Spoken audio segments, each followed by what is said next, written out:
Gunsmoke, brought to you by Chesterfield, America's most popular two-way cigarette. What a pair. Chesterfield King Size at the new low price. Chesterfield Regular.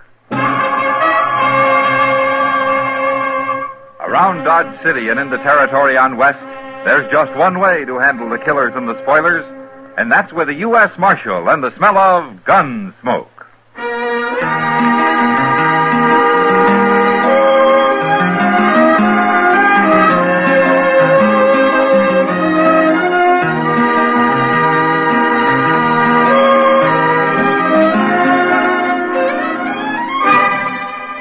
Gunsmoke, starring William Conrad. The transcribed story of the violence that moved west with young America. And the story of a man who moved with it. I'm that man, Matt Dillon, United States Marshal. The first man they look for and the last they want to meet. It's a chancy job, and it makes a man watchful. And a little lonely.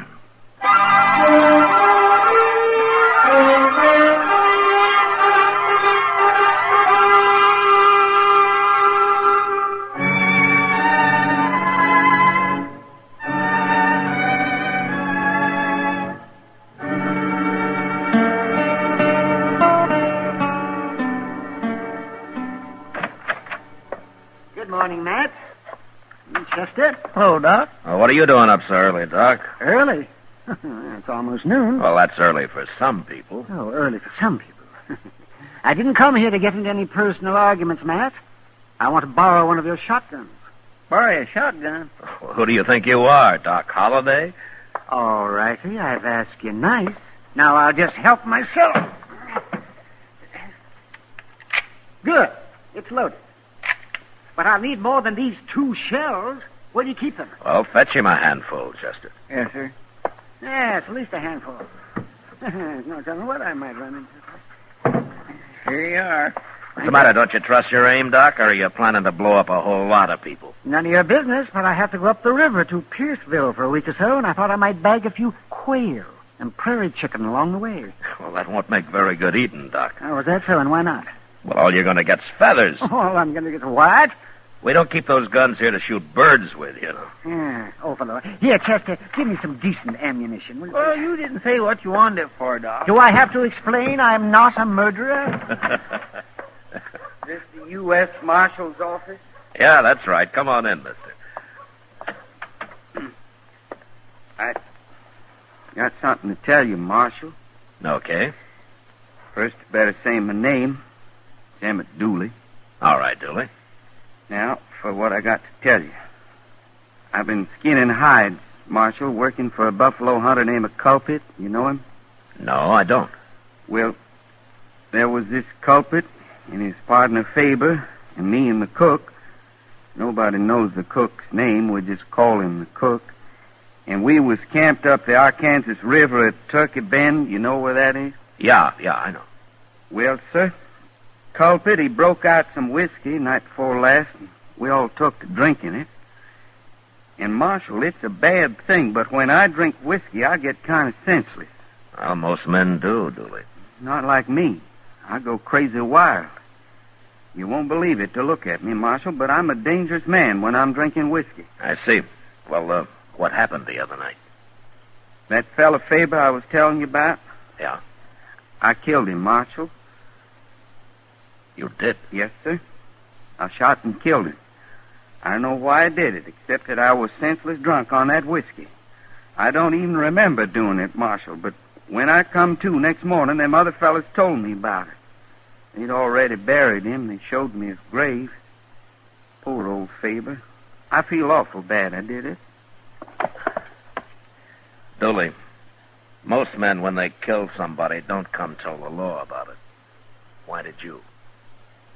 I never killed nobody before, Marshal, and I can't have shooting Faber on my mind. I had to come. Well, where are the rest of these people? Culprit and the cook. Ooh, they went off onto the prairie somewhere hunting buffalo. I got no idea where they are. Well, you going to hang them, Marshal? No, I don't hang men. Then what I come here for? You the law, ain't you? Look, Dooley, nobody gets hung before they get tried. And I can't send you up for trial unless I see the body of the man you killed. But I told you, Marshal, it was Faber I killed. Okay, it was Faber, but I gotta testify that a crime has been committed, and the law reads I can't do that without seeing the body. You calling me a liar? No, I'm not calling you a liar. And I don't understand none of this. Well, don't you worry about it, Dooley. I'll take care of it. How?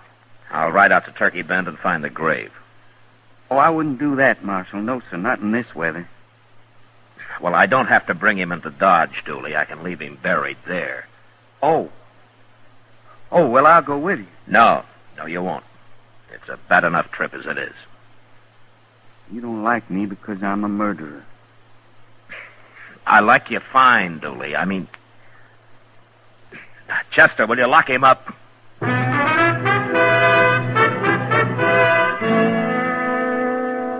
Turkey Bend was about 20 miles up the Arkansas, and since he was headed that way, Doc Adams rode along with us. We reached the campsite about mid-afternoon, but it took us another hour to find the grave. There was no marker on it, and in fact, only the color of the fresh-turned earth made it possible to find it all. Chester and I did the shovel work, and Doc did the examining. What's he taking so long for, Mr. Dillon? Oh, Doc's slow, Chester, but he doesn't miss much. Well, what's there to miss? He's just a shot man. I mean, a Doc-shot man. I mean, a man... Never mind, Chester. Oh, he's through now. You can put him back now. I've seen all I need. Well, I should hope so, Doc. What was you looking for, measles? It isn't what I was looking for, Chester. It's what I found. Oh, what do you mean, Doc? Matt, I remember Dooley saying he shot this man. Is that right? Well, that's what he said. Well, little Dooley got it all mixed up. Faber there didn't die from a bullet. He died from a knife. What? Right through the heart. A knife, huh? Yeah, Dooley sure did get it mixed up. That or somebody told him wrong. It don't make sense. Well, it'd make more sense if I could talk to Colquitt. Well, how are you ever going to find him out here? He could be anywhere, any direction. We might be weeks looking for him. We'll make him come to us, Chester. Him and the cook both. Come to us? How? You'll see. When we get back to Dodge.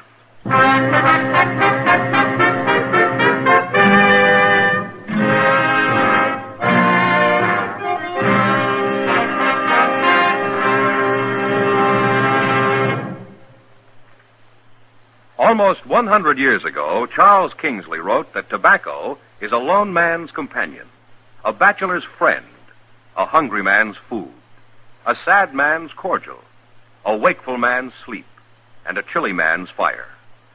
These words describe what Chesterfield means to millions of smokers today. You and I smoke for relaxation, for comfort, for satisfaction.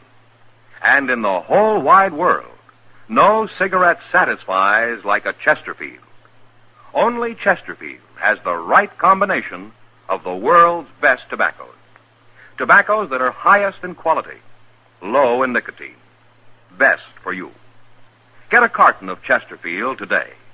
Chesterfield Regular. Chesterfield King Size. Both at the same price in most places.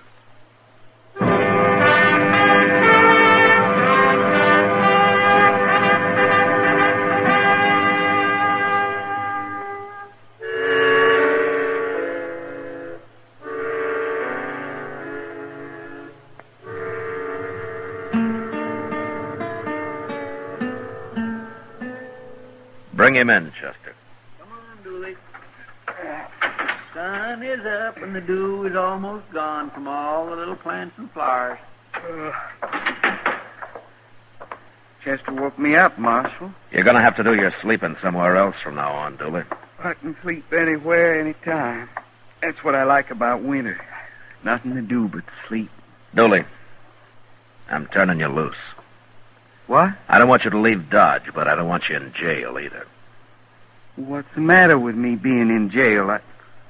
I shot a man, didn't I? You saw the body, didn't you? You got the evidence? Now, don't you worry about it, Dooley. Just do what I tell you to.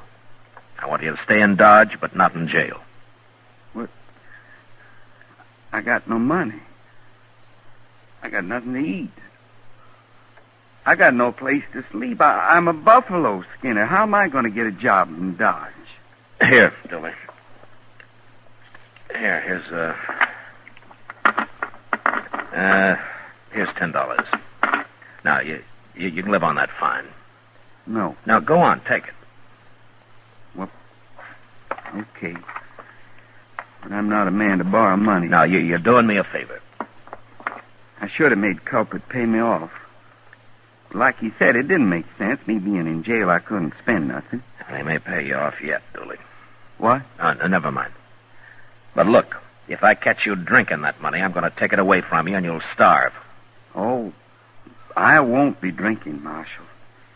Didn't I tell you how crazy and dangerous I am when I drink whiskey? No, sir, I won't do that. Good. Now, if anybody asks you why you're not in jail, tell them I said I'm waiting for something. Waiting for what? Well, say I didn't tell you. And one other thing. Don't you tell anybody we rode out and found Faber's body. Don't tell anybody at all. Just forget about that. I'm all mixed up, Marshal. Am I still under arrest? No, Dooley. Now, why don't you go on and get out of here? I got work to do, huh? Can I come see you sometime? You and Chester? Sure, of course you can. But I don't want you hanging around here all day. Okay. I won't. Just once in a while. I wouldn't feel right otherwise, Marshal. Me being a murderer and all. So long. So long, Dooley. Bye, Dooley.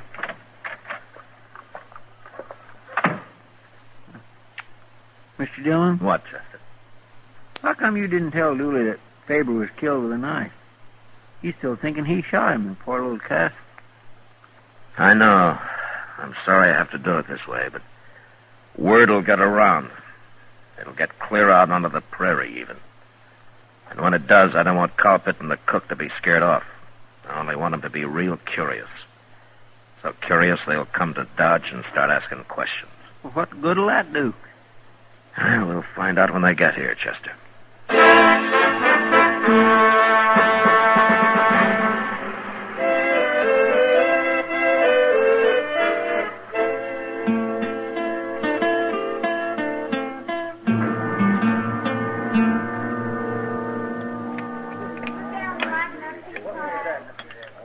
Sugar, Mr. Dillon?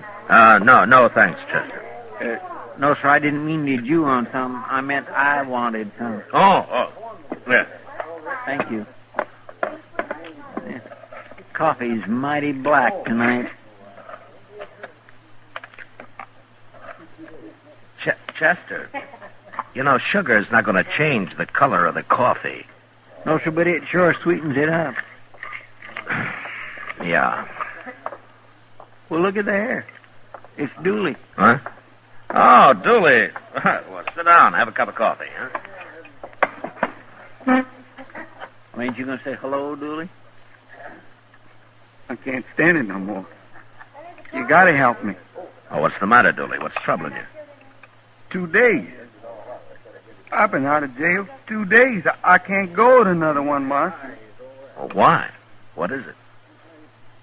Well, everybody treats me bad.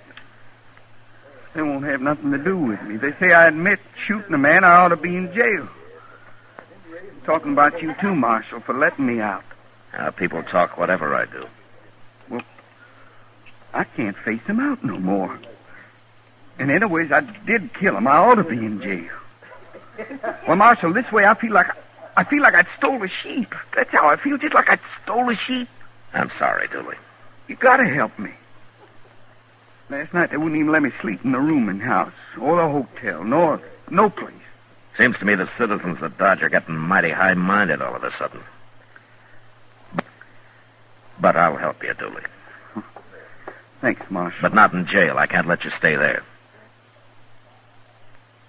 But there's a shack out back of the jail that belongs to Doc. He stores some stuff in it. Hey, that's a nighty. And I'll give you some blankets, Dooley. We got plenty of them around. Doc might find me and shoot me or something. Oh, no, he won't do that. He won't be back for a week or more. Anyway, he'll be glad you're using the place.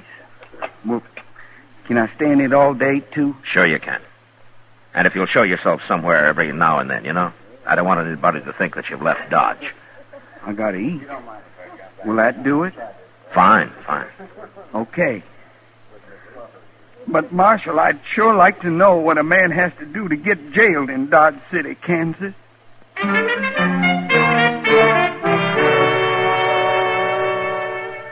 I don't know what Dooley did to pass the time, but for the next few days he hid day and night in Doc's shack back of the jail, and came out only to eat a meal in a restaurant now and then.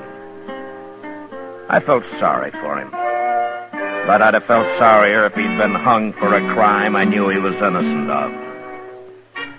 A week passed and nothing happened until one day when I went into the general store after a new watch chain I'd ordered. Mr. Jonas wasn't there, but Kitty was. Hello, Matt. Hey, Kitty, you gonna buy that hat? Like it? Oh, it looks fine, fine. Really? You sure? Oh, yeah, take it. You won't do better than that. I had Mr. Jonas order it 6 months ago. Huh? Oh, well, the mails are slow sometimes. It came on the Santa theme, Matt, not by Pony Express. What? I ordered this hat 6 months ago. It arrived 4 months ago, and I've been wearing it ever since. Where's Mr. Jonas, Kitty? I'm glad you like it, though. He's out back trying to sell somebody a new wagon. Oh? Oh, well, that's a bigger item than my watch chain. I better come back tomorrow. Wait, here he comes now. Wagon you can buy, mister. I guarantee you'll never have any trouble with it. It's too expensive. What's the matter with them Conestoga people? They raise their prices every year. I'll tell you what I'll do. If I don't sell that wagon by noon tomorrow, you can have it $50 off. You mean that? You have my word, noon tomorrow. Well, I'm camped down on the river, right where the cottonwoods begin. Supposing you drive it out there at noon. No. If you want it, you'll have to pick it up here. I got only one man in my camp, my cook. That's why I asked. Where are the rest of your men? Dead or gone. And I'll be picking up a new crew before I head out again. Hey, you shouldn't have any trouble finding hide skinners around here. I'll do it tomorrow when I come in for the wagon. Oh, by the way, I heard there's a friend of mine in town, a fellow called Dooley. You know where I could find him? Well, no, I don't. But here's the man to ask. I don't know any Dooley. I never even heard of him. What? I'd like to get my watch chain, though. Has it come in yet? Well, yes, but We've been waiting half an hour, Mr. Jonas. Aren't you ever going to be through with him? Don't get in a fret, lady. He's through now. See you at noon tomorrow, storekeeper. Sure. Oh, thanks, Kitty. Sure, Matt. Now, what is this all about, Marshal? Mr. Jonas, that man's name is Colpit. I've been waiting a long time for him to get here. Oh, now I understand. It was his partner Dooley killed. That's why he was saying he's running his outfit alone now that he's got all the money. Is that what he said? Yes, and he also said something about taking care of the law here before he left. Of course, I didn't think anything about it at the time. Lots of men talk like that. Yeah, I guess they do. But, Colpit may mean it.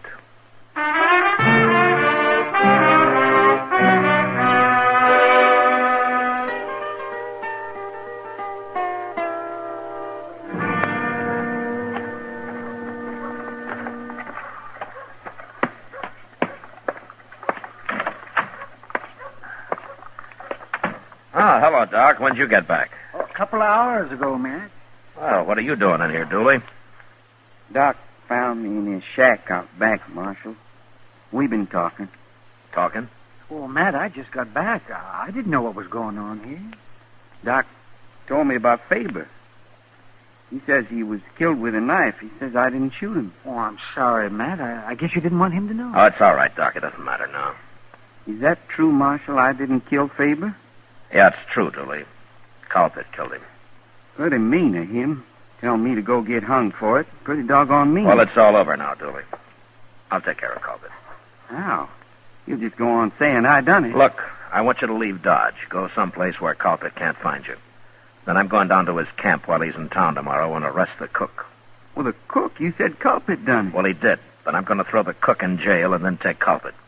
When I tell him the cook has told me the whole story, I think I can break Colpit down and he'll confess. That Culpit don't care about nothing. Tell me I done it. Marshal, I wish I'd never gone to work for that man. Well, you'd have been better off if you hadn't, Dooley. But you're out of trouble now. Unless Colpit finds you. So you get out of Dodge as fast as you can, huh? I'll get Chester to find you a horse of some kind. He's a wicked man, Culpit is. A wicked, wicked man. Sure. Oh, now you get going, Dooley, huh? And, good luck to you. Thank you, Marshal. You've been as good as you could be to me, I guess. Yeah. Sometime, if I'm Dodge again, I'll come see you, maybe. Sure. Anytime, Dooley. I'll be glad to see you. Well, so long. So long, Marshal.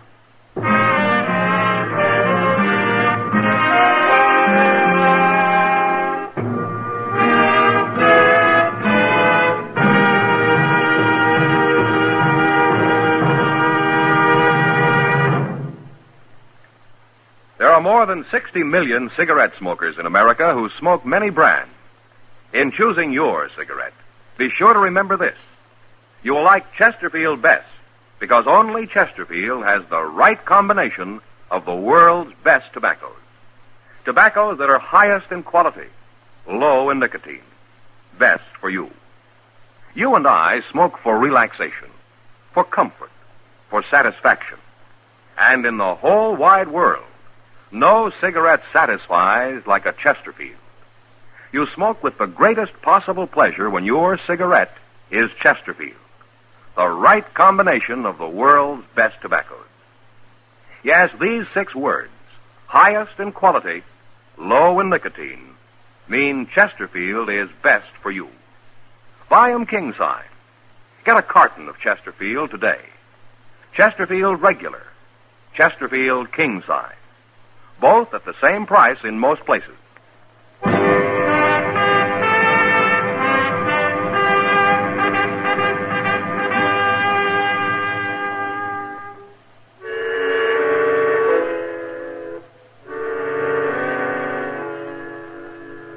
I gave Chester $10 to buy Dooley a mount with, but he couldn't find much of a horse for that. So they settled on an old jack mule. I didn't see Dooley again, but Chester told me later that he'd grub-staked him with another 10 out of his own pocket when he saw him off. I guess we both felt a little guilty about the way I'd had to treat him. Anyway, the next day, just after noon, we rode down to the river to pick up the cook and bait the trap for the real murderer, Culprit. Are you going to find this camp, Mr. Dillon? Well, he said it was where the cottonwoods begin, Chester. Oh, right over there. It'll kind of spoil everything if Culpits decide not to go to town after all, won't it? Yeah, it sure would. There's his horses. Yeah. Ain't no smoke, Cole. That cook ain't cooking nothing. With Culprit in town, he's probably asleep, Chester. Hey, he's shooting at us. Now, there's a hole up ahead, Chester. Right for it. All right, leave your horse, Chester.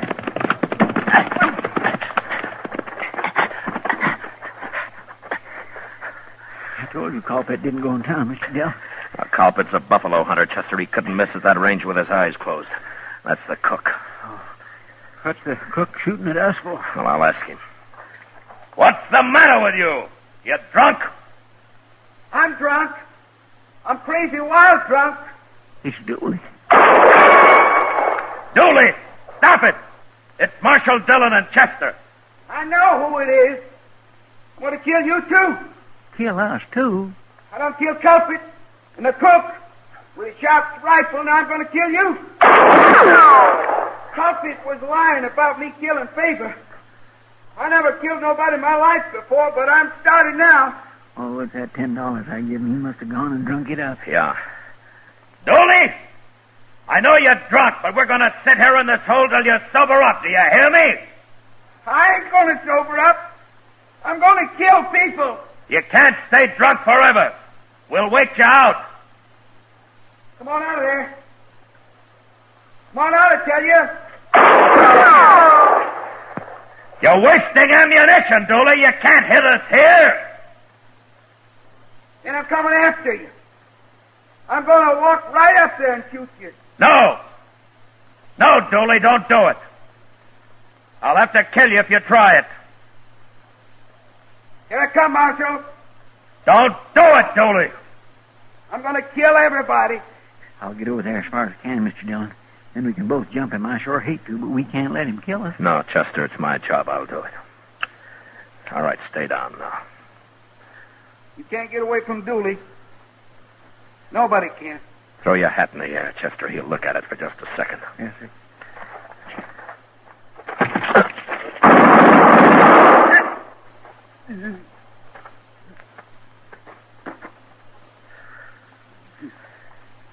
Oh, that's it, Chester.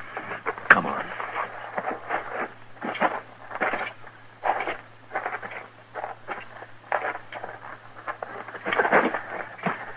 Dooley. Dooley.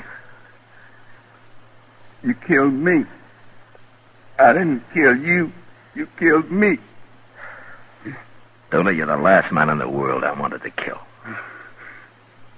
Culprit and the cook. They're dead.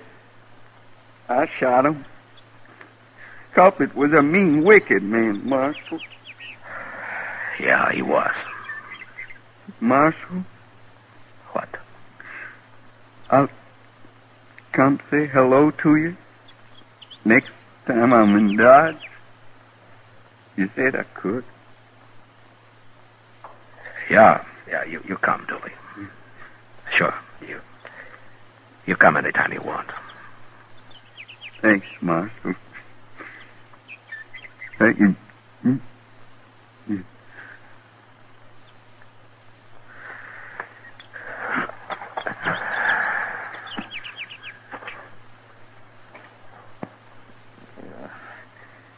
Oh, Mr. Dillon, that's terrible. But you must feel even worse than I do. Oh, I mean... Well, Never mind the talk, Chester. Now, let's get busy. We got 3 men to bury.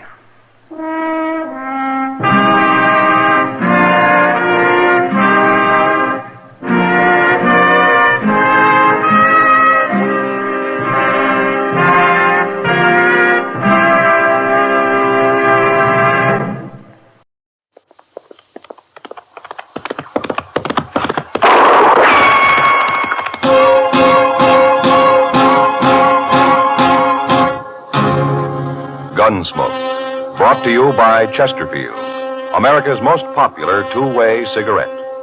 What a pair. Chesterfield king size at the new low price. Chesterfield regular.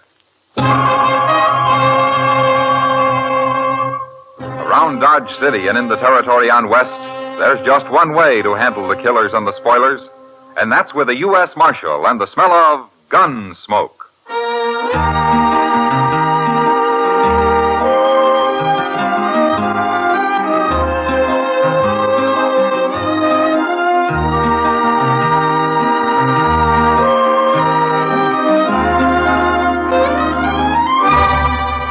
Gunsmoke, starring William Conrad, the transcribed story of the violence that moved west with young America, and the story of a man who moved with it.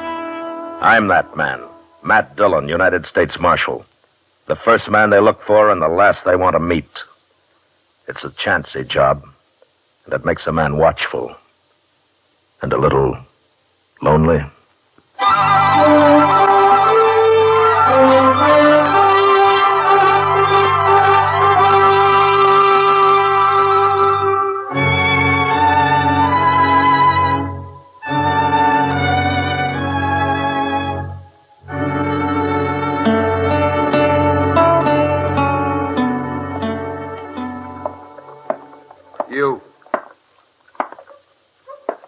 You there. Oh, you talking to me? What's it look like I'm doing? I guess I pretty near fell asleep sitting here. Hot today, ain't it? I didn't come to Dodge to talk about the weather. A stranger here, ain't you? Looking for the sheriff. Where do I find him? You won't find him. What? There ain't no sheriff in Dodge. Maybe I can help you. I'm Chester Proudfoot.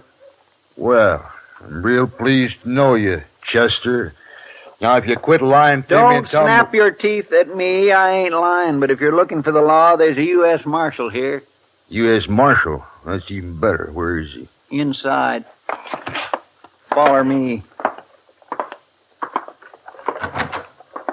This fella here is looking for the law, Mr. Dillon. Oh, I come in. You the U.S. Marshal? Yeah, that's right. Well, My name's Brake, Marshal. I'm from Mingo. Mingo, that's way north of here, ain't it? It's a couple 100 miles. And I rode all the way down here on the tail of a man called Hank Springer. I thought he'd come to jump to Santa Fe for St. Louis, but I tracked him right into that place up the street there, the Dodge House. He's got him a room and he's holed up in it. Is that so? I almost caught him this morning. Leastwise, I got close enough to put a bullet in his leg, but it didn't stop him. He's dangerous, Marshal, and I want your help taking him. What do you want him for, Brake? Murder. Oh? I killed a fella called Dooley on his ranch near Mingo. Oh, here. Here, Marshal, I got a warrant for him. There, see? So you're a deputy, huh? That's what the sheriff made me.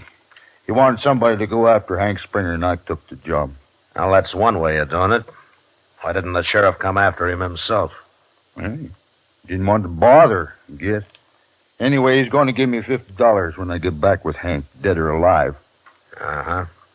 So the sheriff up at Mingo will pay somebody, most anybody, $50 to do his work for him. That's his business, Marshal. Well, then why don't you go arrest this Hank Springer? You got a warrant. You're a deputy. No, he's laying up in that room armed and hurt, and he ain't going to take easy. You're a U.S. Marshal, and you got to help me. Well, maybe there'll be less trouble if I do. Chester. Yes, sir. Go get Doc Adams. One man's already been shot.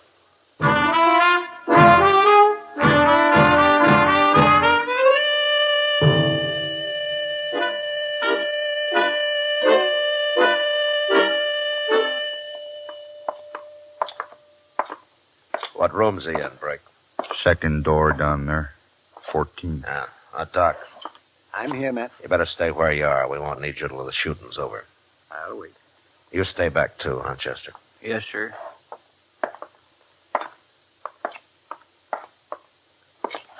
All right, Brake. Sing out. But let's make sure it's your man Springer in there.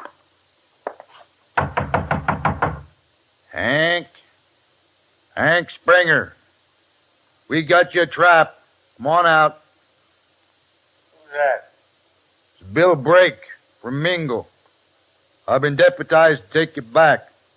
What for, Brake? You know darn well what for. For murdering Dooley. I didn't murder Dooley, nor no one else. Then why'd you run? Heard the sheriff was trying to stick me with it. You go away and leave me alone, or I will kill somebody. Wait a minute, Brake. Springer, this is Matt Dillon. I'm a U.S. Marshal. I want to talk to you. Marshal, huh?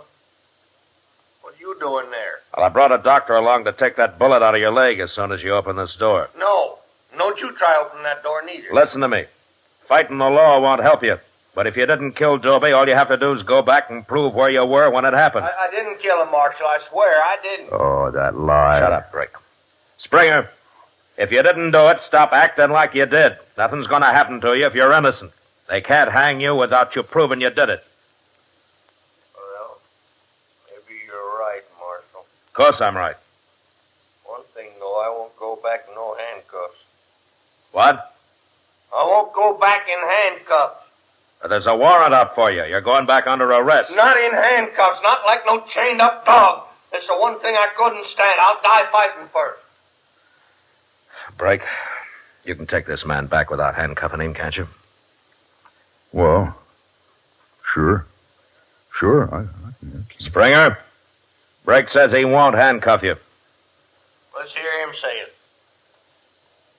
Well, all right, tell him, Brake. I won't handcuff you, Hank. That's a promise? That's a promise. You swear? I gave you my word.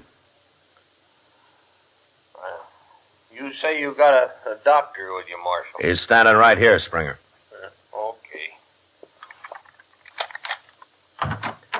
All right, Springer, put your hands out that door empty. I ain't gonna fight, Marshal. Hold your gun on him, Marshal. He might try something. Get yet. out of the way, Brake. Okay. Now take your gun, Springer. Yes, sir, sure, Marshal. All right, now go lie down on the bed. Yeah. Doc, come on in here, huh?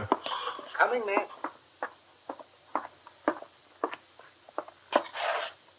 Now, then you take those pants off, young fella. Let me have a look at that leg. Here's his gun, Brake. Sure. I didn't think he'd have the guts to use them. Match? Yeah, how does it look, Doc? There's no bullet in him. It went right through the flesh, here, and out here. I'll just clean it up a little bit and take a few stitches. How soon will he be able to travel, Doc? Well, he ought to wait a couple of days. Couple of days. I want to get back to Mingo. This man will leave when I say he's ready, and not before. He's my prisoner, ain't he? You heard him, Brick. And another thing, you made a promise you wouldn't put handcuffs on him. See that you keep it. Why, sure, Marshal. Of course I will. Chester. Yes, sir? I'll be over at the OK stable for a couple of hours. I told Kitty I'd look at a horse she's thinking about buying. Okay, sir. You better keep an eye on things here for a while, huh? You know where to find me if there's any trouble.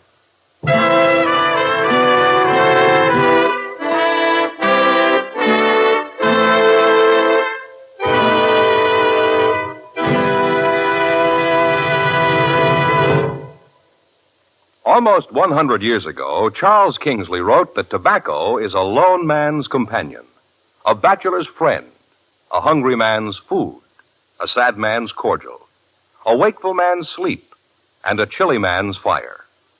These words describe what Chesterfield means to millions of smokers today. You and I smoke for relaxation, for comfort, for satisfaction. And in the whole wide world, no cigarette satisfies like a Chesterfield. Only Chesterfield has the right combination of the world's best tobaccos. Highest in quality, low in nicotine. Best for you. Buy 'em king size at the new low price or regular.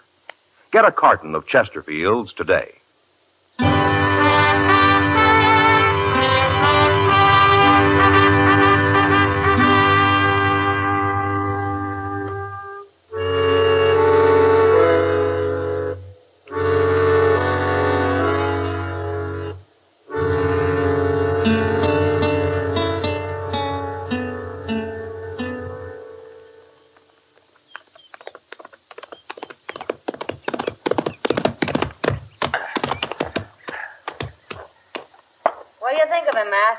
He's a good horse, Kitty. You've been on him an hour. Is that all you got to say? Should I buy him or not? Not for $40, Kitty. What's wrong with him? Well, nothing I can see. But he's not worth $40. Oh, you can buy a lot of horse for that much money, Kitty. I like this one. Oh, hello, Marshal. Hello, John. Look, Kitty, you don't get time to ride very often. Why don't you rent a horse when you want one, huh? Because I want to own a horse. What's the point of working if you can't own something now and then? Okay, Kitty. All right, now start at 25 and don't give him $1 more than 30. You mean I got to get into one of those horse trading affairs? Where you spend the whole day sitting on your heels and scratching at the dirt with a straw? Trying to think of a million ways to avoid coming right out with what you're really there for? No, thanks. I can make $10 faster than that. All right, Kitty. I'll try to make the deal for you. Oh, wait a minute. After all, I'm a woman.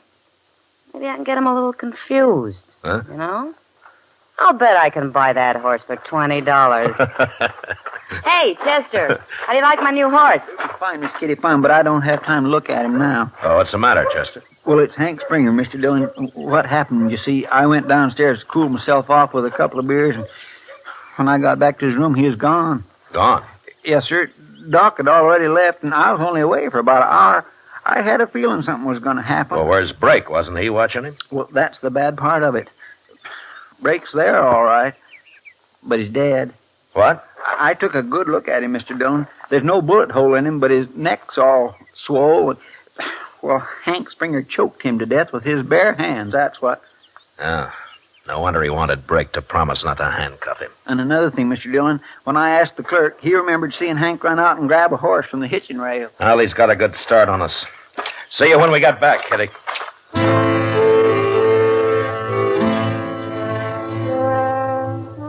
There was no way of telling how good a horse Hank Springer had stolen from the hitching rail, but Chester and I had mounts that we'd trained for this sort of a ride. And about dusk, the sign on his trail told us that we were getting closer to him.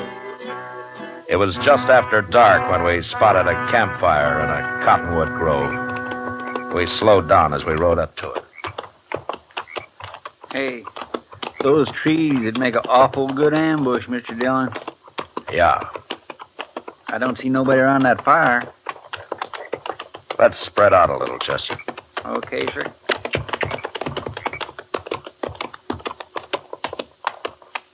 All right, that's far enough.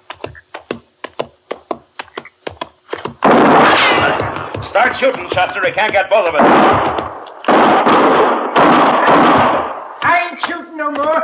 All right, then throw down your gun and move up to the fire where we can see you. I'm doing it. I got my hands up. Right in, Chester, but keep separated. There he is. I can see him. Don't shoot me. I didn't know who it was. Why, that ain't Hank Springer, Mr. Dillon. No. My name's Jones. I'm a buffalo hunter. I thought it was him coming back. Who's him? I don't know. I don't know who he was. Step over this way, mister, out of the firelight. I don't want to get shot at anymore tonight. It was a mistake, I tell you. I wouldn't have shot at you if I could have seen who it was. You can't blame me. Not with a man like that running loose. Look, mister, I'm on the trail of a murderer. A man named Hank Springer. He's a young fella and he's got a bad leg. That's him. That's him. He's a murderer, sure enough. He killed my partner not over an hour ago. What? My partner's lying in them bushes over there. I wrapped him up in his saddle blanket so I could bury him tomorrow. Well, how'd it happen? Well, sir, we was cooking something to eat, and that fella rode up and wanted to trade horses. My partner said no. But Springer got down and said he'd take the horse anyway. And my partner tried to stop him. And, well, he got shot that way, and now he's dead. Oh. Springer rode north, didn't he? Yes, sir. And I tell you something else. The horse he took ain't going to carry him far. That horse got his lungs frosted last winter. Well, that'll help. There's a cabin 5 miles straight ahead, the way he was going. He can't get no further than that. All them people got there is a balky old mule. Good. I'm sorry about your partner, mister, but we'll try to catch Springer before he kills anybody else. Come on, Chester.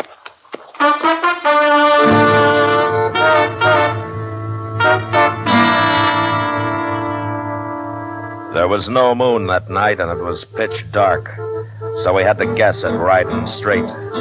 But we managed pretty well, and in about an hour we saw the lights of a cabin off to our left. We rode over, left our horses 100 yards from it, and then went the rest of the way on foot. We could hear voices inside, so we sneaked up to the window. I'm telling you, lady, I can't wait much longer. Are you sure you ain't lying to me? It's Hank Springer, Mr. There Dillon. ain't no It's him right reason now. why I should lie to you. My husband should have been back before this. But it won't do you no good when he does come. You won't get far on that mule of ours.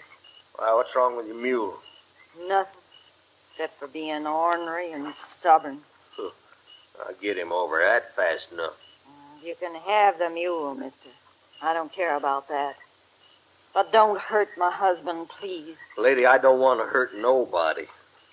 Listen, they get in my way like someone's done lately. You're an outlaw, ain't you? Never you mind. Look, when your husband walks in here, just don't you give me away. All I ask you is you don't shoot him. Chester. I won't shoot him Come unless on he here. starts it. But I ain't going to get shot neither. We better do something quick before her husband gets back, Mr. Dillon. Look, I got an idea, Chester, and if that woman's at all smart, it might work. What? You get out there in front of the cabin, but far enough away so nobody can see you. And then you yell for her. Yell for her? Pretend you're her husband. Tell her to come out and give you a hand with a mule. Yeah, but what'll I call her? I don't know her name. Call her wife or woman, anything like that. It doesn't matter. She'll know it isn't her husband. Where'll you be at? Flat against the wall by the front door. He won't trust her to come out alone. And when he comes out, I'll take him. All right, get going now. Okay.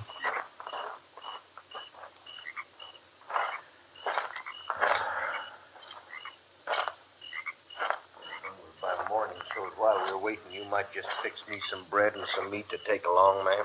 Bread and meat. Pork, fat, and beans is all I got around here, mister. Well, I could eat some of that. Hey, White, It, come on out of here and give me a hand. who is that? Woman, get on out here, I said. This mule won't take another step. That's your husband. No. Don't try to fool me. Open that door. No, wait a minute. Put the light out first. All right now, open it, or else you'll think something's wrong. What is taking you so long? I gotta sit out here all night? Answer him. I'm coming, Jack. Now go on. I'll walk right behind you. Go on now. All right.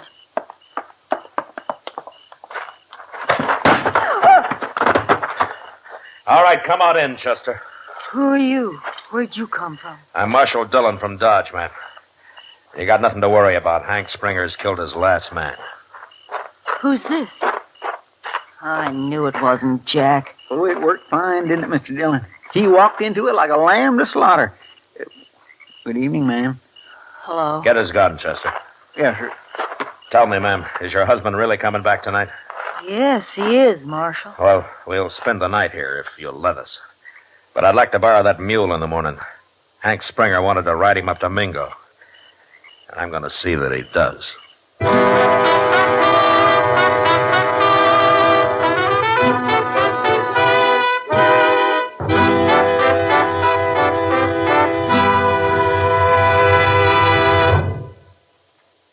There are more than 60 million cigarette smokers in America who smoke many brands. In choosing your cigarette, be sure to remember this. You will like Chesterfield best because only Chesterfield has the right combination of the world's best tobaccos. Highest in quality, low in nicotine. Best for you.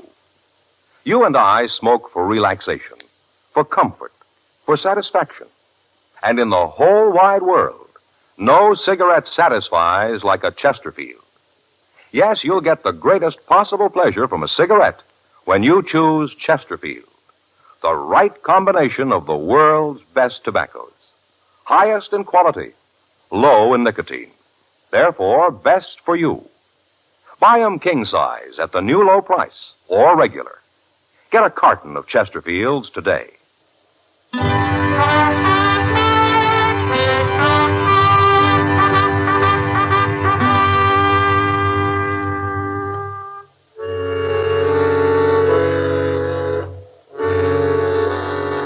We started out next morning, and it took us 2 days to get to Mingo.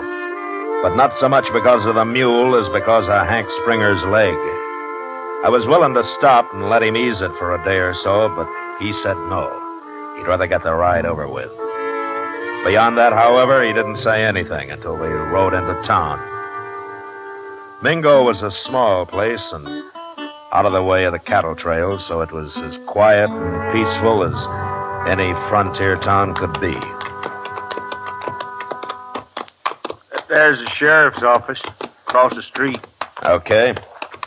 No use to stop there, though. Why not? Sheriff don't use it much. Most of the time he's gambling over at the Golden Girl. That's it. The Golden Girl down the street there, see? Well, I'm not turning any prisoner over to a sheriff at a gambling table. You ride on ahead, Chester, and tell him to come outside. All right, sir, I'll do it. Springer? Well, there's still time to tell me. There's something I'm sure curious about. You can ask me, Marshal. Why in the world did you head back up here? Find Jim Powell. Who's Jim Powell? I figured it out, Marshal. It was him that killed Dobie. Oh. Well, you can tell him that in court, I guess. Now, here we are. Let's get on. All right. Oh, Marshal. Yeah. You still think I'm lying, don't you? Well, I don't know, Springer. But it doesn't matter much what I think, does it? Oh, I guess not. But I can prove I didn't do it. Then why did you run in the first place? Well, I knew he was after me. I got scared. Shouldn't have, but I did. And he was a sheriff. Marshal Dillon, I'm Sheriff Bradley. Hello? The man here told me all about what happened. I'll take charge of Hank Springer now. Look, I'm going to get a fair trial. Ain't I, Sheriff? I don't talk to murderers, Hank. I don't care about that buffalo hunter, but killing Brake's a different matter. He was my deputy. Well, if you hadn't have picked a coward for deputy, I wouldn't have had to kill him. What do you mean, a coward? He was a coward and a liar, both. Wait a minute. What are you saying? Hank? Well, Brake promised me he wouldn't put no handcuffs on me. He swore he wouldn't, didn't he, Marshal? He did? Well, he got scared and he busted his word. I went crazy when he put them things on me, Marshal, and I choked him. And then I got the key. I took them handcuffs off and threw them away. Well, I had to run then. You're a fool, Hank. If you'd have come back peaceful with Brake, you'd be a free man right now. You mean you found out it was Jim Powell that killed Dobie? Of course I did. Jim Powell got real drunk the other day and started bragging. Me and a couple other fellas got him in jail, and he confessed soon as he sobered up. I knew you didn't do it, Hank. I knew it all along. Well, then why was you saying I did? Why'd you come looking for me? Well, you just had to stick it onto somebody, didn't you? I should have figured that, knowing you. You're gonna hang now anyway. What difference does it make? Well, you'll be glad to see me hang, won't you, Sheriff? I never did like you, Hank. That's why I picked you in the first place. Hank. What, Marshal? I've changed my mind. About what? About turning you over to this rotten, worthless sheriff.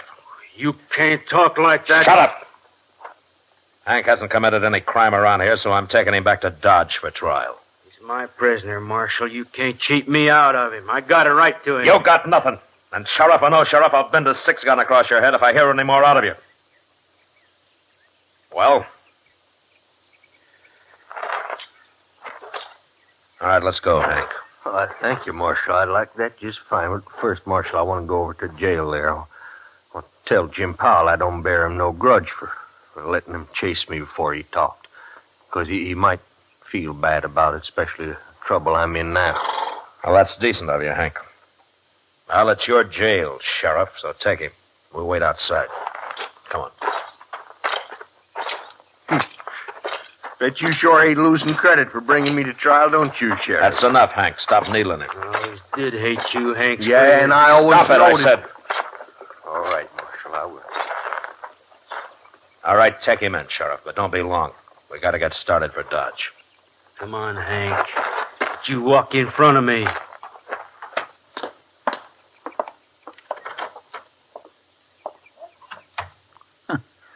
Mr. Dillon, a sheriff like that makes a man kind of ashamed, don't it? I mean, it makes people think the law don't amount to much. Yeah, the law's bigger than any one man, Chester. Yes, sir, I guess so. What? Hey, that come from the jail. Yeah, it sure did.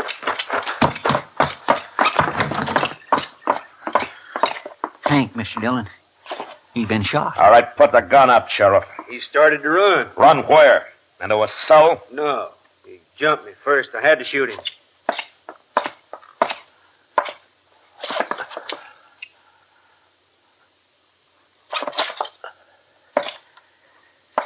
Well, he's dead. It was his idea coming in here and trying to get away. He wanted my gun. So he jumped you, huh? He swung around, grabbed for my gun. I had to shoot him. In the back? I don't know where I shot him, Marshal.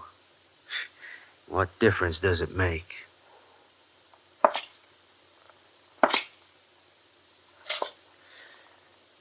Hand me your gun, Sheriff. What? Your gun!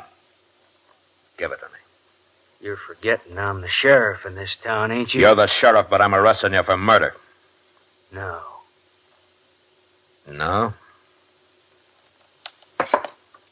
Get away from me, Marshal. He's just about to draw, Mr. Dillon. No, he wasn't, Chester. But I wish he had. I'd rather have ridden back to Dodge without him. He's going to make mighty poor company.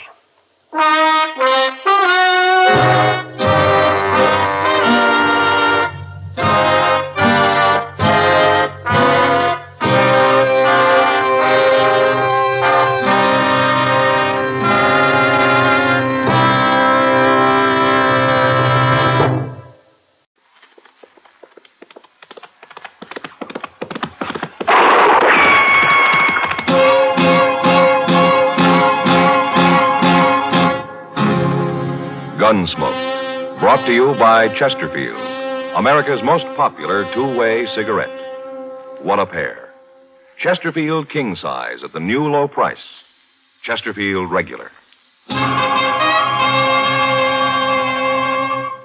Around Dodge City and in the territory on West, there's just one way to handle the killers and the spoilers, and that's with a U.S. Marshal and the smell of Gunsmoke.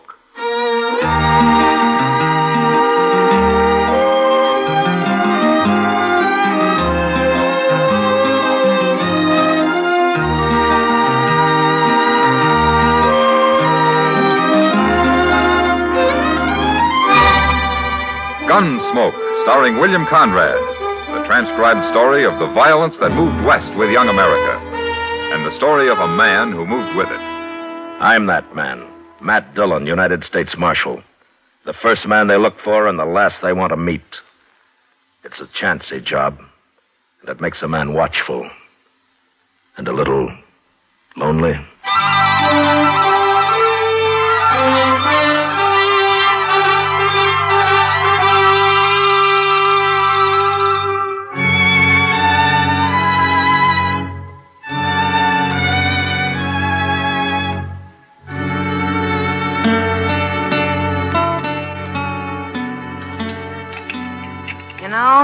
I'd sure like to meet whoever's running the kitchen in this place. Oh, why, Kitty? A cook that can make antelope stew taste like prairie dog ought to be something to see. Well, at least it's hot. No, it isn't. Well, mine is. You forgetting you dumped half that bowl of chili peppers in yours? Well, I've eaten here before, Kitty. Oh, hello, Marshal. Hello, John. You know what I'd do if I owned this place, Matt? Tear it down? No. Look, it's got tables and chairs and knives and forks and spoons. And out back, they got a kitchen all set up with a stove and everything. So? It's all here. I'd open a restaurant. You're spoiled, Kitty. Dodge isn't St. Louis, you know. St. Louis? I was there 6 months, 4 years ago. Hello, Matt. Oh, Kitty. How are you, Doc? Oh, I'm fine. Well, sit down, Doc. Sit down. Oh, thank you. Oh, well, what are you eating? Stew? That's what they call it, Doc. Ah. Well, I'll try a little anyway. Then I'm going to bed. At noon? I was up all night, Kitty, out at the Brandt place. Mrs. Brandt have her baby? Uh-huh, a boy. That's 5 I've delivered out there. You know, it seems to me it's about time they gave you one. Oh, no, gave me one. I've got enough trouble all by myself. But seriously, I'll tell you something, Matt. It's got so I'm afraid to be driving onto the prairie at all. More Indians, Doc? I ran into Sam Butler outside. He just drove in with his whole family and all his belongings loaded onto his wagon. Says he's quitting. Well, why? The Pawnees wiped out another family up near his place on the Smoky Hill River a couple of days ago. That's the second raid in the last 2 weeks. No wonder he's scared. Matt, he's telling everyone who will listen that it's a shameful thing for the law to be hiding out in Dodge while whole families are being slaughtered in the country. He is, huh? Yes. I thought you'd like to know. You sit with Kitty, Doc. I'm going to have a talk with Sam Butler. Sure. I'll see you later.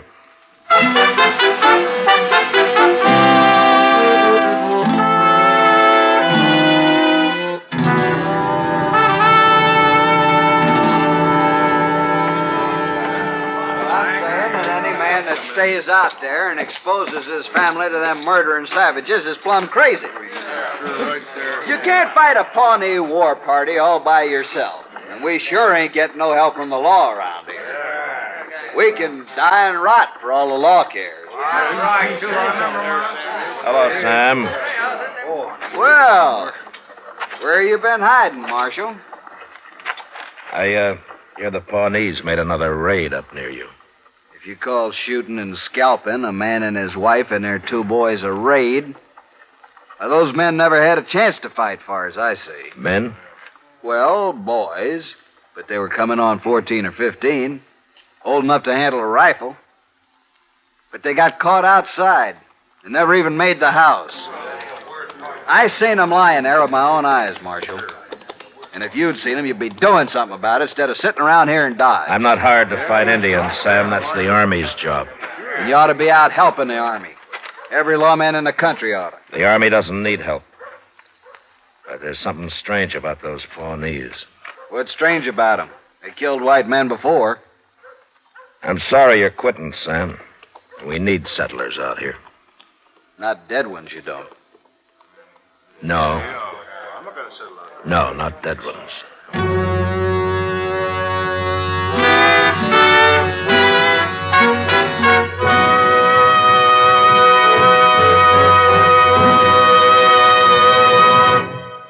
What a pair. What a buy. They're talking about king-size Chesterfield at the new low price. And Chesterfield Regular. They're the quality twins. Either way you like them, you get the same highest quality, the same low nicotine, the same wonderful taste and mildness, a refreshing smoke every time. Yes, the Chesterfield you smoke today is the best cigarette ever made. And it's America's most popular two-way cigarette. So buy a carton today. King-size Chesterfield at the new low price. Or Chesterfield Regular. What a pair they are. They satisfy millions. They're best for you.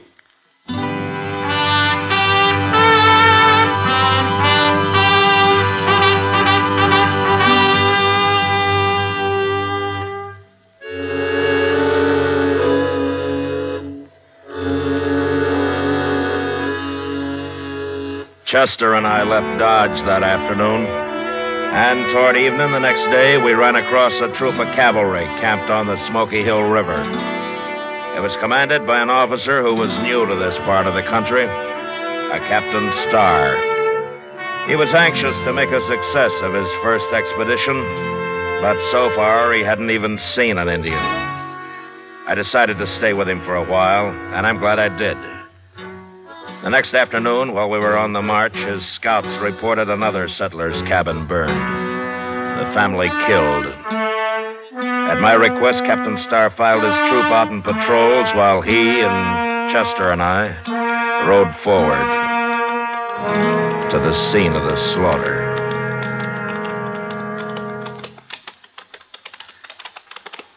My scouts say these people haven't been dead very long, Marshal. This morning, probably. At dawn, Captain. Well, then those Indians can't be too far off. No, but Indians have a way of disappearing. There it is, Mr. Dillon. Burned right into the ground. It's just like that last cabin. Their bodies scattered around out front. Well, let's get up there. Come on.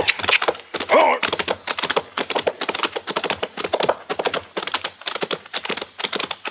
Ho, ho, ho.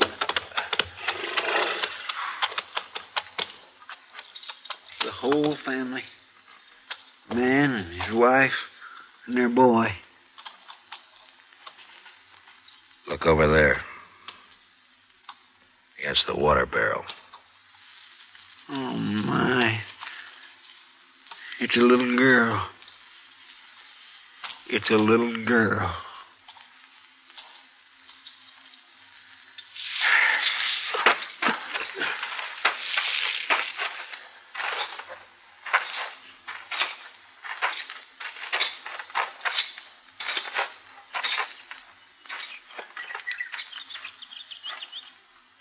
They scalped them, every one of them.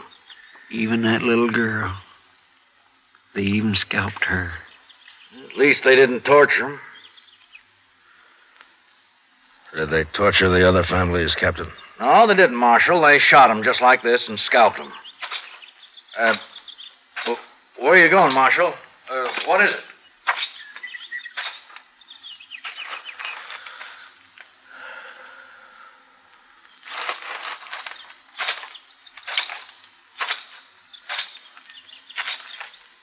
Captain Starr, last night you told me this is your first tour of duty in Indian country. That's right, Marshal. Well, take a good look around here, Captain. Well, I have. All right. All three of these settler families were killed in the open, outside their cabins. Does that mean anything to you? Those Pawnees are pretty tricky. I guess they really surprised them. Yeah, they sure did.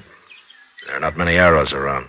If these people had had a chance to put up a fight, there'd be a lot of arrows. They were shot, Marshal, with rifles. Pawnees don't usually waste ammunition, Captain. There's a reason for it here, though. Well, what reason? Look at the ground. There are no tracks. Every sign of tracks have been dragged out with a blanket. Say, you're right. I hadn't noticed that. Well, there's another thing you haven't noticed, or maybe you didn't know about. Oh, what's that? That boy there. How old would you say he was? Oh, about the same age as the boys at the last place. Maybe 12, 13.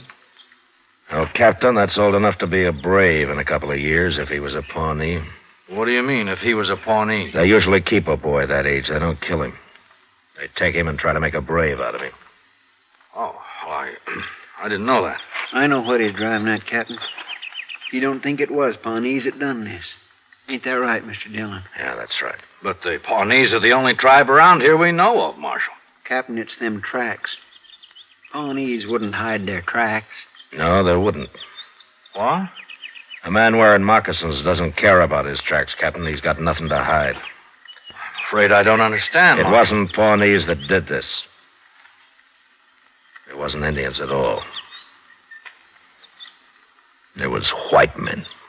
Marshal Dillon, it's impossible for me to believe white men could have done this. Is it, Captain? No white man would shoot that little girl over there and then scalp her. Did you ever hear what Chivington did to the Cheyennes at Sand Creek? Kill and scalp them all, he said, big and little. Nits make lights. Congress has repudiated that whole affair, Marshal. Well, it still happened. And it was still white men that did it.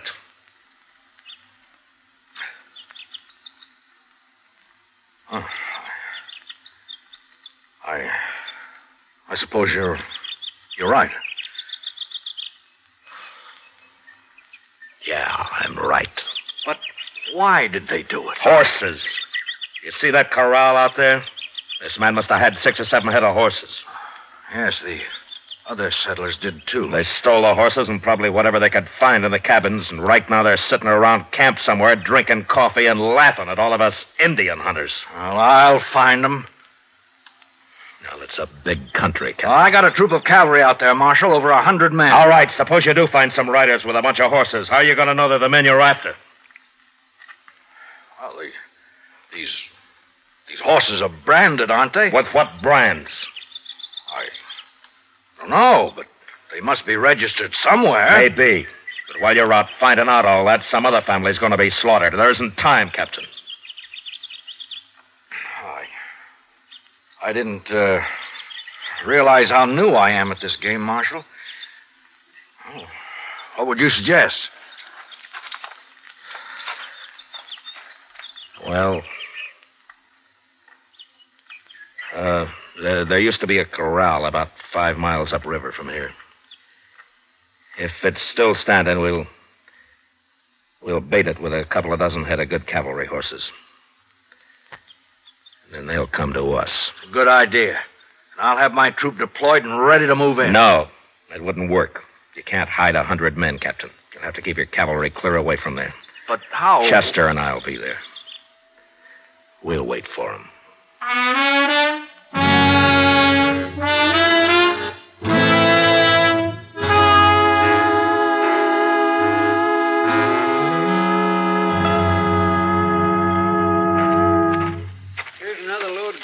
Mr. Dillon? I'll throw them on the fire, Chester. Let's have some more smoke, huh? Yes, sir.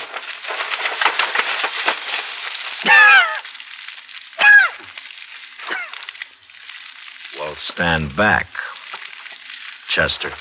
Yes, sir. Well, they ought to see that if they're anywhere this side of the Rocky Mountains. They're sure to be scouting around, Mr. Dillon. They ain't stolen enough horses yet to leave the country.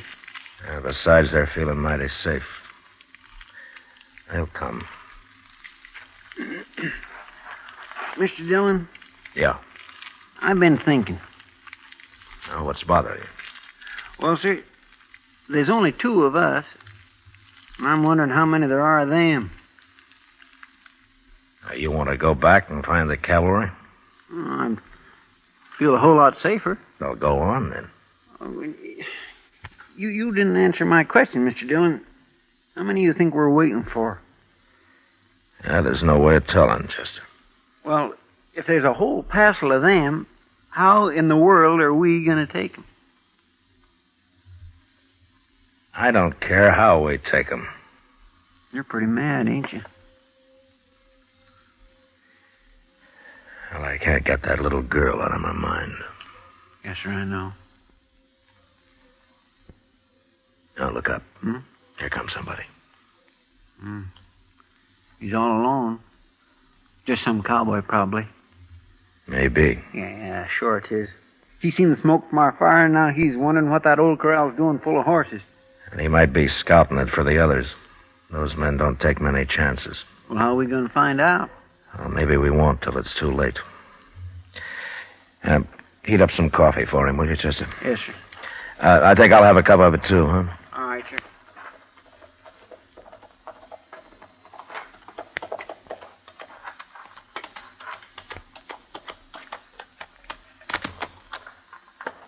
Morning. Oh, get on, stranger. We'll have some hot coffee up in a minute. Well, let's try my horse here. Whew. Sure used some coffee. Had to make dry camp last night. Oh? Well, you couldn't have been very far away. Why didn't you ride on down to the river here? Tell you why, mister, I was lost. I rode till after dark, and I got lost. Well, your horse could have found it for you. Maybe my horse ain't smart as yours. No offense. Sit down. Chester's bringing the coffee now. I've been sitting all morning. Here you are, mister. Oh. We ain't got no sugar. You men are traveling pretty light, ain't you? What do you mean? Here's your coffee. Oh, thanks, Chester. I mean all them horses. Mighty big remote and no wagon. Not much grub I can see. We're driving those horses to Cheyenne. There's only 2 of us. We couldn't handle a wagon and the herd both. Only 2 of you. Yeah, that's right. Well, mister, look, I'm drifting. Maybe you could use another hand. There may be. Where you from? Dakota Territory. Name of Lee Stapp. I sure would like to see Cheyenne. Ain't never been there. Well, why don't you ride up there alone? It'd be chasing a herd of horses all the way. Well, I'm broke, mister. Wouldn't have much of a party in Cheyenne broke, would I? No, I don't guess you would.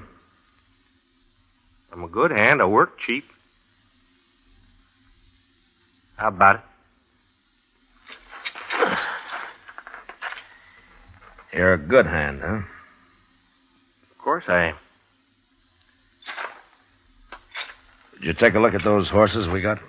Yeah, I sure did. I ain't never seen none better. Well, they're good horses, and we take good care of them. Well, okay. What's that got to do with hiring me? Mister, I wouldn't hire you to herd sheep. What? You said you made dry camp last night. How come you tie your horse up without watering him while you stand here slopping up coffee? Well, it's my horse, ain't it? Sure. How's the coffee? Coffee? Is it any good? Well, yeah, sure it is. Well, then have some more of it. Hey, what's that?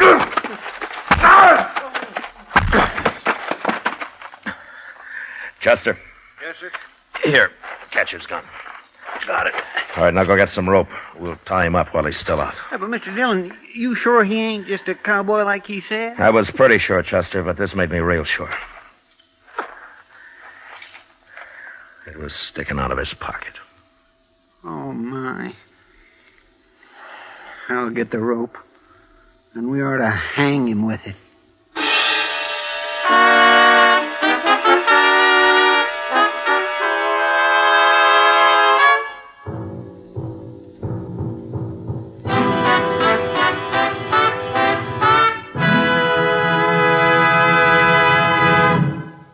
We will return for the last act of Gunsmoke in just a moment.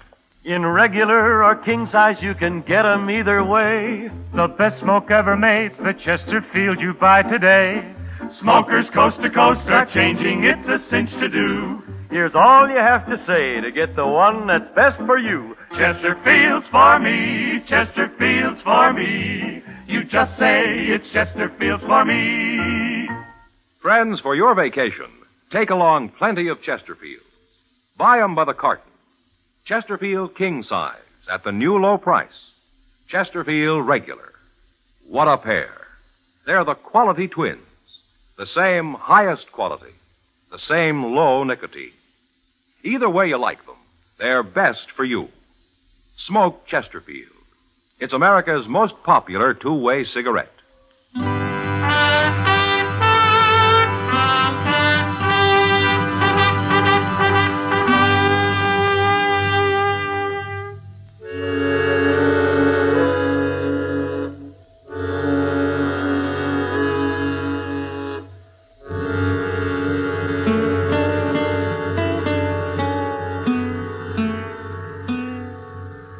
See anything yet, Chester? Yes, sir. There's some dust about a mile away, Mr. Dillon. Is it moving? Right this way. I'd guess maybe a half dozen riders. Your friends don't take many chances, do they, Steve? They ain't friends of mine. Well, I'll tell them that when they get here. You better turn me loose, or else you ain't gonna tell nobody nothing. You mean they won't like it, you're being all tied up that way? You ain't got a chance, Marshal. By golly, he's about right, Mr. Dillon. How are we going to fight 6 men? You know, I've been thinking, Chester, we could use Stapp here as a hostage. No, Marshal, don't do that. I don't aim to, Stapp. They wouldn't care whether you die or not. Men like you don't have that kind of friends. But we can't stand up to 6 men, Mr. Dillon. We wouldn't have a chance. No, we wouldn't, Chester. I'm going to do something I never did before in my life. What? You'll see. But first, get a bandana and fix Stapp up so he can't talk. That won't do you no good. Shut up. Get on your feet. Here's a bandana. Here, I'll do it. All right, on your feet. Stay on your... Now, turn around.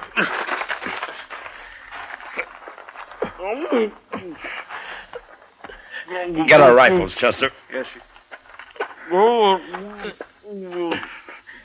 There. That'll keep you quiet, Stapp. All right, now walk.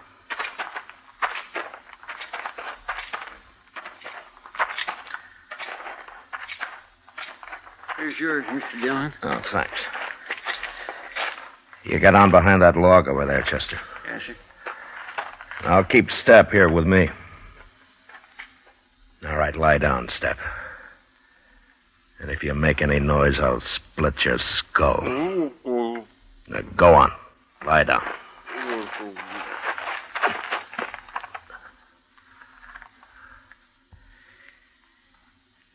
You okay, Chester? Yes, sir, fine. Keep the sun off your rifle. They're getting pretty close. Now, quiet. Mr. Dillon? What? What are we going to do now? Fight it out from here? Chester, I'd hate for either of us to get killed by men like them. When I start shooting, you start. Take whoever's on your side first and then work in. Yes, sir. Surprise them, huh? So they'll never know it. Shut up now. Here they come.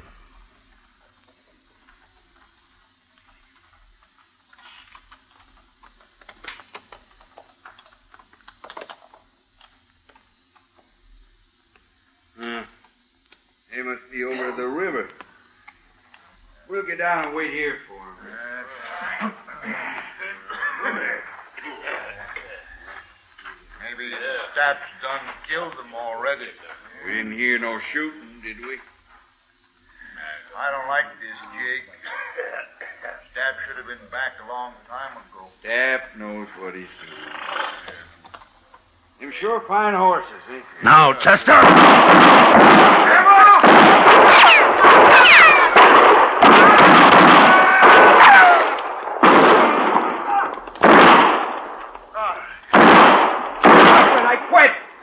I give up! Don't shoot no more! All right, throw away your guns.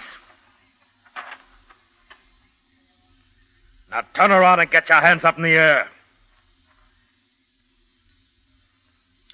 Chester, come over here. We killed 4 of them, Mr. Dillon. 4 of them. Prod Stapp up and bring him up to the fire. I'll handle these 2.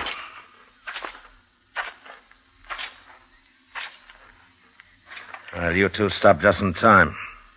You can turn around now. Who are you? What'd you ambush us for? Well, you went and killed 4 men. I'm a U.S. Marshal, mister. You're lying. Am I? What kind of marshal would ambush a bunch of men like that? My kind. I untied his bandana, Mr. Dillon. No reason he shouldn't talk now. That was murder. That's what that was. That was plain murder. Sure was. Even if he is a marshal, he'll hang for this. He never give us a chance. You're right, mister. I didn't give you a chance. There were too many of you. Besides, I never knew any man that deserved a chance less than you. What are you talking about? We ain't done nothing. You haven't, huh? Well, I found this on your friend's step, mister. Here. Take a good look at it. Well, what's this? This ain't nothing, just a little yellow ribbon. I burned the rest of it. You blasted fool, Stapp. I didn't get nothing else. It was just kind of a souvenir. I told you to get rid of everything. Stapp, I'm sorry you came in alone.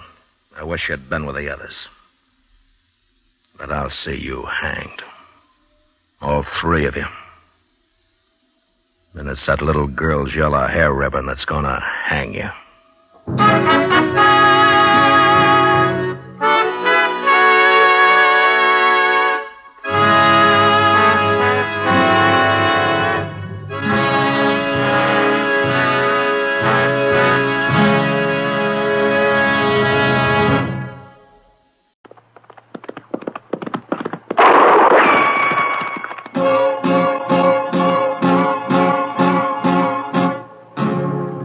Gunsmoke, brought to you by Chesterfield, America's most popular two-way cigarette. What a pair. Chesterfield king size at the new low price. Chesterfield regular. Around Dodge City and in the territory on West, there's just one way to handle the killers and the spoilers, and that's with a U.S. Marshal and the smell of Gunsmoke.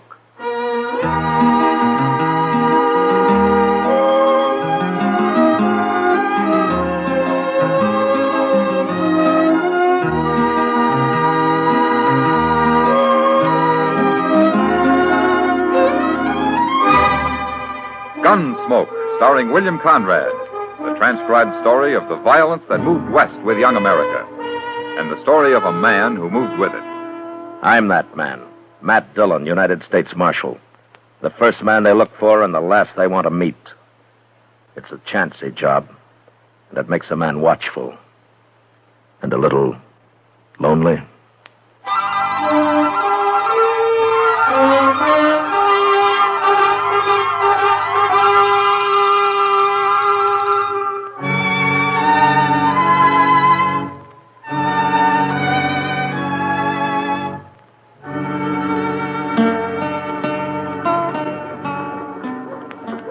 Mr. Dillon, I wonder what Dodge would be like if there wasn't always a crowd moving up and down Front Street. Huh? Just look at them. Everybody going somewhere. Well, there are a lot of them that aren't going anywhere at all, Chester. Just drifting. Yes, sir, I guess you're right at that, Mr. Dillon. I know when I first come to Dodge, I sure didn't have nothing in mind. Leastwise, working for a U.S. Marshal like you. Oh, you must have had some reason to come here, Chester. Well, backwards-like reason, maybe. Huh? What do you mean? Well, it's like it wasn't to come here as much as it was to leave there. What? I say it's like it wasn't to come here as much as it was to leave there. Oh, you mean Texas? Yes, sir. Oh. Why? Mr. Dillon, Texas is mostly populated by my family. I got relatives, thick and thin relatives, all over Texas. Oh, what's wrong with that? Why, it's like having somebody looking over your shoulder all the while. It makes man spooky. Well, sir, I choose to do my sinning where nobody don't know me. Hello, Matt and Chester. How are you, Doc? Where you headed for, Doc? No place, Matt. I'm just walking around. Now, you see, Chester? See what I mean? Yes, sir. Well, now, what's the matter with just walking around? Does a man have to be going someplace every minute? Anyway, you're a fine pair to be criticizing people. Sitting here like a couple of fat, horny toads in the sun. Now, slow down, Doc. Slow down. You're burning up all your fuel. Well, who's this fella? Which one of you men's Doc Adam?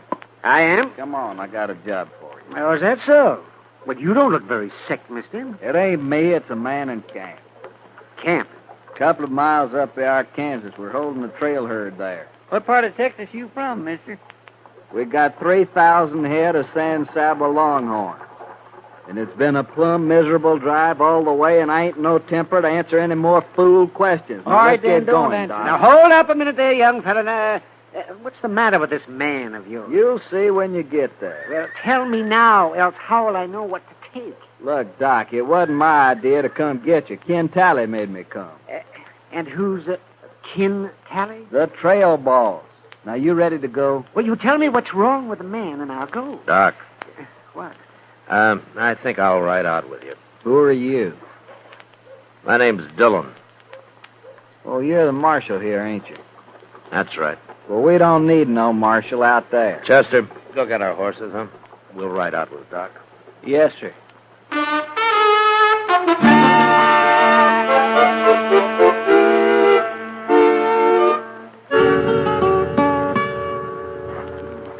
I brought the doc, Ken. How many doctors they got in Dodge anyway, Choke? That's the doc there. Well, who these other two? My name's Matt Dillon, Sally. This is Chester Proudfoot. How do you do, Mr. Dillon, huh? Well, I didn't send for you, Marshal. Yeah, I know you didn't. Then what are you doing here? That's the sick man lying in the blanket over there by the fire? You can get mounted and ride right back to Dodge, all three of you. We don't need Doc no more. Oh, no, you don't, mister. If that man's sick, I'm going to take a look at him. He's all right, Doc. Forget him. Come on, Doc.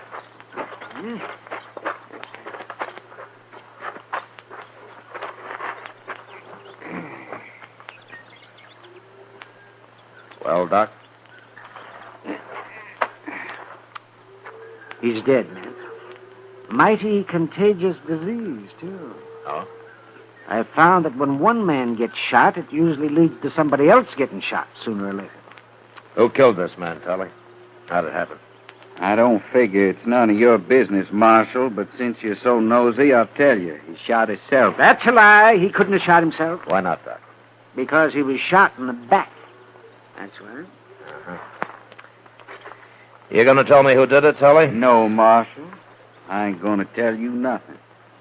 Tully, your man Choate here told us that you've had a hard drive up from the San Saba. Hard. We fought Indians and thieving Kansas jayhawkers and bad weather and stampedes the whole way, Marshal. But we're still ready to fight Dodge City if we have to. Well, you've been through a lot, Tully, and I know how edgy it's made you. All of you. But this man's been murdered, and I gotta have the murderer. His name's Bud Cowan. Whose name? Him. There. Who killed Bud Cowan? It's no use, Marshal. I got 18 Texas Cowboys here. Well, 17, and there ain't a one of them that'll talk. Look, Tully, you're a responsible man, or you wouldn't be trail boss. Now, you know what the law means. You know what it's for. Kansas law ain't for Texans, Marshal. We'll fight our own snakes. I'm not a Kansas marshal. I'm a United States marshal, but the law's the same. It don't matter. No Texan's gonna get hung in Kansas. Leastwise, not as long as I'm around. And there ain't a thing you can do about it, Marshal. Yes, there is. Like what? Your men are kind of hankering to buck the tiger in Dodge, aren't they? Of course they are. For 3 months, they ain't talked to nothing else. So if they don't get the Dodge, they're going to be mighty unhappy. And maybe one or two of them will decide to talk. Marshal, how are you going to keep 17 juiced-up Texas Cowboys out of Dodge? They'll ride right over you. No, I can't keep them out, Tully, but I can fix it so there won't be anything for them when they get there. What do you mean? I'll close Front Street. Every saloon, every gambling table, every store. I'll close them up tight. You do that? And if you knew me well enough, you wouldn't ask. Come on, Doc. Chester. You think it over, Tully.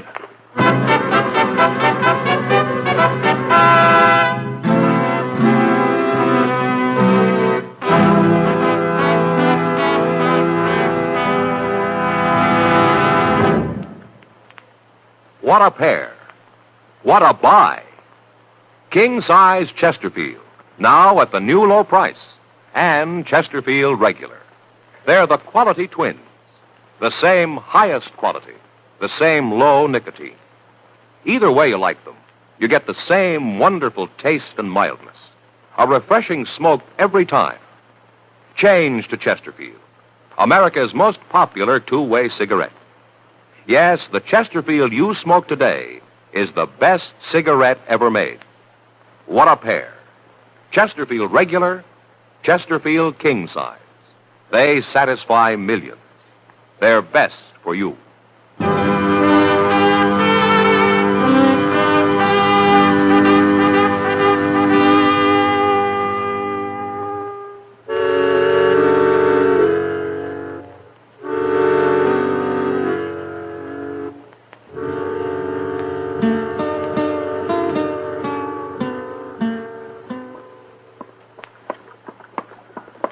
It sure didn't take long for the word to get around, did it, Mr. Dillon? Ken Tully followed us to town yesterday, Chester. He's smart enough to know how the businessmen would react. You mean he come in here and told them all about it? Yeah, of course he did. Oh, hello, Marshal. Hello, John. Well, here's the Dodge house, Chester. You better wait out here. Okay, sir. Mr. Green said they'd be waiting for you right in the lobby. Yeah.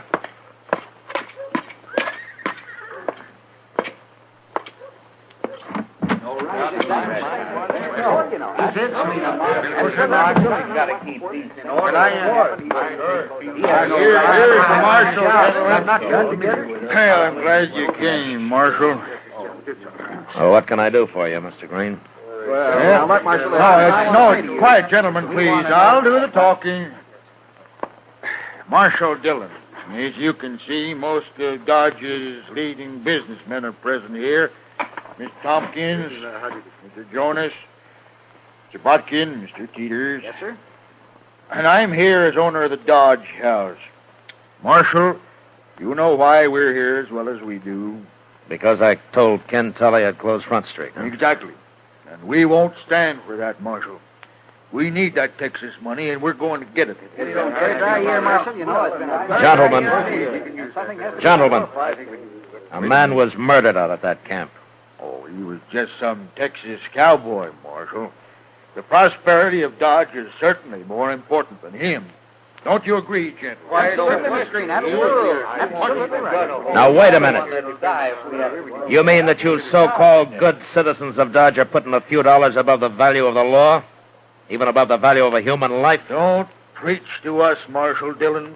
All the men you've killed. Mr. Green, I never killed a man in my life except in the performance of duty or in self-defense. All right. All right, that's not important. We're wasting time, gentlemen. I'm hired to enforce the law, and I'm going to do it any way I see fit. Now, is that clear? Well, then we'll complain about you, Marshal. We'll all write letters to Washington and have you fired. Fired. You will, huh? Good. Fine, that's fine. Then maybe I can get a little sleep for a change. Start walking around like an ordinary man instead of jumping at shadows thinking somebody's about to shoot me any minute. Yeah, go ahead. And maybe I can afford to have a few friends again. Instead of everybody looking at me sideways like I was some kind of a rattlesnake. Gentlemen, I might not have to kill anybody again as long as I live. Yeah, you go on. Write your letters. You'll be doing me a great big favor.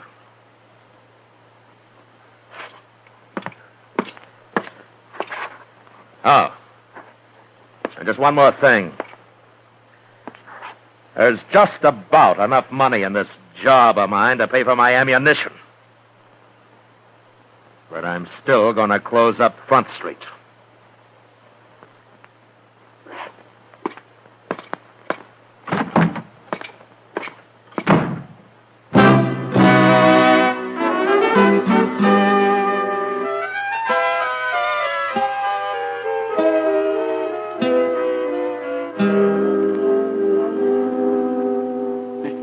Yeah, what is it, Chester? What'd you say to Mr. Green and them other men yesterday? Huh? Why? Oh, I don't know. I'm just curious. Well, I said the same thing that you'd say, Chester. At least I hope you would. Oh, yes, of course I would. And I sure do thank you, Mr. Dillon. I'm mighty proud to have you say that. But you don't know what I told them, Chester. Oh, it don't matter. I trust you. You know what you're doing. Well, thank you, Chester. I'm glad somebody thinks so. Well, of course, I've seen you make mistakes sometimes. Well, I mean, nobody ain't perfect. Much. It's a simple thing for anybody. Why don't you go on to the depot and pick up the mail, Chester? Huh? Yes, sir, by only that's right. Santa Fe just come in over an hour ago. Good morning, Marshal. Well, Ken Tully. Marshal, this here's Sam Peoples I brought with me. Huh? Hello, Peoples. Hello? Marshal, I done a lot of thinking the last day or so. No? Yes, sir. I've decided you're right about the law and all. So I went and brought Sam Peoples in. You mean he killed that man, Bud Cowan? He sure did. There's 5 cowboys that witnessed it, Marshal, including myself. All be glad to testify at the trials any time you say. Is that right, Peoples? Did you kill Bud Cowan? Yes, sir. Okay. Now, what happened to your face? Fall off a horse or something? Yes, sir. I come loose off in the bronc yesterday. Uh-huh.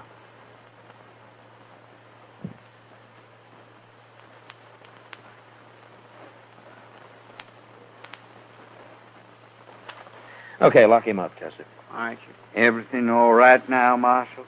Well, I'll let you answer that, Tully. No hard feelings on my side. Just don't let him get away now.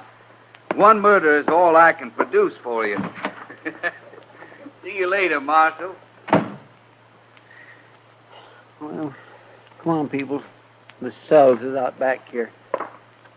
Wait a minute, Chester. Yes, sir. Bring him back here, huh? Yes, sir. Come on, people. Peoples, tell me something. Are you a Texan? No, sir, I ain't, Marshal. And what are you doing with that San Saba outfit? I run into them when they was bringing their cattle across the Cimarron, sir. They hired me on just for grub. And I wanted to get to Dodge real bad. Ah, I see. That, bronc you fell off of yesterday, did he tromp on your face? Yes, sir. Well, sort of. Mm-hmm. I'd sure like to see that horse. You would? Yeah. Be kind of interesting to see a horse that's got hooves like a man's fist. Yes, sir.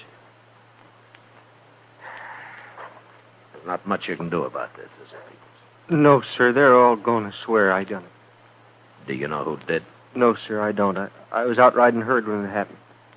And none of them fellers ever talked to me much, anyways. Well, you're in a tough spot. Yes, sir. Unless I can find out who did kill Bud Cowan, you're going to have to stand trial. But I'll do what I can for you, if that happens. Thank you, Marshal. I don't guess there's much anybody can do. All them fellers testifying. Well, we'll see. Go get him something to eat, will you, Chester? Yes, sir. I'll be out on the street. Ken Tully's men are going to be feeling free to do about anything from now on.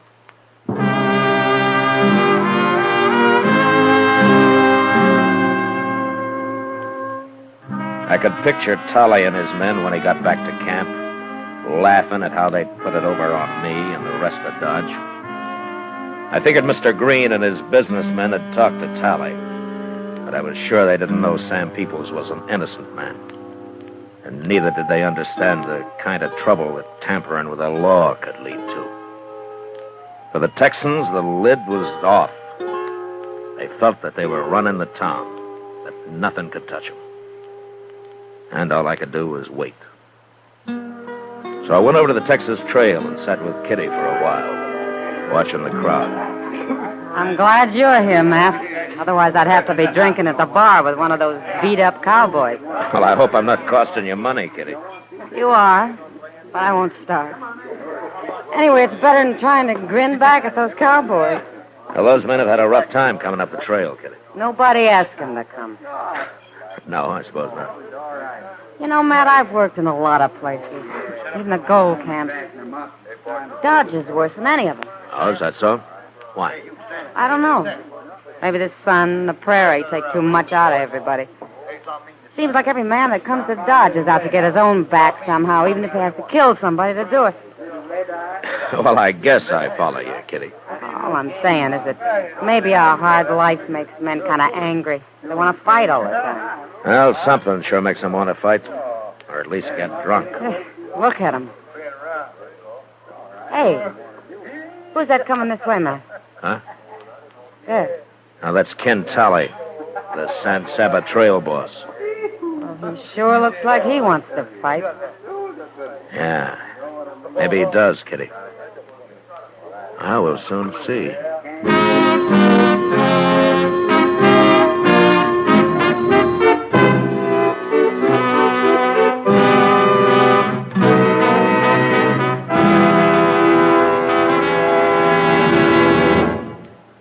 We will return for the last act of Gunsmoke in just a moment. Tomorrow afternoon, almost 100,000 cheering people will pack Cleveland's Municipal Stadium for that great annual baseball classic, the All-Star Game. I guess there isn't a fan in the country who wouldn't like to be there. And you folks who are going will notice towering above center field, the mammoth Chesterfield scoreboard. Now, if you visited the American League dugout tomorrow, you'd want to say hello to the Yankees' famous catcher, Yogi Berra. He's a Chesterfield smoker. Has been for 7 years. And as he puts it, they're mild and they taste great. Yogi likes the regular size. Across the field in the National League dugout, there's another man you'd want to meet. The fabulous Stan the Man Musial of the St. Louis Cards. It's Stan's 11th All-Star game and his 11th year with Chesterfields. Now, he likes a long smoke, so he buys Chesterfield king size. What a pair they are. Musial and Berra. And what a pair these are. Chesterfield king size at the new low price and Chesterfield regular. It's America's most popular two-way cigarette. Try Chesterfields yourself. They satisfy millions. They're best for you.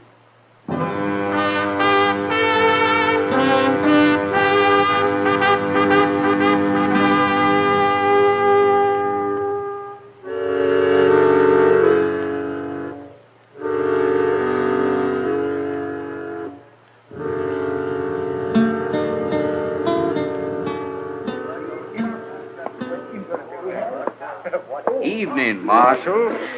Hello, Tally. You gonna introduce me to the lady? Nobody has to introduce anybody here, mister. My name's Kitty. Kitty, huh? Well, my name's Ken Talley. How about having a drink with me, Kitty? Sorry, I'm busy. Oh, come on. You ain't busy. You heard her, Tally. Go on back to the bar, huh? You're sure something, ain't you, Marshal?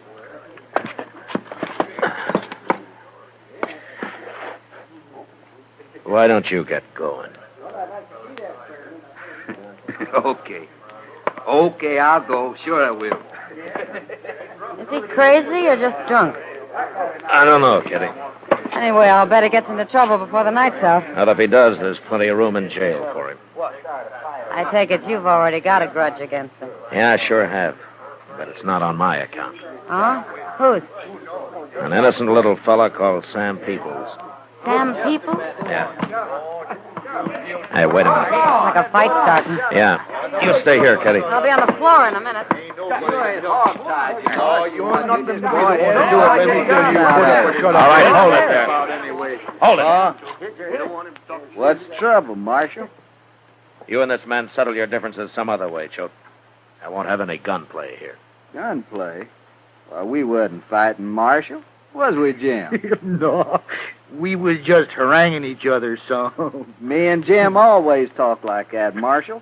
Don't we, ma'am? Why, looky there, Marshal. Ken Talley's running off with the gal. Get in. Let's go outside and look at the moon. Sure. Let's! And I'll rub the rest of this bottle around in your face when you get up. All right, get out of the way, Kitty. Gladly, Matt.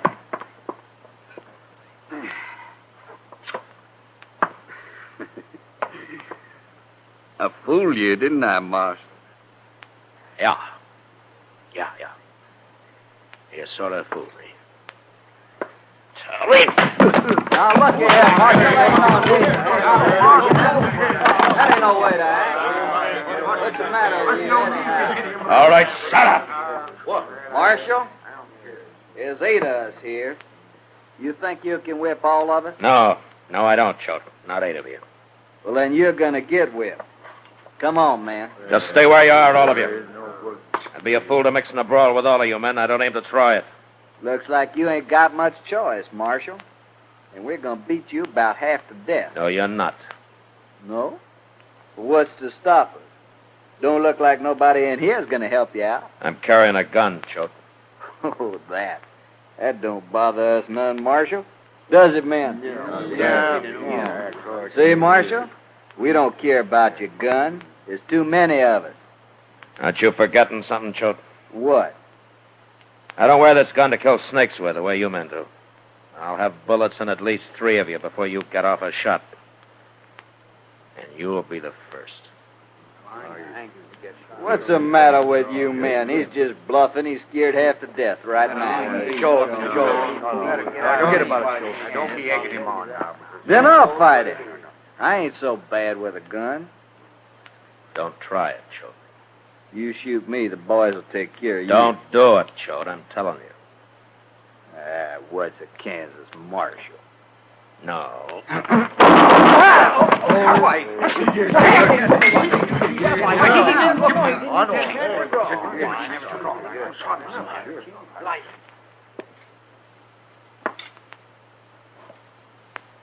Well, who's next? Any more of you men want to die in this place? All right, then get out of here and get on back to camp. Move.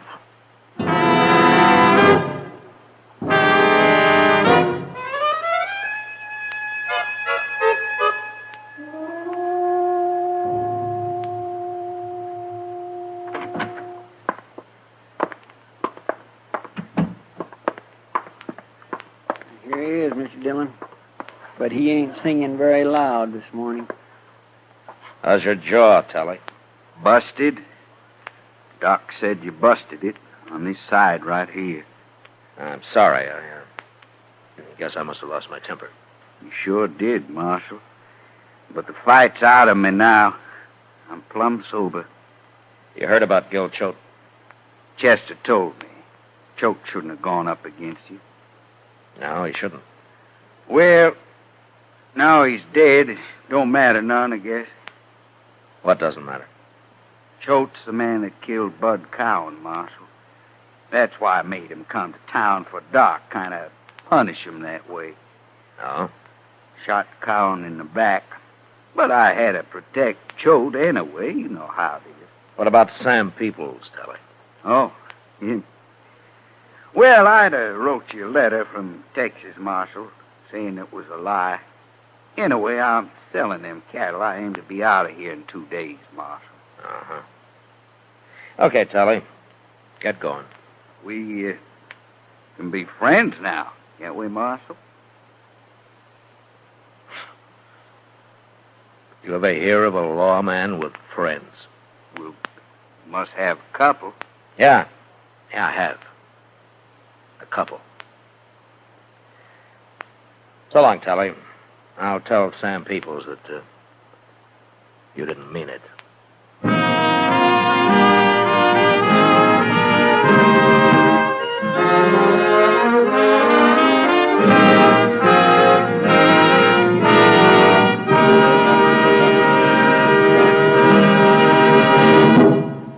Here is our star, William Conrad. Thank you, George. You know, it's a wonderful cigarette we've been telling you about tonight. I mean, Chesterfield, of course. My cigarette. King size or regular, Chesterfields give you the taste and mildness you want every time you light up. So give them a try.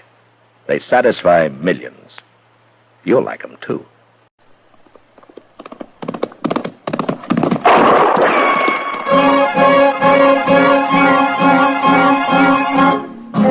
Around Dodge City and in the territory on west, there's just one way to handle the killers and the spoilers, and that's with a U.S. Marshal on the smell of Gunsmoke.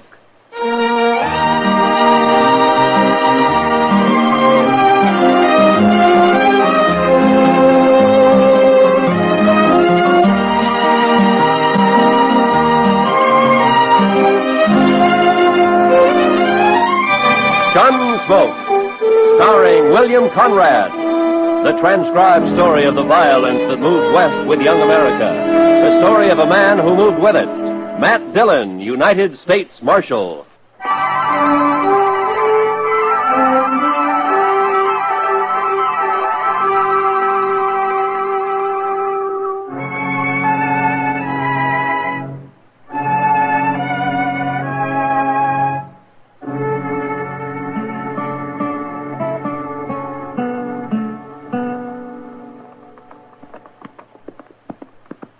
Ain't we never going to make camp, Mr. Dillon? We'll ask whoever's living in that cabin up ahead if there's any water around here, Chester. Most likely there ain't.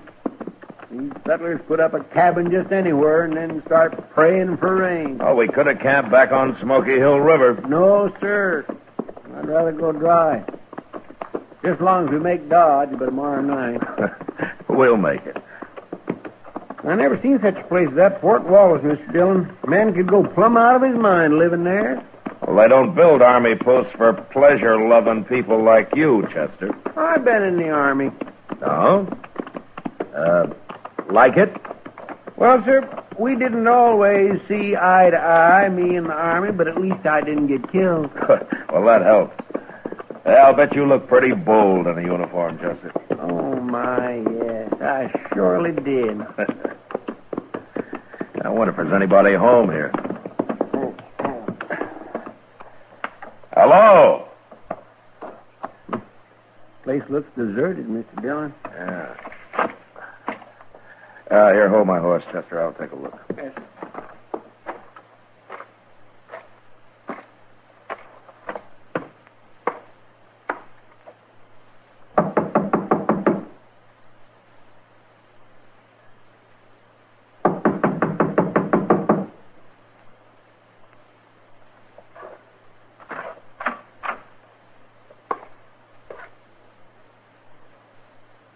Ain't nobody home? There's a man in here, Chester, lying on the floor. What? He's dead. Somebody killed him.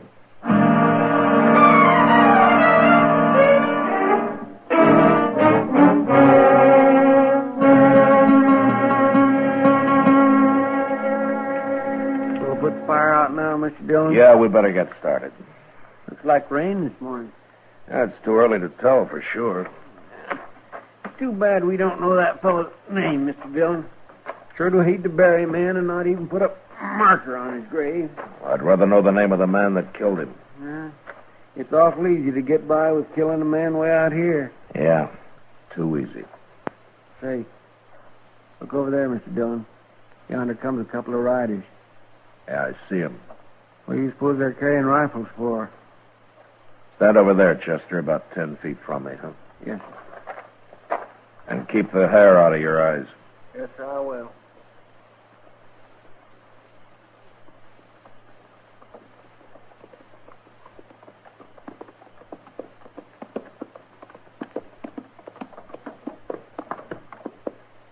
What are you men doing here? Do you own this place? I wouldn't live in a shack like that. We got a real house over on Turkey Bend. But that don't answer my question, mister. What are you doing here? We found a dead man in the cabin there last night, so we stopped to bury him. A dead man? That must have been Riley. What happened to him? He got shot. Who'd have shot a nice fellow like Bob Riley? Maybe they done it, Deaver. They probably did. You think we ought to hang him? It'd be easier to shoot him and leave him here as a kind of a warning. Yeah, good idea, Giles. You move that rifle 1 inch, mister, and you'll die for it. Now go ahead, mister. You're calling it. It ain't worth a chance. All right, mister. Whoever you are, you and your friend get mounted and ride out of here. You're Giles, huh? And Deaver? That's right. We don't want people around here. Might get an idea to settle down. Now, you two start riding, and right now. Chester. Yes? That coffee you made this morning was weak as well water. Get that fire going again and build some more, huh? Okay. Sure got a lot of nerve, mister. He don't even blink, Deaver. Look at him. We'll be by here later, mister. We won't ride up so close next time. You better be nowheres around. Come on, Giles.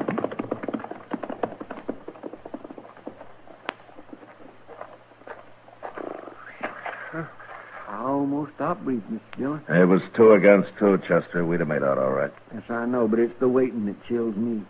Say, you know something? I'll bet anything it was them that killed the fellow that lived here. Maybe.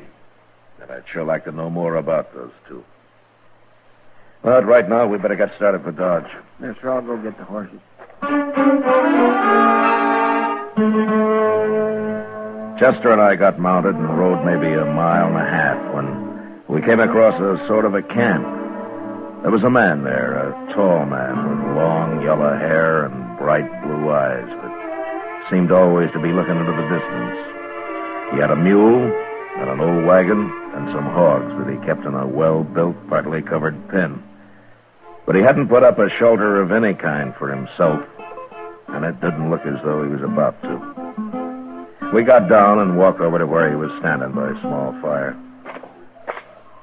Sit down, man. I got no coffee, but you're welcome to that pot of chicory. There's a spoonful of molasses in it. Well, thank you, but we just stopped to say hello. No need to hurry off, mister. My name's Obie Ridgers. Glad to know you, Richards. I'm Matt Dillon, and this is Chester Proudfoot. How do you do? I don't meet many people out here. Are you raising hogs? All my life. Not here, though. Where do you live, Ridgers? You got a house somewhere? Ain't lived in a house since I was 9 years old. I like it outside. I need to breathe. Well, you're outside here, all right. I ain't gonna move no matter what they say. No matter what who says? Them two fellas up on Turkey Bend. Giles and Deaver?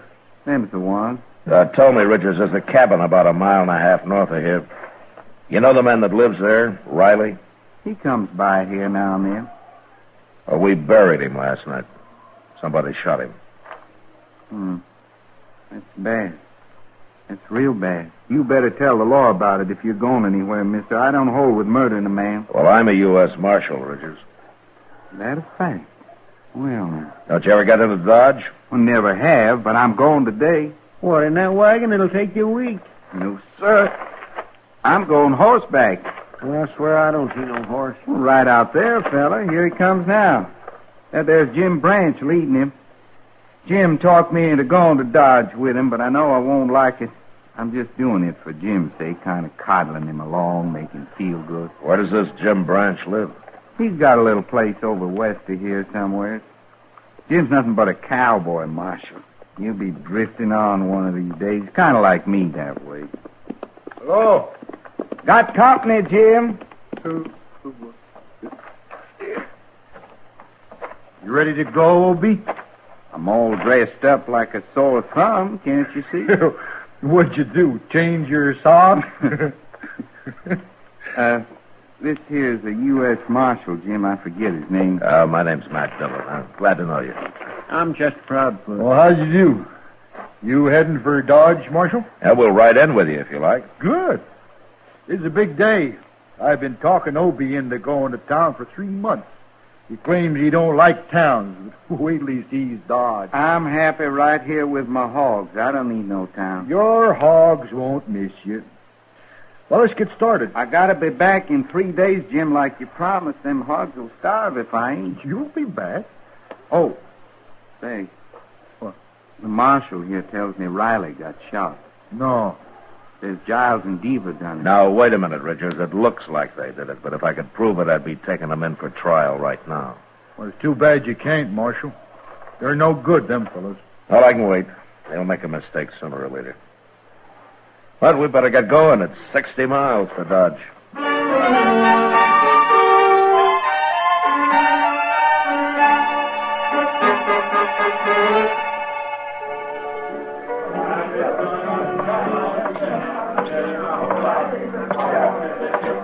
Good evening, Kitty. Sit down, Matt. You want a drink? No, thanks. I just had dinner. That reminds me. Fella brought me a dozen quail today. Oh? I can cook them for dinner tomorrow if you're going to be around. Yeah, that sounds great.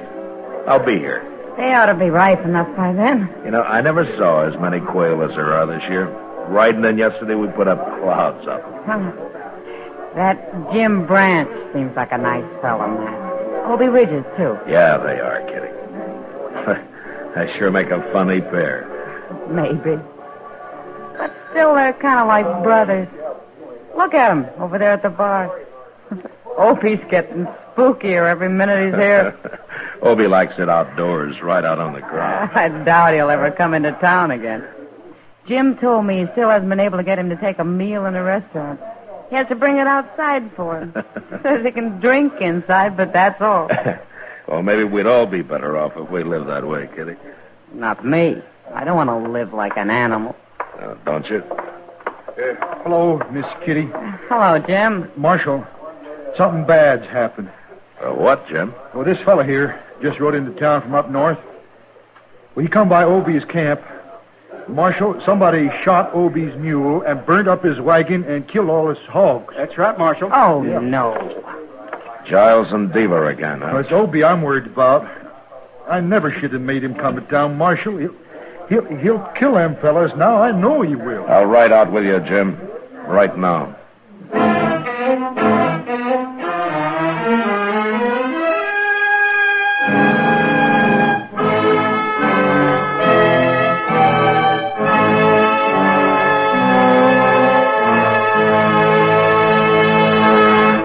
We will return for the second act of Gunsmoke in just a moment. But first... This coming Tuesday night on most of these stations, CBS Radio turns John Lund loose on his latest case of yours truly, Johnny Dollar. In the Woodward Manila matter, Dollar launches a search for a missing man and a missing fortune. And when the chips are all totaled up, the missing man and the missing money, each somewhat depleted, are accounted for. Don't forget, this Tuesday night at the Star's address, yours truly, Johnny Dollar. Now, the second act of Gunsmoke.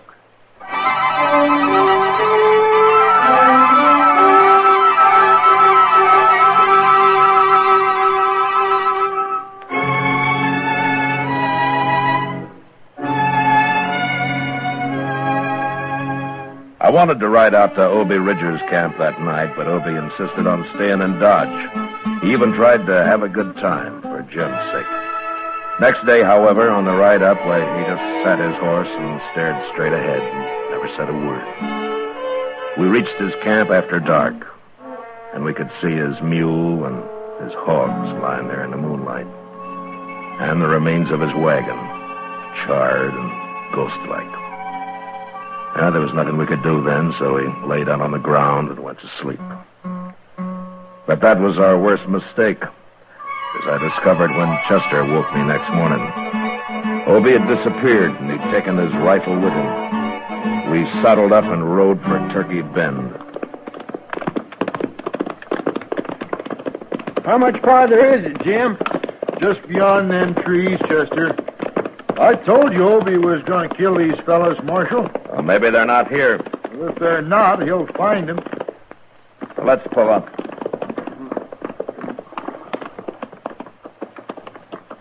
I don't see no cabin. It's right in there. There it is, see? Oh, God. Wait a minute. Look over there, behind that log. It's Obie. Hey, Obie! We better walk over.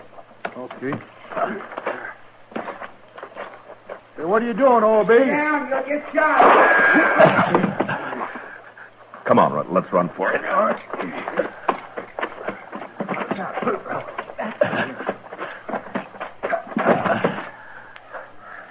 Diva in there. I got him trapped. Look, Obie, I'll handle this. You can't kill these men. I done killed Giles already. That's him laying right by the door over there. Oh, Obie, you did. Blew the top of his head off. Obie, I gotta put you under arrest. Now, give me your rifle. Wait till I kill Diva. I can't hang twice. Give me that rifle, Obie. Now. You mean it, don't you? I do. All right, I won't fight you. Yeah. But I'd sure like to kill Diva. Chester, take this rifle and keep an eye on him. I'm going after Deaver. Yes, He'll kill you, Marshal. No. He'll be too curious at first. I'll walk over there with my hands up. But you wait here till I yell.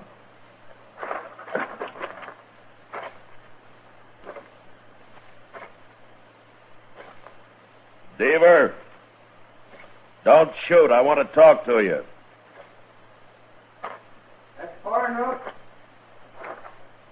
Come outside. Obie's under guard. He won't shoot. I'm a U.S. Marshal, Deaver.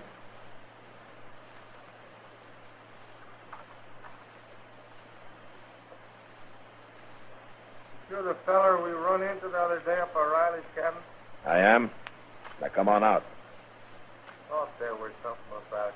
I got Obie under arrest, Deaver. He admits killing Giles here. You killed him.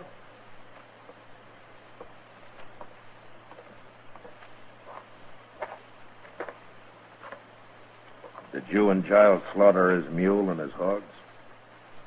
Ain't no reason to murder a man. No? No, it isn't.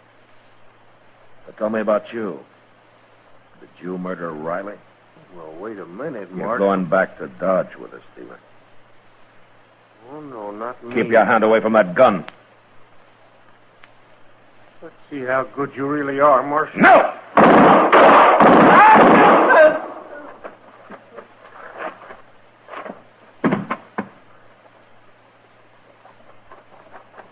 Dillon, good for you, Marshal. Good. You killed him. Now they're both dead. Yeah, they're both dead. But you murdered one of them, Obie. Jail. I can't go to jail, Marshal. I'd go crazy. I'd go crazy in jail, don't you understand? I can't go to jail.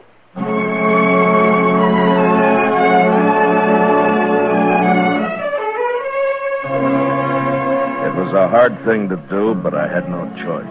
And I took Obie back to Dodge and locked him up.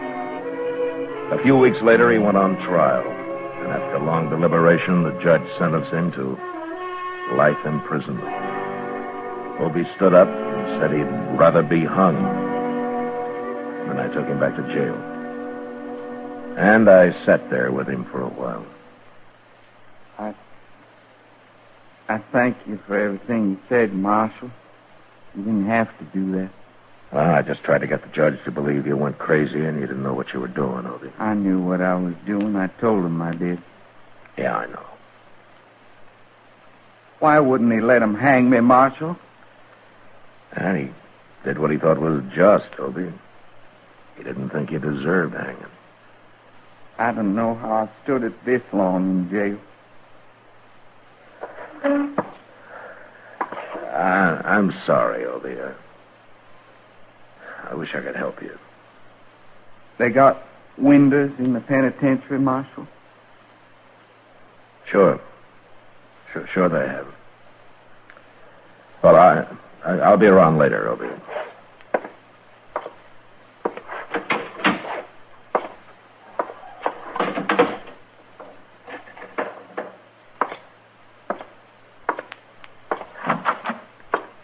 How's it taking it, Mr. Dillon?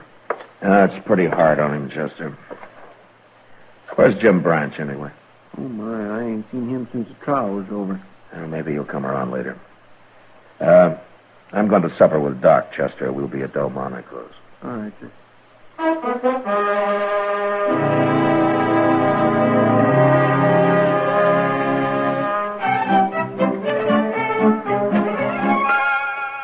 Well, man like that could go crazy. Locked up, man? Oh, that's happened before. There's nothing I can do about it, Doc. Well, I know. I didn't mean it that way, Matt. Pass me the beans, will you?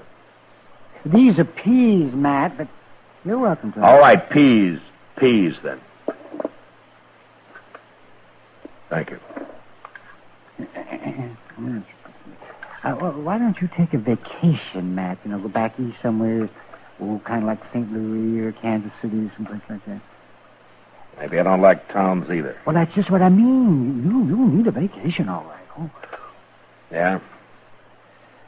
Well, if I were a rich croaker, maybe I could take one. Rich croaker? Croaker? Oh, man. Oh, croaker, man, how could you say... All right, Matt, Doc. would you Take it easy, Doc. You'll bust something. It's a fine thing when a mere policeman can insult the noblest profession known to man. I was insulting you, Doc, not the profession. Oh, croaker. Oh, I might have known what it'd be like having supper with you tonight. I'll buy you a drink after, huh? How's that? Well, I don't know. Well, I'll think about it. Mr. Dillon? What's the matter, Chester? Obie Ridgers. He's dead. What? I heard a shot out back, and I run into his cell, and he was laying there dead. There's a gun on the floor. I don't know where he got hold of it. You better come look.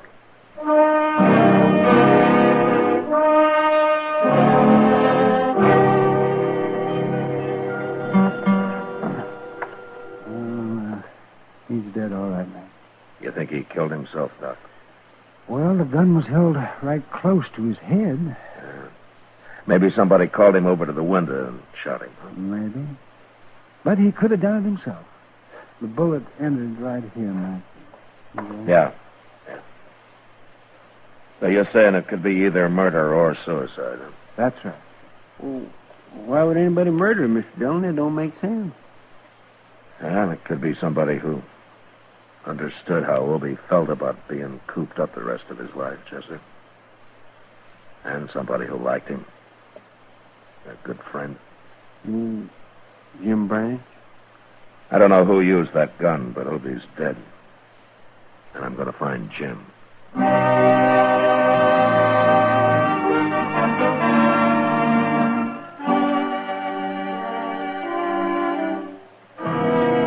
Jim Branch wouldn't talk one way or the other. So I charged him with both murder and abetting a suicide, and he was brought to trial. The trial didn't last long due to lack of evidence, and Jim was freed. He left the country soon after, and I never heard of him again. And as Kitty had said, he and Obie were kind of like brothers.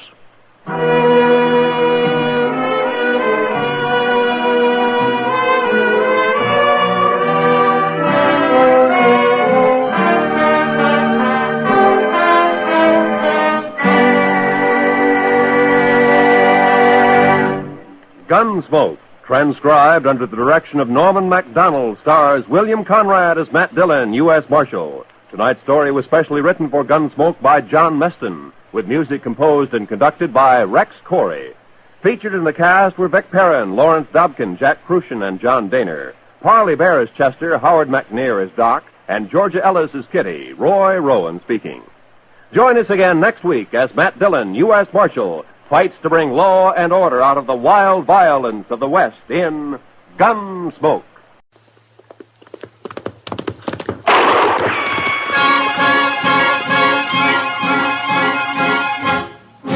Around Dodge City and in the territory on West, there's just one way to handle the killers and the spoilers, and that's with the U.S. Marshal and the smell of Gunsmoke.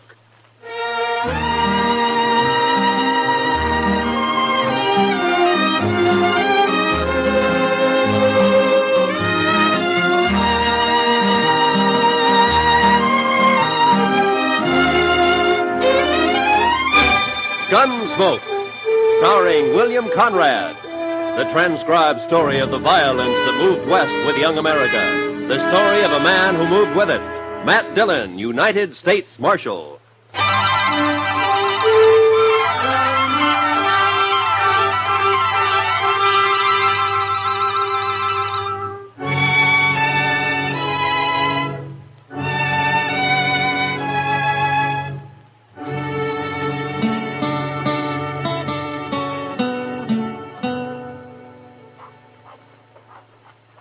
Goodness, Mr. Dillon, come over here at the window and take a look at this fella. I'm busy, Chester. Yes, sir, I know, but you just gotta. Why, he's the doggonest thing you ever saw. Please, Mr. Dillon, before he goes away. Well, I can't write while you're talking. Look at there. See? In the coonskin hat across the street there? Why, he looks to be 8 feet tall. That's 'cause he's so skinny. And that long rifle. Looks like a fish pole. How's he gonna shoot buffalo with that? He's a squirrel hunter, Chester. That's a southern mountain man. Now, that fella he's talking to now is pointing this way. Oh, here he comes. Howdy. Hello. Well, come on in. Be you the... what you call him? Oh, the marshal? I'm against schools and education. Never heard nothing called a marshal. I'm a peace officer. I'm a country man. I'm again towns, too, and jailhouses. Well, so am I, but sometimes they're necessary. No, they ain't. No more'n the law is. It ain't fitting for some folks to be meddling in other folks' business. Uh-huh. Oh, where do they figure it like that, stranger? The Ozark Mountains? Better country than this. My name's Luke Humbird. Mine's Dillon. This is Chester Proudfoot. How do you do? I knowed a fella called Proudfoot once. That so? Yeah. Well, there ain't too many of us. Might be a relation of some kind. All I remember is how he crimped up every time I kicked him in the belly. You did?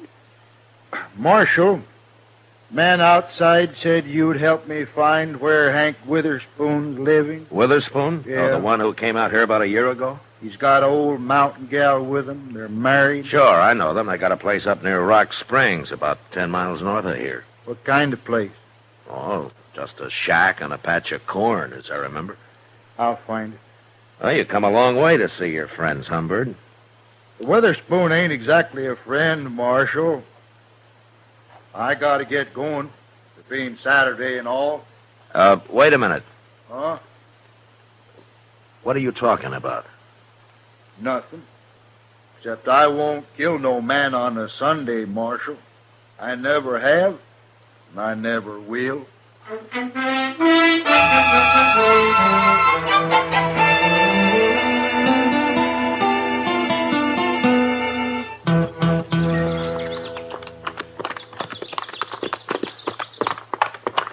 You think Humbird meant what he said, Mr. Dillon? He's too mountain simple to lie, Chester. Yes, sir. Hey, look, there's Miss Witherspoon now, out in the corn patch. Yeah, I guess it'd be polite to stop and say hello to her first. Come on.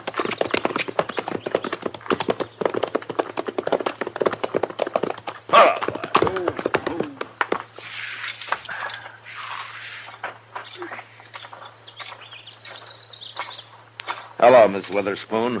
Howdy, Marshal. You too, Chester. Sorry, ma'am. Poorly. Hank's done heeled it into Dodge, Marshal. Don't you know today's Saturday? Oh, what's Saturday got to do with it? Every Saturday Hank's in Dodge. He don't come back till Sunday night. Well, that's funny. I don't recall seeing him in town much. He's got his ways, Hank has. He goes to town, but he ain't too sociable. I see. Miss Witherspoon, do you and Hank know a man called Luke Humbird? Humbird.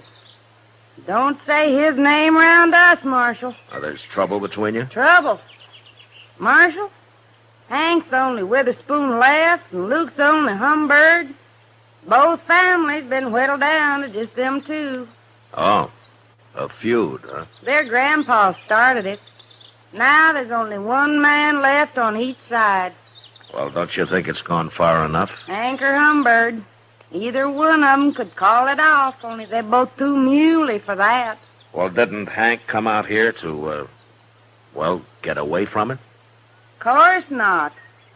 He's always talking about going back long enough to kill Luke Humbird. How'd this feud start, ma'am? Well, they say Hank's grandpa stopped by the Humbirds one day, and they asked him to sit and eat. He did. Dinner was slow cooking, and he got to hollering about it. Sat there pounding on the table with his knife, just a-faunching and a-slavering for his victuals until Luke Humbird's grandpa, he took offense and told women not to feed him at all. He went off mad. They've been feuding ever since. Well, forever. You mean they're still fighting over that? Course they are. Where'd you see Luke Humbird? Well, he was in Dodge asking about Hank. That's bad, Marshal. Hank don't even know he's around. Well, that's why I came out here. Hank ought to be told. He's better shot than Humbird any day. Look, Miss Witherspoon, the law doesn't recognize a feud as justification for murder. If one of them kills the other, he's going to hang for it. I never heard tell of no such law, Marshal. You're making that up. No, it's true, Miss Witherspoon. I've warned Humbird, and I'm going to warn Hank. They'll shoot you. You start meddling. These people just don't understand nothing, Mr. Dillon. I'm worried about Hank. He'll be drunk soon as it's dark. Oh, well, I'll find him.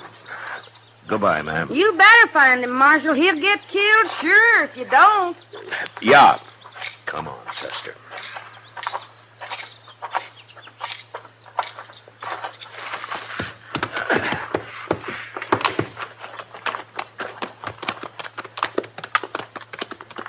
Are hill people all like that, Mr. Dillon? They're mighty independent, Chester. They're mighty crazy, if you ask me. Why, it's like they don't even hear what you're saying. Well, I guess anything to do with the law's a new experience for them. Now look over there, Chester. Huh? By that little bluff over to your right there. Well, how'd he get out here? Now, let's go ask him.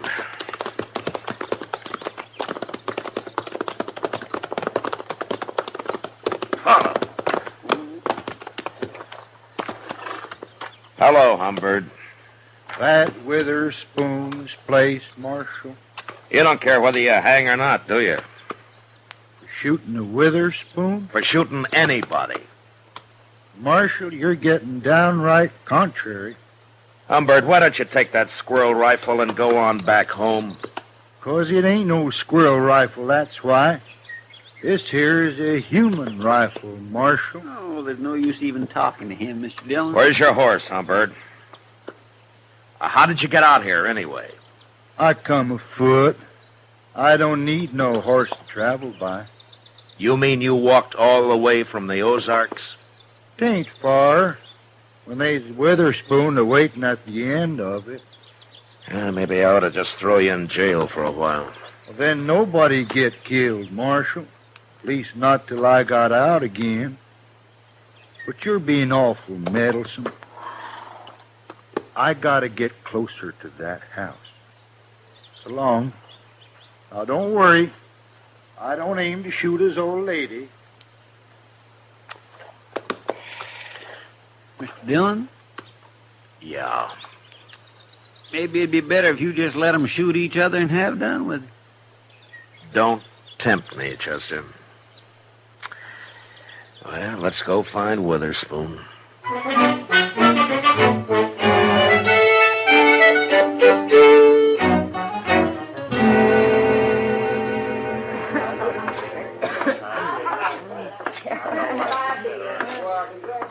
Go ask Sam if he's seen Witherspoon, Chester. All right, sir.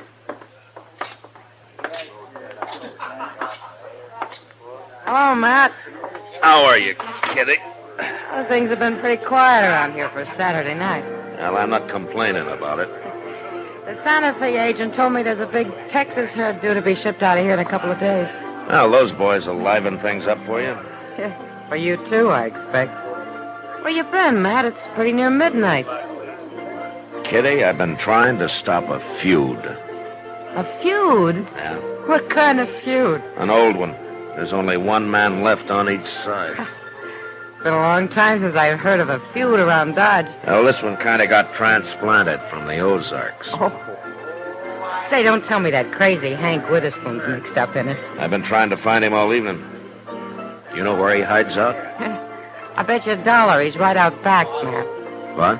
Regular as clockwork. Every Saturday night he comes in carrying a long rifle and buys a bottle of corn from Sam and takes it out back and drinks it. All alone, as far as I know. He just sits there, looking at the moon and drinking his whiskey. Never causes any trouble, huh? Oh, no wonder I never see him around. Mr. Dillon? Yeah, I know, Chester. Kitty just told me. Go see if he's there. Bring him in, will you? Yes, sir. Who's he feuding with, Matt? Fellow by the name of Luke Humbird. I never heard of him. He just arrived today. On foot. On foot? Yeah, he's all legs, Kitty. A real traveling man. Well, if he's anything like as weird as Hank Witherspoon, you've got a problem on your hands. Yeah, I know. Here he is, Mr. Dillon. I made him leave his rifle outside. Hello, Hank. What do you want with me, Marshal? I don't like it all cooped up in here. Hank, Luke Humbird is looking for you. Birds and the Witherspoons been looking for each other nigh on to 40 years, Marshal. They most all got found. How drunk are you, Hank? Marshal, my old woman won't allow no drinking on the place, so I gotta come into town every Saturday. Hank Witherspoon? It's Humbird, Mr. Dillon. I got you caught like a bar up a tree, Hank. But...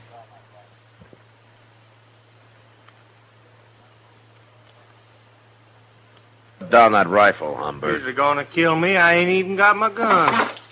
Put it down, I said. Get out of the way, Marshal. I'll shoot you, too, if you don't. Now, you listen to me. Hey, wait a minute, everybody. I just thought of something. Why don't all you folks stop meddling in this? It's after midnight, Humbird. What? It's Sunday. Sunday? Oh, no. Yeah, he's right, Humbert. Well, of all the gall-blamed luck. Now I'll have to put off killing you, Hank. I won't shoot a man on Sunday, even a Witherspoon. Well, of course you won't. Hey, Luke, you sure travel a long ways. Well, I got tired waiting for you to come back home. I was figuring coming back this summer for a spell. Alone. I know. I seen your old lady scratching around in that corn patch. She said she ain't never going back, hard as it is here. Oh, well, fellers can make a crop here sometimes, Luke. Yeah. But it's a hard fight with a short stick. You got no hogs out there. Where are your hogs, Hank? I'll be getting some. Oh. Hey, Luke, I'll tell you something. What? I got me a little jug out back. It's most empty now, but we could maybe buy us another one and set out there for a spell and kind of get soured on the cob. Well, might as well. We can't do no shooting till Monday. Where do we buy this whiskey? I'll show you. Feller over here, he sells it. You'll have to lend me some money, Hank. I didn't bring none with me. Well, if that don't beat all. Matt, why did you put him in a cage and send them back where they came from? I'd like to, Kitty. People here are getting quite a kick out of this. Yeah, I know. Those two hillbillies are making me look like a fool, and I don't know what to do about it. Handling them's about as easy as trying to stop it from raining. Well, I'm going to bed.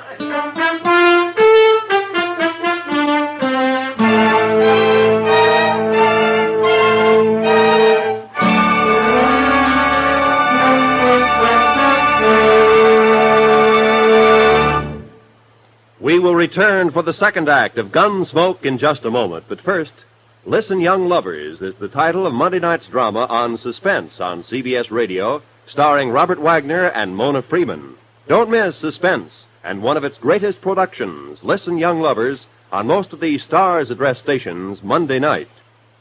Now, the second act of Gunsmoke.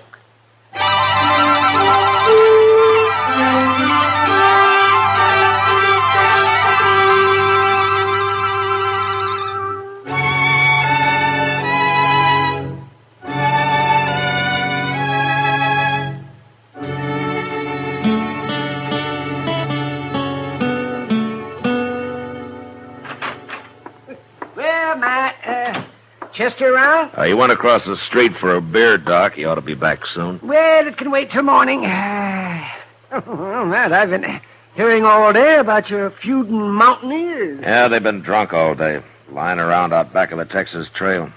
The shooting won't start till midnight. Oh, you're going to let them go ahead with it? And I've about decided to throw him in jail. Give me time to think of some way to get rid of him. Well, that's a good idea, Matt. People are saying that this is the first time you've run into something that you can't handle. Yeah, they're kind of enjoying it, too. I'll bet they are. Yeah, and all over a couple of crazy... What's that? That was a rifle shot, Doc, a long-barreled human rifle. Now, you might as well come along. I thought they were against shooting each other on Sunday, Matt. I thought they were, too, Doc. Maybe they got so drunk they forgot. Yeah, well, sure looks that way. Now, watch your step, Doc. It's pretty dark back here. Over here, Mr. Dillon. Miss Humbird got shot. I was right inside when I heard it. Oh, that's old. Here. Let me take a look at it. What's the matter with Hank, Chester? He looks like he's been shot, too. Too much corn whiskey, I guess. Yeah. Scoop some water out of that rain barrel there and throw it on him, huh? All right, sir.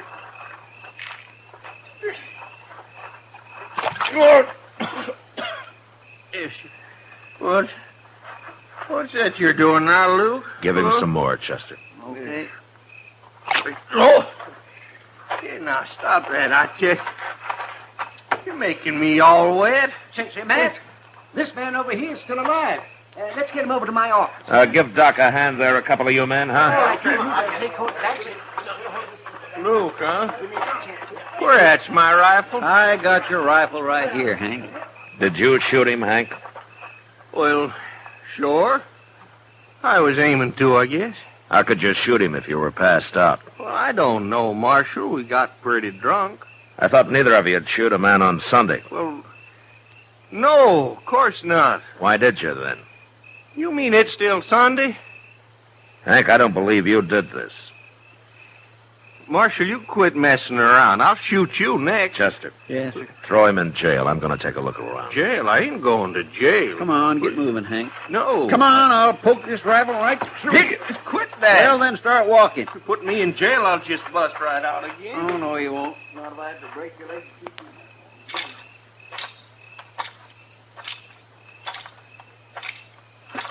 Who's that? All right, hold it right there. Hold it or I'll shoot. All right, that's better. Now get your hands up.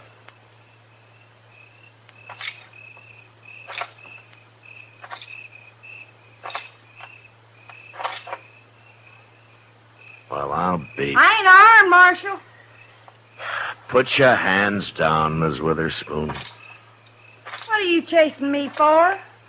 I'm a woman, Marshal. Come along, ma'am. I'll put you in the same cell with your husband.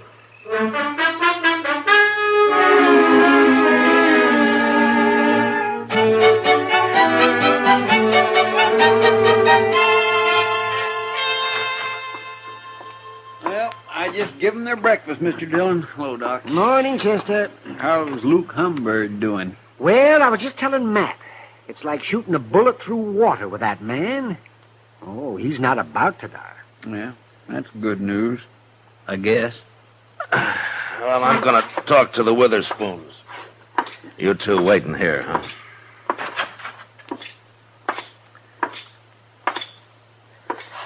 Morning, Hank. Ma'am. Morning, Marshal. You come on out to our place someday, Marshal. I'll cook you a better breakfast than you give us here. Thanks, ma'am. But it might be a long time before you go home. I've been trying to explain things to Hank, Marshal. Oh? He's still arguing he shot Luke Humbird. But even he don't believe it. You're admitting that you did? Of course I did. You know it. Hank is too drunk. Humbird's all right. He's going to live. But you'll still have to stand trial for attempted murder, Miss Witherspoon. Judge ain't gonna do nothing to a woman. What'd you go do it for anyways? Feuding is a man's job. I got to thinking, that's why. Worrying. About what? About you being too drunk to fight come Monday. And when I seen you laying around out back there, I knowed I was right, so I took your rifle and shot him. Don't you know if you'd killed Humbird and I hadn't caught you, Hank would hang for this? You're still saying that, Marshal. Oh, don't pay him no mind, woman. Hey, Marshal, when you gonna let me out of here? So you can go shoot Luke Humbird? No, you're staying here, Hank. You can't keep him locked up, Marshal. Yes, I can. No. It's all a mistake. I didn't have to shoot Luke at all. What? Well, the reason they got so drunk was they was celebrating. Celebrating what? They decided to call the feud off, Marshal. Both of them at the same time. Luke Humbird's gonna come out, go to work for Hank, and he's gonna live on the place. They got it all figured out. They's too drunk to tell me.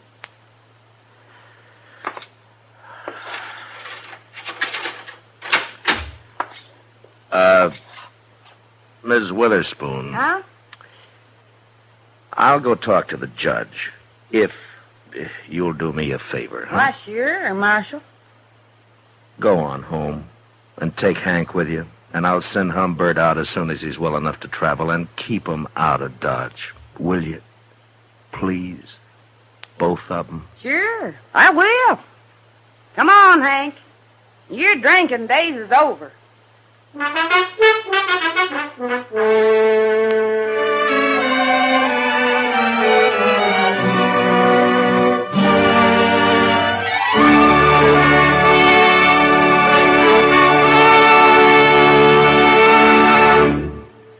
Gunsmoke, transcribed under the direction of Norman MacDonald, stars William Conrad as Matt Dillon, U.S. Marshal. Tonight's story was specially written for Gunsmoke by John Meston, with music composed and conducted by Rex Corey. Featured in the cast were Virginia Gregg, John Daner, and Lawrence Dobkin. Parley Bear as Chester, Howard McNear as Doc, and Georgia Ellis as Kitty. Join us again next week as Matt Dillon, U.S. Marshal, fights to bring law and order out of the wild violence of the West in Gunsmoke.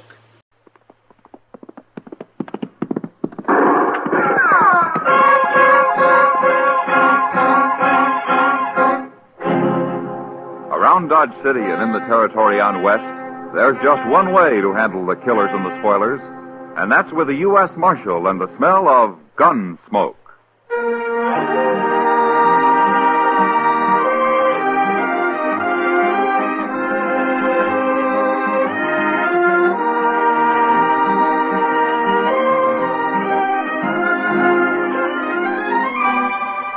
Gunsmoke, starring William Conrad. The story of the violence that moved west with young America. The story of a man who moved with it. Matt Dillon, United States Marshal.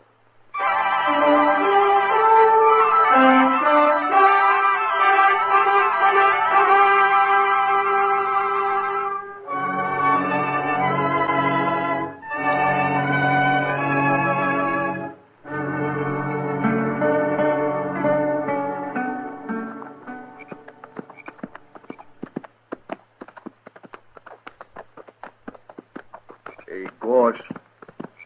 Yeah? There's no moon tonight. What of it?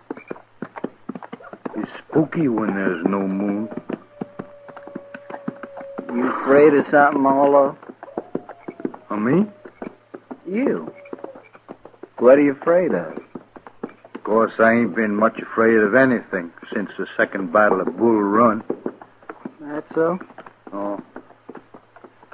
I took my first bullet at Manassas Gap. I thought sure I'd die, but I didn't. That's nothing. When I got shot on the Chattahoochee River over in Georgia, I knew I wouldn't die. How'd you know?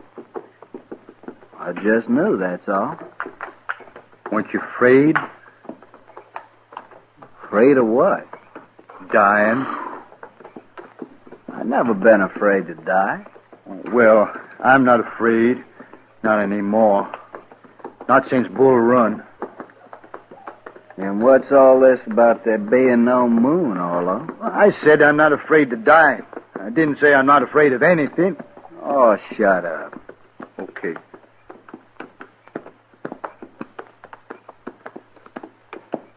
Hey, Gorse. Yeah? Wished we could stop and light a fire. What? I got some pork to cook. Now listen here, Orlo. You trying to tie the rope around your own neck? No. And eat your meat raw, you hear? Raw meat gives me the bellyache. You needn't worry about that, Orlo. Those people back in Dodge, they got a cure for bellyache. They have? They have. A lariat rope over the limb of a cottonwood tree. Oh, they ain't going to catch us. They will you go building bonfires all over the prairie to cook your dang pork with. Well, I'll just build a little bitty Indian fire, Gorse. Oh, shut up.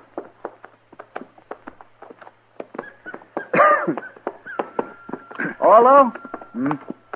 Look over there. Where? Over there. At the foot of that little rise. I don't see nothing. That cabin, you do too see. Oh, that. What about it?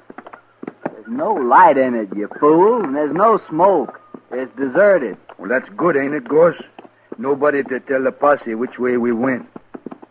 How do you know they got a posse? Well, they should have. Anyways, we'll sleep in that cabin.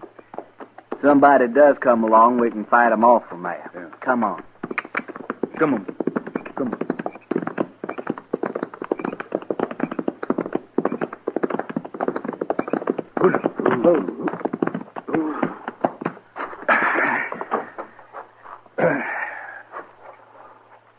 It's big, ain't it, Gorse? Big enough for us, anyway. Come on, maybe there's some food inside.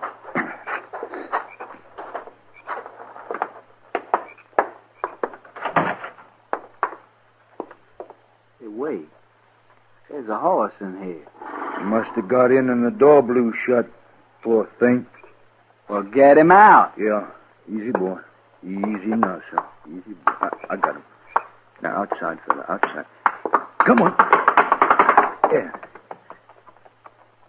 Yeah, that's funny. What's funny? That horse. He's all wet with lather. Lather? Hold it right there. Hey. There's somebody in there. Now get your hands up. What? You're framed in the door and you'll die if you make a wrong move. Now turn around and stand there. Now take your guns.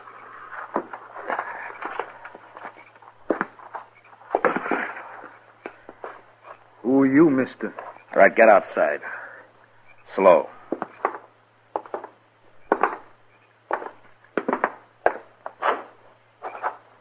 All right, that's far enough. Now you can turn around. All right, you, what's your name? Orlo. Orlo what? Just Orlo. And you? William Goss, but I don't use the William. I'll remember that. Look, mister, we don't mean no harm. We just thought your cabin was deserted and we could sleep in there tonight. It's deserted, but you won't be sleeping anywhere tonight. Now, mister, you got no right You'll to... sleep in Dodge when we get there. Oh, no. No, we can't go back to Dodge. No? Why can't you? Well, you see, we shot a man that day. Orlo. This morning it was. Orlo, you shut up. But, Gorse, you know we can't go back. I'll shut you up. Hold it, Gorse. Well, he always did talk too much. The war made him like that, mister. He was all right before the war. So they say, anyway. Now, listen to me, both of you. This isn't my cabin. It isn't. Then why'd you put us out of it? I'm trying to tell you why. I'm a United States Marshal. What? Oh, Gorse, we got caught. You're both under arrest for murder. Well, I'll be. So that's why his horse was hot. He'd been chasing us, Gorse. How could he have been chasing us? He was in front of us. I've been on your tail ever since you ran out of Dodge. The trail you were following led right here, so I made a circle and waited for you.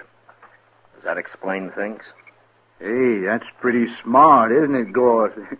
We was riding too slow. Yeah. But if I'd known what I was following, I think I'd have just ridden up behind and yelled at you to stop. We'd have run. Now explain something to me, will you? What are you men? We're just friends. Yeah, me and Gorse been friends for a long time. No, that's not what I meant. Look, you shot that store clerk in Dodge and you killed him.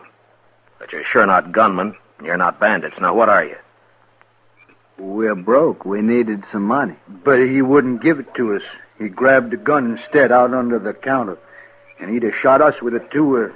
We had to kill him. That's all there is to it, Marshal. Not quite, I'm afraid. You killed a man, and I'm taking you in for murder. They're going to hang us? Not they. The law, maybe.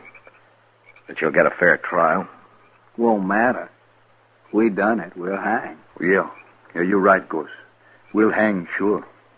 I don't know. I suppose you'd have killed somebody sooner or later.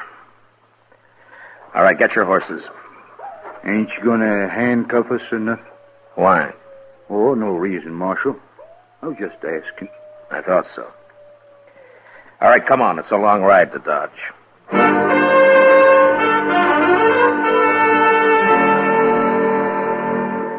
It took all night to ride back to Dodge, but I didn't have to watch my prisoners any more than if they'd been a couple of riders I'd thrown in with on the trail.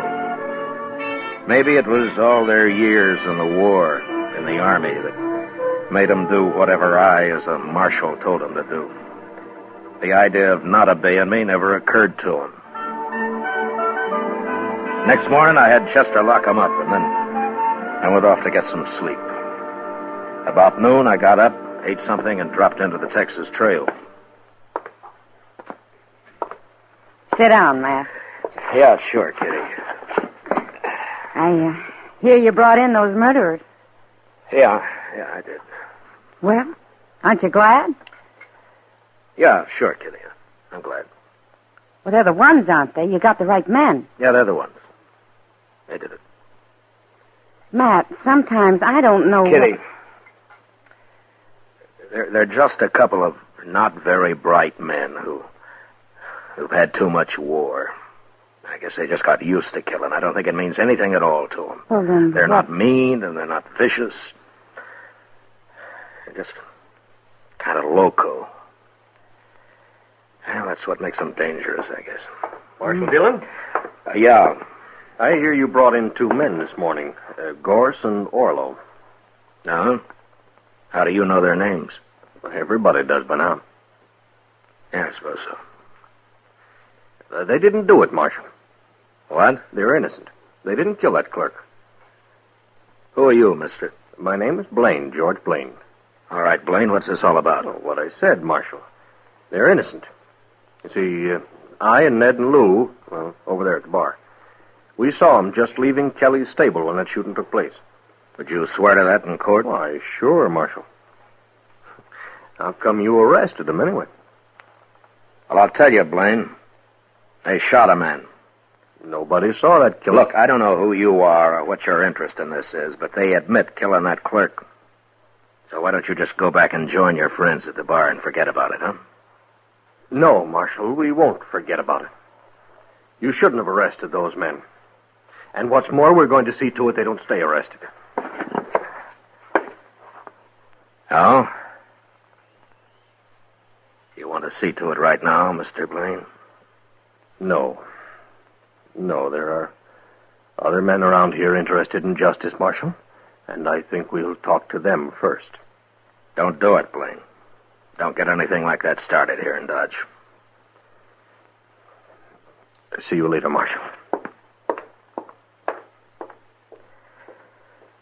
Who is he, Kitty? I don't know, Matt. He and his 2 friends came in on the Santa Fe from St. Louis a couple of days ago. That's all I know. I wonder what they got in mind. Oh, they've been drinking. It's just talk, Matt. Yeah, maybe. I'll see you later, Kitty. So long. Hurry back, Matt.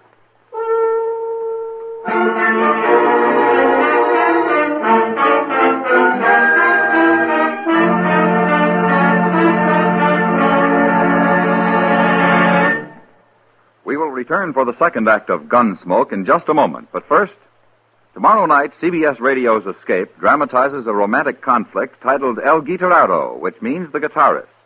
It concerns a Mexican musician who resorts to traditional and some surprising methods to protect his marriage when an American poet tries to steal his wife. Remember, it's tomorrow night on Escape, presented on most of these same stations by CBS Radio. El Guitarrero. Now the second act of Gunsmoke.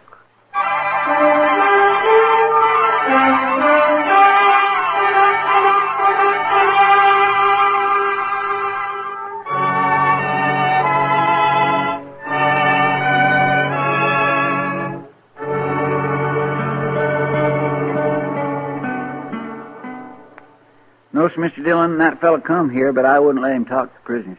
Was he alone, or did he have his 2 friends with him, Chester? Oh, he was alone, sir.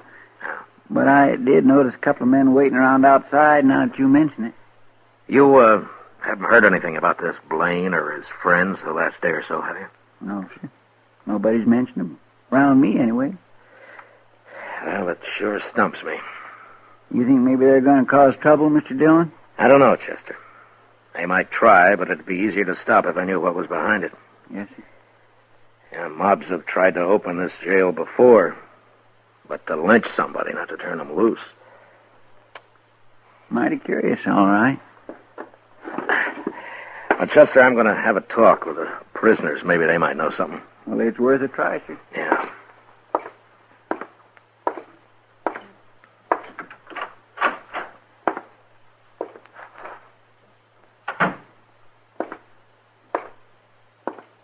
Hey, Gorse, it's the Marshal. Hello, Marshal. Hello, Orlo. Gorse. How are you, Marshal? Well, is Chester treating you all right? Well, wasn't much of the bait we had this morning, but the noon meal was fine. Marshal? We get supper, too? Of course you do. When they gonna hang us, Marshal? Well, Orlo, you haven't been tried yet. Nothing's going to happen until you have a trial. How long will that take, Marshal? Well, what difference it make, Gorse, as long as we get fed every day? Listen, you men, I want to ask you something. Sure, Marshal. Have you ever heard of a man named Blaine? He's tall, has black hair. Blaine? He's Wasn't that the fella's name who was here this morning all over? Yeah, that's right. Blaine. Here this morning? Chester said he kept him out of here. Oh, he come around back, outside, talked through the window there. Seemed like a nice fella. Sort of crazy, though. Now, why do you say that, Orlo? What do you want? Oh, he kept saying he had witnesses and all like that. Said we're innocent. We shouldn't be in here. Well, what'd you tell him? Well, we told him how you caught us and what we did and all. We told him there wasn't any witnesses we could see. Just us. And that clerk, but we killed him. Sure, but Blaine was saying him and his friends saw us down by some corral or something. I don't know. He was all mixed up. Tell me, have either one of you ever seen this Blaine before? Oh, no, Marshal. Never laid eyes on him. And that's the truth. That's right, Marshal. Me and Gorse, we never tell lies. Yeah, I know. Did Blaine tell you what he's going to do? What his plans are? Nary a word, Marshal. Except he did say for us to set up a holler that we didn't kill that fella. Oh, he's crazy, that Blaine. I couldn't get his drift at all. Well, I'll tell you what it is, Orlo. For some reason that I don't know, Blaine wants you two out of jail. He may come here with a mob and try and get you out. Well, he can't do that. We're under arrest here. Yeah, I know. But he might try. What'll we do about it, Marshal? Nothing, Gorse, nothing. I'll handle it. Sure, Marshal. Let me know if you need anything, huh? Oh, we're fine, Marshal. Thanks just the same. Sure. Okay. I'll see you later, then.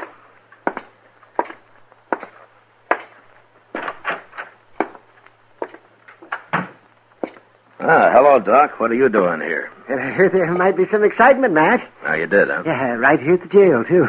Give Doc a gun, Chester. We can use another man. Name your preference, Doc. Shotgun or rifle? You sit right where you are, Chester. I'm not a gunfighter. My work begins where you fellas leave off. Well, you may have a busy evening, Doc. But I hope not. You never can tell, Matt. But I take things as they come. Yeah, I know. Mm-hmm. I better go and get my office cleaned up.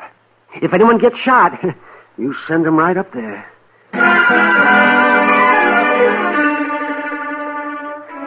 It doesn't improve a man's temper to spend the afternoon sitting around and waiting for a mob to form. A mob that's going to head his way when it gets its spirits high enough. Chester and I didn't talk much. We just sat and waited. Long about dusk, we saw a couple of dozen men gather in the middle of the plaza.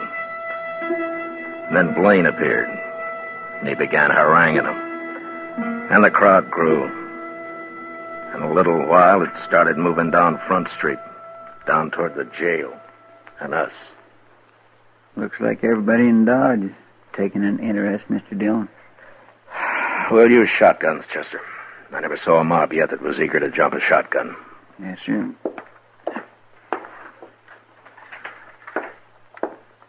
Here's yours, Mr. Dillon. Yeah, thanks. Well, let's go meet him outside, Chester. All right, sir.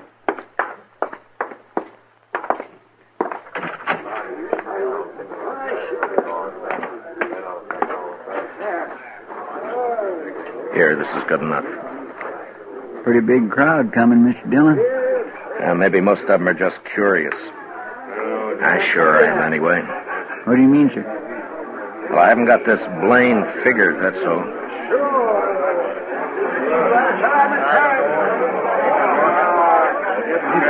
right, hold it, man. Hold it, man. I'll see if I can talk some sense into the marshal first. Well, Marshal, I was right. There seem to be a lot of men in Dodge interested in justice. We want Orlo and Gorse out of that jail, Marshal. We want them freed. Aren't you going to say anything, Marshal? I don't see your two partners, Blaine, whatever their names are. Don't you worry about them, Marshal. Now, you tell us, you going to turn those prisoners loose, or do you want us to do it? Well, speak up, Marshal. Which way is it going to be? All right. Now, you've all heard Blaine's story. He claims he and his friends saw Orlo and Gorse at Kelly's stable when the shooting took place.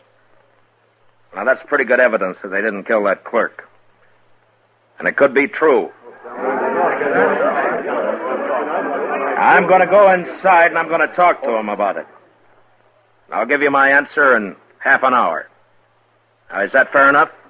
Yes. A half hour will just about do it, Marshal. I think it will, Blaine. But no matter what you decide, we're going to turn them loose. Isn't that right, man? Chester, keep an eye on Blaine. Don't let him leave here if you have to shoot him to keep him around. Yes, sir, but I don't understand why Just do as I say, Chester. Yes, sir.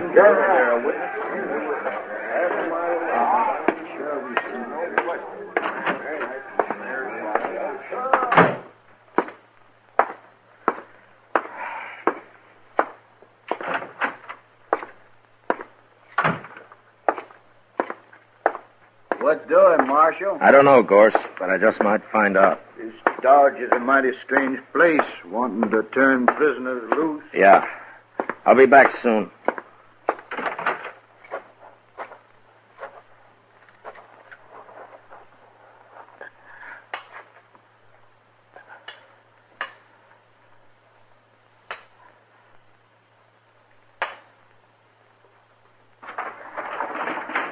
Matt! What are you up to? You're going to break my window with those rocks. Get on here, Doc. I need you, and hurry. Huh? Oh, why, sure, Matt. Stand out of the window here, and I'll climb down on top of you. Yeah, it's only a few feet. Okay. All right, come on, hurry. Yeah, well, what's this all about, Matt? Where we're going? We're going to the express company first. Well, what for? It's closed. Maybe not. It's not quite 6. Everybody in Dodge is out there in the street. I was watching from my front window. Not quite everybody, Doc. Blaine's 2 friends aren't there. Yeah, right. Well, what do you I'm mean? working on a hunch, Doc. If I'm right, I want you as a witness. And we'll go back and show that mob what fools they are. Yeah, whatever you say, Matt. But I haven't got a gun. Don't worry, I'll do the shooting.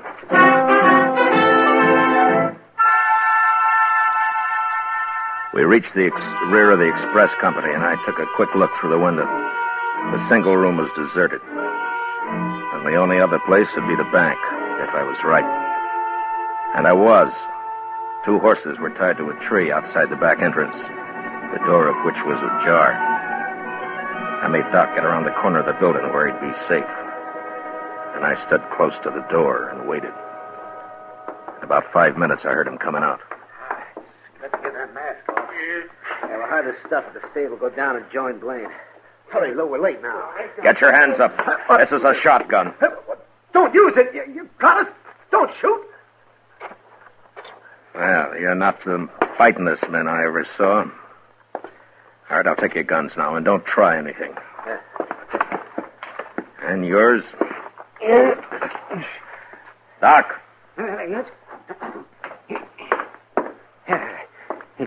Well, what do you know?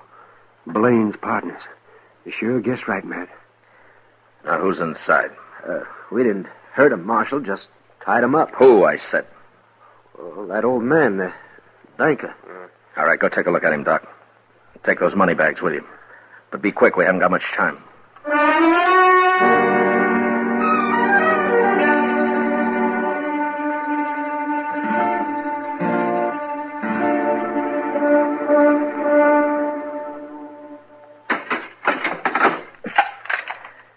I'll have company for you shortly, gentlemen, so you just sit quiet, huh?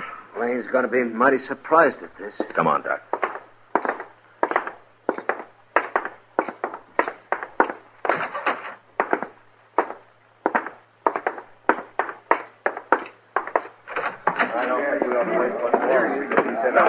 My gracious, I thought you was never going to come out, Mr. Dillon.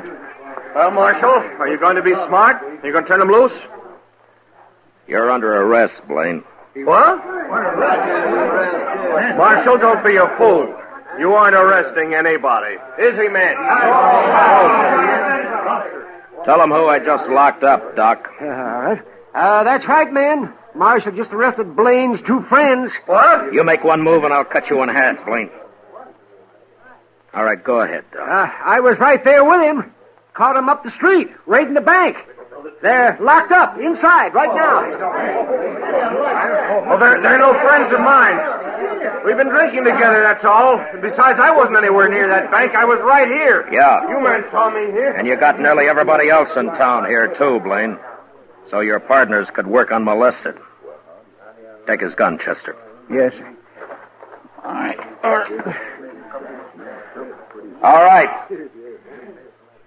All right, you men. Now, you've made fools enough of yourselves for one evening. Now, you go back where you came from and stay there. Now, go on. Inside, Blaine. Your friends are waiting for you.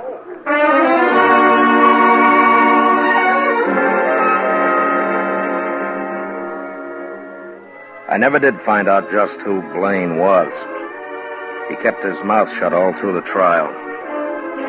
It could be that he'd never been arrested before. But anyway, he and his partners got 5 years. That's better than Orlo and Gorse made out. They stood up and told their whole story as straight as if I'd told it myself. I guess telling the truth was about the only sense of right and wrong that the war had left them. They weren't bad men, but they were dangerous. And early one morning, a month later, up in Hayes City, on the order of the court, Orlo and Gorse were hung.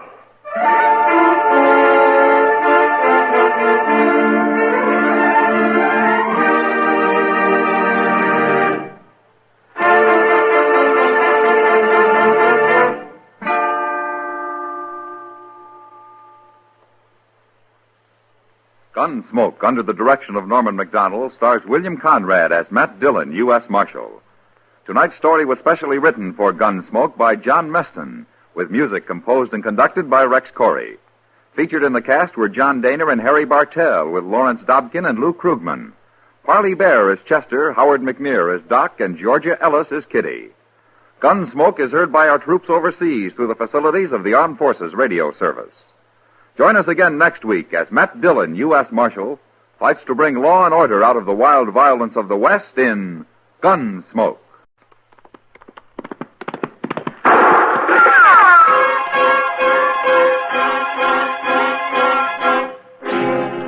Around Dodge City and in the territory on West, there's just one way to handle the killers and the spoilers, and that's with a U.S. Marshal and the smell of Gunsmoke.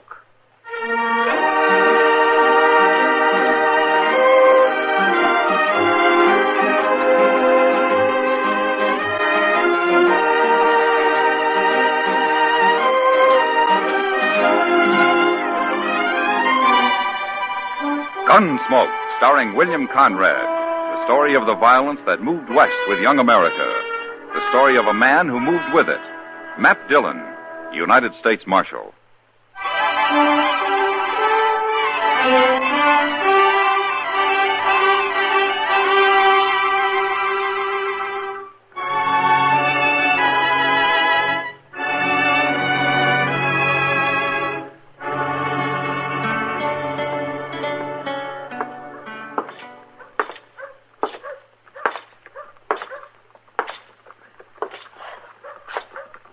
Chester. Bissell's in the barber shop, Mr. Dillon. There's 3 of his boys waiting outside and a couple more in with him. All right. You think we might better take care of them separate than all together, Mr. Dillon? Can't take care of them at all, Chester, unless they do something. I'd as soon not wait for it to happen. Have they seen you? No, sir, I don't think so. I've been mostly around the corner here, out of sight. That's good. All right, keep me covered, will you? Now, here, you ain't going in there alone. Yeah. Now, you can't do that. They take one look at your badge and they'll draw. I don't think there'll be any shooting, Chester. Yes, sir.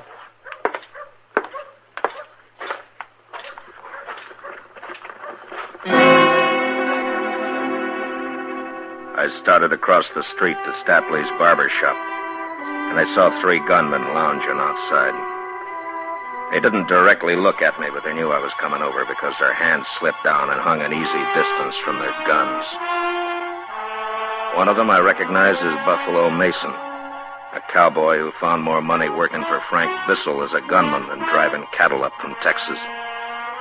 The other 2 I'd never seen, but I knew the kind. By the time I'd crossed the street, they'd moved. Stood on either side of the door.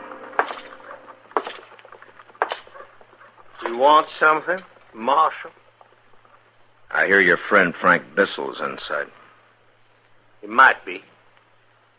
Seems to me I told you you weren't to show your nose around here again, Mason. You remember? Not rightly, Marshal. Did you say that? Yeah, I said that. Get away from the door. I got a word or 2 to say to Bissell. Well, how's about you tell me the word, Marshal? I'll pass it along. Frank is kind of busy right now. If I wanted to tell you, I wouldn't be needing to tell him, would I? Well, that's so, Marshal. How come you to take all this talk, Buffalo? Why don't you just kick him out in the street? What's your name? Hey, man! Jump. All right, you 2. Take your pal over to the water barrel there and cool him off. Move. Come get his shoulder, Buffalo.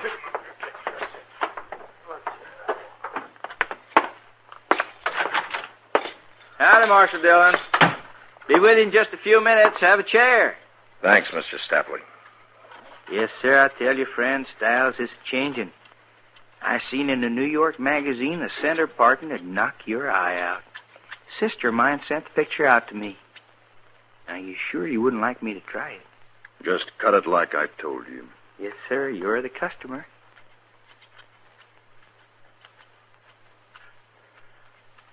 Tom, Yes, Hank? tell Mr. Dillon to step around here where I can see him.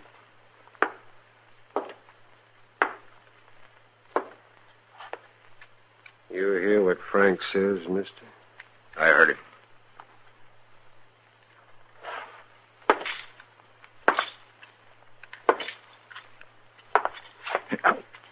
Take it easy, Barber. You're pulling my hair in the back. Oh, I'm sorry, sir.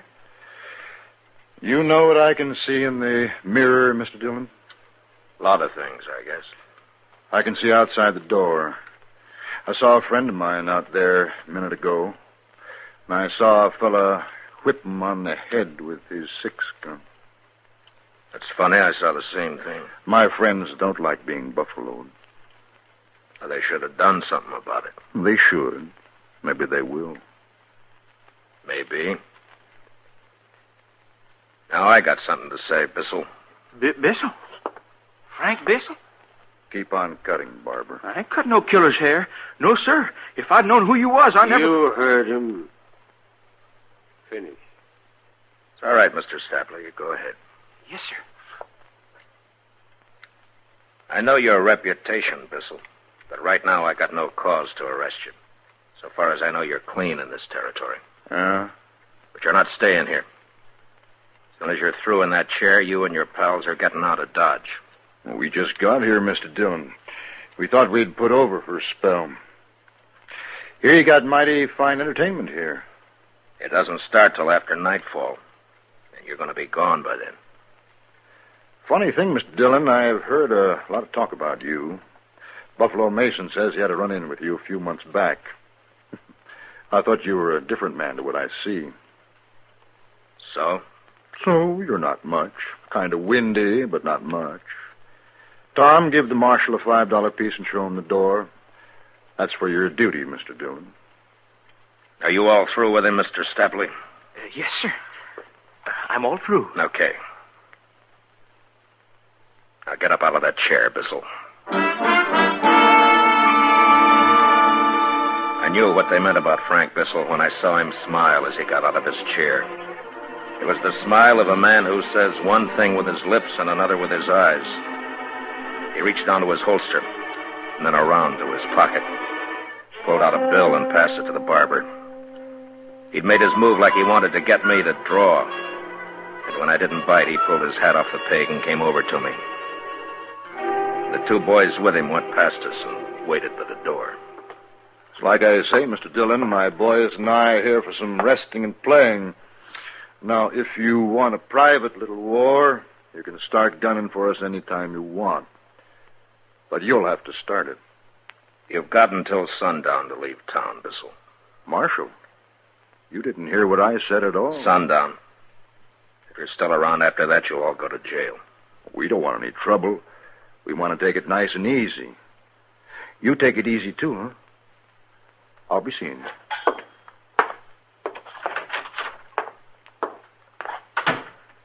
That was him, wasn't it, Marshal? That was Frank Bissell. The Frank Bissell. Oh, Mr. Dillon, if you shot him in here, I could have put up a sign. Yes, sir. I sure could. Frank Bissell, shot and killed here by I'm sorry I couldn't oblige you, Mr. Stapling. Good day.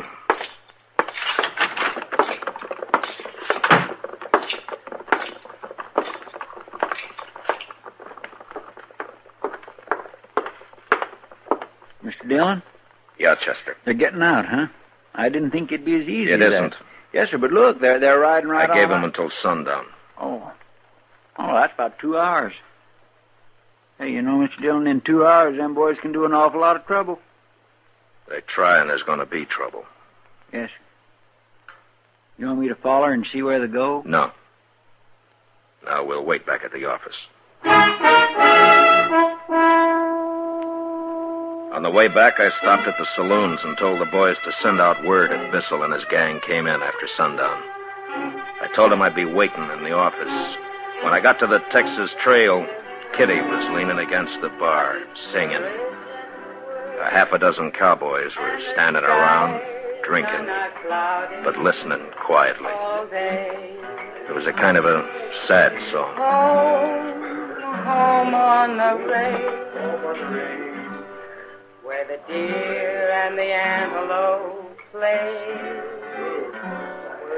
where seldom is heard a discouraging word, and the skies are not cloudy all day.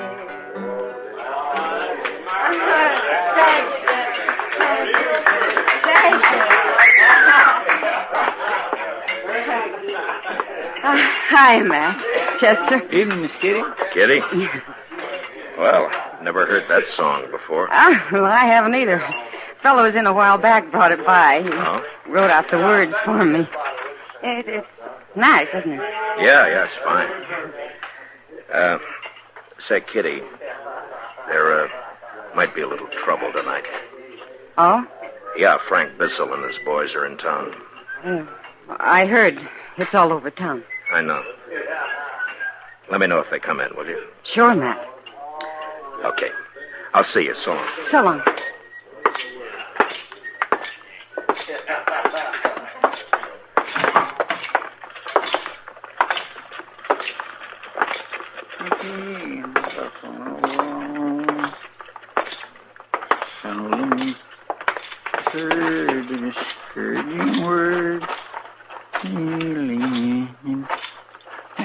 Mighty tuneful, Mr. Dillon.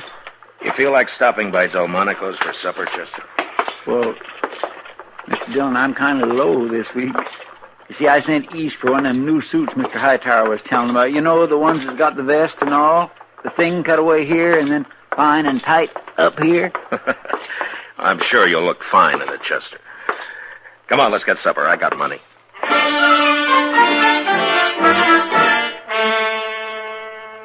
It was about sundown when we got through supper. I'd gone in Delmonico's mostly with the idea that Bissell would head there himself. That way I could get the thing over before it got really started. But he didn't oblige. Not until Chester and I were getting up from the table.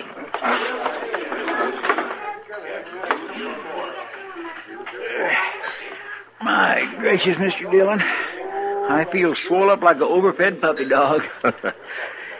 You look like one. Mr. Dillon, look. Coming in. Yeah, I see him.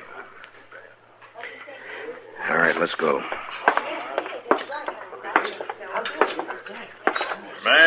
hungry. I could eat me one of...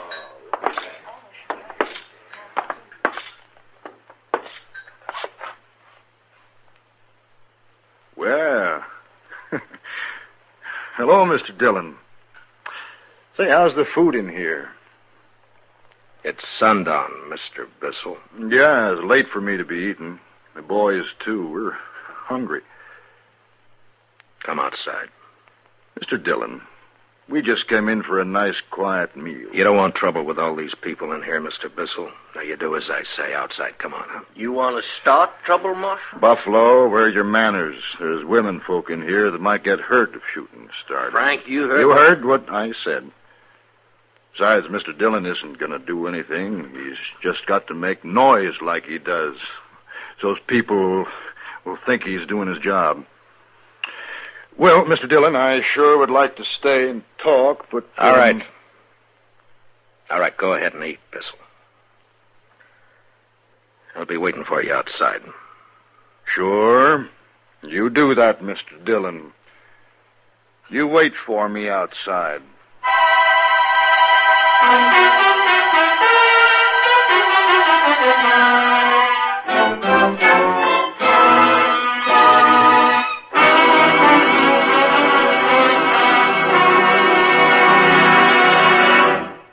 We will return for the second act of Gunsmoke in just a moment. But first, America's best-dressed woman wears the uniform of a nurse. This uniform is a symbol of service to humanity and of an honored and respected profession. The nurse's uniform is an open sesame to many fascinating fields aiding the medical profession: research, rehabilitation, work with the men in service, to name only a few. Young woman, if you are a high school graduate, you can enroll now as a student nurse at your nearest hospital. Consult the Nurses Registry Desk or Collegiate School of Nursing. You can become one of America's best-dressed women and wear the uniform of a nurse. Now the second act of Gunsmoke.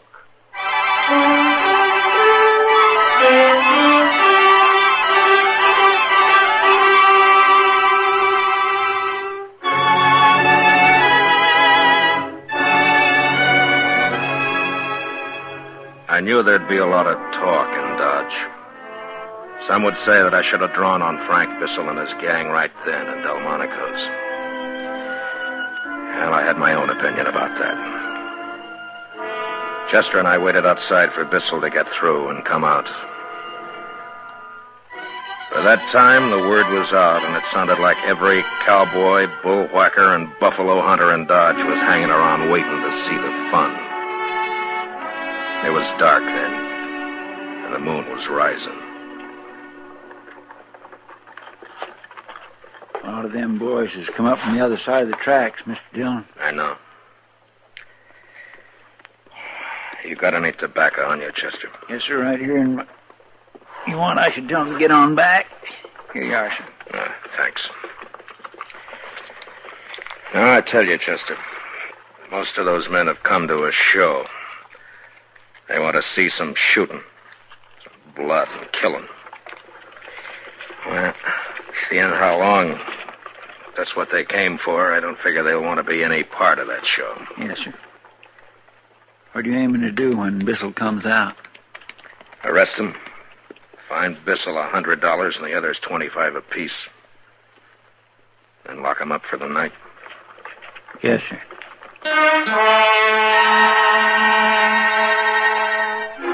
The crowd got bigger, and it got quieter, too.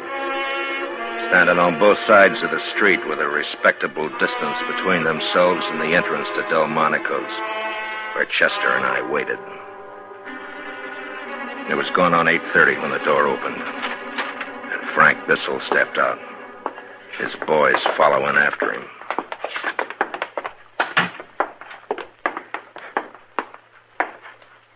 You still waiting, Mr. Dillon?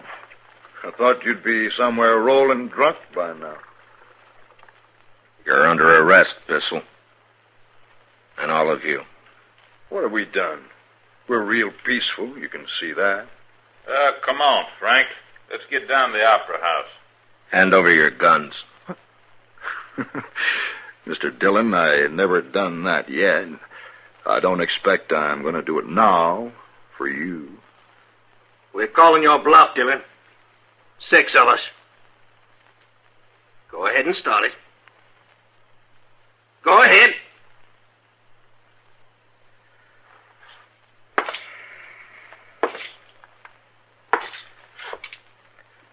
I don't want any killing, Bissell. Now you come in quietly. No, Mr. Dillon.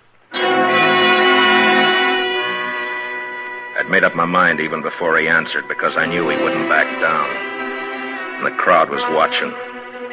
And in that same second, through the window of the restaurant, I saw the figures of 2 women and a child making for the door. They were right in line with any shooting I might do. Bissell and the others were directly in front of them. And now they had their guns drawn. And mine was still in its holster.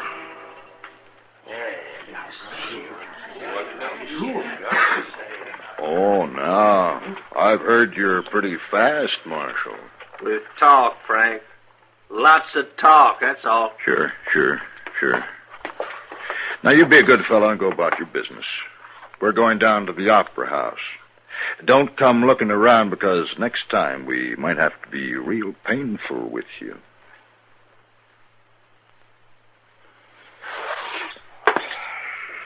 Hey, look at that! You better get out of town, Marshal Dillon. You're through! Come on, Chester. Yes, sir, Mr. Dillon.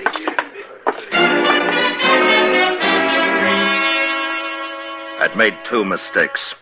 First going to Delmonico's and figuring I could bluff him out of town without any shooting. And then not getting Bissell away from the restaurant door before calling him. And it wasn't good.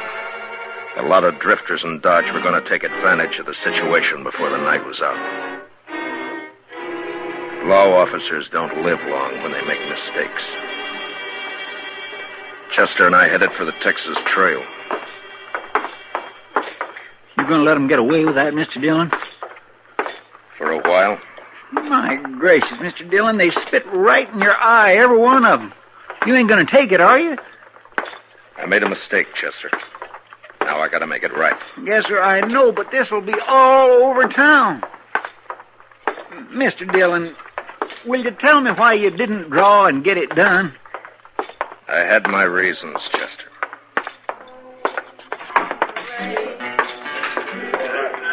Where the deer and the antelope play, where seldom is heard a discouraging word, and the skies are not cloudy all day.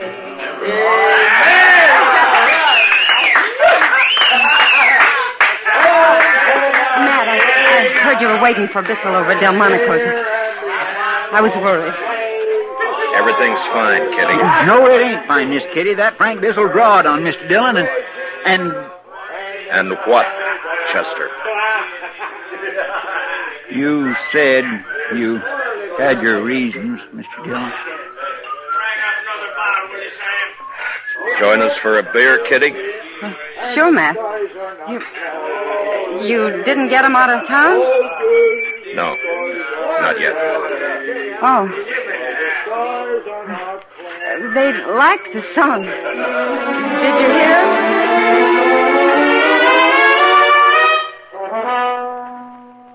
We sat in the Texas Trail. Chester nervous and looking to the door every minute or so. And as a cowboy drifted in, and then another, and a couple more, I could tell that news of what had happened outside Delmonico's had spread.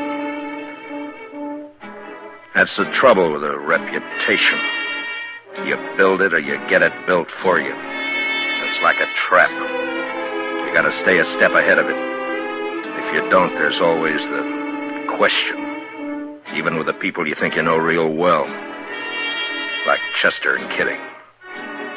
And I knew they were wondering why I'd backed down. I let a half hour go by, which I calculated was enough time for Dodge to make a hero out of Bissell. And then it was time to go.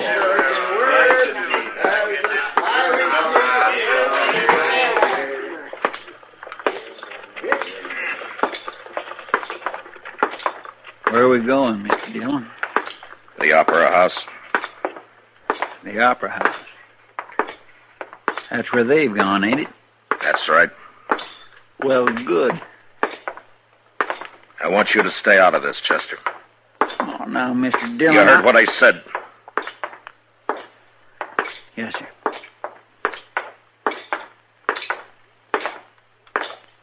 Mr. Dillon? Yeah. Nothing.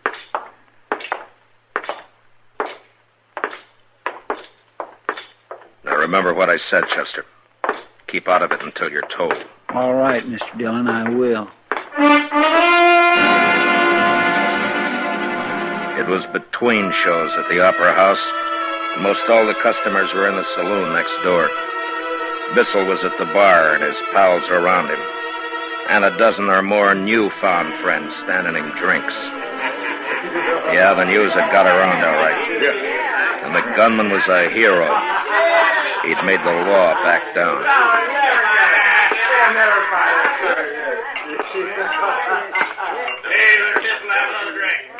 Look who's here, boys.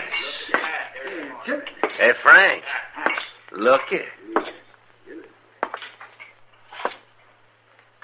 Marshal Dillon. Didn't I get through telling you a while back? Are you drunk, Bissell? I never get drunk, Mr. Dillon. Well, I'm glad to hear it. All right, you other men, get away from the bar, quick. You six, stay where you are. I'm telling you.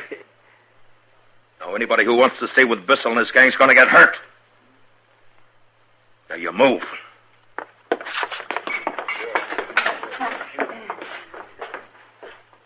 He sure is tough, Frank.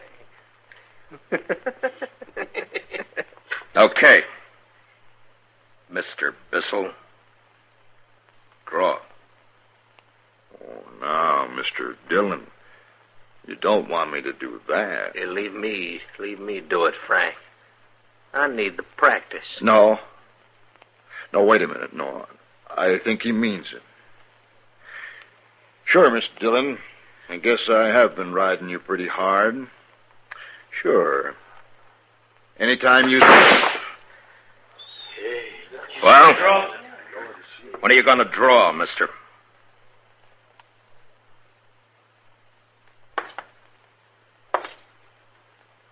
I'm going to tell you something.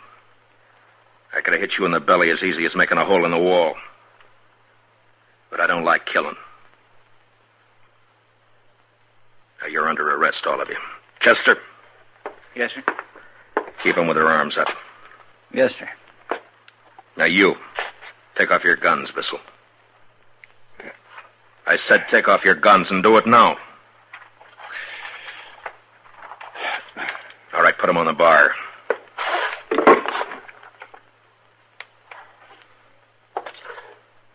Now, I'm putting my gun on the table here. If I'm not on my feet to get it when you and I are finished, it's yours.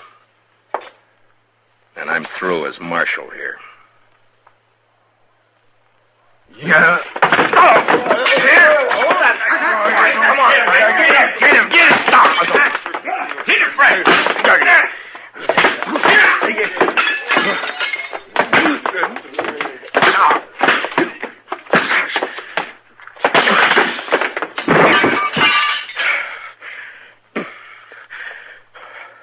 Mason, you pick him up. You help him. We're all going down to the jail. Carry him with you.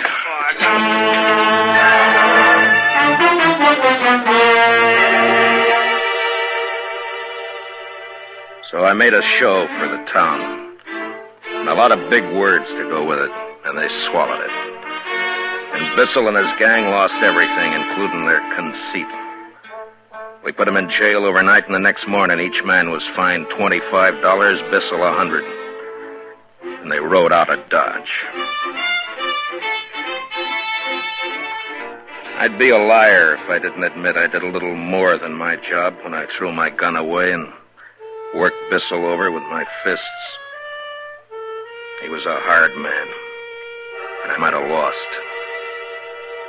Except that I had my reputation to think about.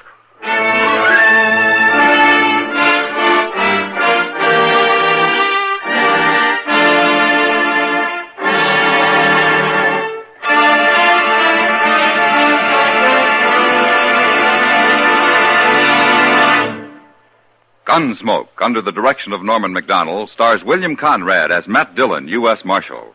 Tonight's story was specially written for Gunsmoke by Anthony Ellis, with music composed and conducted by Rex Corey. Featured in the cast were John Daner, Lawrence Dobkin, Barney Phillips, Jack Crucian, and Howard McNear. Parley Bear is Chester, and Georgia Ellis is Kitty. Gunsmoke is heard by our troops overseas through the facilities of the Armed Forces Radio Service. Join us again next week as Matt Dillon, U.S. Marshal, fights to bring law and order out of the wild violence of the West in Gunsmoke.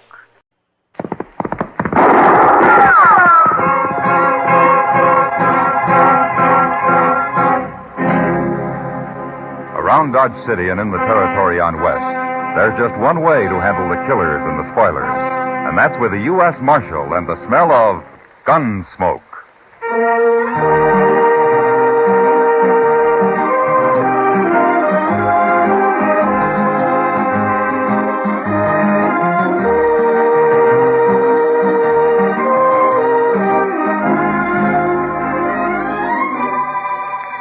Gunsmoke, starring William Conrad. The story of the violence that moved west with young America. The story of a man who moved with it. Matt Dillon, United States Marshal. Ladies and gentlemen, later on tonight's program, you'll hear a special message from the Honorable Edward F. Arnn, Governor of the state of Kansas. But now we bring you the first act of Gunsmoke.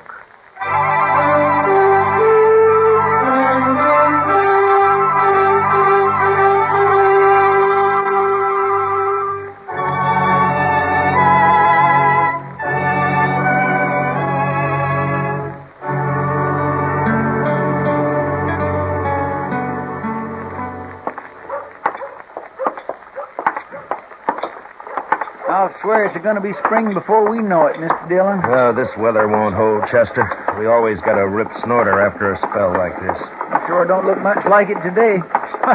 I even heard a meadowlark this morning. It's early for meadowlarks, isn't it? Yes, sir, that's what I'm telling you. Spring is downright staring us in the face. Well, the Texas Trail's kind of lively for this time of the afternoon. Well, it'll be livelier if you're right about spring and those trail herds start rolling in. Well, look who's here. And in the daytime, too. Well, howdy, Miss Kitty. Miss Kitty. Isn't it wonderful out? And guess what, Matt? I heard a meadowlark this morning. You and Chester. Huh? I've been telling him, Miss Kitty, spring is just around the corner. Kitty? Yeah. How come there's such a crowd in here?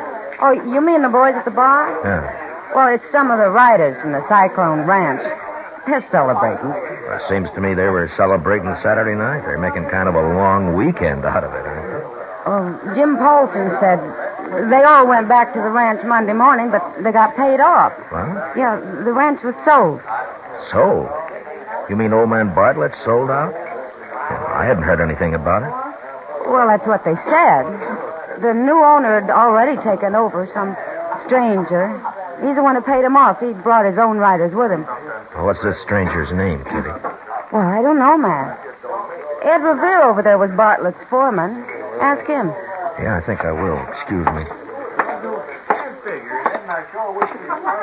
I figured old man Bartlett would stay on. Howdy, Marshal. Figure on throwing us in the hoosegow? No, Ed, I wasn't planning on it. Do you happen to know where I can find old man Bartlett? Well, afraid you're out of luck. Him and his wife's left the country. At least that's what the fellow that bought the ranch told us. You mean he didn't even stay around to pay you off? Nope. Made up his mind right sudden, I reckon. Guess this fella Jed Wade made him a mighty good offer. Jed Wade, huh? Yeah. Texas man, more than likely.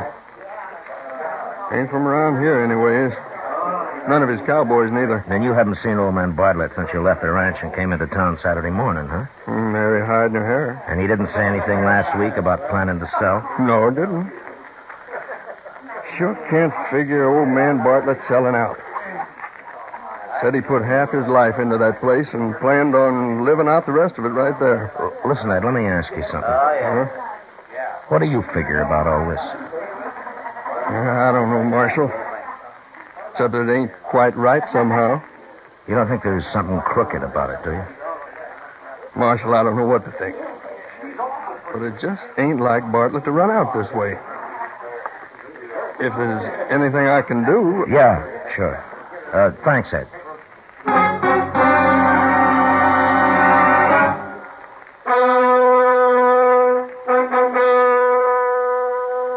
Marshal, I don't even have to look it up in the records.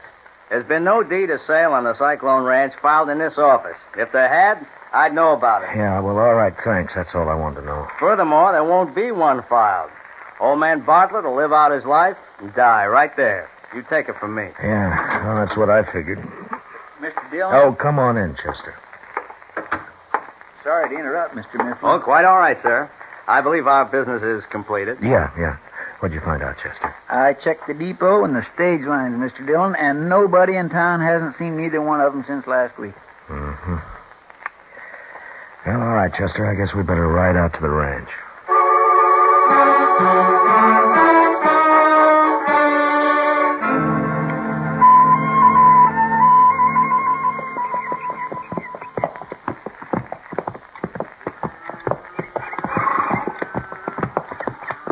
Looks like that new outfit brought some of their own cattle up from Texas, Mr. Dillon. Yeah. And they're wasting no time slapping a brand on them, either. Want to take a look at them? No. Let's ride on up to the house.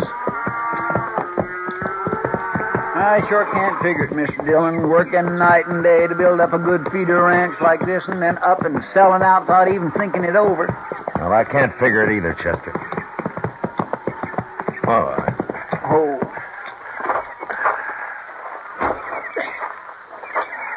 My golly, it sure is a fine ranch.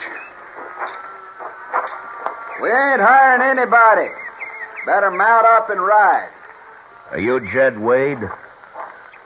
Name's Dallas. I'm the range boss. Matt Dillon, U.S. Marshal. Mr. Wade here? He's out in the barn. What do you want to see him about? Well, suppose I take that up with him, huh? And suppose you turn around and hightail it out of here. Whenever Jed's got business with the law, he'll come to you. Now, look, mister. You hadn't ought to talk to visitors that way. Jed don't want strangers hanging around, Miss Wade. And he don't want you talking to strangers either. You better go on back in the house. I guess I know better than you what my own son wants. I'm the only one that understands him. You come right on inside, gentlemen.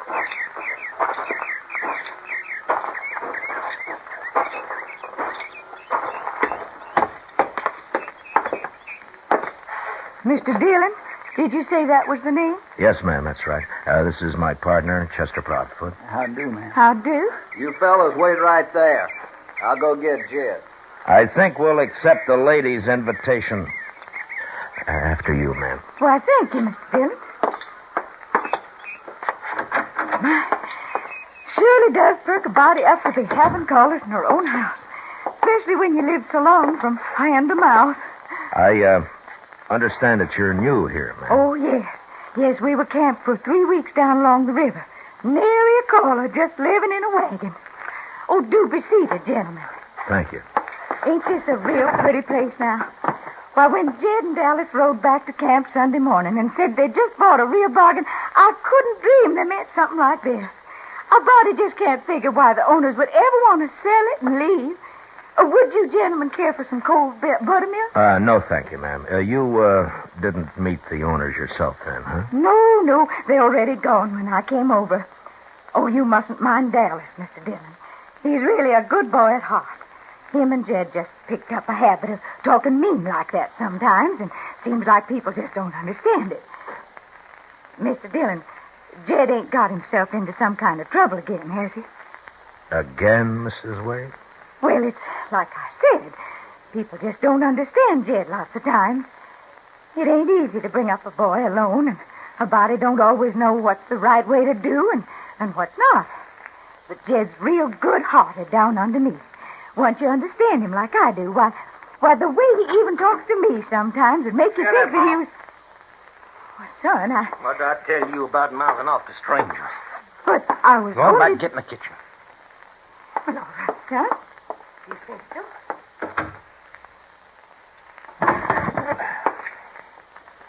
She's getting old, and it's been a hard trip up here. Dallas told me you was here, Marshal. What can I do for you? What do you want? I'd like to see your bill of sale for this ranch, Mr. Wade. What for? Well, I'll tell you after I see it. And you trying to accuse me of something? Not if you got a bill of sale signed by old man Bartlett. Well? All right, Marshal.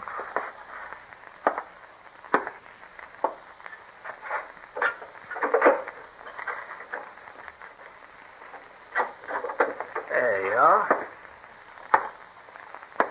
Take a look.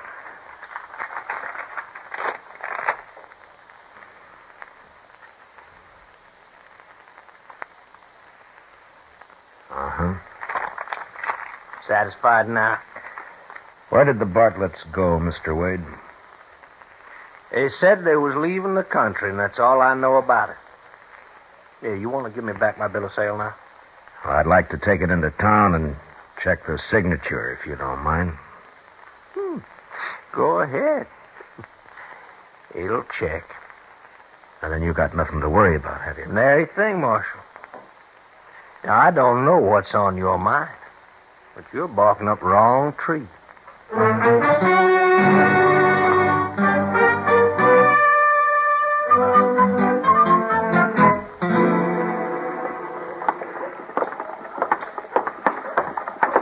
You ask me, Mr. Dillon, I'd say that Wade and his partner are ornery enough for anything. Just plumb cussed, downright sneaking mean. Maybe so, Chester. But you can't jail a man for meanness, not as long as it only comes out in words. I suppose. There ought to be a law of some kind.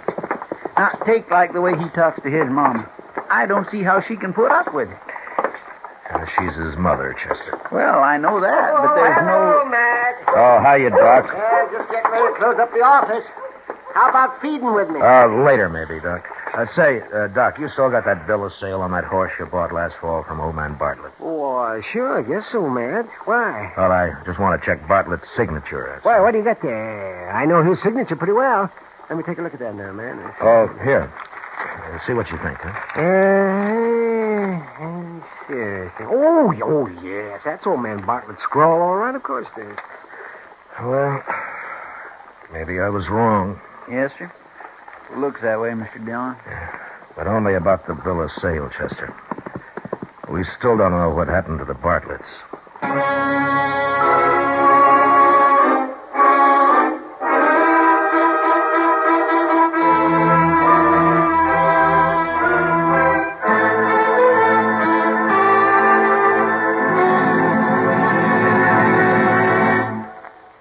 At this time, it is with great pride that Gunsmoke is able to bring you a specially recorded message by the Honorable Edward F. Arnn, Governor of the state of Kansas.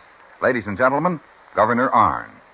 It's a real pleasure for me on behalf of Kansans everywhere to congratulate the CBS radio network, the writers, producers, directors, actors, and technicians on the splendid job you are doing with Gunsmoke. Here is real adult Western drama, without the usual horse opera cliches portraying an era and community of Kansas that graphically marked the formative years of our great state. Let me point out, however, the Dodge City of today is a far cry from the Dodge City so vividly brought to life in Gunsmoke.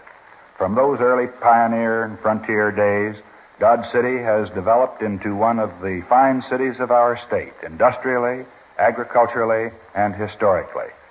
The folks of Dodge City, and indeed all the people of this great sunflower state, thank you for a good job well done. Thank you, Governor Arnn. And now the second act of Gunsmoke.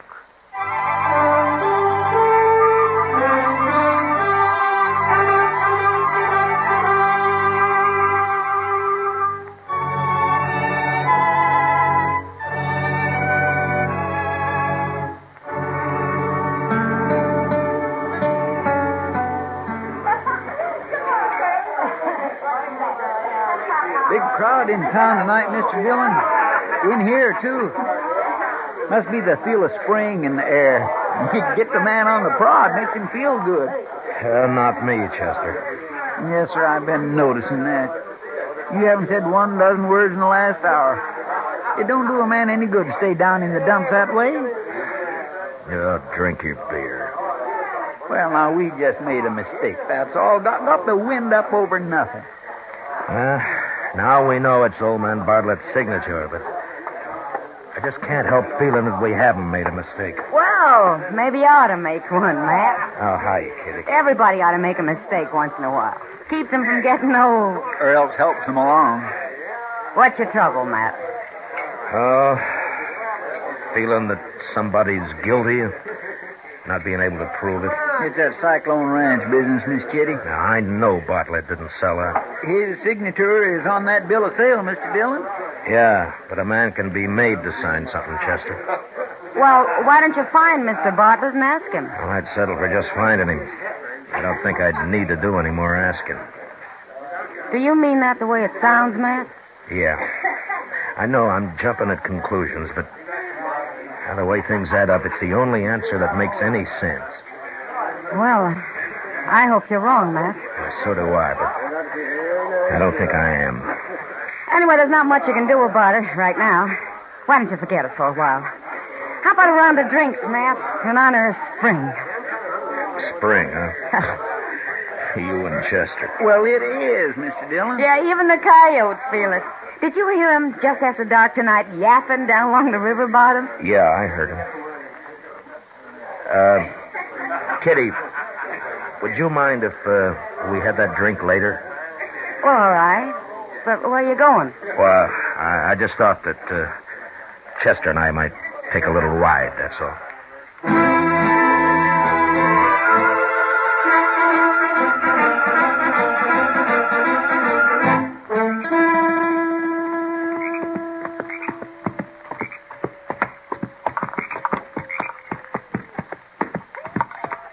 Hold up a minute, Chester. Yes.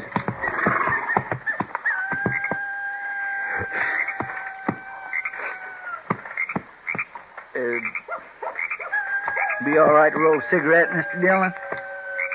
No, you better not. We're too close to the Bartlett place. Miss Kitty sure was right about those coyotes. Every one of them and his brothers out tonight, all yapping their fool heads off. Yeah. You suppose those coyotes really know it's spring coming, Mr. Dillon? It could be. They're sure scattered all over the countryside. There seems to be more of them off there toward the river bottom, though. Yes, sir. I believe you're right, Mr. Dillon. Wonder why. I don't know. Might be worthwhile taking a look. Yes, sir.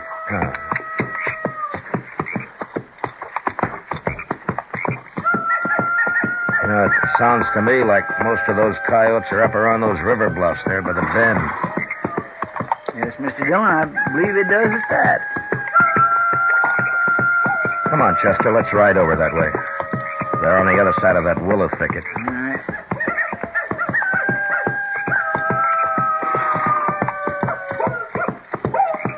Now, let's cut through the thicket here. Yeah.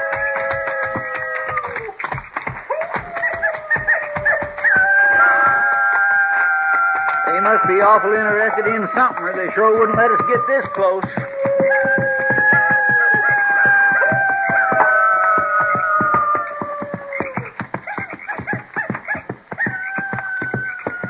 Well, I guess they heard you, Chester. I think most of them are over there at the foot of the bank.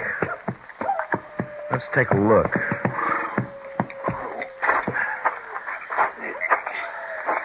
Come on. Chunk of the bank's caved off there, Mr. Dillon. Yeah. Yeah, but the coyotes didn't do it. They've been trying to dig something up, not bury it. I wish there was more moonlight. Yes, sir. Well, if you'd have told me what we were up to, I could have brought a lantern. Well, I didn't know we were going to run into anything, Chester. Yes, sir. See if you can find a stick and let's scratch around in this loose dirt, huh? All right, sir.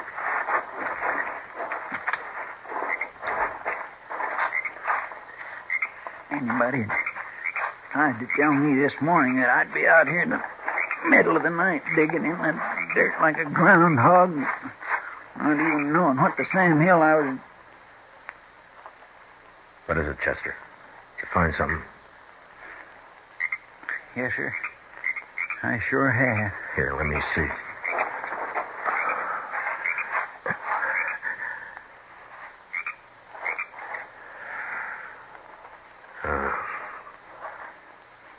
Mighty lucky hunch you had, Mr. Dillon. Well, now we know why nobody saw the Bartletts leave town. They killed him. They killed both of them. Yeah. After they made him sign that bill of sale. Hit the dirt, Chester. They came from the edge of the bank up there. Watch for the next flash. Is that you, Wade?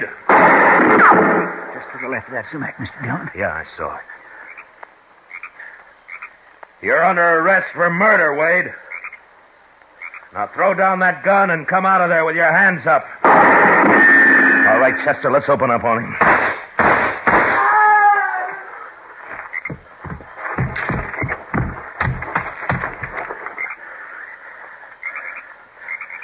Careful, Chester. He may be faking it. Yes, sir.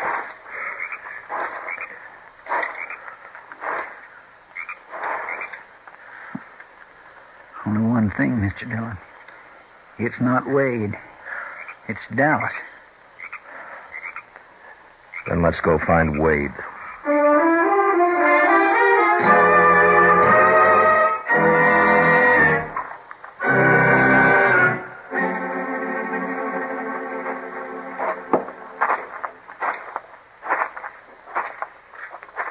Ranch is dark. Looks like they're all in bed. It may be easier that way. Yes, sir. I wish there was some way of keeping his mother out of it. I don't see how it can be. Dallas? Is that you? Did you scare the coyotes away? I heard the shooting and It's not Dallas, ma'am. Why, it's the marshal and Mr. Proudfoot at this time of night. Well, this is quite a surprise. Yes, ma'am, I reckon so. Is Jed here? Well, I guess so. Maybe he's out in the barn or somewhere. What's wrong, Mr. Dillon? I sure do hope Jed ain't in some kind of trouble. I just want to talk to him, Miss Wade. Now, why don't you go on back in the house, huh? And we'll see if we can find him. Well, all right, if you think best. You just go straight on back through the barn. I reckon you'll find him all right. Thank you, ma'am. It's not going to be easy. Yeah, I know. Keep yourself covered. I will. Sounds like he's working back there. Yeah. Bartlett put up enough prairie hay here to last for 3 years. Right on back, Dallas. Just about got these here running irons finished. Dallas won't be needing any running irons, Wade, or anything else. He's dead. We found where you buried the Bartletts. That's where that shooting was. You and Dallas. You're under arrest for murder, Wade. And if you make a move, you're going to end up the same way Dallas did. How could I do anything, Marshal? I've got no gun. I noticed it hanging on the wall there behind you. You leave it there. Sure. Now lay down that hammer and stick out your wrist. Sure. Anything you say. He smashed the lantern, Mr. Dillon. Don't watch it, Chester. He'll have his gun now. Get back, Chester. Get back toward the door. I can't see a thing in all this smoke. That haze is dry as powder. This burn's going to go up like a tinderbox. Wade! You haven't got a chance. Now come on out of there while you still can. Why don't you come back here and get me? You crazy fool. Come on out now! The heat's getting awful bad, Mr. Dillon. Yeah, I know. Back toward the door, Chester. We're going to have to get out of here. Yes, sir. Let's go on. Cave it in. Hold tight, Chester.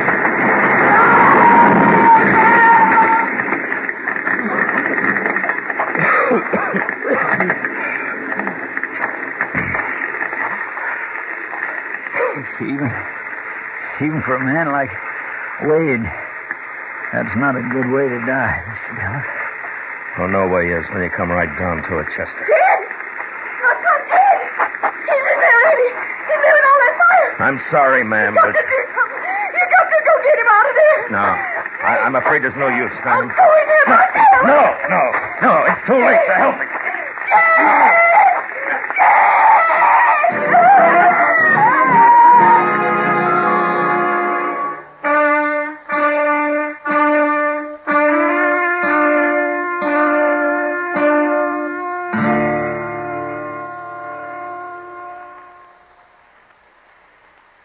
I always knowed it was going to end like this sometime. I always knowed it. I'm sorry, Miss Wade. Jed done something real bad, didn't he, Mr. Dillon? Him and Dallas. That's why you come back here. Yes, ma'am, I'm afraid so. They killed the people who owned this ranch. They buried them down along the riverbank. Those boys done a lot of bad things, Mr. Dillon. But I don't hold with killing. I'm sorry it had to happen this way, ma'am. Mr. Dillon, I'd like to ask a favor. Oh, why, certainly, ma'am. I come out here in a wagon. It's out back of the house.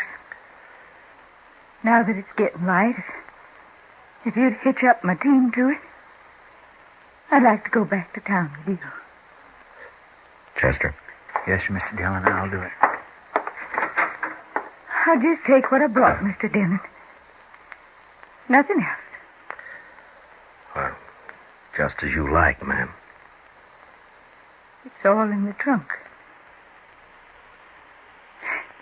Funny thing. I never did unpack it.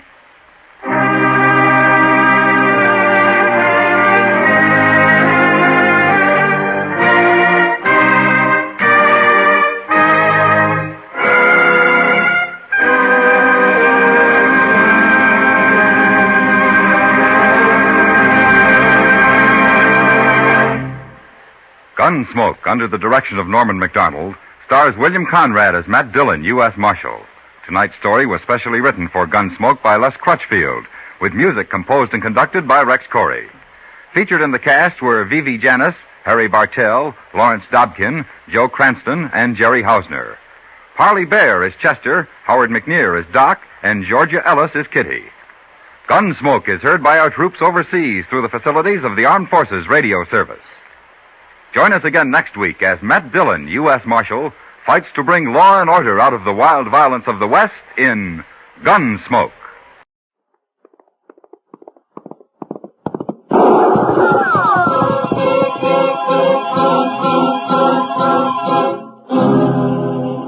Around Dodge City and in the territory on West, there's just one way to handle the killers and the spoilers. And that's with a U.S. Marshal and the smell of Gunsmoke.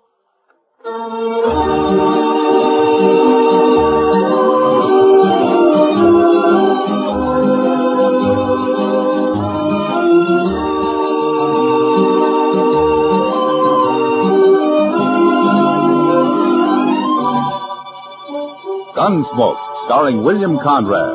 The story of the violence that moved west with young America. The story of a man who moved with it. Matt Dillon, United States Marshal.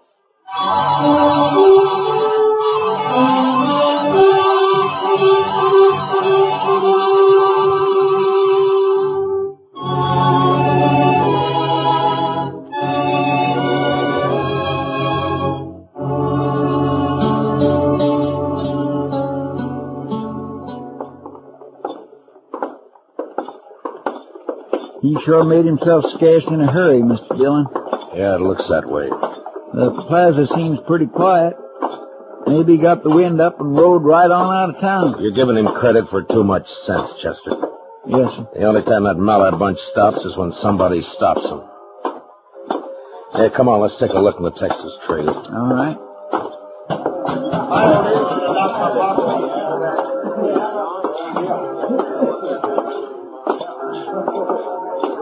Matt, something wrong? Kitty, I'm looking for Billy Mallard. Ah. Has he been around? Take a look at the mirror back of the bar. He's shot up half the town already and passed the word out that he's going to shoot up the rest of it before midnight. When was he here? Half an hour ago, Matt. Drunk, mean. I can't stand him or his father. Maybe they do own half of Texas, but I hate them. Well, they're Texans, Miss Kitty, and that means they've always got to be Chester. trying to... I told the Mullers when they brought their cattle up here last year that they'd have to act civilized. Come on, Chester. Sounded like it's up at the west end of the plaza. Yeah. It's probably the Occidental. Oh, just a second, Marshal. What? Oh, what is it, Mr. Colby? About those pistol shots, Marshal. I reckon that's young Billy Meller kicking up his heels. Well, in about 5 minutes, he's going to be kicking them up in jail. No. Let's not be hasty, Marshal Dillon. We have to think of the best interests of Dodge City in a situation like this. What? Those Mallers are mighty important people, you know.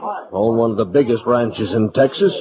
Always throw a lot of money around when they come up here with a herd. Well, as far as I'm concerned, he gets the same treatment as any other drunken cowboy. I'm sorry, Mr. Colby. Now, wait a minute.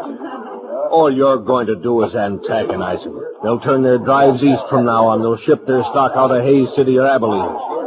And you can't arrest Billy anyways. He's got that gunman, Tom Wayne, and 30, 40 Maller Ranch riders back of him. Look, I'll argue with you later. I got a job to do. Dillon, you can't do that. Chester, let's go pick him up.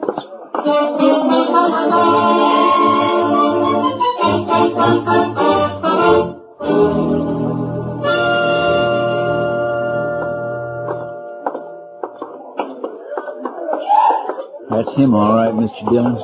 Standing there in the light. Yeah. I see him. Must be a dozen or more of his riders with him. Chester, you keep Tom Wayne covered. The rest of them will wait for him to make the first move.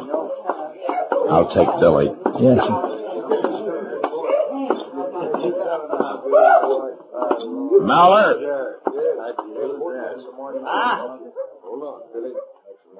Well, now, what do we got here? Local marshal, huh? Put the gun away, Maller. Why don't you try to put it away for me, Marshal? All right. Mr. Wayne, you'll keep your hands still and in plain sight. I said put the gun away, Billy. You're talking mighty big, Marshal. For a man with empty hands. That 10 star of yours makes a good target. I got me a whole collection of stars like that. That's far enough. You'd better hold it right where you are.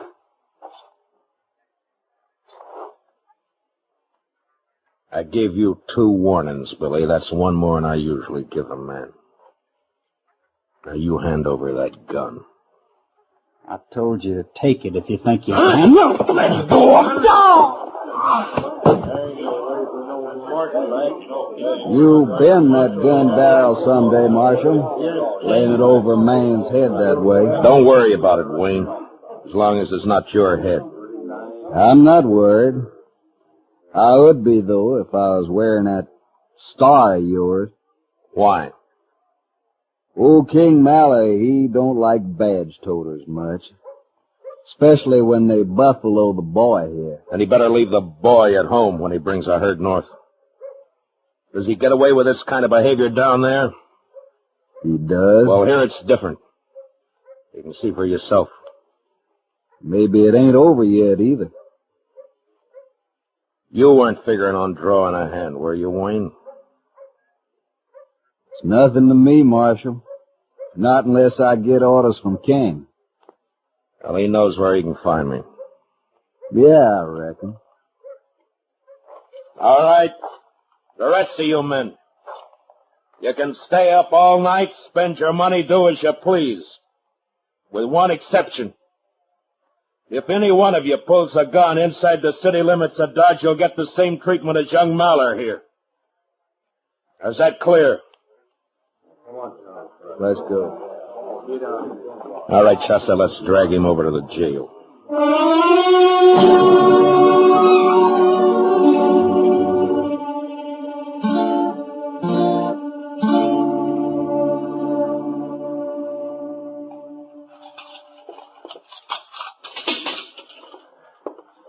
There you are, Mr. Dillon. All right, in you go, Billy.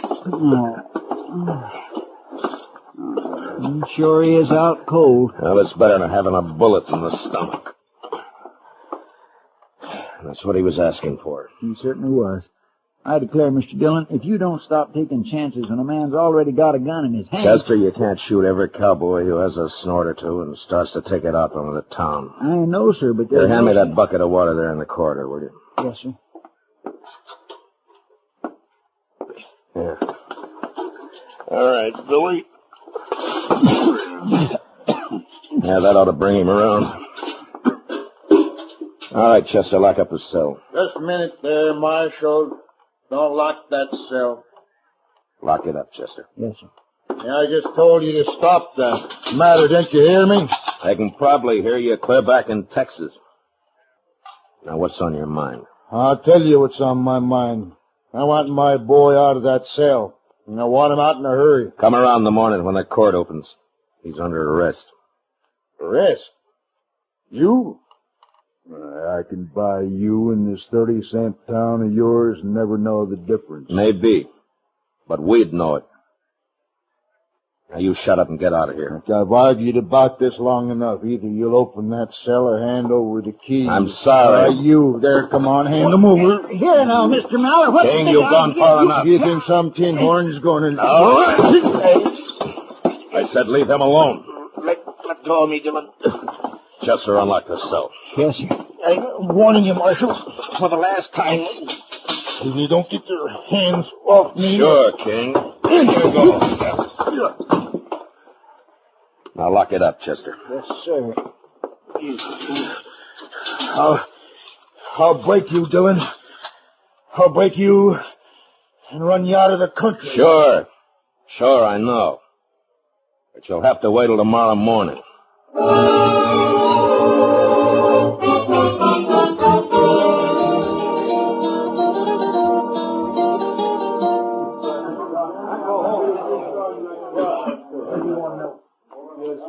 Kind of quiet around town, Mr. Dillon, with them mallards locked up. You and Chester look thirsty, Matt. I brought you a pitcher of beer. On the house. Well, it's not a bad idea, Kitty. Well, thank you.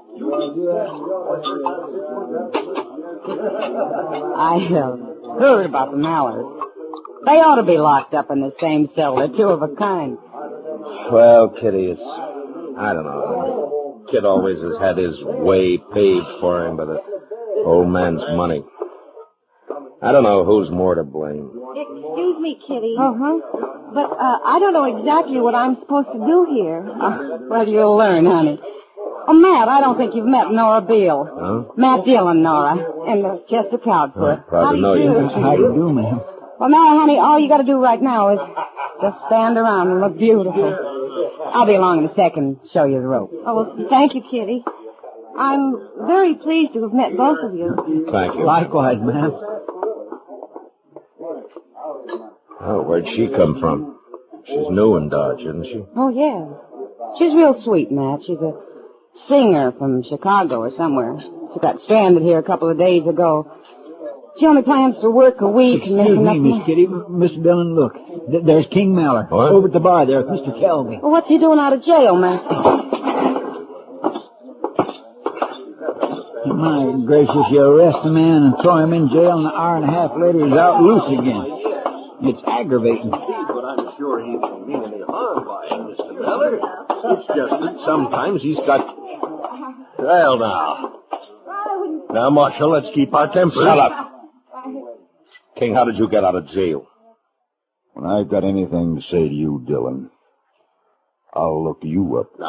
Now, Marshal, it's all perfectly legal. Mayor came down to his office, he fixed bail, and he released Mr. Mallard and his son. They're both out, huh? Who went bail for this, Covey? Now, it's all in the best interest of the town, Marshal. Just like I've been telling Mr. Mallard here. It was just a misunderstanding, and all of us hope he won't hold it against us. Kelvy, I ought to run you in for obstructing justice. What's going on? Somebody fired from the street, Mr. Dillon. I'll go out there. What is it, Kitty? Nora Bill got hit, Matt. She's hurt. Bad.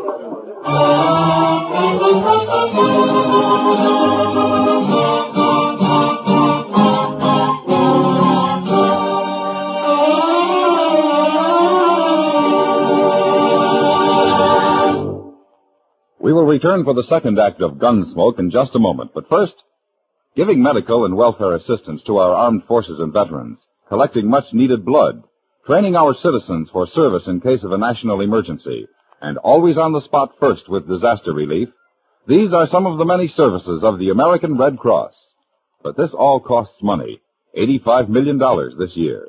So please answer the call. Give generously to the Red Cross. Now for the second act of Gunsmoke.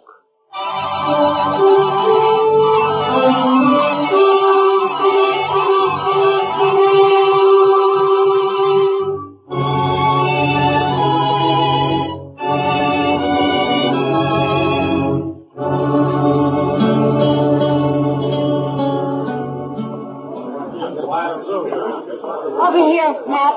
They're over here on the poker table. All right, Kitty. Oh. Easy now, man. It's all right. Sorry, boys.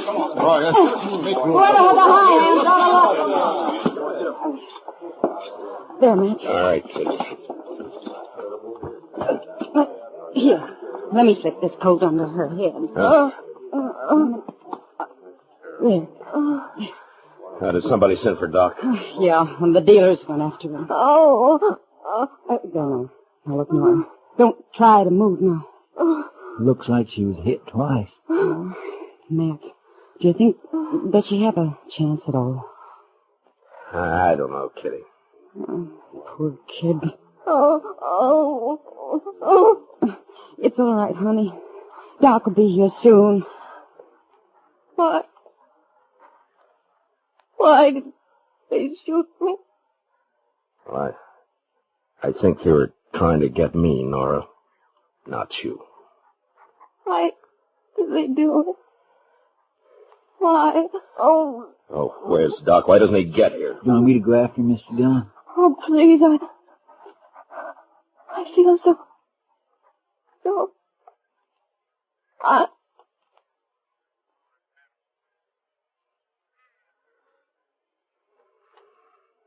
No, Chester, there's no need for Doc to hurry now. Matt, she was so... Yeah. Well, Doc can take care of it when he gets here.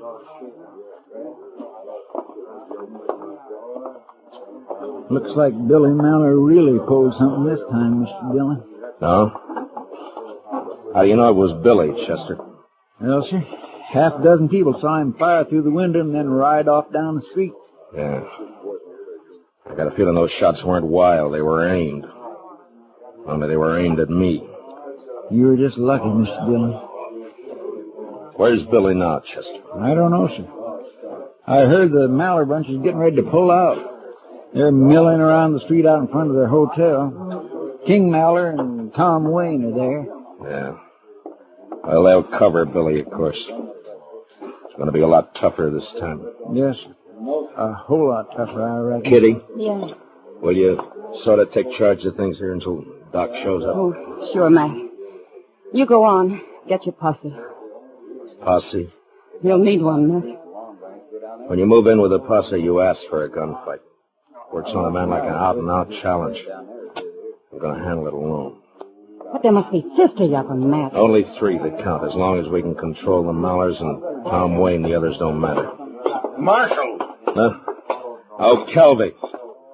You got another suggestion for the best interests of the town? Now listen here. You can't go up there, Marshal.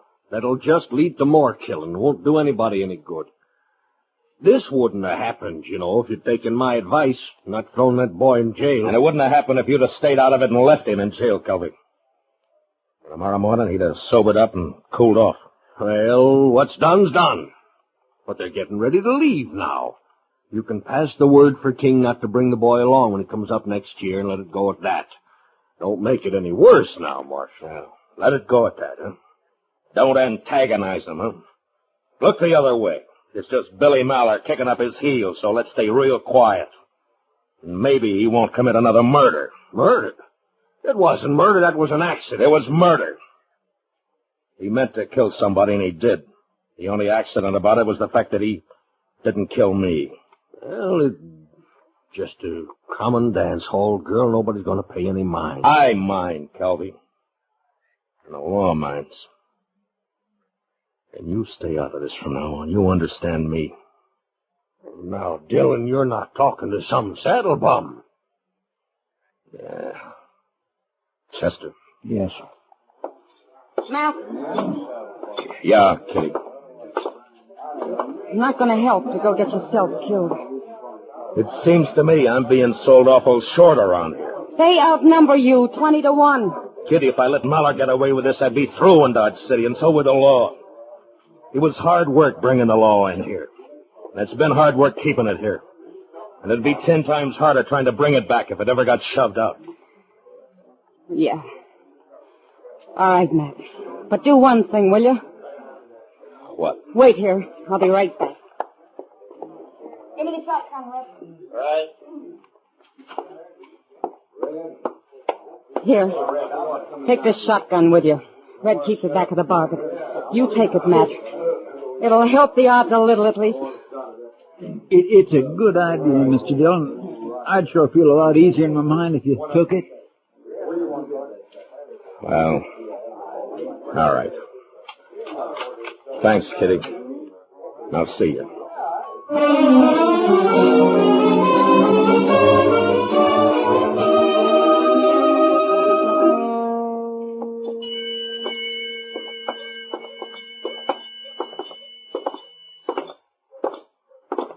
She was a pretty little thing. Yeah. Seems a shame.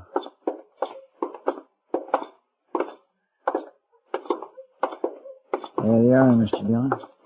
Out there on the street in front of the hotel. Yeah, I see him.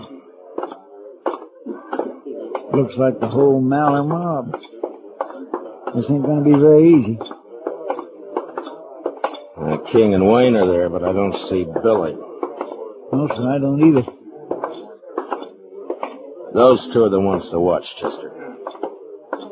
Don't let them start a play. Yes, Mr. Dillon, I understand. Here comes Marshal, Mr. Maller.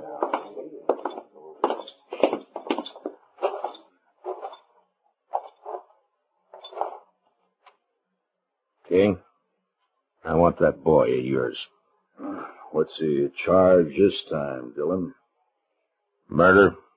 That girl died, man. She died. Now, where's Billy? Where'd you get the idea he had anything to do with it? Half a dozen people saw him fire the shots from the street. Well, I say he wasn't near that street. Well, don't say it to me. Say it in court. Now, where is he, King? Marshal, there's 40 of my riders standing here in the street.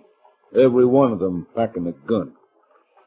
I suppose you just turn around and start walking. I said, where's Billy? All I got to do is give the word, Dillon. These boys will drop you right in your tracks. You're not giving anybody the word, King. Huh? Buckshot's got a pretty fair spread. Now, at the first sign of any move by this bunch, and I'll get you and Wayne with one blast. Now, you better warn him, King.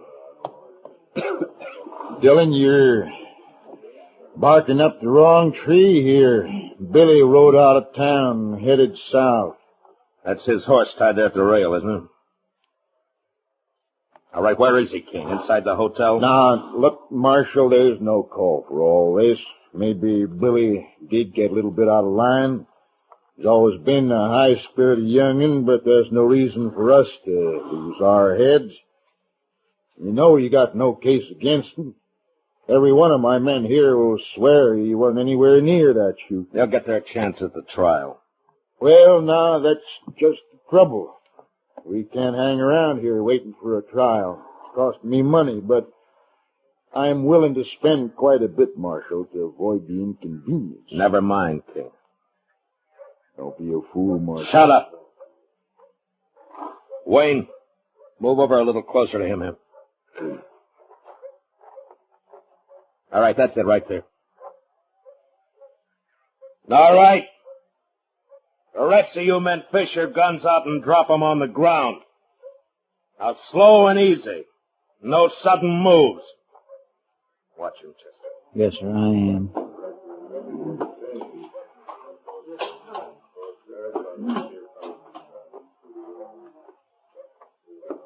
All right.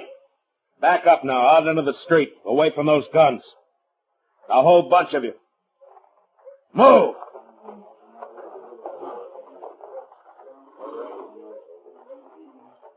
Here, Chester, take the shotgun. Keep him covered. Yes, sir. Hold it now. Just like you are. Nobody will get hurt. Dillon, what you gonna do? I'm going in the hotel and bring out that kid.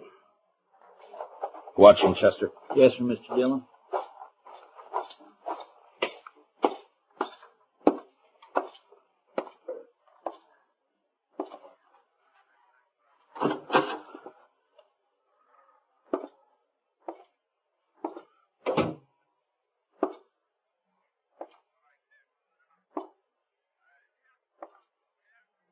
Marshal? Yeah? He's upstairs somewhere. Alone? Yes, sir. Everybody else cleared out. Well, now's your time. Go ahead if you want. The Mallers won't bother you. Thank you, Marshal. And the best of luck to you, sir.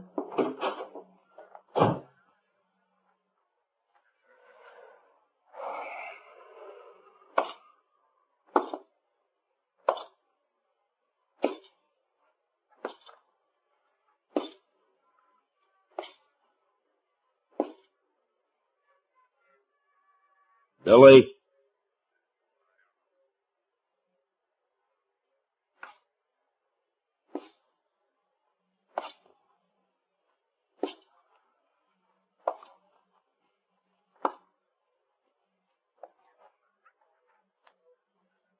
Billy.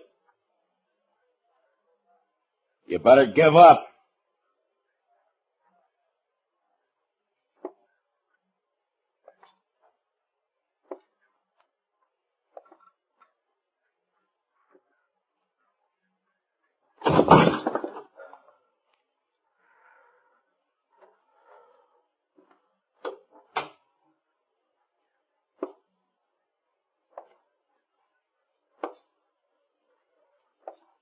Billy, you haven't got a chance if you know what's going. Now hold it, Billy. Throw your gun out into the hall. I'm gonna kill you, Dillon.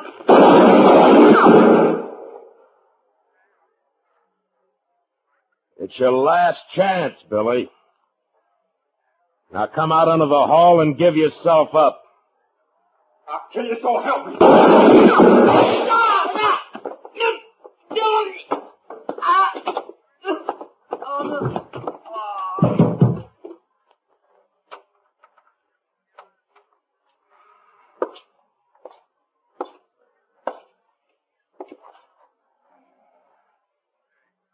Fool kid.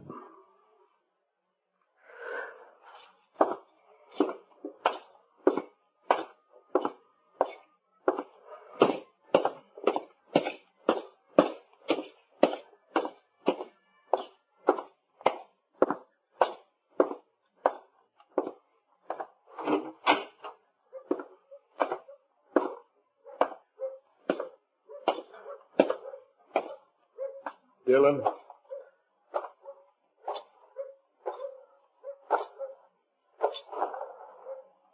Dillon, was that...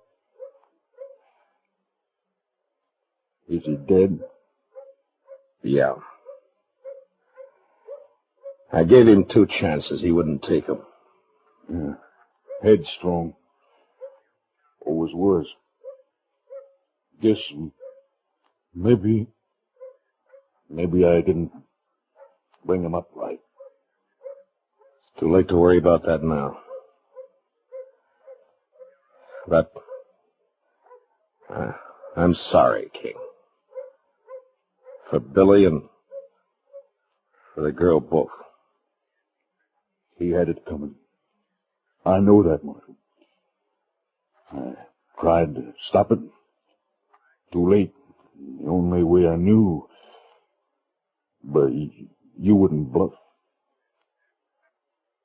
Tom, go get him. We'll have to bury him in Kansas. All right, King.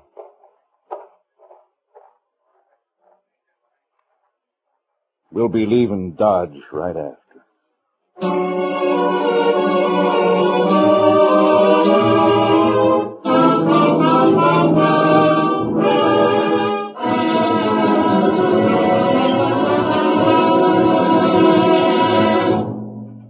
Gunsmoke, under the direction of Norman Macdonald, stars William Conrad as Matt Dillon, U.S. Marshal. Tonight's story was specially written for Gunsmoke by Les Crutchfield, with music composed and conducted by Rex Corey. Featured in the cast were Sam Edwards, John Daner, Lawrence Dobkin, Harry Bartell, Charlotte Lawrence, and Barney Phillips. Polly Bear is Chester, and Georgia Ellis is Kitty. Gunsmoke is heard by our troops overseas through the facilities of the Armed Forces Radio Service. Join us again next week as Matt Dillon, U.S. Marshal, fights to bring law and order out of the wild violence of the West in Gunsmoke.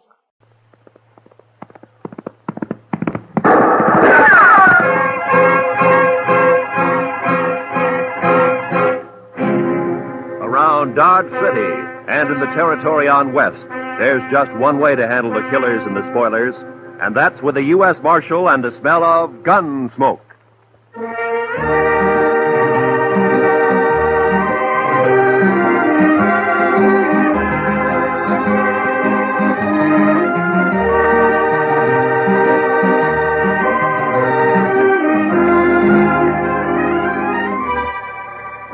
Gunsmoke, starring William Conrad.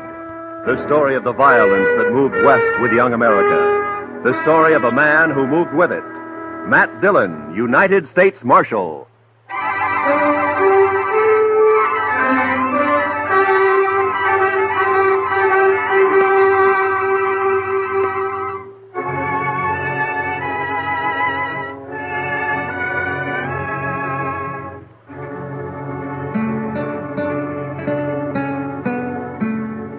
Chester and I had left Dodge about 9 that morning.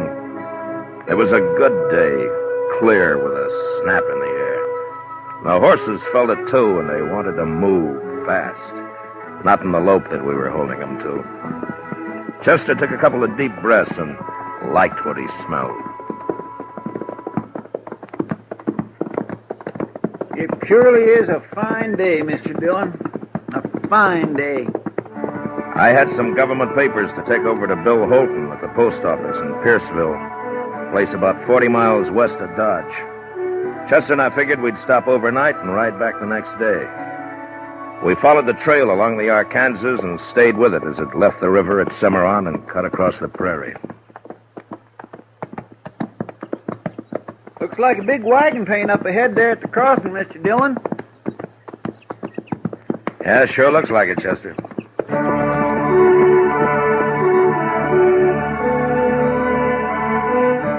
Chester was right. The dust cloud we'd seen became 30 and more wagons taking the Cimarron crossing. It was a shortcut of the Santa Fe Trail leading on southwest toward Raton Pass. We passed them, and our trail swung back to the Arkansas again. We rested, watered the horses a couple of times, and by afternoon we could see the warehouse, the store, and the post office, and a few of the other buildings of the town. It wasn't a big place, Pierceville. Maybe 50 people regular living there. Funny. Oh? I don't know. It looks peculiar. Yeah? I just don't rightly know, sir. just funny. It's peculiar. You mean nobody around? Yes, sir, that's what I was thinking. That's what I thought.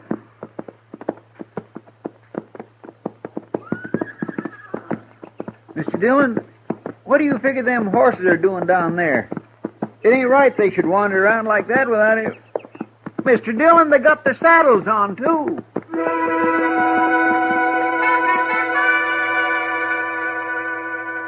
The horses were down the street, and as they heard us, their heads jerked up and they wheeled about and trotted off away and around out of sight. And we stopped. I listened. There was nothing to hear. An empty place, nothing to see. But there was a feeling in the town. You couldn't figure what. We walked the horses over to Bill Houghton's post office.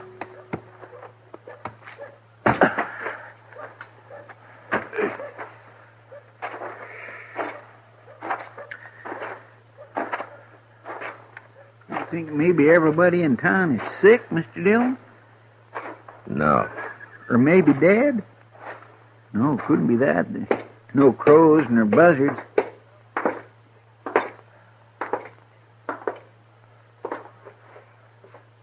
Bill! Hey, Bill! Mr. Dillon, look yonder. The safe's open. What? What? He wouldn't leave the place like this. Come on, Chester.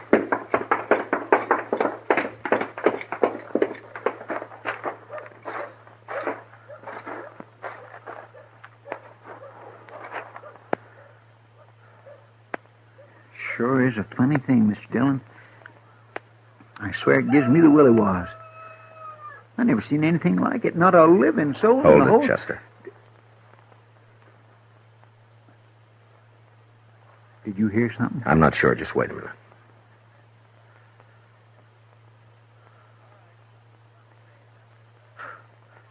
Thought I heard a kid crying. I didn't... Hey! Is there anybody around? Maybe we ought to try the store, Mr. Dillon, huh? Yeah. All right, keep your eyes open, Chester. Yes, sir. We'll take a look in the saloon first.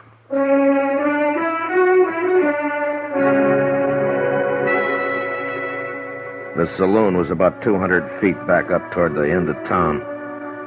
But we didn't get that far. They stepped out behind us as we passed the livery stable, and we never had a chance to draw. Get your hands up.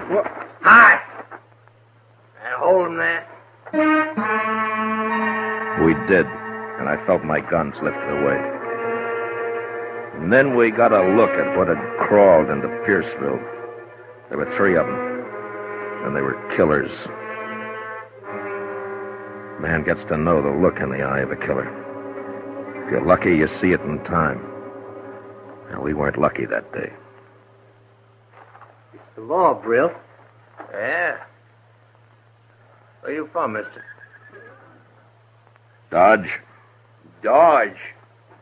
Hey, that's Dillon. No. It sure is. You Dillon? Marshal Dillon from Dodge? Yeah. Okay. You dirty... Shut up, there!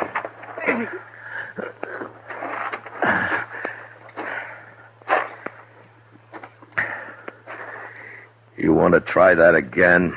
We will. Don't fret yourself about that, Dillon. Move in. Take him to warehouse, Brill? Yeah. Besides, better to get rid of him, if you ask me. I don't think so. Not right now. I might be able to help. I've always wanted a U.S. Marshal to help me. Listen, Will. You take away his gun, you watch him. He'll be on his belly begging to help.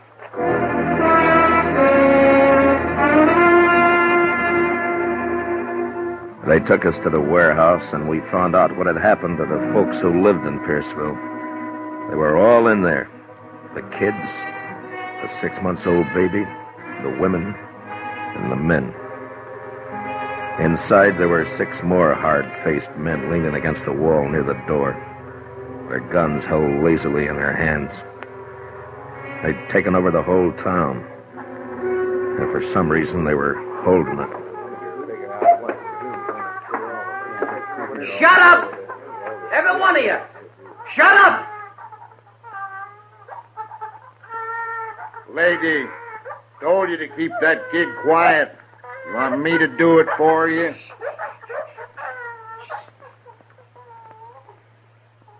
Mr. Dillon, Be you quiet, know what Chester. Yes. Now, asking you again. Which one of you shot my kid brother? You hear what I'm saying? Which one? All right. Maybe you know this fellow just walked in here with his pal. He's a U.S. Marshal out of Dodge. His name is Dillon.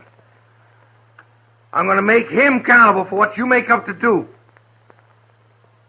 When a man does a killing, he's accountable. Ain't that so, Marshal? That's so? Okay. One of these folks killed my kid brother. And unless he talks up, there's going to be a lot of killing around here. You get that? Now, you talk to him, Dillon. You explain the law. I'm a fair man. I'm going to give you a couple of minutes. Don't nobody try nothing, because we'll be right outside. Don't try nothing.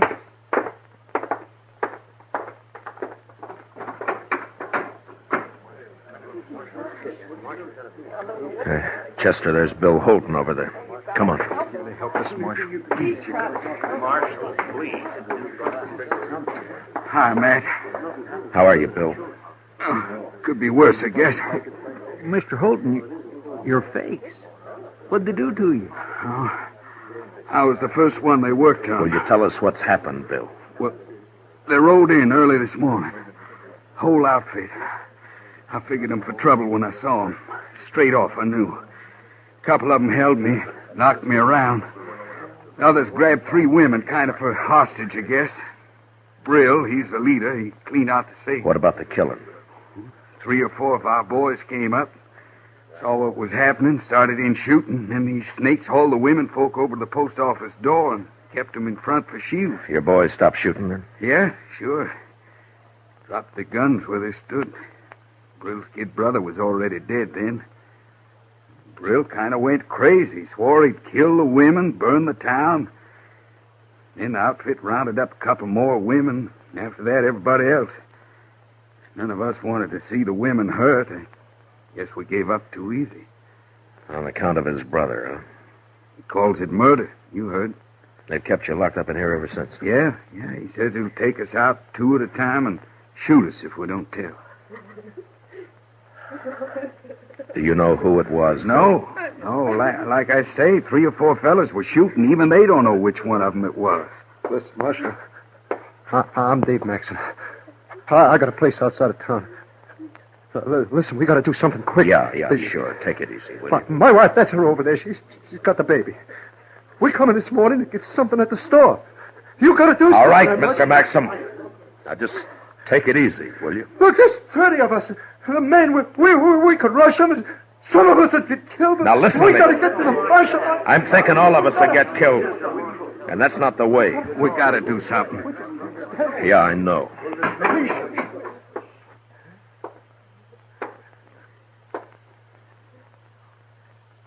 Okay, what's it gonna be? Dillon, step over here.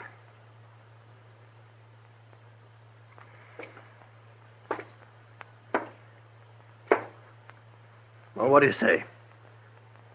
I don't know. Seems to me you came here and broke the law. It's the chance your brother took when he got killed. That was murder. He was shot in the back. Maybe he got turned around looking for somebody to kill himself. It was murder. I ain't gonna stand here arguing with you, mister. Who did it? You think I'm bluffing? I tell you I ain't bluffing. If I have to wipe out this whole stinking town, I'm gonna do it. That doesn't get your brother back.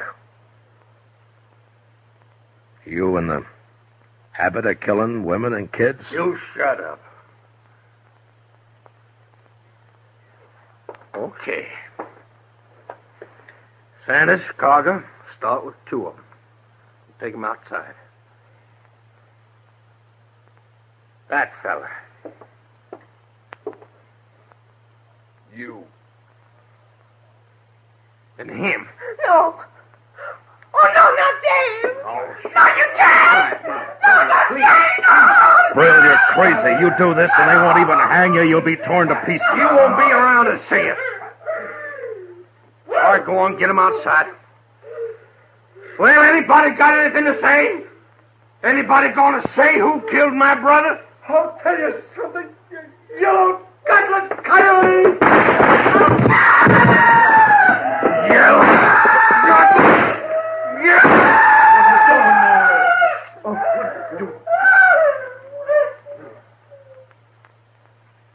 Anybody else? Okay. He don't count. We still need 2. You. Get away with him. Go on. They both of them outside. They took the 2 men out, and we stood there. Some of us looking at the body of Maxim with his wife sobbing over him. Others staring at the closed door. It had happened so quickly there wasn't time to think, to figure anything. And there wasn't any way to shut out the sound of what happened outside. Oh, no! I gotta do something. No, Bill, don't.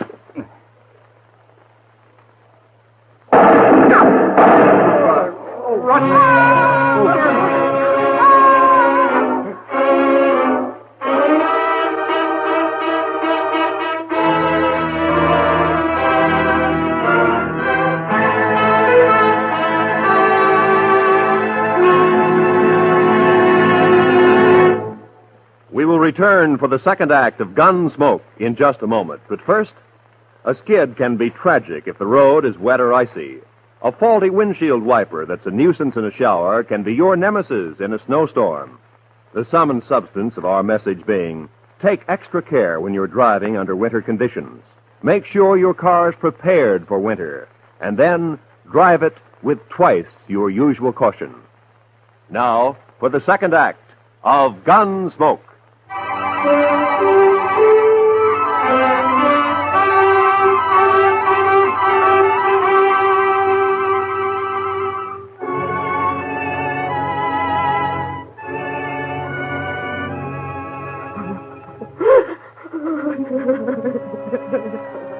Except for Maxon's wife and another woman whose husband had died, there was a quiet now in the warehouse. The killers didn't come back in again. Maybe for what they'd done, they didn't have the nerve right then. Takes nerve to look at the faces of the ones who are left. I found out that there'd been 12 of them who'd ridden in.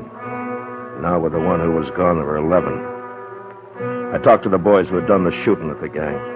2 of them were willing to give up, but 2 others weren't, and I didn't blame them. We waited, Chester, Bill Holton, and me in a corner trying to make a plan. An hour went by. An early evening chill found its way into the warehouse. I think they'll do it again. 2 more of us. Not for a while, maybe. That kind will get liquored up first. It makes them brave. I still think that maybe now's a chance to get outside, Mr. Dillon. Yeah, it might be. What scares me, though, is they'll start with the women and kids. Yeah. There's always a chance somebody will ride in, maybe see what's happening and send for help. Like us, huh? Mm-mm. Besides, it'll take too long. Mr. Dillon, let me try it. I don't want to hear no more of these women doing that. Just let me think, Chester. They're coming back. What? All right. Come on, quick. There's 2 of them. You can see through the crack. Yeah. It's the ones that got our guns. Brill isn't with them. Chester, get on the other side of the door. Yes, sir. You, Mister, and Bill, behind me. Okay, right. Now, when they come in, grab them and tie 'em. Now, look. I want everybody to keep real quiet. Do you understand? Yeah. All right, now wait until they're inside. You think the others might be around the back? I don't know. We'll take the chance. Now, whoever gets hold of them, don't let them yell.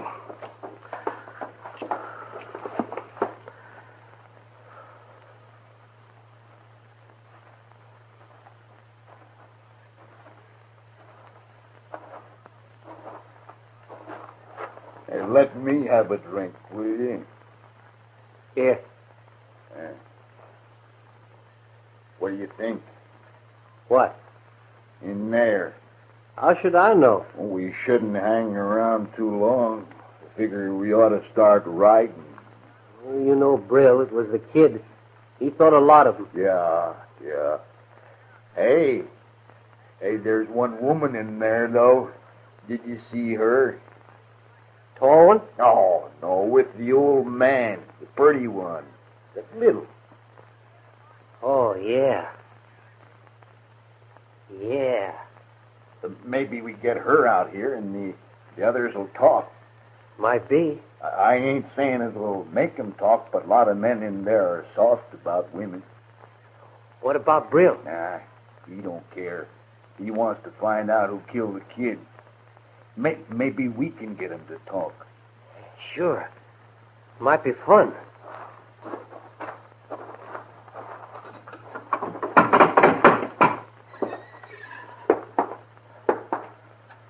Hey, miss. No, you. Over there. Come on. We won't hurt you. We want to talk to you outside. Come on. He said, come here. She don't want it. Cover me, will you? I'll go get her.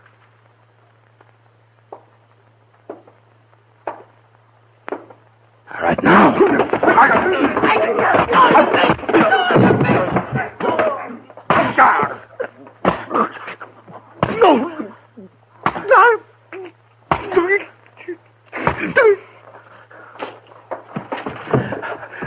All right, get the door closed. Mine only had but one gun, Mr. Dillon. Well, this one's got two. All right, which one of you here can handle a gun right? Frank's the Donnelly? Yes, sir? Here. We'll split up the cartridges. Chester, get over by the crack there and keep a lookout. Yes, sir. One of the kids found an axe behind those empty crates, mate. Good.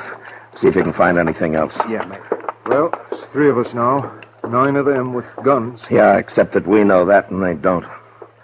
Donnelly, you're going to have to stay here. Chester and I'll try to get some more guns. Now, you got a good chance to knock out a couple more of them if they come in. Shoot to kill them, you understand? I understand. Wait a minute, Matt. I'm coming with you. No. Listen, I used to throw an axe pretty good. I get close enough to one of them boys, I can split him. I'm coming with you. It's our only chance. You start shooting and the whole bunch will be on your neck. This is quieter.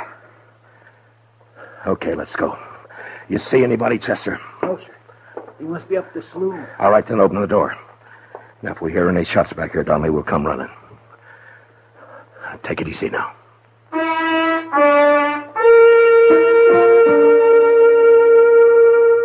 We got outside and made a run over to some dugouts.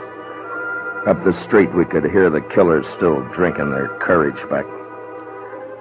If it had just been the 3 of us against them, we might have taken a chance, but with the women and kids in the warehouse, we couldn't do that. We'd have to pick them off if we could, one by one. And the first shot we fired, there was going to be trouble. Out to the left of the warehouse in the evening shade, I saw the bodies of the 2 men they'd shot down.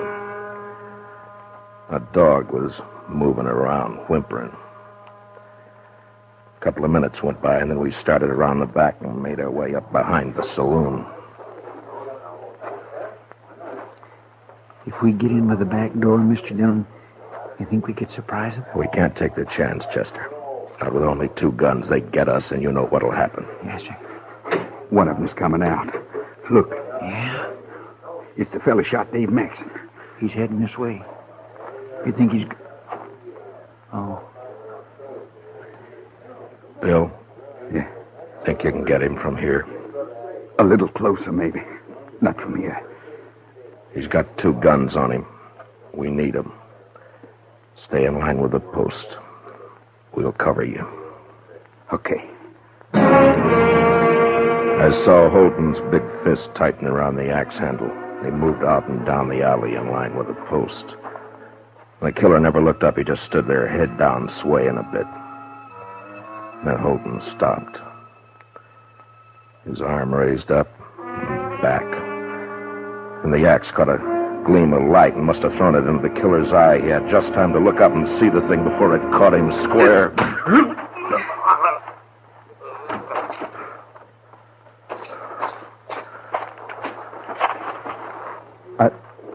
I haven't done that for a long time. I only throw at trees and boards. I never did it to a man before. I never killed a man like that. Chester, get the other gun. Yes. All right, here. Here, Bill, take this. All right, we got 4 now. That ought to fix us. Now, look, I don't like what we're going to do, but it's the safest way. We go in there shooting, get them fast. In the leg, anywhere. Try not to kill, but don't give them a chance to shoot back. Yes, sir. Sure, man. You okay, Bill? You want to wait a minute? I'm okay. I'm telling you, I ain't leaving until a man killed my brother gets it the same way. No, sir, I won't hear that discussion. How long is that? Drink up, we'll go on back now and see if they change their mind. It's all right with me. Thinking Marshal Dillon out this time. And that deputy. Yeah. Too many marshals around this country anyway. Sure.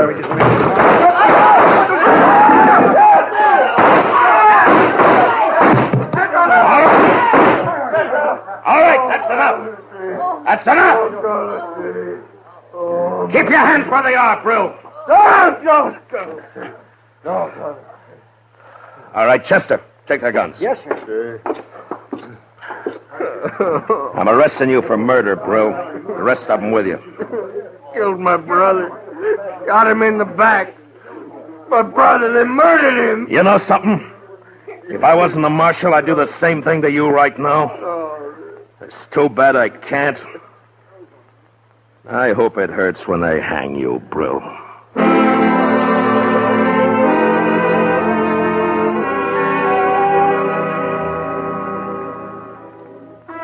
And it was over. And I got to feeling like it never happened. That there hadn't been time for it to happen. But the dead men's women knew that it wasn't a dream. The next day, a half a dozen of the fellows, Chester and myself, took the outlaws back to Dodge. Most of them had been hit back in the saloon. One died in Cimarron before we could get him to the dock. But not Brill. He was alive when he went to Hayes City with the rest of the boys.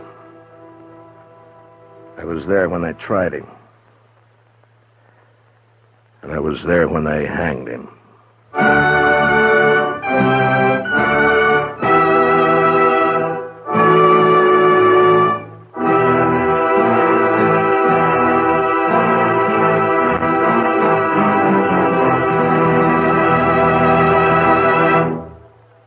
Gunsmoke, under the direction of Norman MacDonald, stars William Conrad as Matt Dillon, U.S. Marshal. Tonight's story was specially written for Gunsmoke by Anthony Ellis, with music composed and conducted by Rex Corey. Featured in the cast were Lawrence Dobkin, Vic Perrin, Bob Sweeney, John Daner, Lou Krugman, Michael Ann Barrett, and Ted Bliss. Parley Bear is Chester. Gunsmoke is heard by our troops overseas through the facilities of the Armed Forces Radio Service. Join us again next week as Matt Dillon, U.S. Marshal, fights to bring law and order out of the wild violence of the West in Gunsmoke.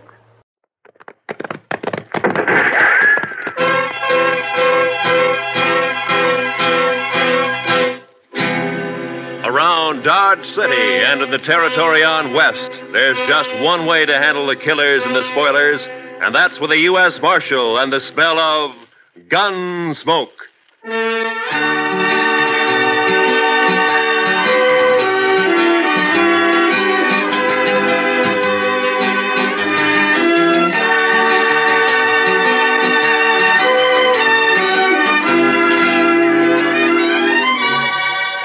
Gunsmoke, starring William Conrad. The story of the violence that moved west with young America. The story of a man who moved with it.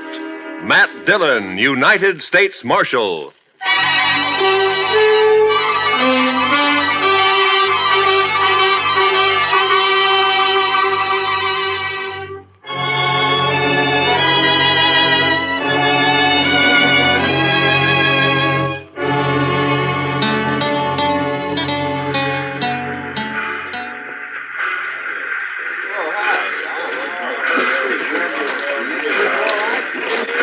.20 p.m. We got in right on time, Mr. Dillon.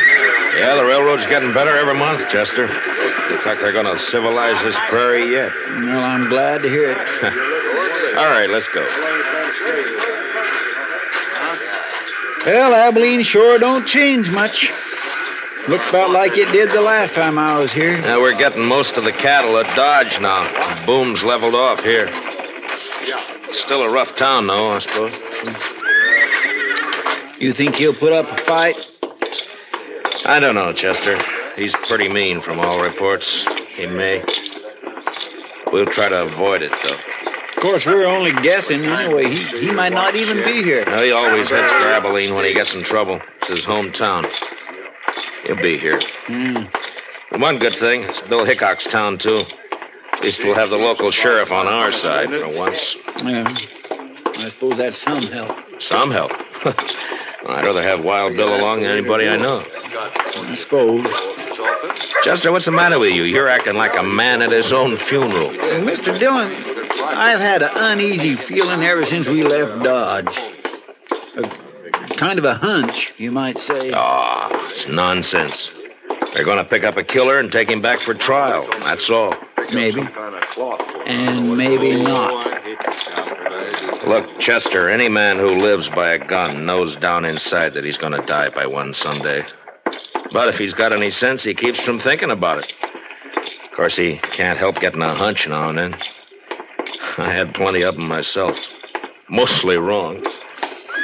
Come on, Chester, let's walk down to the Last Chance and I'll buy you a drink. As a matter of fact, I'll buy us both a drink.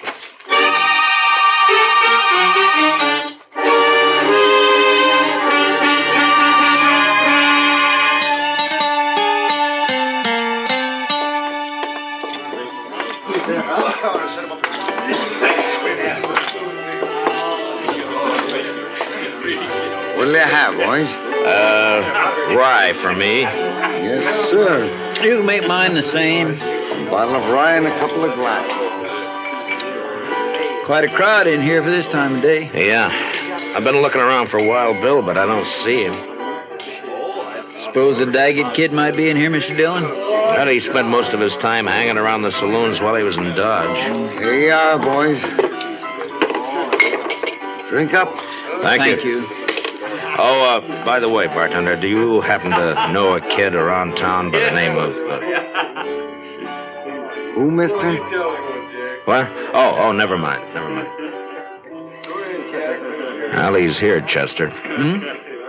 Down there at the end of the bar. Yeah, that's him, all right. Well, sir, Mr. Dillon? He's what we're here for. We gonna wait for Mr. Hickok? No. Come up on his left side, Chester, and watch his gun handle. Yes, sir, Mr. Dillon. I'm telling you, it was the funniest sight you ever seen. The bullet knocked that scrawny hound dog end over end. First shot I fired. Caught him right in the back of the...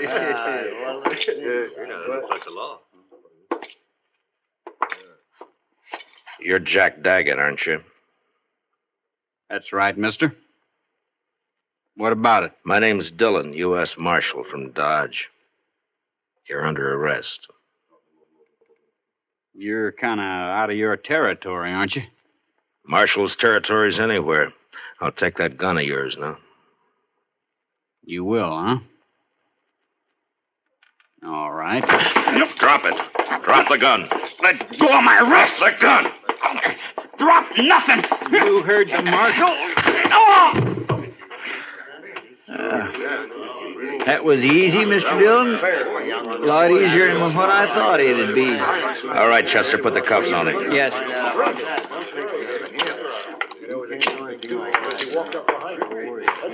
Seems to me your partner acted a little high-handed there, Marshal. It does, huh?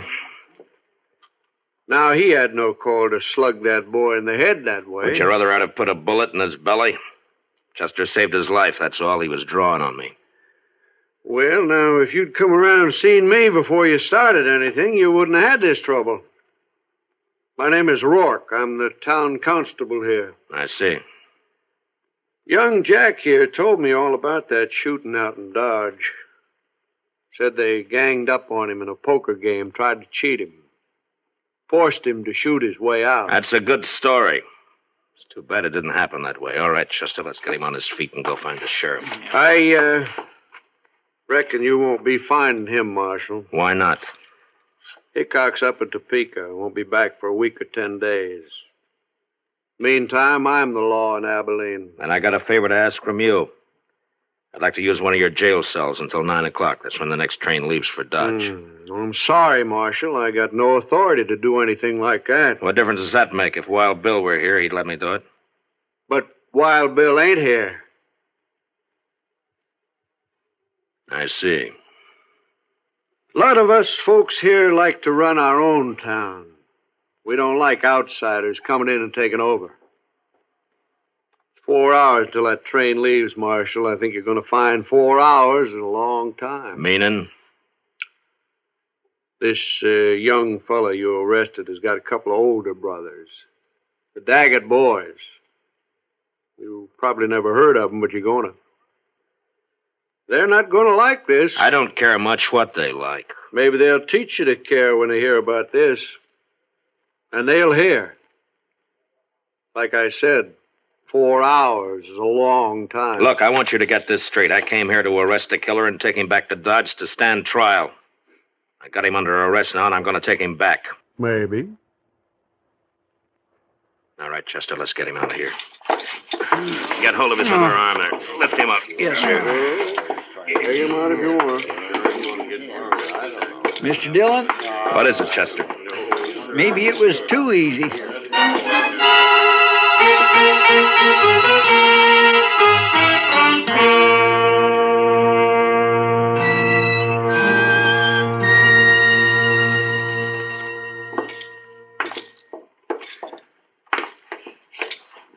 Yes, gentlemen. What can I do for you? We'd like to get a room, please. Well, I have a very nice one right at the head of the stairs. If you'd care to look at it. That won't be necessary. We'll only need it for about 4 hours until the train leaves for Dodge. Mm-hmm. Well, if you'll just sign the register here. Thank you. My, your friend seems to have suffered quite an injury. Yes, sir. He bumped his head. Oh, really? Well, it's certainly a bad cut just to have had. Boy, that's one of the Daggett boys. Young Jack Daggett. Yeah, that's right. I got him under arrest for murder. Now, where's the room? You arrested Jack Daggett? Right here in Abilene? Yeah. Did you say the room was up? And you're planning to keep him here at my hotel for the next 4 hours? Well, I can't stand out there on the street with him. Marshal, do you know what's going to happen when the Daggett boys hear about this? No, but I understand they may not like it very much. May not like it? I'm sorry, sir, but you cannot stay here. I will not let my hotel be made the scene of a bloody massacre. Now, just a minute, mister. You've rented me a room. I've signed the register, and I've got the key. And I'm going to use that room until 9 o'clock, whether you like it or not. It's the second door at the top of the stairs. Thank you. Come on, Daggett. Move. You heard him, son. Come on. Keep your hands off. There's just one thing, sir. Yeah. It's not a question of your honesty, you understand, but in view of the circumstances, I wonder if you'd mind paying in advance.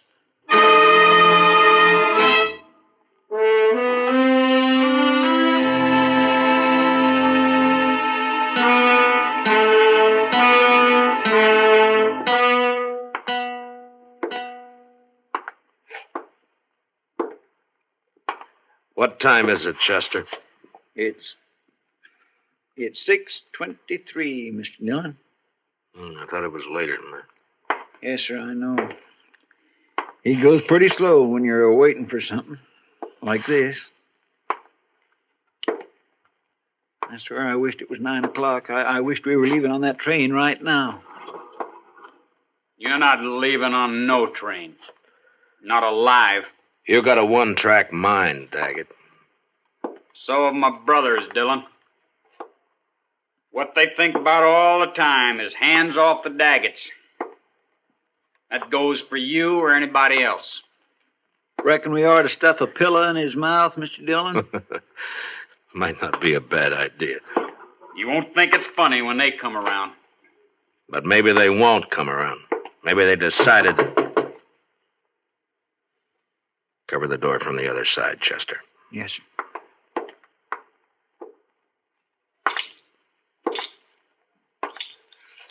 Yeah, who is it? It's me, sir, the clerk. What do you want? It's the Daggett boys. They're across the street at the last chance right now. And you're hoping I'll go over there instead of waiting for them to come here, huh? Well, All right.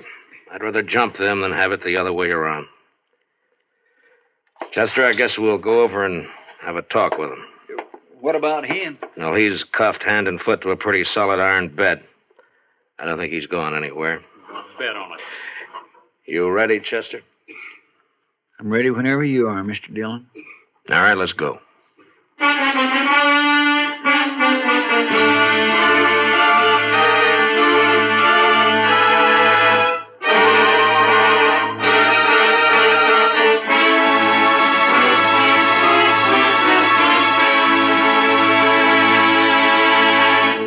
We will return for the second act of Gunsmoke in just a moment. But first, this Monday night on most of these same stations, be sure to be with us when Lux Radio Theater raises the curtain on its full-hour adaptation of the exciting screenplay Phone Call from a Stranger. Shelley Winters and Gary Merrill recreate their original screen roles in this dramatic thriller about the experiences of a lone survivor of an airplane crash in bringing the tragic news to families of the victims. Remember, it's on Lux Radio Theater this Monday night on CBS Radio. Now for the second act of Gunsmoke.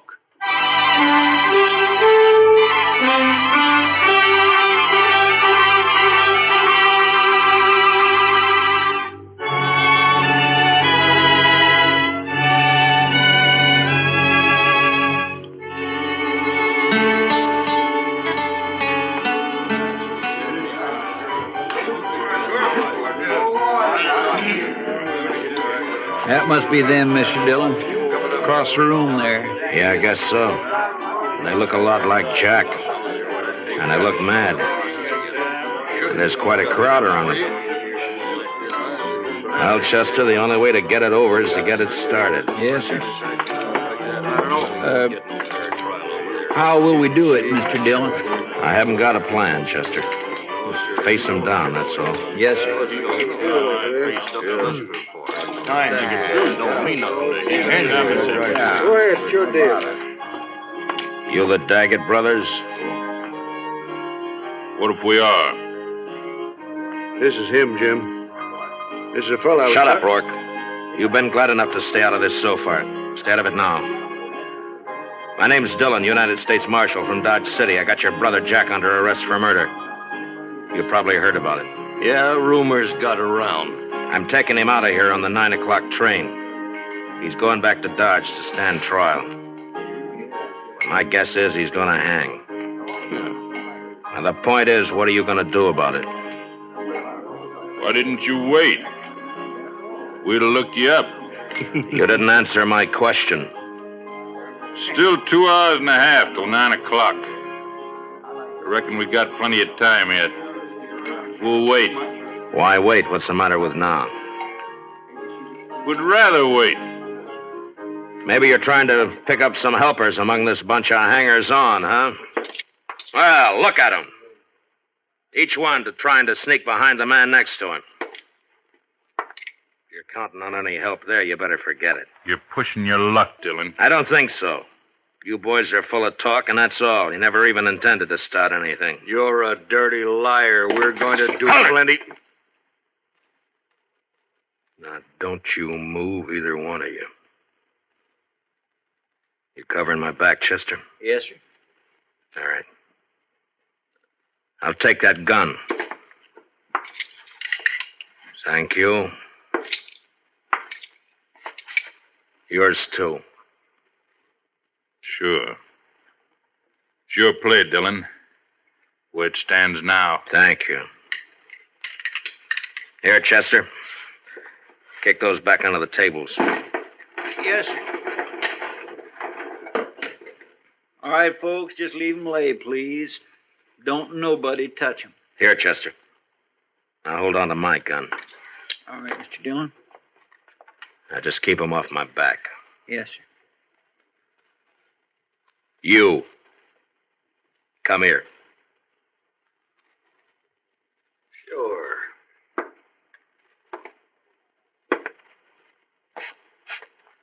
You called me a liar, didn't you? Yeah.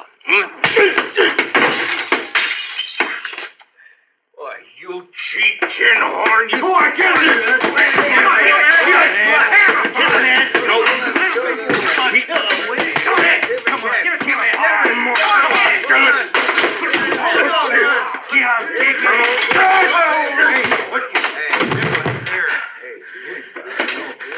I thought you daggots were tough. Hey, watch this. All right, you. You're next. I'll wait, Marshal. I'll get to you later. You're a no-good coward, Daggett. All right, Chester, I'll take my gun back now. Here you are, sir. Thank you. All right, boys, the show's over. Unless, of course, one of you'd like to take up where the Daggets left off.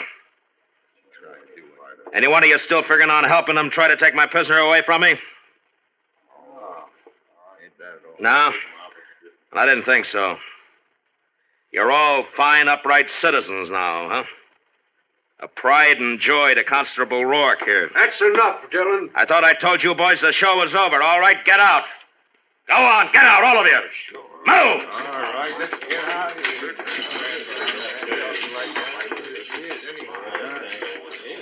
here. Marshal, I'd say you overreached yourself there. Stepped past the limits of your authority. How I enforce the law's my own business. I do things my own way. The way it'll get you killed someday. Maybe. I have to live in this town, Dillon. You don't know these Daggett brothers. If you cross them, you're through. I've seen it happen. Come on, Chester, let's go. All right, Mr. Dillon.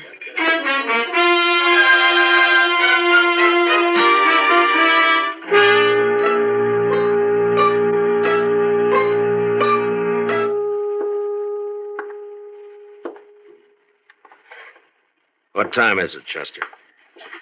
It's 7:45, Mr. Dillon. Yeah, the time's dragging. Yes, sir. It's still an hour and 15 minutes till that train leaves. What difference does it make?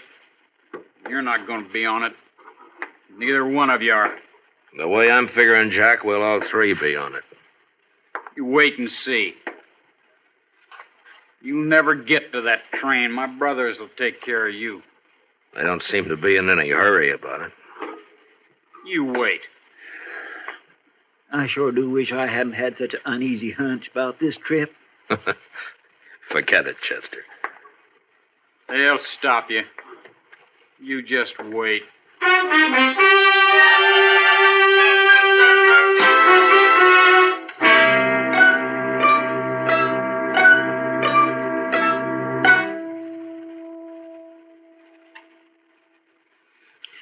It's only 8:15. Mr. Dillon seems to be going slower all the time. Yeah, heads up, though. Won't be much longer now.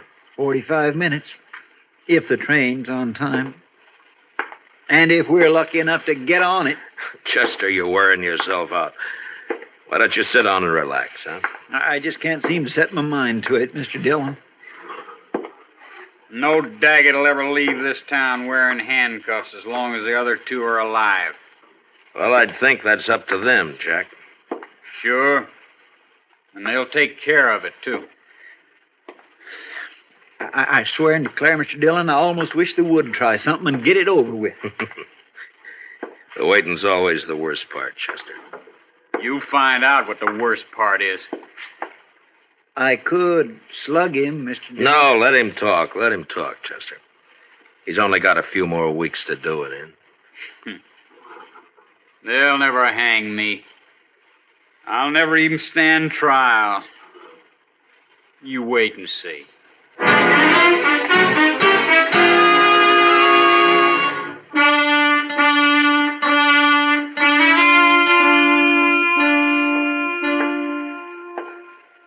Chester? It's 8:30 exactly, Mr. Dillon. All right. Let's get started. A little early, isn't it? Won't take that long to walk from here to the station. It might if we have trouble. Yes, sir, I guess it might. You'll have trouble, don't you worry about that. Jack, why don't you get on a new subject? How are we going to take him, Mr. Dillon? Just drag him? If he wants it that way. Otherwise, he'll walk handcuffed to my left wrist. Keep him covered, Chester. I'll unlock these cuffs and get him loose from the bed. Yes, sir. Dillon, if you're smart, you leave me here and run while you still got the chance. Well, I've never been smart enough to run yet. Stick out your right wrist. All right. On your feet. Come on. You can put your gun away, Chester. Starting now, he's only going where I go. Now, come on, Jack. We got a train to catch.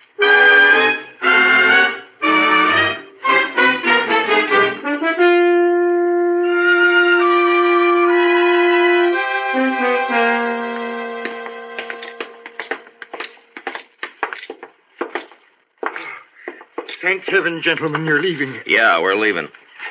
And I want to thank you for your wonderful hospitality. I'll be glad to recommend your hotel to anybody who plans to stop over in Abilene. Oh, I hardly know what to say, Marshal.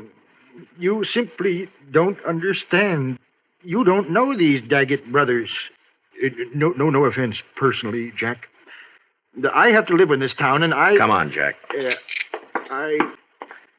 Well, you boys must run quite a bluff. You got everybody in town jumping sideways. You'd be smart if you did, Dillon. Good luck, gentlemen. Best of luck to all of you. All of us. Well, that's hedging his bet. Up there, Mr. Dillon. Not a soul on the street.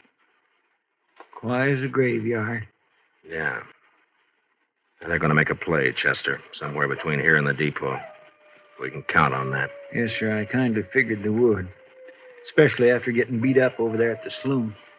Well, they would have anyway. And jumping them like that did one good thing. It scared the pack off. At least we only have to worry about the Daggets, not a mob. You'll think it's a mob Shut by up. the time... Now, from here on, you keep your mouth shut. If you don't, so help me, I'll slug you and drag you to the depot. All right, now let's go.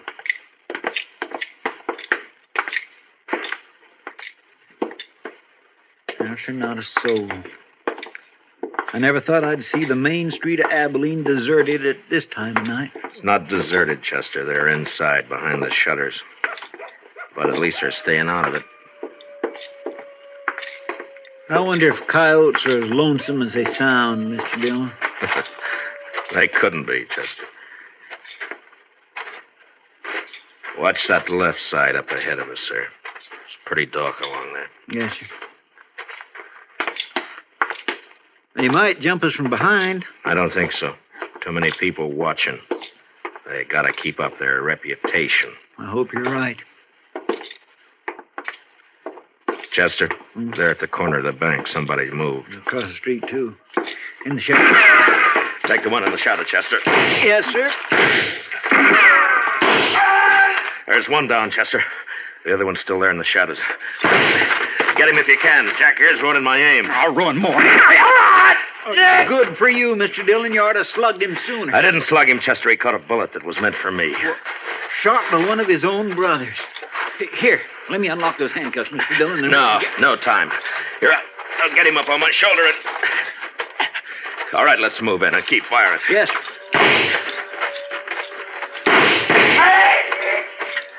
Hold it, Chester. Well, I guess we got the other one.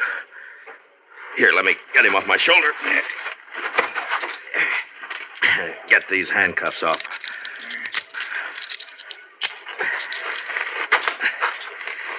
Well, there's our prisoner, Jack Daggett. Wanted for murder, killed by his own brother. Let's take a look at the others.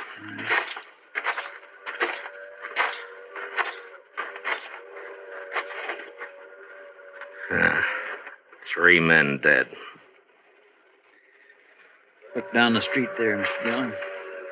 They're all starting to crawl out of their holes. Sure. They're all on our side now. Oh, come on, Chester. The train's coming. We gotta get on it and get out of here. Yes, sir. Let Rourke clean up this mess. He ought to be good for something. That sounds more lonesome than the coyotes. Gives a man the creeps. Yes, sir, it sure does.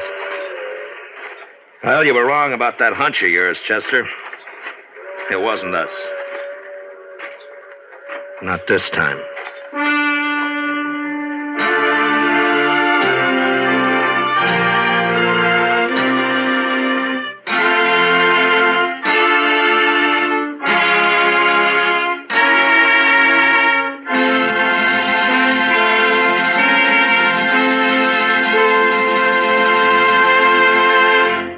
Gunsmoke, under the direction of Norman Macdonald, stars William Conrad as Matt Dillon, U.S. Marshal. Tonight's story was specially written for Gunsmoke by Les Crutchfield, with music composed and conducted by Rex Corey. Featured in the cast were Sam Edwards and Barney Phillips, with John Daner, Tom Tully, Larry Dobkin, and Jim Nusser. Parley Bear is Chester. Gunsmoke is heard by our troops overseas through the facilities of the Armed Forces Radio Service. Join us again next week as Matt Dillon, U.S. Marshal, fights to bring law and order out of the wild violence of the West in Gunsmoke.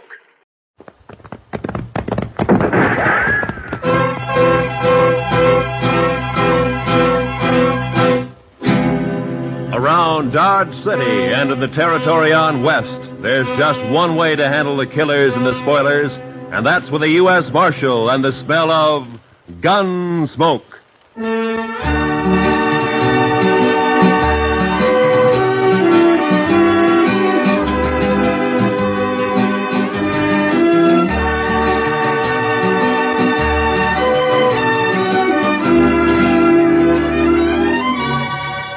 Gunsmoke, starring William Conrad. The story of the violence that moved west with young America. The story of a man who moved with it. Matt Dillon, United States Marshal.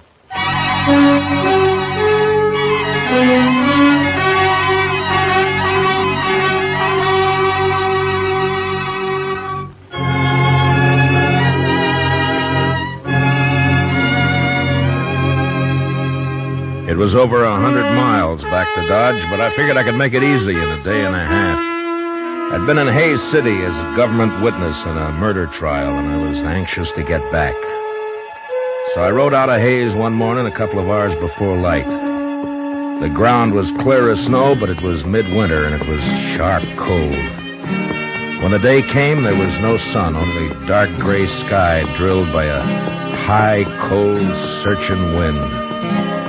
The air was as thin as I could ever remember it being. And behind me in the north lay a great slab of blackness. When I saw that, I should have turned back, for the wind stood out of the north, too, and sooner or later it would drive that black slab right down on top of me. This was blizzard weather. The kind of weather that kills the land and everything on it. I don't know why I went on. Maybe because of the wind.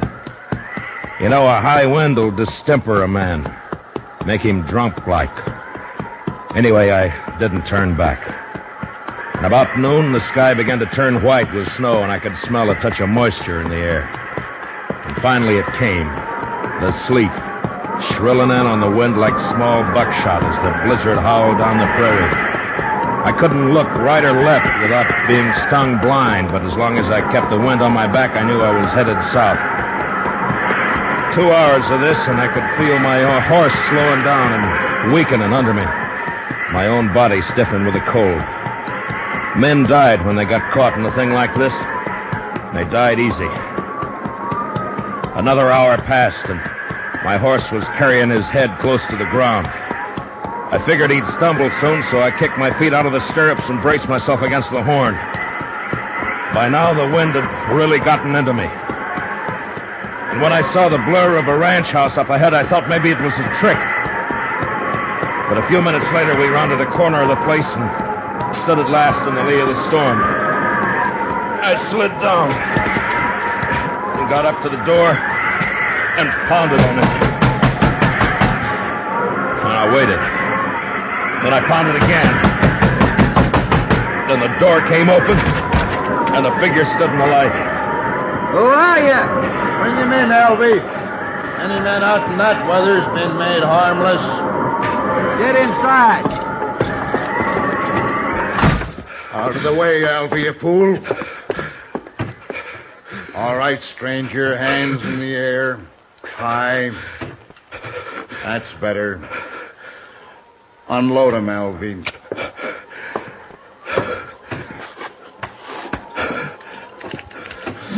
Nice gun, Hack. Real nice gun. Shut up. Take him down, stranger. You can come up to the stove now, but don't try nothing. I'll cut you in half with buckshot. He was a burly man with flushed cheeks and a wild red beard and a great shock of red hair. Even his hands and fingers bristled with it. He sat on a stool by the stove, a shotgun across his knees. And his eyes never left me. The other one, Alvy, had a body of an underfed boy, but he was completely bald, and his skin was tight and dry. He looked like a naked skull. And his eyes... well, something had touched Alvy. You look half froze, stranger. You must have wanted something real bad to go out in weather like this. I never saw him around here before, Hack. He's a stranger, Alvy. He don't belong around here. Of course, we don't know anybody, but I seen a few, and I never seen him before. Maybe he's seen you, Alvy, somewhere. Not me. He never saw me nowhere. How do you know that? Maybe he was just looking for some cows and got lost in a storm. You're just a kid, Alvy. I always said you don't know much. Belle! Belle, get on out here. She was a pretty girl, but with a dark, half-wild look that I'd never seen before in a woman.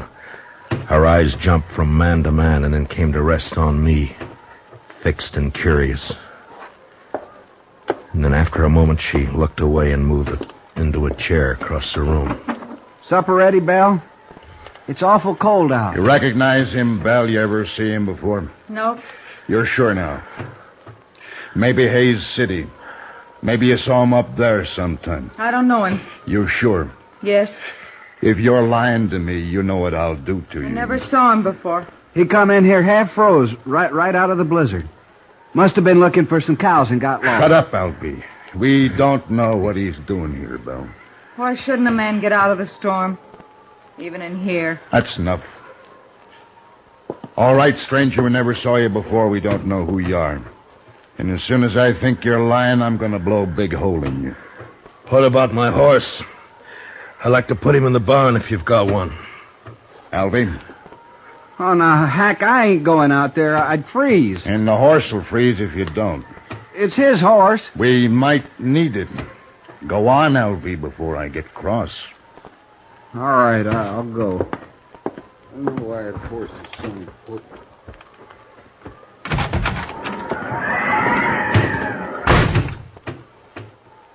Elvie's a good boy. He'll put your horse up. Thank you. Supper's about ready. Leave it. I want to talk to our friend here first. Maybe we won't have to feed him. Potatoes will get mealy. They better not, that's all. I'm right curious about you, mister. I've noticed that. I'll blow your guts all over the wall. You make fun of me. Don't get me mad, mister. I got the shotgun. The meat'll be boiled to shreds if we don't eat soon.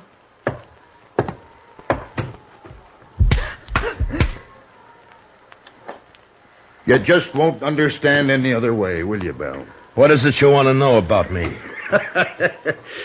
I can tell, mister, I can handle you easy now. What do you mean? All I got to do is wallop the girl and you'll talk. I don't have to do nothing to you. All right if I take my jacket off? I've warmed up now. I mind. You might have a gun hid out in there. He can raise his hands. I'll unbutton it. Well, now, that's right smart of you, Belle. Oh, I'll hide it. No, leave it be. Belle. Come over here, Belle. Drop the jacket, Belle. Now hold out your other hand. Open it, Belle. Open your hand. That's real bad what you did, Belle. Real bad. You know what I'm going to do? I'm going to put you outside for a spell out in the weather. After supper, after you've cleaned up supper, you can be thinking about it till then.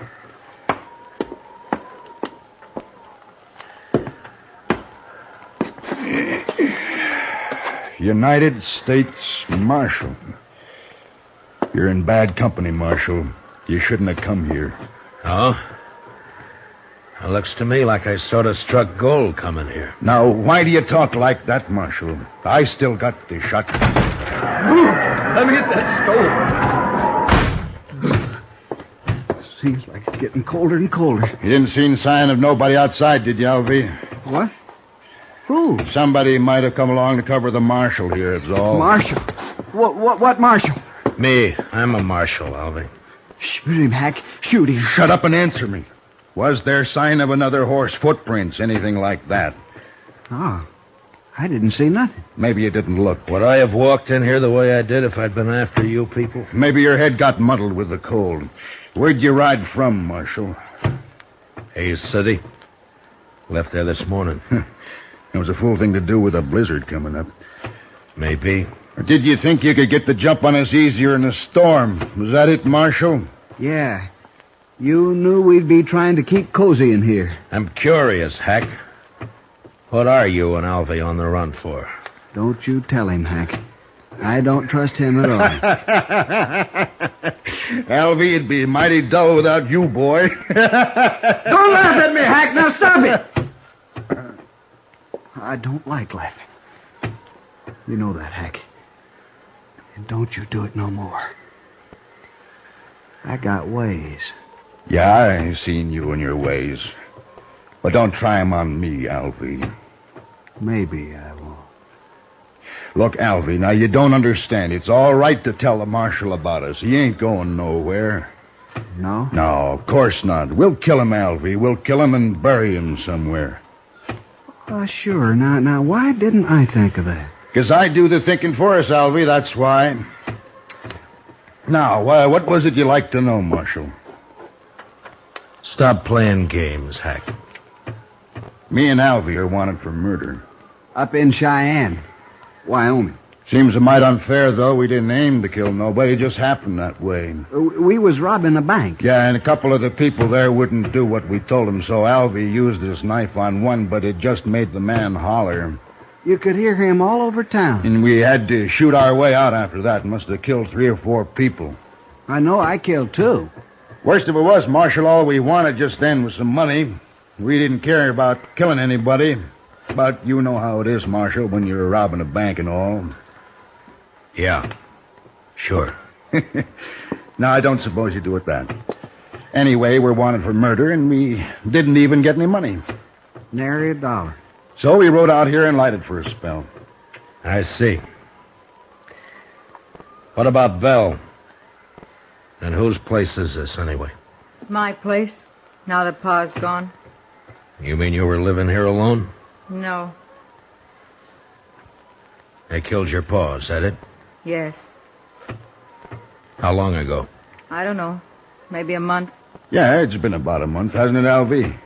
35 days. There, you see? Alfie always knows just how long everything's been. No, that's fine. Tell me what you do with him. Who? The old man. Oh, we buried him out back. Couldn't afford a funeral. Could we, Alvy? Hack, we told him that. Now let's shoot him. No, I've been thinking it over. People in Hayes City know he started for Dodge, and when he don't show up, they might come looking for him. But you said we'd bury him, Hack. That's what you said. Yeah, that's right, but we can't bury his horse, too. Not in this ground. It's froze solid. And if we turn the horse loose and they find it and can't find the marshal's body, then they'll suspect something. You're pretty smart, Hack. Too bad you don't know enough to stop killing people. Too bad for you, anyway. Well, what are we going to do, Hack? I'm getting hungry. That supper won't be fit to eat. Shut up! One more word out of you, Bella, and I'll whoop you good. Come on, Hack. I'm really hungry. No, listen to me, Elvie. Now, my idea is to knock the marshal on the head and throw him outside to freeze. Now, he'll keep real good that way. And when the storm breaks, we can carry him off 20 miles or so and dump him on the ground. Look like he got throwed and hit his head and froze. Oh, that's fine, Hack. That's just fine. Then we'll break his horse's leg, make it easier for them to find him. You just don't care about anything, do you, Hack? Just me. Sometimes, Alvy. Sure. Me and Hack are friends, ain't we, Hack? Of course, if it don't want snowing, we'll have to think of something else. Can't leave tracks for them to follow back there. Oh, Hack, ain't we gonna kill him now? Well, sure we are, Alvy. I didn't mean that. Let me hit him, huh? You keep the gun on him, and I'll get up behind and hit him. There was a branding iron around here somewhere. I'll hit him with that. Hack, you've sunk pretty far, but I'm sort of wondering just how far. What do you mean? I'm wondering if you're low enough to kill a man before he's been fed. Here it is, Hack. Here, see? I found it. Leave it be, Alvy. We're gonna eat first.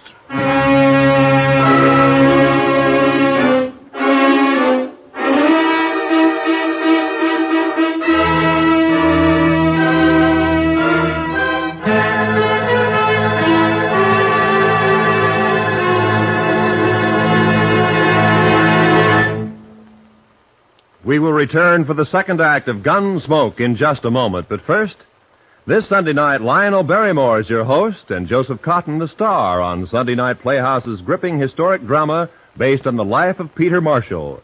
Hear how a Scottish immigrant lad rose to the position of chaplain of the United States Senate. A story you'll agree is far more fascinating than fiction. Remember, it's tomorrow night when Lionel Barrymore introduces another Sunday Night Playhouse on most of these same CBS radio stations. Now for the second act of Gunsmoke.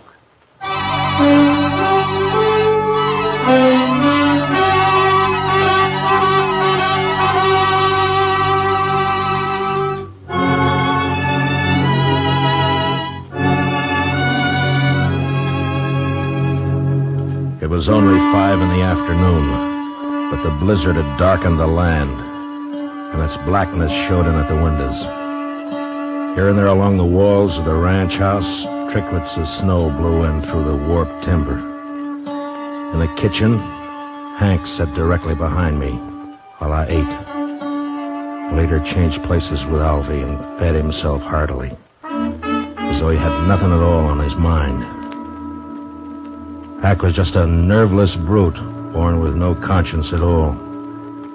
His intelligence was the instinct of an animal that snapped at or killed whatever got in its way of survival. Every living thing was his enemy. And Alvy? Well, there was no way to figure Alvy. Too much of him was missing. I only chance lay in the girl, Belle. Even though Hack had pretty well beaten all resistance out of her. Supper was over soon enough, but Hack seemed in no particular hurry to get on with his plans. You've eaten better food on the trail than that. Can't blame me for it. Get it cleaned up, Belle. You can talk your head off when you're outside alone, and you're going outside. I'll learn you to heal if I have to break your neck. No, don't do that, Hack. Not till we're ready to pull out, anyway. Why? Well, I ain't gonna do the cooking. Well, I hope not. I've eaten your cooking. My sister was a good cook. Yeah, we should have brought her along, Alvy. No. I don't like her. Where are you from, anyway? Which, me or Alvy? Well, you to start with. Wyoming, place called Crowheart. I didn't stay there long, though. What about you, Alvy? Now, where were you born, Alvy? I never did know. Republican River.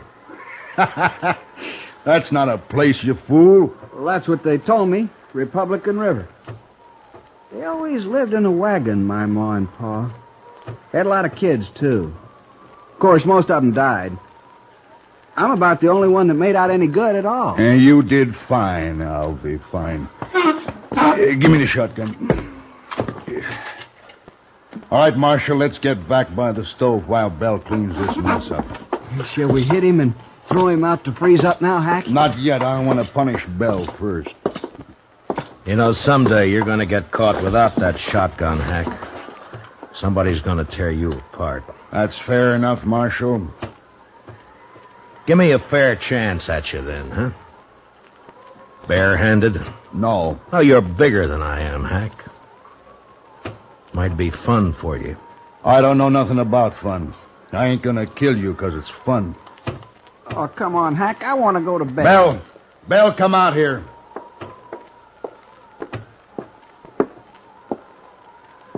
Get outside like I told you. And don't open that door so wide you'll blow the lamp out.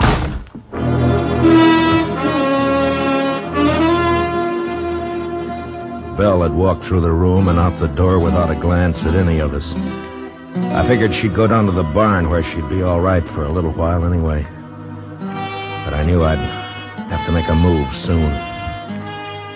I sure wasn't going to sit there like a fall hog and let Alvy knock me in the head whenever he got ready. But it didn't take much more sense to try to jump Hack in that shotgun and let him blow me all over the place. It was a beggar's choice, and the more I thought about it, the madder I got. Hack, I'm sleepy. I'm going to hit him and go to bed. You can do what you want after, but I ain't staying up all night. Alvy's got his mind made up, Marshal, I can tell. Just what do you call his mind, Hack? I got ways to fix you, Marshal. Nah, never mind, Alvy. Wrap something around that iron, otherwise it won't look like he hit his head on a rock. What difference it makes? Do what I say, Alvy. All right, Hack. Here, I'll use this curtain. Now, keep your eyes on me, Marshal. Alvy moved around behind me and was getting a good grip on his branding iron. I leaned slightly forward in the chair and was tensed and waiting for the split second when my instinct had told me to jump. And then suddenly the door was flung wide open and the wind roared in, almost lifting the room as it came. The lamp flared and then went out as I plunged sideways from the chair. Did you hit him, Alvy? Did you hit him? You bloody fool! Don't you try nothing, Marshal. I got some more shells right here. Don't you move now. I crawled across the room and was out the door before Hack could reload. In the snow outside, I stood up and turned to find Belle waiting by the side of the door, a pitchfork in her hand. I couldn't see her face very well in the dark, but I could tell she was shaking with cold. I reached out and took the fork from her and then flattened myself against the wall and waited. I was afraid it was you he shot. That was a smart trick, Belle, throwing the door open that way. He shot Alvy, didn't he? Yeah. Good. I think he's found out I'm not in there. What are you going to do? Wait. Marshal! Marshal! I'm going to kill you and the girl both now. I waited, praying he'd come through the door before my hands got too cold to hold the pitchfork. And finally, the barrel of the shotgun appeared, waist high, and began to poke its way around in our direction. It was stupid of him, but a man behind a gun often gets a false sense of power. I let him shove it out 3 or 4 inches, and then I slammed down on it. Then I jumped into the room. Hack tried to club me with a gun, but he missed. And I got in under him with a fork and lifted him off his feet. And he struggled for a moment like a speared fish and then went limp. And I let him fall. One of the prongs had reached his heart.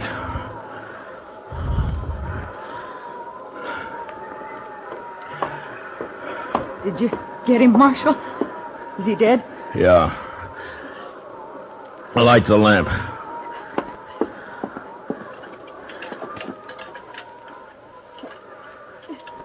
I can't do it, Marshal. My fingers are too stiff. Here, I'll do it.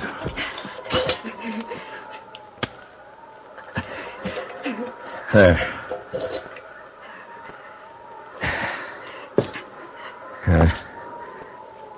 Quite a mess in here. Why don't you wait in the kitchen, Belle?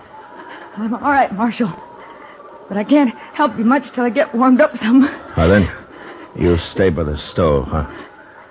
I'll lug these people outside. Thank you, Marshal.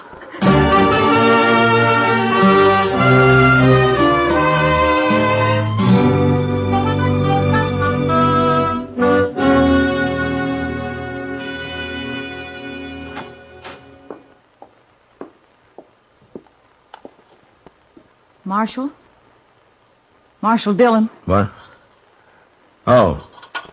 Morning, Belle. Come on out in the kitchen, Marshal. It's warm there, and I got some hot coffee waiting. That sounds good. Say, it looks like the storm's lifted. It has. The wind's gone, but it's mighty cold out. Well, I don't mind the cold. It's that wind that breaks a man down.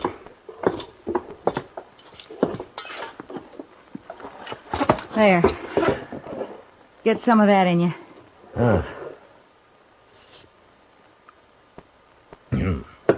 Well, you make mighty good coffee, Belle.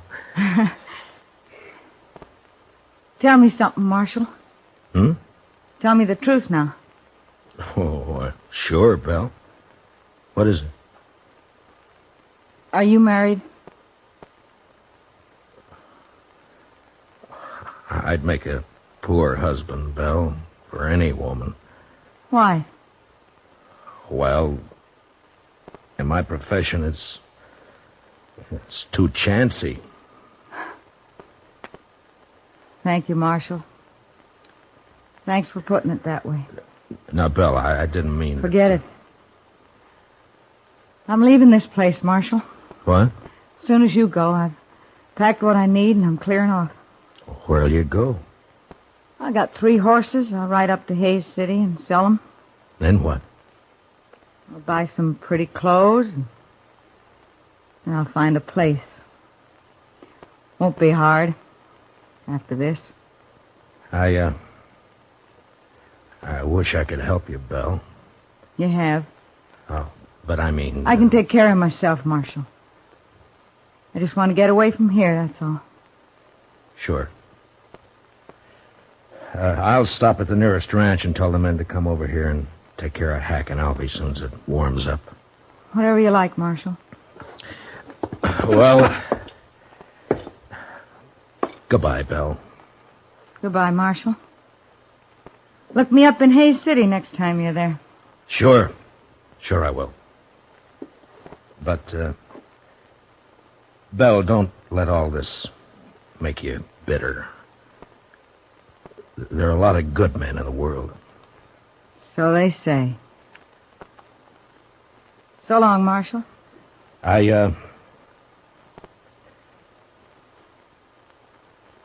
So long, Belle.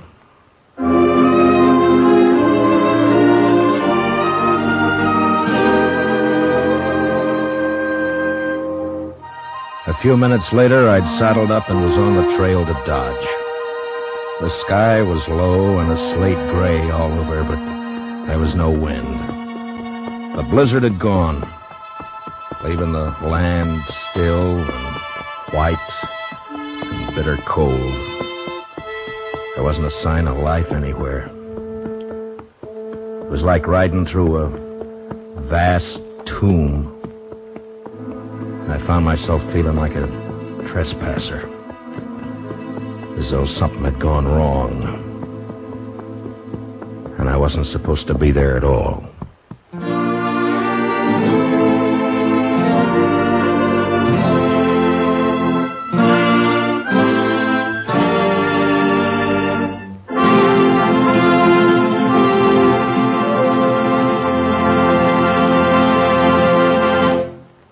Gunsmoke, under the direction of Norman MacDonald, stars William Conrad as Matt Dillon, U.S. Marshal. Tonight's story was specially written for Gunsmoke by John Meston, with music composed and conducted by Rex Corey. Featured in the cast were John Daner as Hack, Harry Bartell as Elvie, and Vivi Janis as Belle. Gunsmoke is heard by our troops overseas through the facilities of the Armed Forces Radio Service. Join us again next week as Matt Dillon, U.S. Marshal, fights to bring law and order out of the wild violence of the West in Gunsmoke.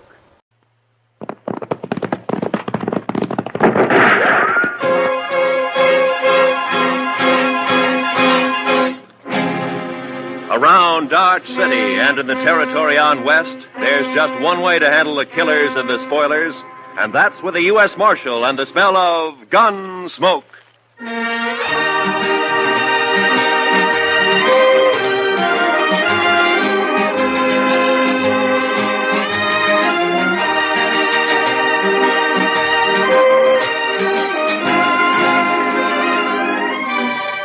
Gunsmoke, starring William Conrad.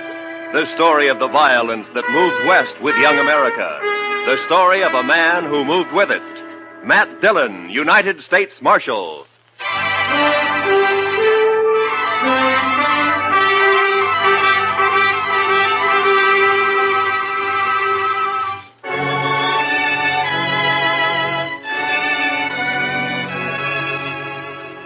Everything was all right until about a mile north of the Cimarron.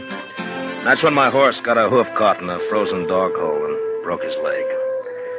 So I had to shoot him. It made me feel awful bad. I didn't feel any better thinking about the walk ahead of me. Close to 40 miles to Dodge and carrying my saddle all the way. Guess I'd been on the trail about an hour, near as I could figure it was around 3 in the afternoon. And I'd ease the saddle off my shoulders for a rest and a smoke. And that's when I saw the stranger riding up from the way I'd come. He was tall and thin, and his horse was taller and even thinner. And they made quite a pair.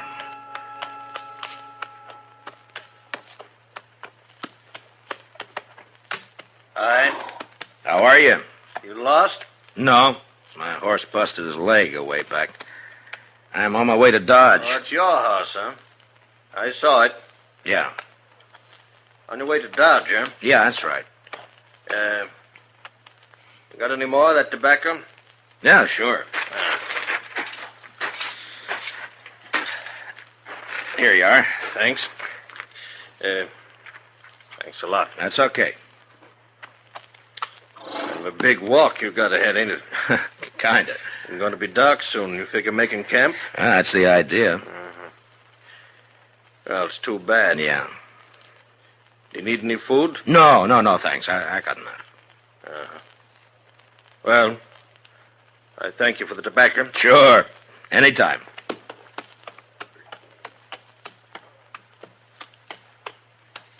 Hey.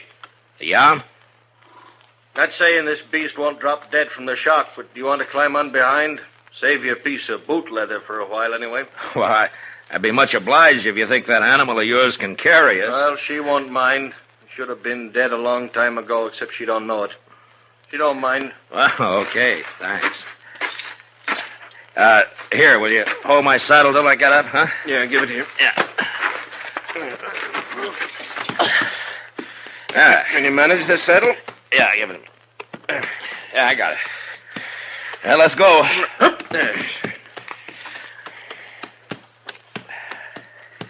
You heading for Dodge, too? Not in particular. Just north. Uh-huh. This beast'll do about 10 knots with the wind behind her, but we ain't gonna get more than 5 with this load. You ain't in no hurry, are you? Well, I was kind of hoping to get back tonight. It's Christmas Eve, you know. Oh, yeah, that's right, ain't it? Yeah. That backbone of hers sticking into you? Oh, no, it's okay. Thanks. Notice that tin doojigger tied to you. You with the law? Yeah, I'm a U.S. Marshal. My name's Matt Dillon. That's so. I never seen a marshal on foot. Well, it happens sometimes. How is it you're down this way? Isn't it a mite off your course? Hmm? So you marshal down here as well as Dodge? No, I just took a prisoner across the Cimarron into Oklahoma territory. Turned him over to the Army there. Did, huh?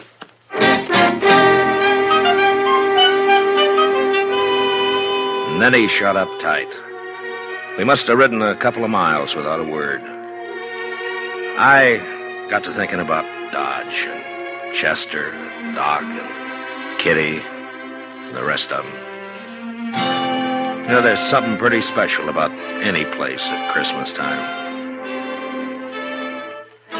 The backbone on the stranger's nag was just about to split me in two when he talked up. My name is Cowley. Oh? Cowley. Better heave to a spell. She's breathing mighty hard. All right, hold up. Yes.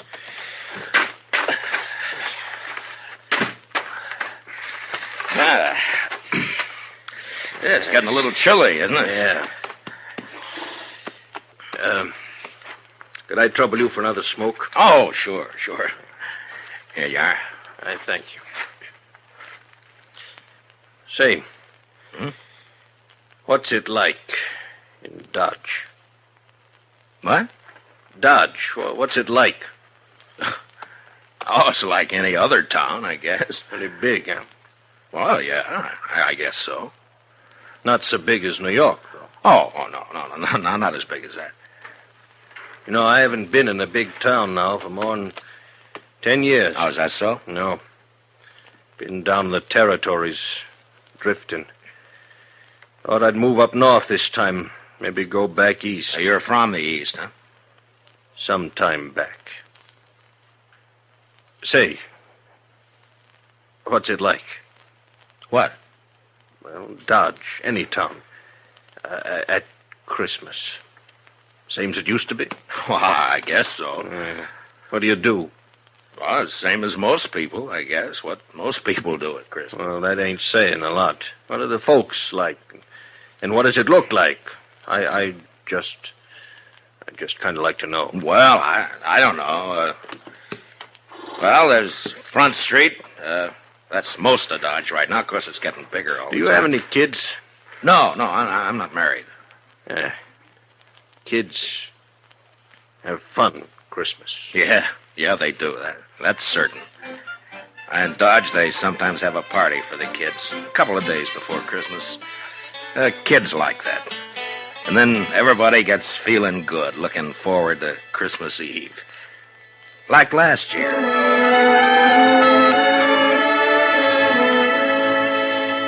There was snow on the ground, but the sky was clear. You could even see the stars. I was going down the street to the Texas Trail to meet Doc and Chester.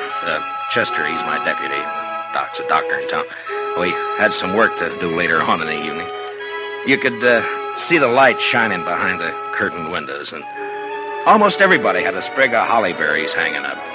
They got some from the east a couple of days earlier. I remember running into John Bumby. He's a kind of general handyman in Dodge. Never says much, but he sure had a lot to say that night. Oh, hello, Marshal. Oh, hi, John. A lovely night for Christmas Eve, isn't it? It certainly is, John. Yeah. Pretty fine night. Peace on earth, goodwill to men. Mr. Dillon? Yeah, that's the way it should be, John. You know, Marshal, this is going to be quite a night for me. Yes, sir. Oh, is that so? Oh, yes, sir. Tonight, I'm asking Mrs. McNish to become Mrs. Bumby. What? Mm-hmm. Why, John, I didn't know that. Oh, I know it's been a mighty fast secret, but I'm popping the question tonight. Well, I wish you a lot of luck, John. Hey, I'll tell you what. Come by to the Texas Trail later, and we'll have a drink on it. Oh, I will. I really will, Marshal. You're good and kind, Marshal. Good and kind. Merry Christmas, Marshal Dillon. Merry Christmas. Well, the same to you, John.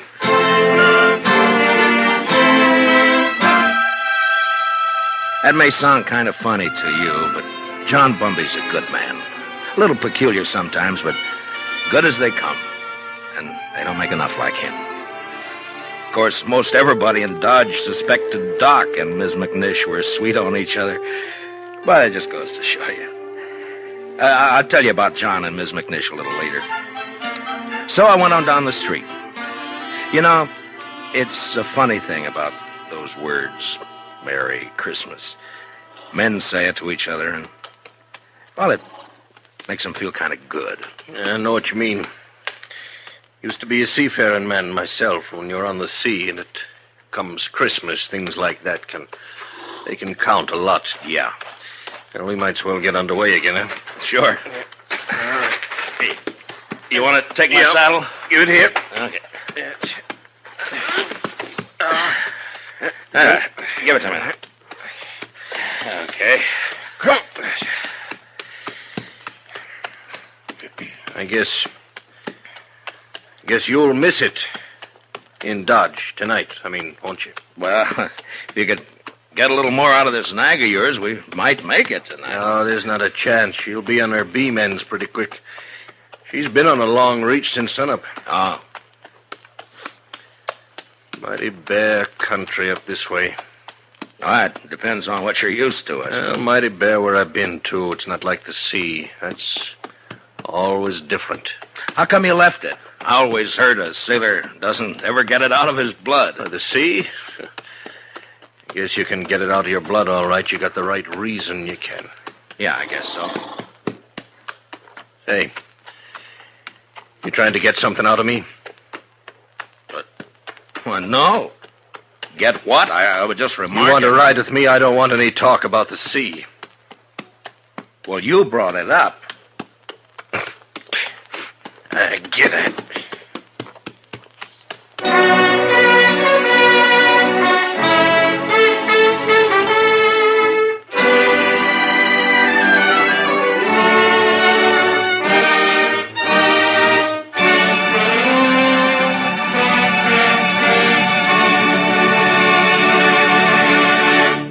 We will return for the second act of Gunsmoke in just a moment. But first, tomorrow night, Jack Benny and his whole fun-making gang make a personal appearance at a Long Beach, California Veterans Hospital. It's going to be a Christmas they'll never forget, as Benny and the bunch cut loose while they assist the folks at the hospital in trimming their Christmas tree. Be sure to join the fun tomorrow night on CBS Radio, when it's Jack Benny time all across America. Now for the second act of Gunsmoke.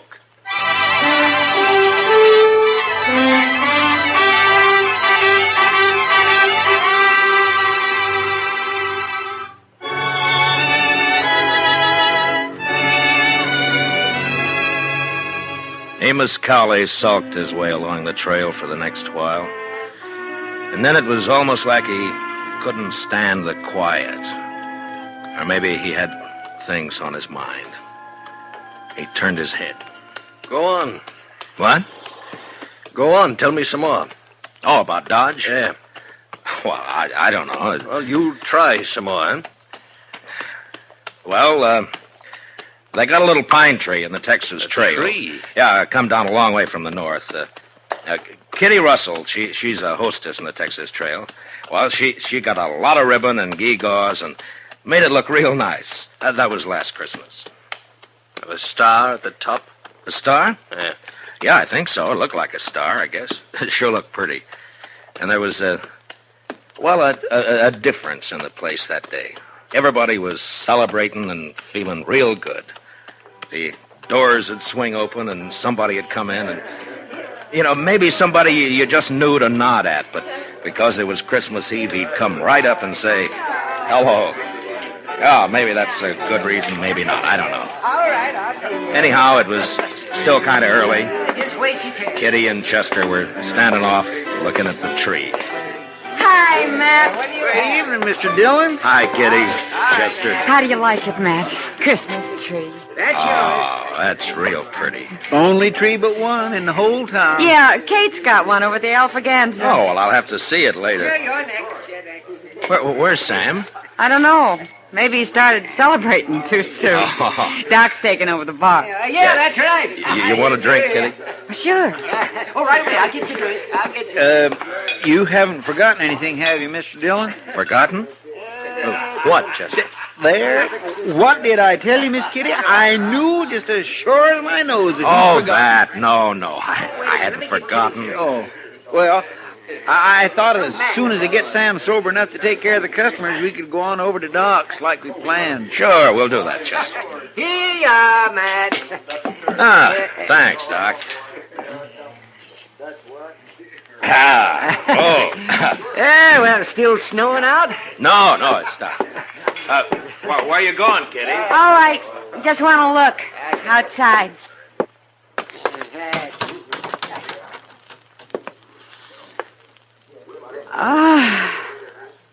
Real pretty.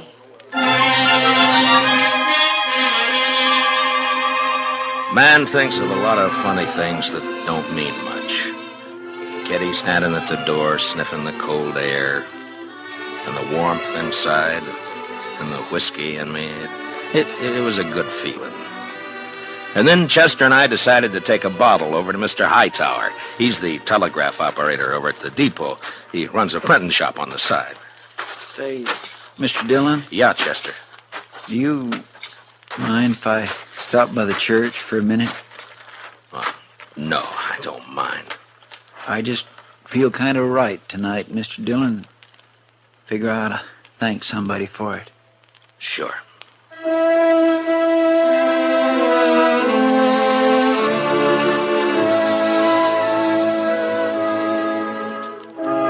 So we stopped by the church. I've never been much of a man for church, I guess, but I went along with Chester. Wasn't anybody else there, just the two of us. Guess we sat for 10 minutes in that place. Chester a little way off with his head bowed. There's a lot of peace in a church. Maybe it's the quiet. Maybe it's the good that people find in there. Whatever it was, it made a man feel glad about pretty much everything. I haven't been in a church since I don't know when. Oh, is that so? I heaved to. Well, she's becalmed again, mister. Okay.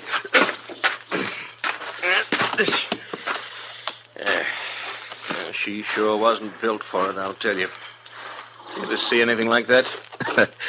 She is kind of old, isn't she? I've had her going on 8 years. She hasn't changed a mite.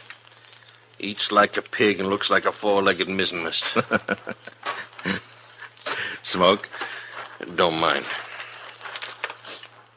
Hey, what about that fella Hightower? Did you get that bottle to him? Oh, sure. Yeah, I guess it was lonely over in the depot all alone. He was glad for the company. There was a wood fire burning in the stove, but it didn't keep out the cold much.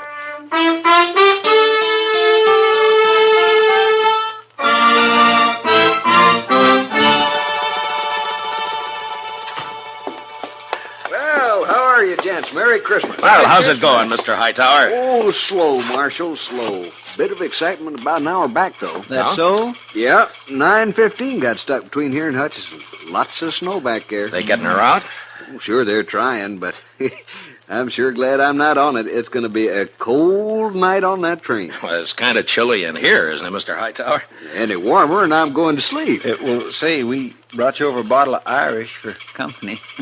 Jameson's, well, I declare I was just thinking about a tot before you boys come in. Now, that's real friendly. Will you have a drink with me? We sure will. Let's open her up, huh? A couple of glasses up on the shelf there, Chester. Get them down, will you?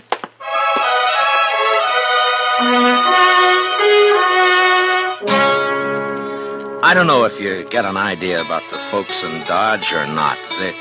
They're not any different than any other people, nor the town either. I guess maybe it's a pretty small place at that.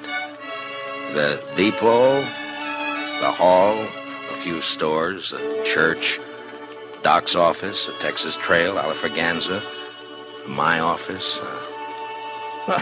Not much, but it's where you live, you know? Sounds all right. I lived in a town once back east. Small. I know what you mean. Well, maybe you'll be going back. Maybe. Say, kids, they still believe in St. Nick? Oh, sure, I Mighty suppose. few kids down where I've been. Injun kids, they don't believe in St. Nick. No reason they should, I guess. I used to believe in it, you know that? Well, I guess most people did one time or another. Hey, you figure we come maybe 10 miles? Maybe. Yeah, it's getting dark. Yeah. Well, come on. You want to ride the saddle for a bit? Oh, no. That's okay. Well, then, okay. We rode on, and I thought about last year, about Kitty, Doc, and Chester and me going over to Doc's place after Doc got tired at Tendon Bar at the Texas Trail. It was about 1:45, and we stood around and sang Christmas carols. And I remember how it sounded that night, how it looked. The glow in the stove in the middle of the room, and the frosty windows. On a cold winter Yeah, it was Christmas Eve, all right. was so deep. Noel, Noel, Noel, Noel. Born is the King of Israel. Say, that was fine. That was just fine. Yes, it was. Oh, gee. Say, now, what do you say if we... Listen. Huh? Huh? Oh. Merry Christmas. Merry Christmas. Merry Christmas. Merry Christmas. You know, I feel sentimental. That's exactly what I feel. I feel sentimental. I know what you mean, Doc. I surely know. Okay, Doc. Bring him out.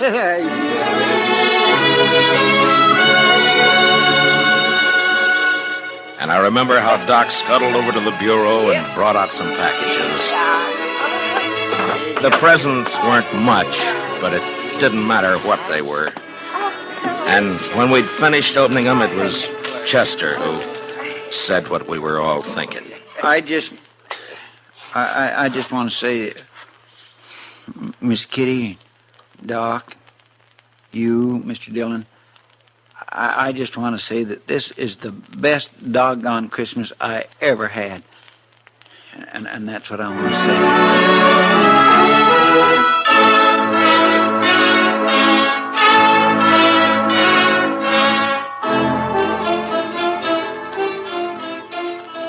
Say, you was going to tell me about that fella John was courting that woman. What was her name? Oh, yeah, Miss McNish. That's right. Well, she said yes, and you've never seen two happier people in your whole life. Yeah, she's Miss McNish Bumpy now. Oh, that's good. You know, you might settle for a bit in Dodge, or you could get work there. Sure would be fine if you could get back tonight, wouldn't it? Well, it can't be helped. I'd be a lot further away and a sight more tired if you hadn't come along. Yeah. Now, listen. How far do you figure before there's a place you might pick up a horse? Oh, I don't know, 15 miles or so, maybe. We're not going to make any 15 miles in this nag tonight, that's for sure. Oh, that's all right. Now, I tell you what. You go on alone, you see. Oh, no, forget now, it. you go on alone. She'd hold out with one man on her. And then you get a fresh horse and you ride into Dodge tonight. Well, thanks. That's now, very I'm kind. telling you, I want you to go. I'll be fine. I've walked before. Probably make it almost as quick as you. Look, it's real nice of you, Mr. Colley, but no thanks. Now, Christmas don't mean nothing to me. You got friends waiting for you. Well, I'll see him tomorrow. You're a fool. Well, that may be. All of them nice folks. You're going to make them feel pretty bad. Look, I'll stay. If you want to go on along, thanks for the ride. Well, might as well make camp then. I guess so. And listen, you want to tell me some more about what you was telling me before we turn in? Well, sure. I take it kindly, mister. I'll get yourself settled. I got some stuff in my pack we can eat and maybe get a fire going. Then after we eat, you can tell me some more.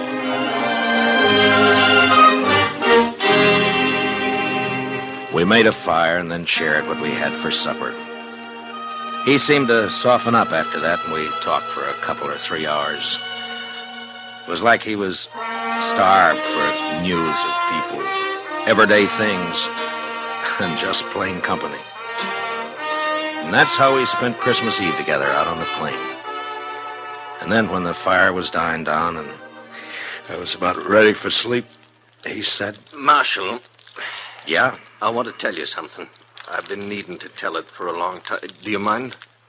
Well, of course I don't mind. Well, then I'll tell you. A few years ago, I was skipper of a little schooner. Used to sail up and down the East Coast, you know, Boston, New York. Yeah. Well, one night, we hit dirty weather off New Jersey. Real dirty. Blew us off course, and we piled up on the rocks and knocked the bottom out. That's too bad. There was 18 passengers aboard, Marshal. 4 of them was kids. We never saw them again. No. And my own wife and my kid went down, too. I'm sorry. Well, no. Something must have happened to me after that. I didn't want nothing to do with ships or the sea, and I started to drift out this way. I couldn't forget, though, do you know? And I didn't want to be near folks, especially kids, to remind me, do you know? Yeah. Well, that's how come I've been slewing around ever since. Sure, I understand. Just kind of wanted to get it off my chest. Sure. Marshal, I'd like to ride into Dodge with you tomorrow. You think I might meet some of them folks you was telling about? Why? I don't see why not. That'd be all right. Maybe I wouldn't need to drift no more. Maybe I could, drop anchor, do you know? Yeah, you might at that. Yes.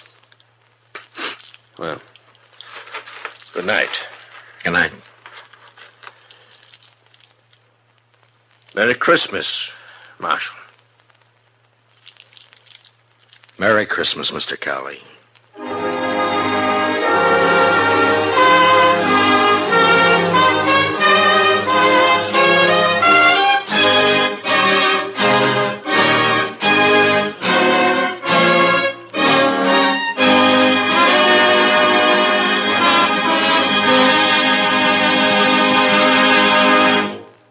Gunsmoke, under the direction of Norman MacDonald, stars William Conrad as Matt Dillon, U.S. Marshal.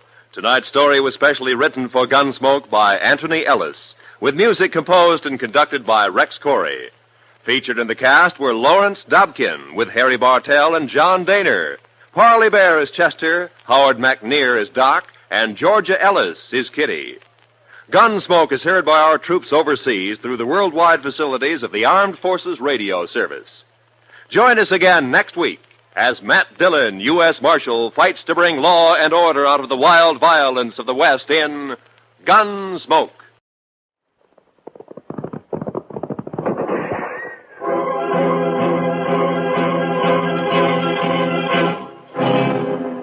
Gunsmoke, brought to you tonight by Plymouth, with an invitation for you to visit a Plymouth dealer's tomorrow. Meet the new Plymouth and enter the big $25,000 contest.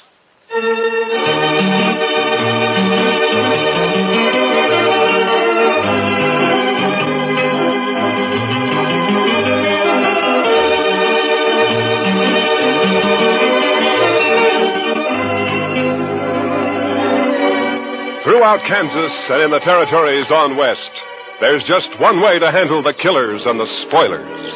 And that's with a U.S. Marshal and the smell of Gunsmoke. It's here, a new kind of low-priced car. The exciting 53 Plymouth, completely new, completely beautiful.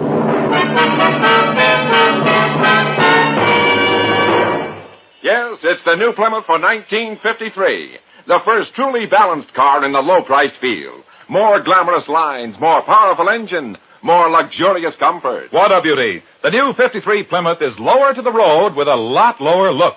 New color schemes and two-tone color harmonies available in all models. How does she travel? Man, Plymouth puts out the best ride in the business. Smooth as sailing, even in the back seat. And the Plymouth engine's been stepped up to 100 horsepower for pickup with plenty of flash. Visibility?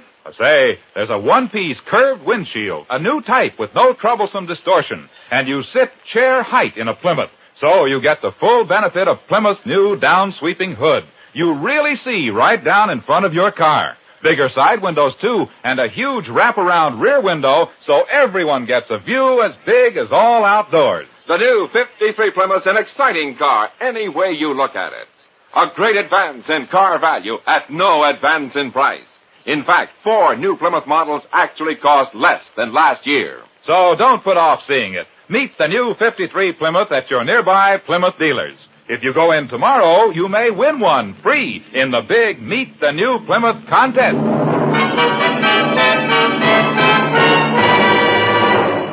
And now, Gunsmoke, starring William Conrad. The story of the violence that moved west with young America. The story of a man who moved with it. Matt Dillon, United States Marshal.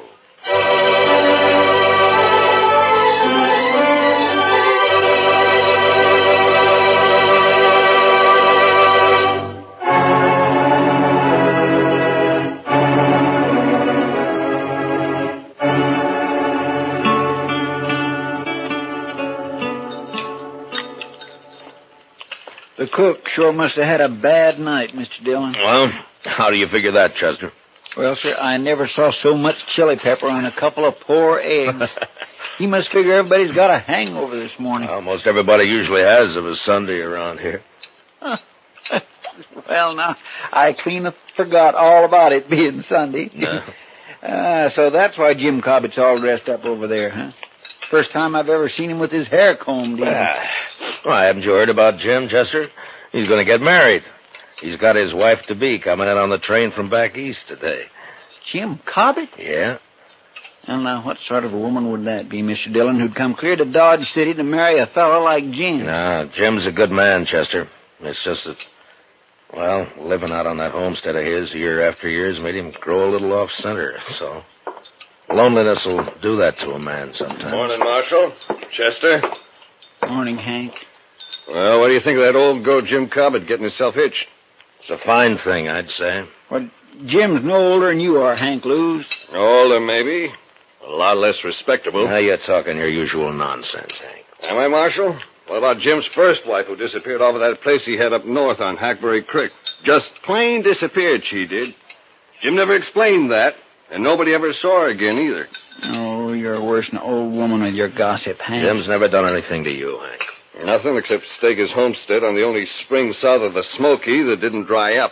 Cheated me out of it, that's what. He filed his claim 2 weeks before you did, Hank, and everybody knows it. Sneaked into town, that's what he did. Sneaked into town, behind my back. Still telling your lies, ain't you, Hank Lewis? Now, you keep away from me, Jim. Keep away. I've never bothered you, Hank.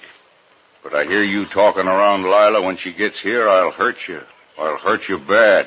What is it you want to hide from her, Jim? Maybe that business about your first wife?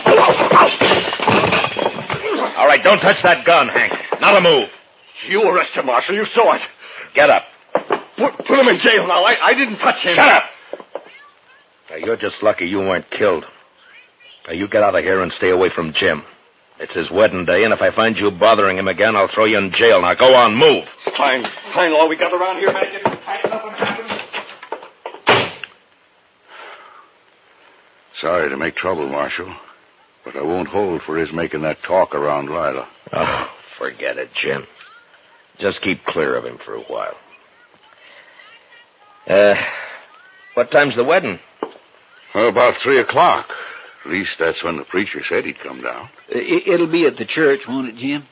Well, no. The preacher thought maybe it'd be better to do it somewhere else. It's because of... Yeah, sure, Jim.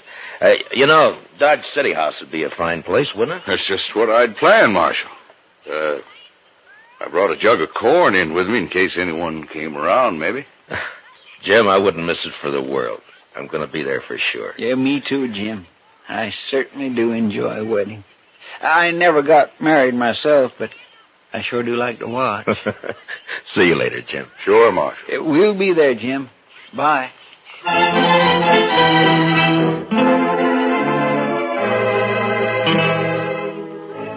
Jim's bride, Lila, turned out to be a handsome, high-strung woman with nervous black eyes and a manner that bespoke a gentle breeding and background. I watched her, and I wondered how she'd ever make out in this crude, raw country she'd chosen to come to. It was never mentioned how she and Jim had got together, but the few friends who gathered for the wedding didn't care. We were all pleased that Jim finally had a wife to break the loneliness that he'd set upon himself for so long. And after the brief ceremony at the Dodge City House, we told him so. Well, it's about time, Jim. If you don't mind my saying so, ma'am, you should have filed on him long ago. Why, yes. I mean, of course. Open the jug on the table there, Si. It's good corn. Well, thank you, Jim. My throat is a mite dusty. Help yourselves to the liquor, boys. Thank you. Well, congratulations, Jim. And Miss Cobbett, my best wishes to you, ma'am. Thank you, Marshal Dillon. Now, you make Jim bring you to town and see us once in a while. He never came in much when he was alone out there. Oh, I'm sure he will, Marshal. I sure hope so, ma'am. Help yourself to the jug there, Chester. Well, thank you, Jim. If I can get it away from Si long enough, I will. You stay in here tonight, Jim? Well, no, Marshal. I brought the wagon on account of Lila here, and it's a slow way of traveling. Take a day and a half at best.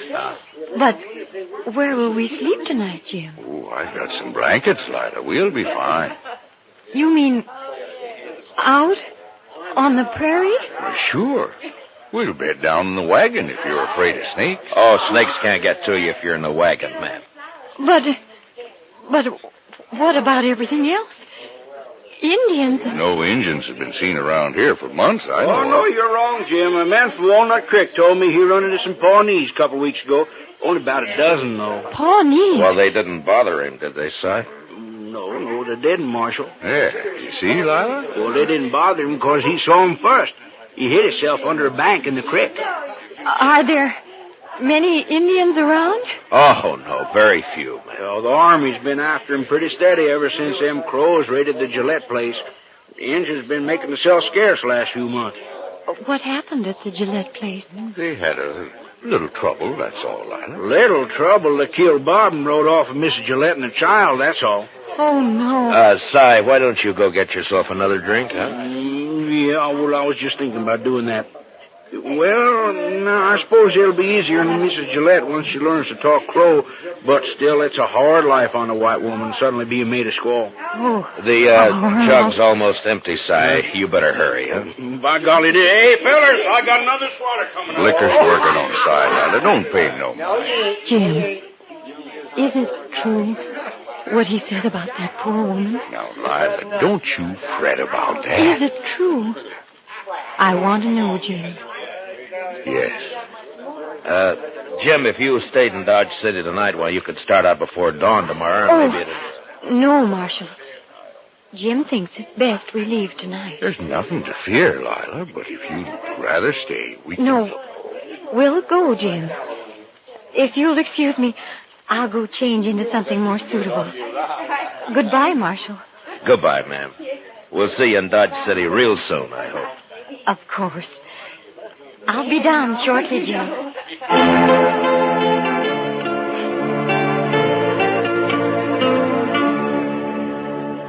Maybe it was best that way for Lila to face out her first night on the prairie, not far from Dodge. Nothing would bother him that close to town, and it'd make it easier for her on the next night. And they left. And that's all we heard about him for, a month or so. Dodge City was fairly quiet, except for 1 week when a Texas herd arrived. 2 boys were killed the next night, and another a few days after. But then things cooled off and became peaceable again. Hank Blues is in town, Mr. Dillon. Oh, no, Chester. Well, there ought to be a law against it, that's all. He said he was coming here to see you in a few minutes. Look, you talk to him, Chester. I think I'll go upstairs and pick on the doc for a while. Oh, he doesn't want to see me, Mr. Dillon. I'll send him up when he comes. Chester, no. Yes, sir, but he'll ask me where you are, sir, and then what am I going to tell him? Marshal, I want to talk to you. Well, all right, Hank. Go ahead, talk. You think I was lying about Jim Cobbett, don't you? Well, listen to this, Marshal. Lila's disappeared, too. What? I saw it with my own eyes. I saw she isn't there. What are you talking about, Hank? I'm telling you, Marshal, Lila's gone, just like Jim's first wife up on Hackberry Creek. She's plain disappeared. Well, go on. Well, I got a runty bay mare that's always running off, and I rode by Jim's place to see if he'd seen her. Jim was just sitting there, and he hardly paid me any mind at all. He was all alone, and when I asked him about Lila, he just walked off, wouldn't say a word. Well, maybe she was just out on the prairie somewhere. Then she stayed a long time. I was back next day and still didn't see her. Stock's gone, too. When was this, Hank? About a week ago. Now, Marshal, I think you ought to get out... I do my own thinking, Hank. Well, all right. But you better get out there, Marshal. I've told you now. Yeah, you've told me, and you can forget it. Just stay away from the Cobbett place, you understand? All right, Marshal, I've done my duty. You better do yours. Goodbye, Hank. Well, Goodbye.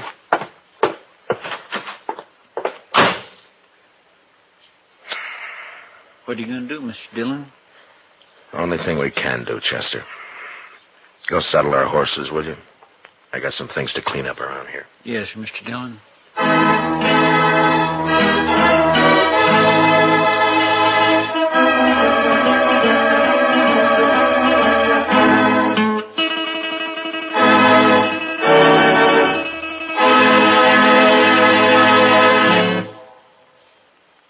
Big doings at all Plymouth dealers.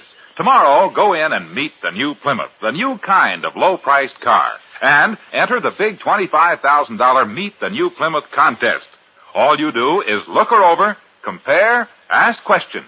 There'll be people on hand to explain the new body design, new type suspension, new springing, how they combine to give you a ride that's unbelievably smooth. The first truly balanced ride in the low-priced field. Believe me, you'll be enthusiastic. So just transfer that enthusiasm in 50 words or less to a contest entry blank. Tell what you like most about the new, truly balanced Plymouth for 53. That's all there is to it, and you may win a 53 Plymouth or one of hundreds of cash prizes. But entries must be mailed by Monday midnight. So hurry, get an official entry blank containing all the easy rules tomorrow when you go in to meet the new 53 Plymouth. Now, the second act of Gunsmoke.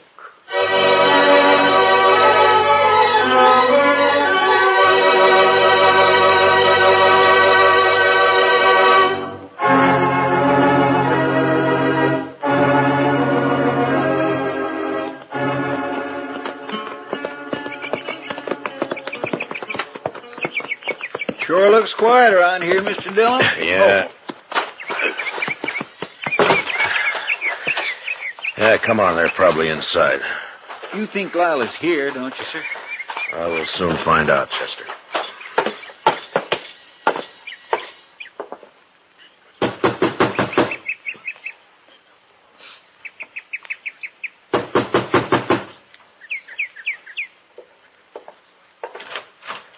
Hello, Jim.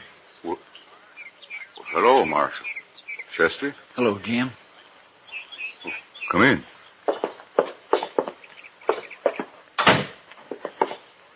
How have you been, Jim? Hank Lewis told you, didn't he, Marshal? Where is she, Jim? Hank Lewis said I killed her, didn't he, Marshal? Oh, now, Jim, you know I don't pay any attention to what Hank Lewis says. Then why'd you come here, Marshal? To help you. If you're in trouble. Lila isn't here. I'm in trouble, all right. Well, what happened, Jim? Where is she? I don't know. What? Well, Injuns, party of crows, they took her. They took her. Indians? My goodness. You mean you were raided here? Maybe 10 days ago, a war party, about 12 crows. Well, what happened? Well, Lila was out there by the spring. It was just getting dark. I was sitting on the floor right there, mending the saddle I'd torn the stirrup off of when I heard her come running up the path out back. All in a sweat and yelling. Hello, what is it? Oh, I saw something out there. Oh, Jim. Jim, I think it was an Indian. Come inside. Oh. Get on the floor in the corner there. How many did you see? Oh, just him. I saw his skin behind that little rise. Oh, Jim, don't let him get me. Easy now, Lila. Oh. Oh. Well, I don't see a thing out of this window. Take a look over here. Nothing. Must have heard you yelling. Oh, Jim, what'll we do? Stand them off, that's all. Oh. Wait a minute. There's one. Oh, no. Getting hard to see. Jim, the other side. They'll sneak up on the other side. Might be one behind that log out there. Oh, no. But we'll just wait. Oh. They'll get bolder in the dark. I can pick them off easy. Oh, Jim. Jim, they'll carry me off like they did that other woman. I can't stand it, Jim. Here. Take that 6-shooter. Yes, I will. I will. It won't take you while I'm alive. I promise you that, Lila. Wait a minute. They're down at the corral. Oh, no. They're after our horses. That'll show them. Here he goes. There was one behind that log. Oh, Jim, I can't stand it. They're sneaking up on us. We'll just wait. Let them get in the open. Wait till a little more. Then when they jump and run on us,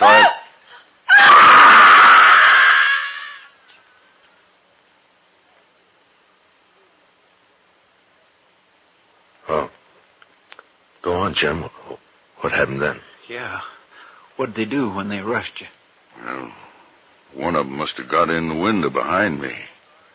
When Lila screamed, I was knocked out, and when I come to, the engine was gone. Lila was gone, too. Were you shot, Jim, or what? No. The engine must have got behind me somehow and clubbed me, that's all. Did you try to follow him? How could I, Marshal? They run off. The horses stole them. Yeah, I see. Anyway, I was out a long time. There wasn't a sign of anybody when I come to. Well, they could be in the Rocky Mountains by now. We'd never find them. I'll report this to Colonel Jenkins at Fort Dodge, and he can spread the word through the Army post. Thanks, Marshal. I'm sorry, Jim. But I guess that's all I can do for you. Sure, Marshal. Come on, Chester. Let's take a look around outside and then get back to Dodge City. Yes, sir. So long, Jim. I sure am sorry it happened. So long.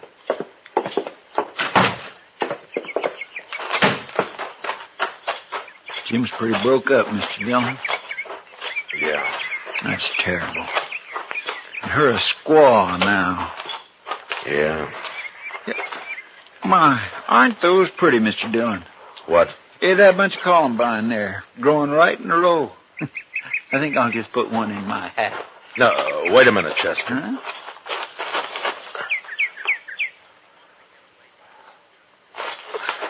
I wouldn't pick them, Chester. They're too pretty to pick, huh? Well, all right, sir. Jim's stock is gone, all right. Mm-hmm.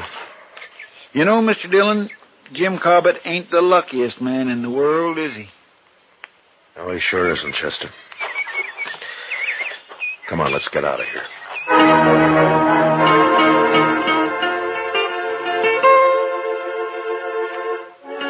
It It was the day after we got back to Dodge City that the trouble started, as I expected it would.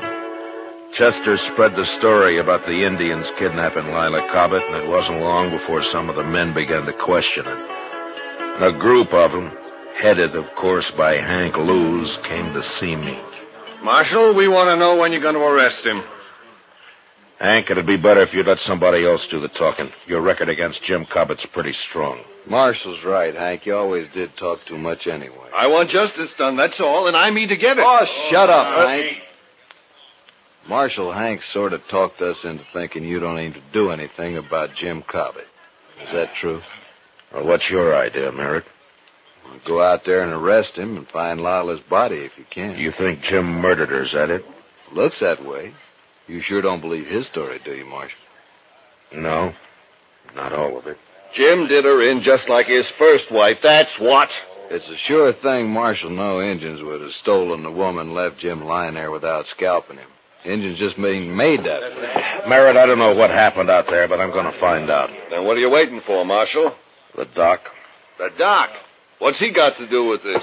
Miss Prilifew had a baby this morning. The doc was up all night, and he's sleeping today. We're going to ride out to Jim's tomorrow. Well, I don't know what you need the doc for, but we'll wait and ride out with you. You won't ride anywhere, Hank. When I need a posse, I'll ask for it. I don't want a single man of you anywhere near the Cobbett place. Is that clear? All right, now get out of here. I got work to do.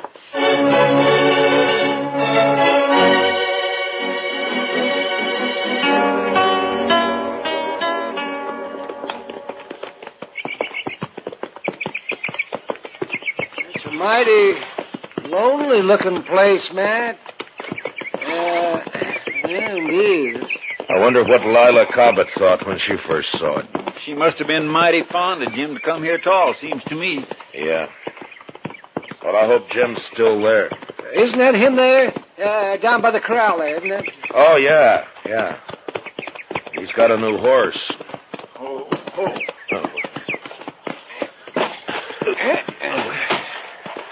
Hello, Jim. What are you doing here, Doc? I had to bring the doc, Jim, to perform a sort of autopsy. Autopsy? On Miss Cobbett. It's necessary, Jim, or I wouldn't do it. Marshal? Now, don't do it, Jim. You wouldn't have a chance. No. Take his gun, Chester. Yes, sir. All right, Jim, let's you and me go on into the house, huh? I don't imagine you want to watch this. Well, where is it, Matt? You want to tell him, Jim? Over there, under that row of columbine. Well, So, that's why you wouldn't let me pick any, Mr. Dillon. I watered the ground a lot to make it hard. It was a good job, Jim. Come on, let's go in the house. Shovel's out back of the corral. I'll get it. Well, all that water and it didn't do any good.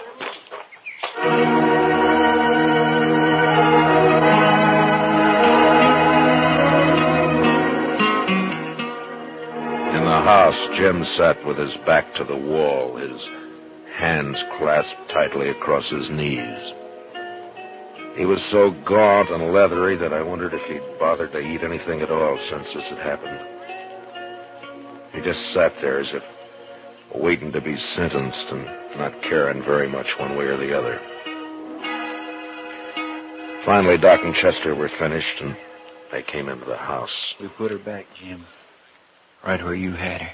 Yeah. And it wasn't easy, Matt. Yeah, I know. But what did you find? Well, she was killed by a .45. Fired at close range. Bullet entered her head just under... Never mind, Doc. Jim's gun here is a .45, Mr. Dillon. You want to tell us about it, Jim? You think I killed her, Marshal? Well, it looks that way, Jim. But I still can't believe it. Thank you, Marshal. If you did it, Jim, you're going to hang for it. The crows didn't attack the house, Marshal. They never aimed to. They just dodged around out there, some of them, to cover for the ones that ran the stock off. They didn't want to fight, just to stalk. Yeah, it's happened before. Lila screamed and screamed. I guess she went kind of crazy. Then I heard a shot. First I thought she was shooting at the engines. Then I saw her on the floor there. I didn't care after that. They could have come right in there. They could have done anything they wanted. I didn't care. You had given her your 6-gun, is that it? Yes. The crows didn't bother you after that? They just took the horses and left? I didn't care about them. I buried Lila out there right away. And I sat there on the ground all night. Everything would have been all right, Marshal, but when Hank Lewis came by, I got scared. I didn't want to talk to him, but I knew what he'd say. So, I put water on the grave and tried to hide it. Except for the flowers I'd planted. I just couldn't not have planted flowers there. Yeah, he's telling the truth, Matt. Yeah, Jim isn't lying. No, sir, he certainly isn't. There's no reason I know of why Jim should stand trial. What about Hank Lewis, Mr. Dillon? He'll make trouble. The 3 of us here have heard the story and seen the evidence. Hank's talk doesn't mean a thing. I have no cause to arrest Jim. Then I can go, Marshal. Go? Go where? I don't want to live here anymore. It's like the other place up north after my first wife rode off. She just said goodbye and rode off one day. I was ashamed of that, so I never told nobody what happened. I left the place. Like I'm leaving this one. Well, you got to settle down sometime, Jim. No, I don't. I got bad luck both places. I won't settle down no more. We won't stop you, Jim. I think I'll go now, Marshal. I don't want to spend another night here. I'll get my things together. Yeah. We'll wait outside. Come on, Chester. Doc.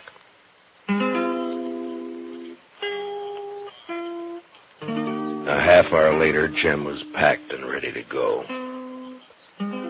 Silently, he shook hands with each one of us and then mounted and rode off. Yeah, the prairie had dealt hard with Jim Cobbett, but the man was too tough and dry not to survive somehow. He wouldn't try again to be happy, but he'd live. He'd make his way. We watched him disappear while the sun went, and the land cooled and became still and quiet.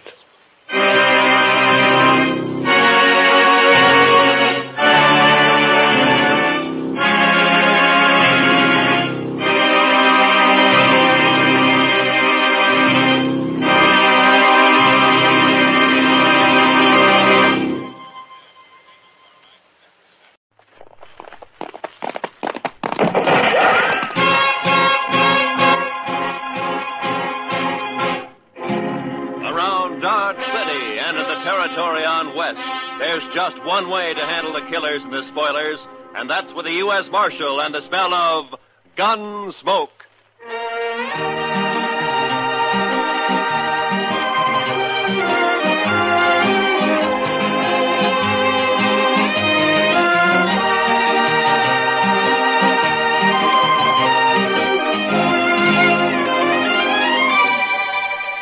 Gunsmoke, starring William Conrad. The transcribed story of the violence that moved west with young America. The story of a man who moved with it. Matt Dillon, United States Marshal.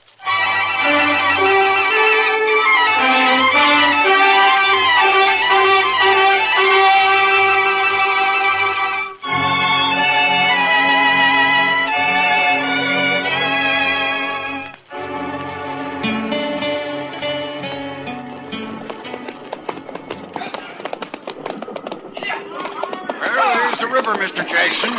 Dry as a bone. Our last hope of water for the herd. Not quite, Pecos. Cottonwood Pond is just over the rise ahead of us. Well, it may be dry, too. Bet they haven't had a rain on the prairie for 6 months. It won't be dry. I've been bringing cattle up here to Dodge City for 12 years. Drought or no drought, the pond's always had water. It better have. We're losing 15 head an hour now. We can't push 'em much further. There'll be water. With luck, if the railroad's got the cars for us, we can start loading this afternoon. By this time... Hey, sounds like the boys up ahead run into something. Yeah, come on.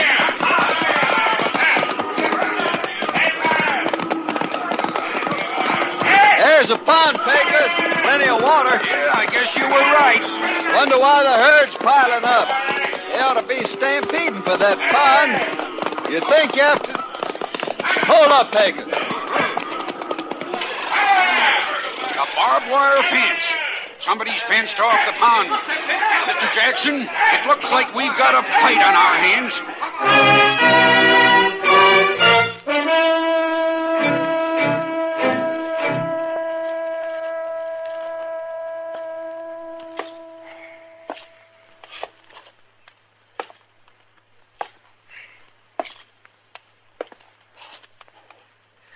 I don't like it, Doc. It's too quiet. When things get too quiet in Dodge, it always means a blow-up's coming. Just sit down, Matt. You're just getting yourself a case of nerves. You've been a law officer too long. Shot at too many times. You're getting so you just act like a spooky old horse. You're jumpy and you're gun-shy. Hand me those forceps. Oh, yeah. You mean this? Mm-hmm. Thank you. Now, you take me, Matt. I don't rant and rail against fate. I just sit back and take what comes. Yeah, sure, Doc. Mm-hmm. If I get a patient, fine. I steal him blind. And if I don't, well, I keep my hand in setting a broken leg on a dog. There.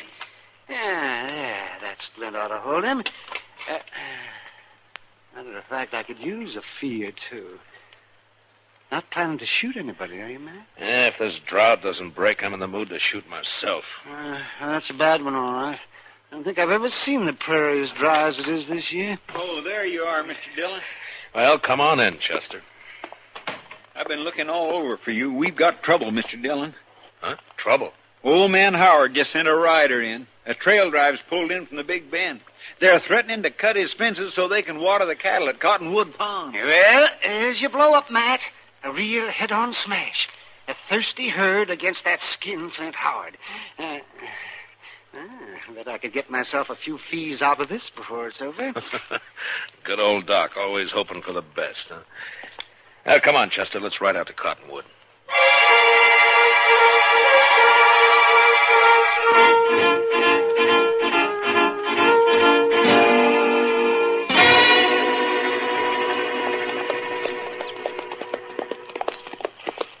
Howard had no call to fence that pond, Mr. Dillon.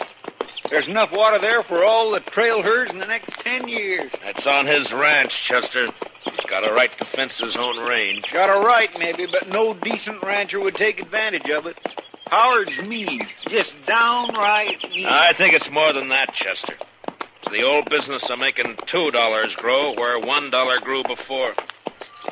I think Howard figured on something like this when he strung that fence last month, but the trouble is... Look yonder, Mr. Dillon. Huh? Must be 50 or 60 riders facing each other across that fence. Yeah. Looks like a couple of armies. Well, that wouldn't be the first range war that started over water rights. Come on.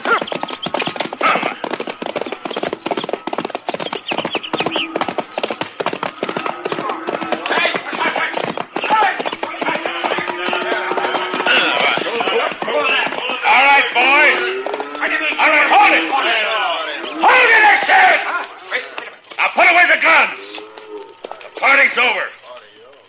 Who says so, mister? I do. Who are you? Dillon, U.S. Marshal, out of Dodge. Marshal, that man and his gang are threatening to break through my fences and trespass on my property. I demand the protection of the law. You'll get it, Howard. You the owner of this herd? That's right, Marshal. Jack Jackson from the Circle Z spread down in the Big Bend. Maybe you can make this fella see reason. I got a herd of cattle here that's dying like flies for lack of water. Over there, 100 yards, is plenty of water. Only this sneaking crook has fenced it in. How about it, Marshal? Well, it's his land, Jackson. The law gives him the right to fence it. Law? Right. Everything I got in the world's tied up in that herd. There's 25 trail riders there in the saddle I can't even pay wages to if I lose these cattle. Does the law uphold pushing a man against the wall and wiping him out? It wasn't intended to. Howard, why don't you ride up here to the fence and talk, huh? Sure, Marshal. No objections at all.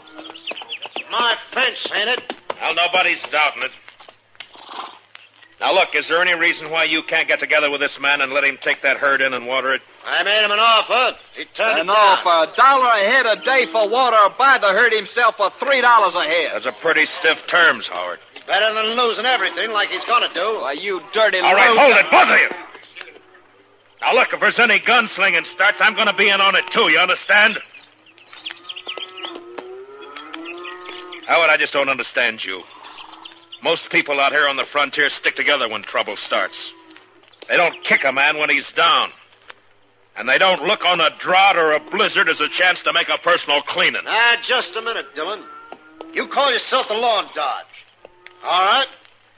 Does the law say I can fence in my own land? It does. And never mind your opinions, Marshal. All I want out of you is enforcement of the law.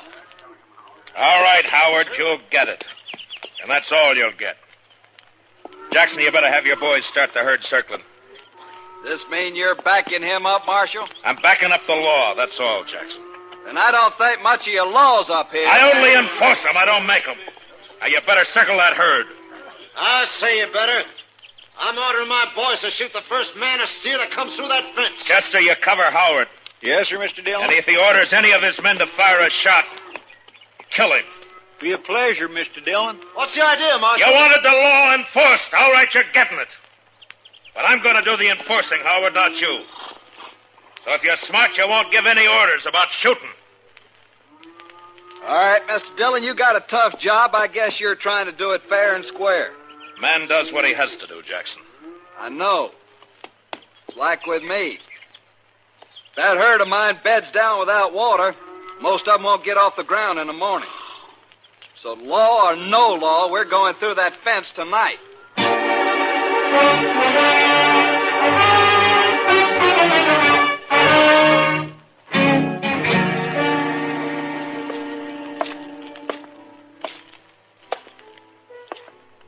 Matt. Huh? Oh, hello, What's the matter? Bad liquor or a busted string? Neither. How are you? Eager. But you probably noticed that before. Seriously, though, what's wrong? Plenty. One of the bloodiest little range wars you ever saw is just about to break. Out of Cottonwood Pond, I heard about it. Did you hear, too, that I'm back on the wrong side? Here, pull a stool up to the bar. Harry, a drink for Mr. Dillon. No, thanks. I can't stay, Kitty. I gotta try to round up some deputies, and try is probably about as far as I'm gonna get. Old Ton will be siding with the Texas boys against Howard. And against me. Maybe you ought to switch sides, Matt. Oh, sure, I ought to. I know, but I can't. If I started making my own rules, it'd mean the end of law and order in Dodge City. Yeah, I just can't do it, Kitty. Much as I'd like to. Well, not for me to say. You're the one who has to decide. Yeah, Chester. What'd you find out? Mr. Hightower down at the railroad depot checked clear through to Topeka. They can't get enough cattle cars here to load that herd out before day after tomorrow. Well, that's that. It's an outside chance anyway. Yeah, I just can't do it, Kitty. Much as I'd like to. Well, not for me to say. You're the one who has to decide. Yeah, Chester. What'd you find out? Mr. Hightower down at the railroad depot checked clear through to Topeka. They can't get enough cattle cars here to load that herd out before day after tomorrow. Well, that's that. It's an outside chance anyway. I thought we might load 'em up fast, Kitty, and run 'em up to Walnut Creek. It's still got a little water in it. But Matt, there's something wrong with a law that upholds a low-down scheme like this. Well, what Howard's doing is wrong morally. But it's right legally. I gotta find a legal way to stop him. I bet a lawyer could find a way of some kind. Too bad this town doesn't have one. Oh, heaven forbid. Just the same, Matt. Dillon? Yeah, what is it? My name's Fenton. I'm range boss. Yeah, I know. You work for Dyke Howard. Well, what's on your mind? Well, Mr. Howard figures you ought to be arranging to protect his property. Jackson gave me his word he'd lay off until 9 tonight. His word, sure. But Mr. Howard figures it'd be a good idea if you deputize his riders. Fenton, get out. Oh, wait a second, Marshal. Go on, get out. When I want Howard's advice, I'll ask for it. Now go tell him that. Well, yeah, but... Go on. Get out. Move.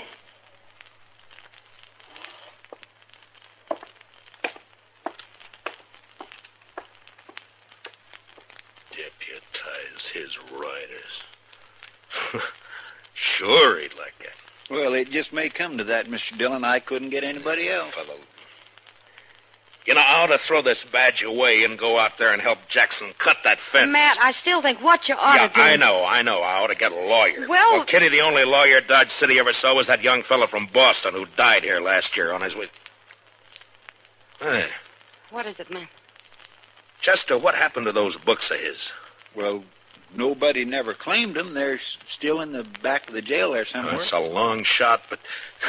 Kitty, I love you. Matt. Come on, Chester, let's find those books. I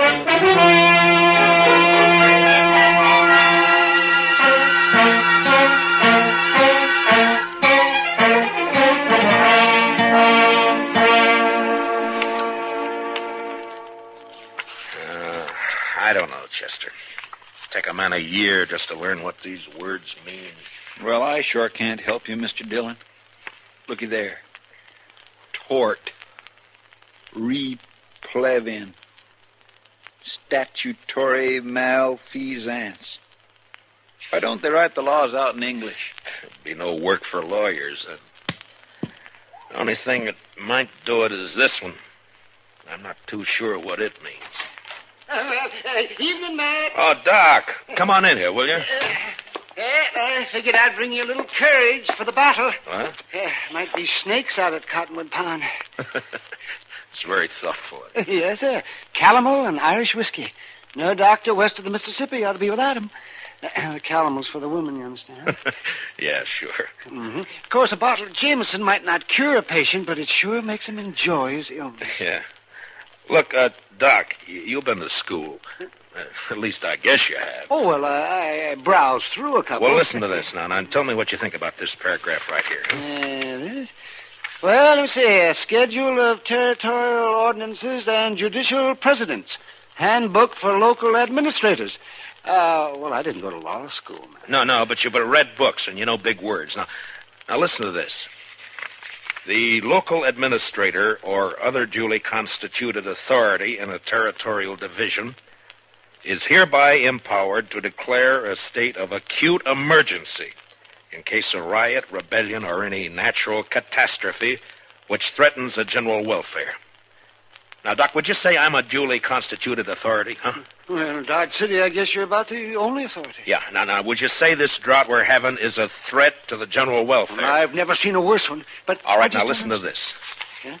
During the period of such emergency, the officer in charge is authorized to seize, confiscate, allocate, or otherwise administer critical materials and facilities in accordance with the common need and his own discretion. All right, Matt. Water is a material. Yeah? And as far as keeping cattle alive is concerned, Cottonwood Pond is a facility. That's all I wanted to know. I don't see how it'll help you, though, Matt. Howard will never stand for it. You're still going to have a pitched battle on your hands. Maybe so, Doc. But at least I'll be fighting in the way I want to fight. Well, come on, Chester, let's go. It's 8 o'clock.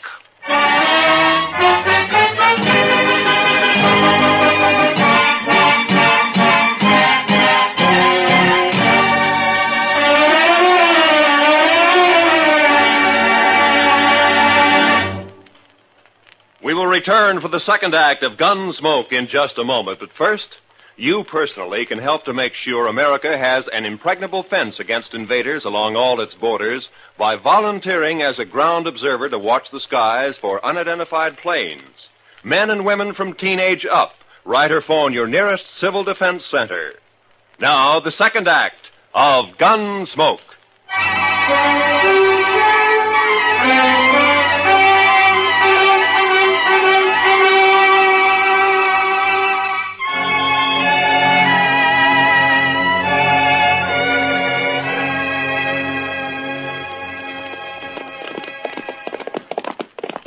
It's dark now. Must be pushing 9 o'clock. Hope they don't jump the gun on us, Chester. I figure Jackson will stick by his word, Mr. Dillon. If Howard lets him. You know, we might get a break in this drought if that storm comes this way. No, I'd say it's only heat lightning.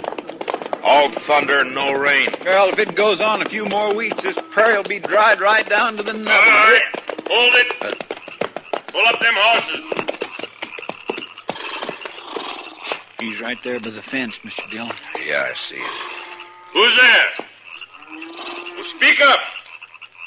I usually answer bushwhackers with a 6-gun. This is your lucky night, Fenton. Oh, Marshal, I didn't know. Where's your boss? All right here, Dillon. About time you got here. That mob may try to rush the fence any minute now. Not yet, Howard.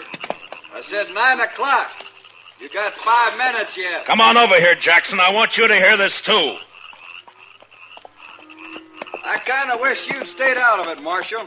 I'd rather not have fought against you. Never mind. Mr. Howard, by the authority vested in me as a U.S. Marshal, and under the territorial laws and ordinances of the United States, I'm hereby declaring a state of acute emergency due to the drought. What are you talking about, Dillon? The U.S. Territorial Ordinance Schedule of 1858, Section 721C. What are you trying to say? Just this. For the duration of the emergency, I am taking charge of Cottonwood Pond in the name of the United States government. And I'm allocating use of it to Mr. Jackson here to water his herd. Now, if you want to try to make a deal with him, you got 5 minutes before I cut the wire and open the fence. I've never bought water before, but I'll give you 10 cents a head, Howard. How about it? I'll see you dead first. And I'll be struck dead myself before I see one head of your stock onto my property. Dillon, I don't know what's behind this move. Maybe you've sold out, made a deal of your own. Easy, Howard. If not that, then you've lost your mind. Your 5 minutes are running out now. What are you going to do? Fight! What do you think I'm going to do? Going to resist the law? You call it the law, I don't. Dillon, I'm giving my boys orders to shoot any man who lays a hand on this fence. And that goes for you. Listen to me, Howard. You got a chance to do something that costs you nothing and means life or death to somebody else. And you're refusing to do it. Well, I'm sorry to see it that way. But in any case, this herd gets water. Maybe they will. All right, boys, you heard it. Keep that fence covered. If they want to fight, they'll get one. Jackson, I guess I'm going to need some deputies. Well, I got 25 men here, Marshal. They're yours if you want them. All right, boys. Will you all raise your right hands? Do you swear to uphold the Constitution, ordinances, and bylaws of the United States to the best of your ability, so help you? I do. All right, you're all temporary deputy marshals acting under my orders. Now bunch the cattle in this way and start them through the fence as soon as I open the wire. They won't need much starting, Marshal. They've been smelling that water for hours. Now don't shoot unless you're fired on. If you are, protect yourselves and your herd. All right, let's go.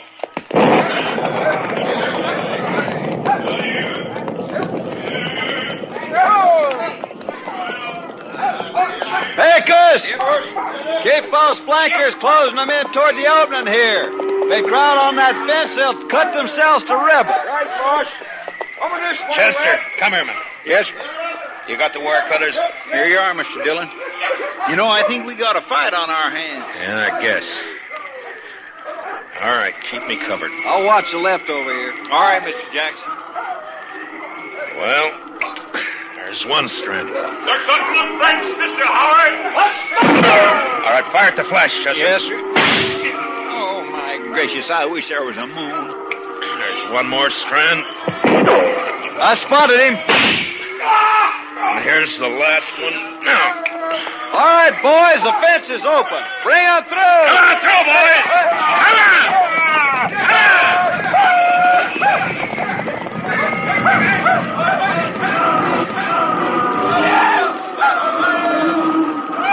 Heads up, Chester. They won't give in this season. Yeah, you can hear them out there, but you can't see for the dust. Yeah. Wind's coming up off that cloud. Well, come on. Let's try to find Howard. I'm going to take him in for attempted murder. Last time I heard him, he was down along the fence here, Summers. All right, boys.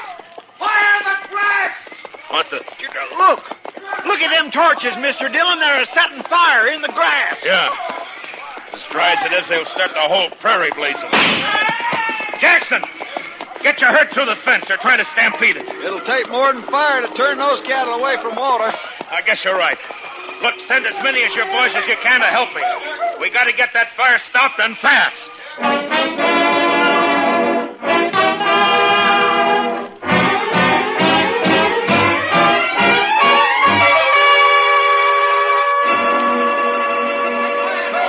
I don't know, Mr. Dillon. I don't know if we're winning or losing.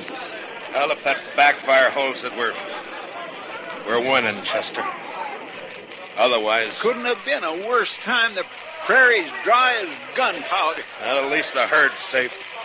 They wouldn't leave that pond if the whole world caught fire. Any orders for the boys, Mr. Dillon? Yeah, just have them keep working along the edge of the backfire pick us, beat out any sparks that get across. Huh? Right, Marshal, I got you. Have you seen anything of the Howard gang? Oh, not a sign. I guess they figured they'd done all they could. Yeah, maybe. Mr. Dillon, I'd swear a storm's going to break. I can halfway smell the rain. I don't know about that, Chester. But it's doing one thing that won't help us. What do you mean? Look, the wind's shifting. It's starting to drive those flames across the backfire. Well, if it catches there again, it'll get clear away from Yeah, it sure will. Now, come on. Let's grab some of the boys and start working behind it. Yes, Let's go, Dillon. Well, Fenton, I figured you'd be halfway to the Mexican border by now. Well, you figured wrong. You keep your hands still, both of you. One move and it's your last move. That's about the way you planned it anyway, isn't it? You wiped us out, Dillon. That backfire of yours took the ranch house and the barns. There's nothing for us to do now but drift. Only first I'm going to kill you. Hit the dirt, Chester. Fenton, drop the gun. You're under arrest. I'll drop it, you dirt. Dillon. Dillon, Well, you warned him, Mr. Dillon. Yeah, it doesn't matter much now. Look, Chester. Yes, sir. It's jumped the backfire. With that wind driving it, it'll burn the whole prairie from here clear to the river. And Dodge City along with it. Not a way in the world of stopping it either. Where's the shot, Marshal? You all right? I'm sick at my stomach, that's all. Dodge City's gonna burn, Jackson, and there's nothing we can do. I sure didn't figure on this. I let him have the herd, gladly. No, it's my fault. I should have jumped him first. A man does what he has to, Marshal.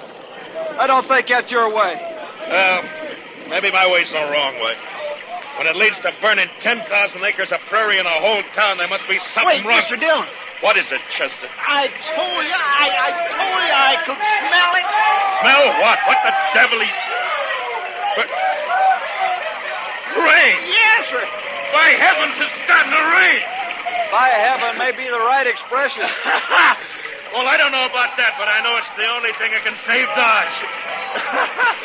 Well, come on, rain! Faster! Cut loose and rain, will you? Yes, they're doing it, Mr. Dillon. Look at it. Beating down on that fire. Rain.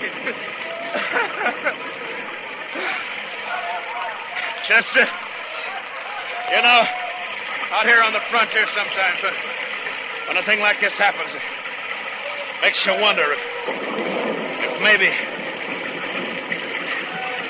Well, I don't know. Come on, Chester, let's find our horses.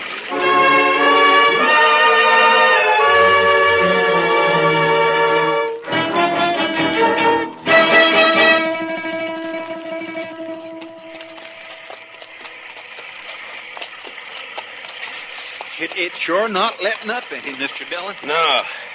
We're still quite a ways from town. Let's swing over along the bluff, Chester, and find a place to wait it out for a while, huh? That's what I was hoping you'd say. Come on. Well, it took a long time to break loose, but it's sure making up for loss. Wow! I never saw lightning this big before. Usually lets up once the rain starts. I guess it's just a freak storm anyway. What? Off your horse, Chester. Flat on the ground. I saw it flash, Mr. Dillon. It come from that lone cottonwood tree. Yeah. It's a bad spot. He's got cover and we haven't. Well, I guess we found out what happened to Mr. Howard. All right, Howard. Come out with your hands up. You're under arrest. Why don't you come and get me, Dillon? I'm going to flip a shot at the tree, Chester. Roll away as soon as I fire. Yes. All right.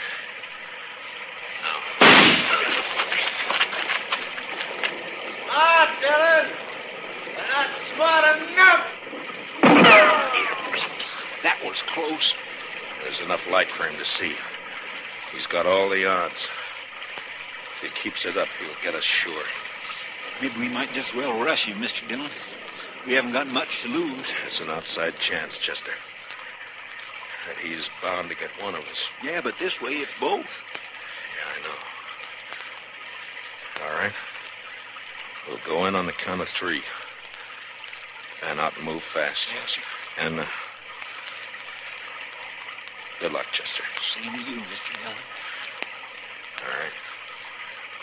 1, 2, 3.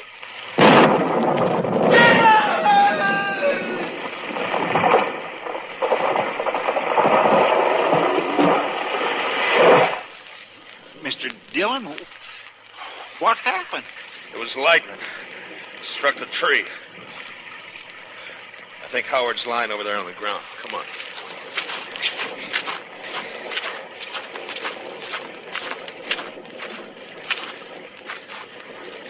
Yeah. He's down, all right. He said he'd be struck dead before he'd ever give in. Well, he was. By heaven, I don't know. The second time tonight. You know, Chester, I think I'm going to change my ways.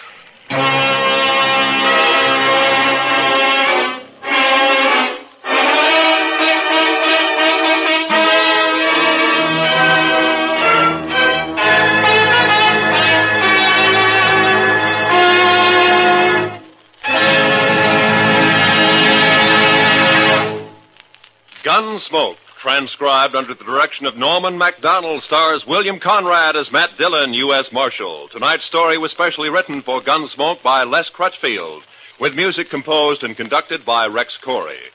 Featured in the cast were Harry Bartell and Lou Krugman, with Joe Duvall, Barney Phillips, and Georgia Ellis. Parley Bear is Chester, and Howard McNear is Doc. Join us again next week as Matt Dillon, U.S. Marshal, fights to bring law and order out of the wild violence of the West in Gunsmoke.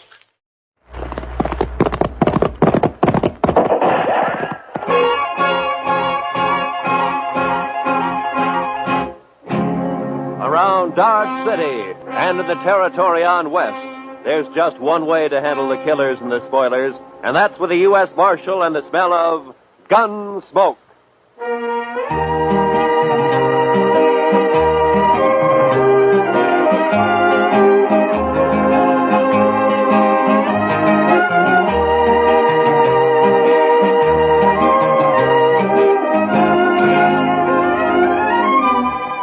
Gunsmoke, starring William Conrad. The story of the violence that moved west with young America. The story of a man who moved with it. Matt Dillon, United States Marshal.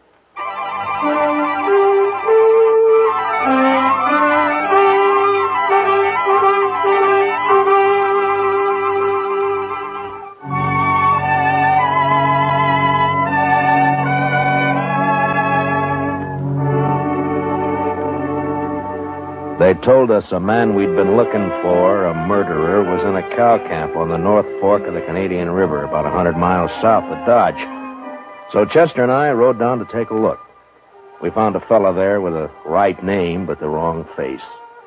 So we started back. First night, we camped in a dry, buffalo-rutted depression. The next morning, I woke shortly after daybreak to find Chester already cooking breakfast. Morning, Mr. Dillon. Meat'll be done soon.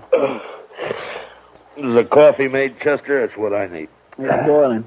I didn't make much, though. I thought I'd better save our water. You know, Chester, I'll bet right now the doc's back there in St. Louis, holed up in some fancy hotel and still asleep. That's quite a thought, sir. Yeah. Him right in the middle of St. Louis and us way out here on the prairie. I'll bet he's even got sheets on his bed. I wouldn't be surprised, Mr. Dillon. Doc said this was one vacation he was going to splurge on. He's riding a Santa Fe both ways. Huh? Well, meat's done. I cleaned off this rock here to cut it on. Oh, good.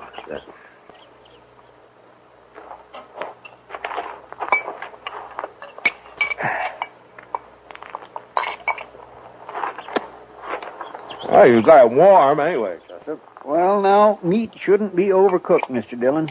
That takes the taste clean out of it. Now, then we ought to be able to taste everything about this steer. Eggman's disappointment. How's that, Mr. Dillon?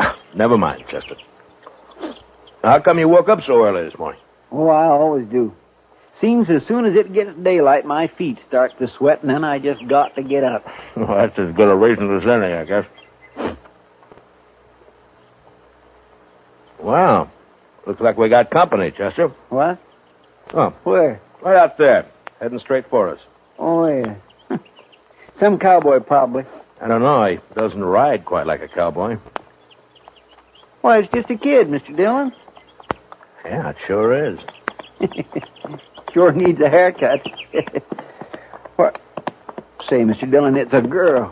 What could she be doing out here? I'm carrying a rifle, too. Well, get on, miss, and have some coffee. Who are you, mister? Hi, this is Chester Proudfoot, and I'm Matt Dillon. How do you do? You rustlers or what? Not exactly. I'm the U.S. Marshal out of Dodge, ma'am. U.S. Marshal? Oh, that's good. It is? Why? I need help, Mr. Marshal. My daddy's awful sick. Sick? Well, where is your daddy? We got a homestead about a mile over that rise back there. Oh, what's he sick with? It's his leg, Mr. Marshal. A horse threw him and his saddle both in the corral, and then it stepped on his foot. Now his whole leg's all funny. He's got a fever, too. Mr. Dillon, that sounds like it. Yeah, I know, Chester. Tell me, miss, when the horse stepped on him, did it cut his foot, break the skin anywhere? Just a scratch. Tore his boot off, though. Oh. Please, Mr. Marshal, please come see him.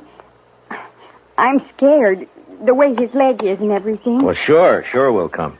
Your mother with him now? I don't have a mother, Mr. Marshal. Oh. Well, then, what are you doing out here if your daddy's sick?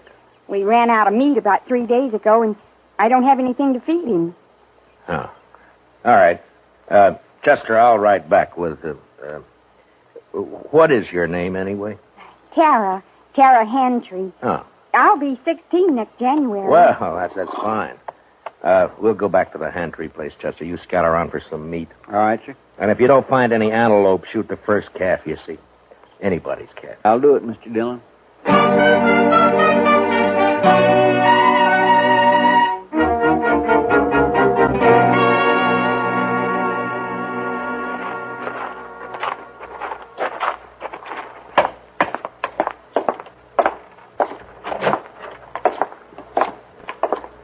He's in the sleeping room, Mr. Marshal. No.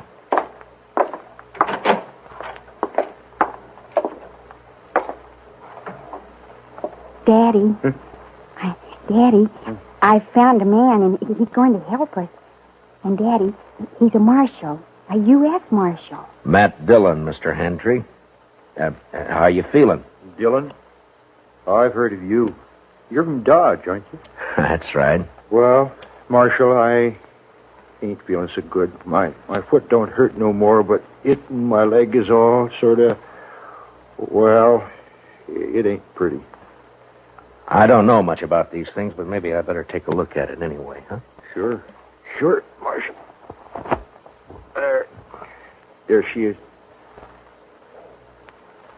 All right, you can cover it up. I was in the war, Marshal. I know what gangrene is.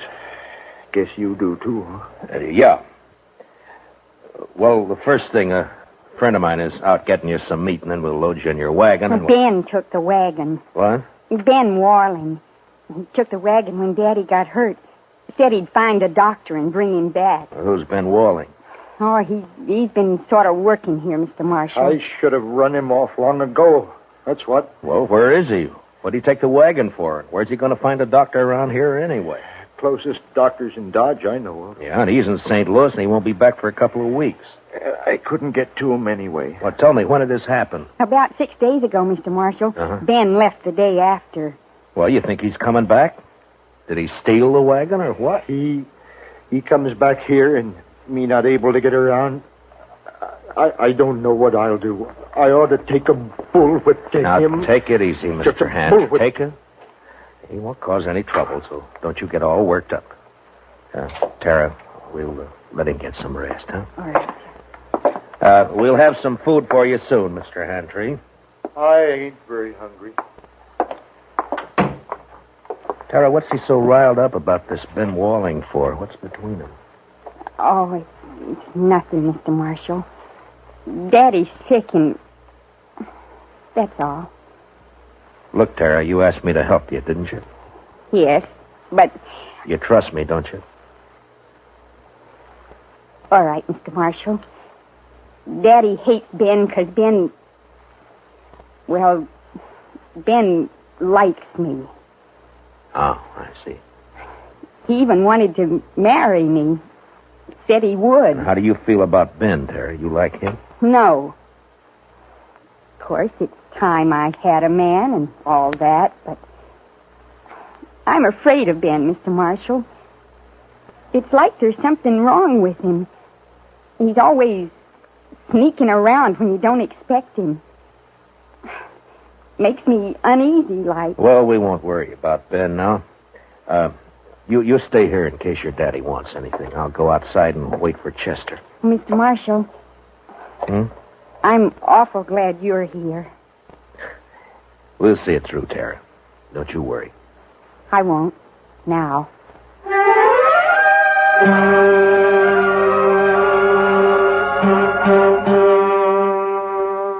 I went outside and walked over to the small corral that stood nearby. There I rolled a smoke and looked out across the flat distances of the prairie. And I wondered how anyone could survive in all that emptiness. Hantry, lying on his bed back there in the house. He wouldn't survive. The prairie had got to him all right. And its vast loneliness had put him out of reach of any help. And Tara, what could she do out here in this endless land of grass? I was glad to get my mind off it when Chester rode in with an antelope across his saddle. We hung it on the corral, dressed it, took a hind quarter into Tara, and we went back outside and sat down. Yes, sir. She's a plucky girl, Mr. Dillon. Yeah, fine girl, Chester. Yeah, but this Ben fella, I just don't understand his going off with the wagon like that. Well, it doesn't matter much now. Hantry won't last more than a day or two, anyway. It's that bad, is it? Yeah, blood poisoning, Chester. As soon as it reaches his heart, he's done for. Well, isn't there any way to stop it? Yeah, sure. Cut his leg off. Oh. Too bad Doc isn't here. Yeah. Would that stop it, Mr. Dillon? Cutting his leg off, I mean? I don't know, Chester. I don't know. Maybe too late anyway. Well, I sure wish we could do something for him. I don't take to just sitting around and waiting for a man to die. Well, nobody does. It isn't right, somehow. That poor fella and Tara. Why, Mr. Dillon, that girl will go crazy out here all alone. All right, Chester. What do you want me to do about it? I'm not a doctor. Now, shut up. Well,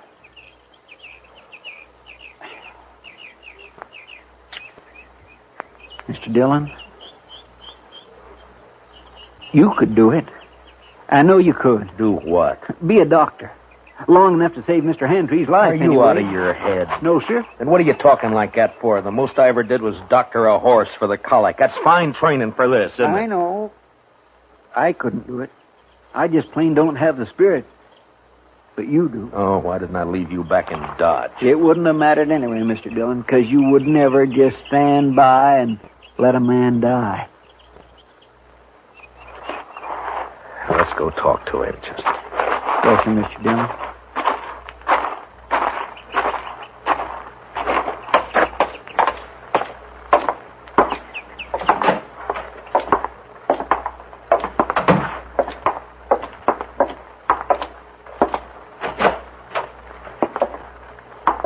Daddy's fever's worse, Mr. Marshal. I'm going to get some more water. How do you feel, Mr. Hentry? I don't feel much, Marshal. Outside of burning up. I've been trying to tell Tara I just can't last long with blood poisoning. She's just got to figure on it. Well, that's what I came to talk to you about. I guess you know the only thing that'll give you a chance. I know. I've been thinking about it. But I couldn't ask any man to do that. You didn't ask me. Well, it's up to you, Mr. Hantry. I'll try it if you're willing. Only thing is, I won't know much about what I'm doing. I seen it done in the Union Army, Marshal. I could tell you some things. All right. The only thing is, Marshal, I don't know I'd be much use around here with one leg. Well, you'll have to decide that for yourself. I know. You could move to town, Mr. Hantry. You and Tara. That's it, Tara. If it was just me, I wouldn't do it, but I can't leave Tara alone. Now, if I can help it, I can't.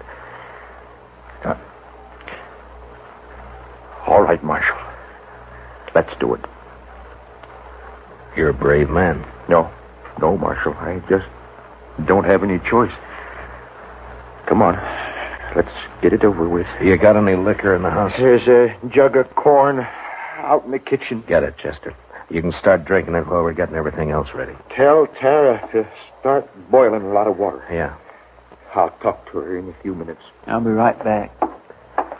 Now, I want you to tell me everything that you know about this, Mr. Hantry. First, I'll tell you what you'll need. Mm-hmm.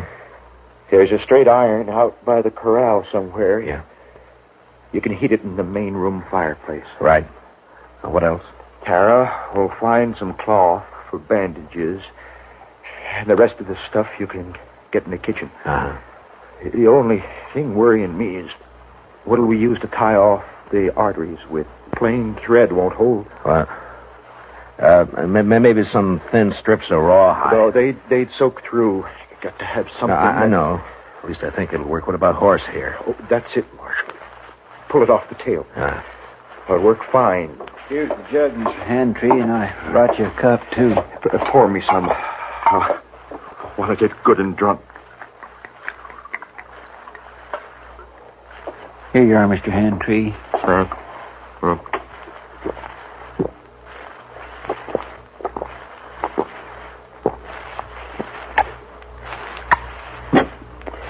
You know, I ain't been drunk in the daytime since we got the news about President Lincoln in the spring of 65. You better have your talk with Tara before that takes hold. Ask her to come in, will you? Come on, Chester. We got work to do. Yes, sir. Good luck, Mr. Hantry. Thanks. Well, Marshal? Yeah? Marshal? I'll try to make it easy for you. Yeah, sure.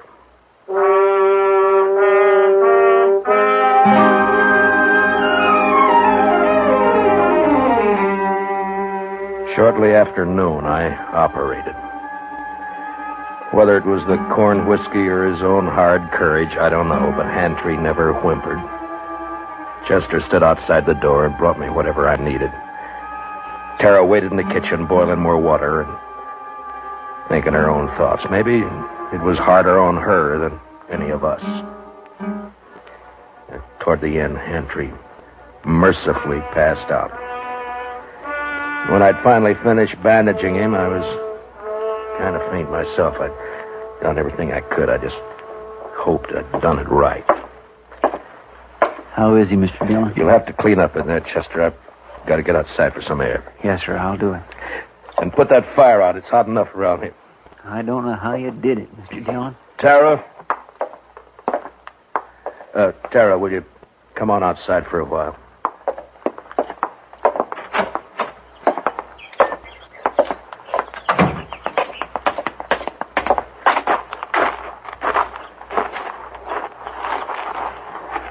Is Daddy all right? Is he all right, Mr. Marshal? It's all over, Tara. We'll just have to wait and see now.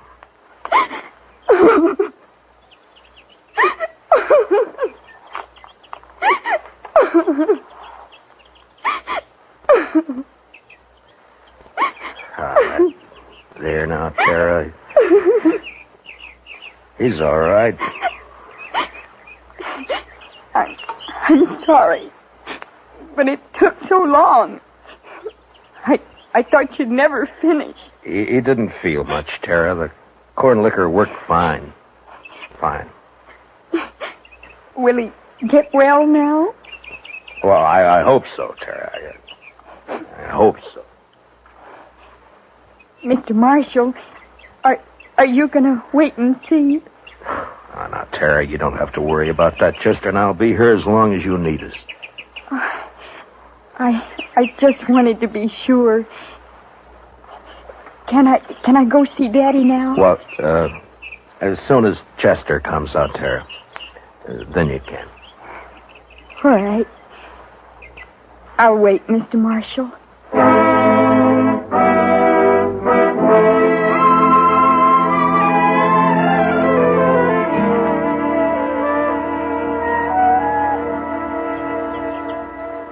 It beats me, Mr. Dillon, how he can just lay there so quiet and peaceful. It's only been 4 or 5 hours, Chester. The liquor hasn't worn off yet. He drank nearly the whole jug. Well, he needed it. Say, Mr. Dillon, look yonder. No? Somebody coming with a wagon. Oh, yeah. It's probably that Ben Walling they were talking about. I'll bet that's who it is, all right. Wonder what he'll have to say for himself. Ah, you'll think of something, Chester. His kind always do. You recognize him? No, sir. Do you? No, I never saw him before.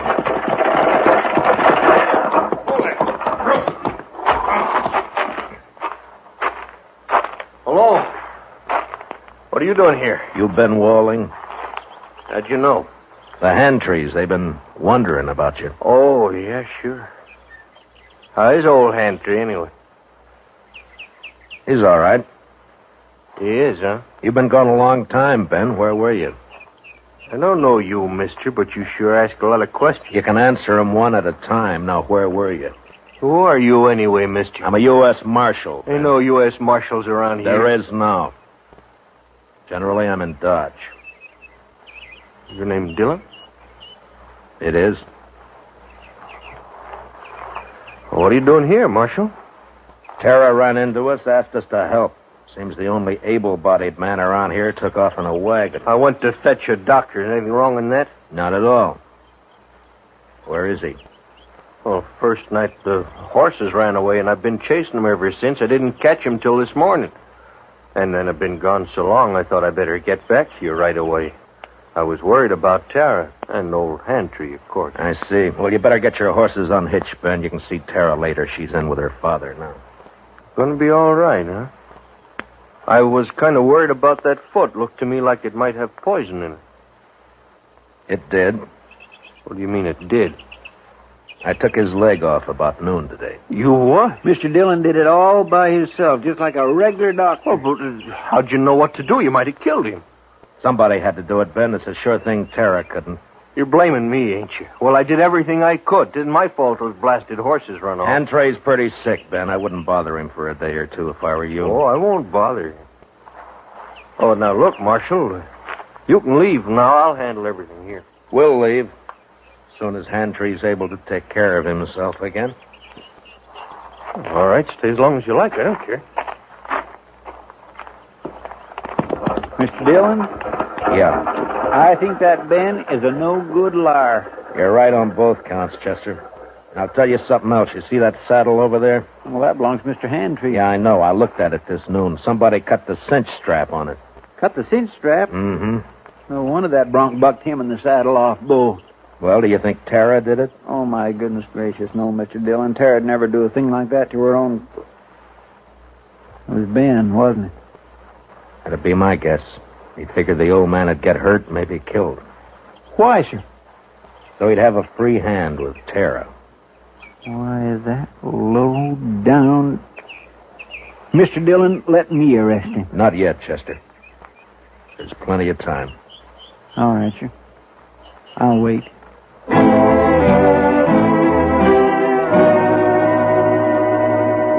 There wasn't as much time as I figured. Hantry had a bad night, and by morning he was so weak he couldn't lift his head. I tried to take his pulse, but I could hardly find it. Maybe I'd operated too late. Maybe the poison had already moved up into his body. I didn't know. I had no way of knowing. So there was nothing to do now but wait. Want some more coffee, Mr. Dillon? Yeah, thank you, Chester. We'll fill it up, huh?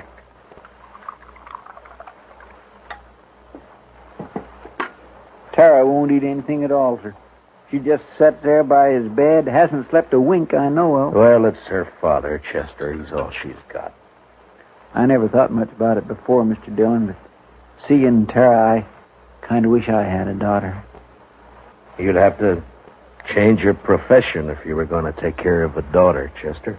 Why, I don't have any profession, Mr. Dillon. Oh, Mr. Marshal. Yeah, what is it, Tara? Please come. Daddy wants you.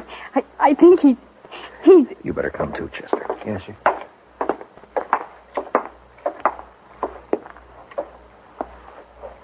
It's Matt Dillon, Mr. Hantry. Can you hear me? Marshal, I can't hold out no more. Now, don't say that. Keep fighting, man. You'll pull through. No, Marshal. I'm gonna die. Oh, Daddy. Daddy. Tara. It's about Tara, Marshal. Don't leave her here. Ben Walling, he's no good. He'll try to keep her. Now, don't you worry about Ben Walling, Mr. Hantry. I promise you he won't get anywhere near Tara. Now or ever. Thanks, Marshal. He's a bad one. Tara can't stay here alone. She can't work this place. It's a bad way to die. Not knowing. Now, I want you to listen to me. Listen to me now. Yeah? I promise you something else, too. I'll take care of Tara. I'll see she's all right. I'll see she's cared for. Now, I promise that. I thank you, Marshal. I sure... Where's Tara? Daddy, I'm right here. Daddy. Tara. Come on, Chester. Daddy. Daddy.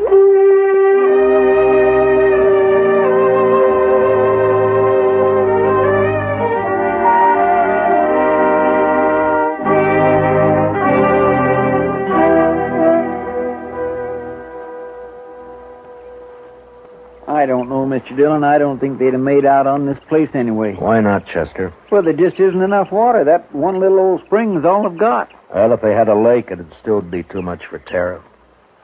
What are we going to do with her, Mr. Dillon? I don't know, Chester. We'll have to think of something, though. My, I wish she'd come out of that house. I don't like it, her in there breaking her heart. Give her a little time, Chester. She'll be all right. Don't you move a finger, either one of you. Well, Well, you're mighty careless with that rifle, Ben. Don't get smart with me, Marshal. I know what I'm doing. And what would that be? I heard you in there. Heard you promise to take Tara away. I was right by the window. I heard it all. You got a curious way of courting a girl, Ben, trying to kill her father. Yeah, and I saw you yesterday looking at that saddle, but I didn't kill him, Marshal. You did. That's a lie, Ben Walling, and you know it. shut up. I won't shut up. If we'd have just got here sooner, Mr. Dillon would have saved him, that's all. Yeah, well, too bad you got here at all. Because you're going to die for it. Both of you. Put the gun down, Ben. You're under arrest for attempted murder. You stay right where you are, Marshal. You know, I have an idea you've smelled powder before, Ben, and that you're afraid of it. Marshal? I have an idea that's why you tried to get Hantry like you did instead of facing him. Stop here. And right now you wish you didn't have that rifle at all, don't you, Ben? Because I might have to shoot you for it, huh? No, don't, Marshal. Give me that. You all right, Mr. Dillon? He didn't even try, Chester. Rifle went off when I knocked it aside. That's all. He was scared to death. Well, I didn't feel exactly comfortable. Oh, tie him up and keep an eye on him. I'll go see Tara. Yes, sir, Mr. Dillon.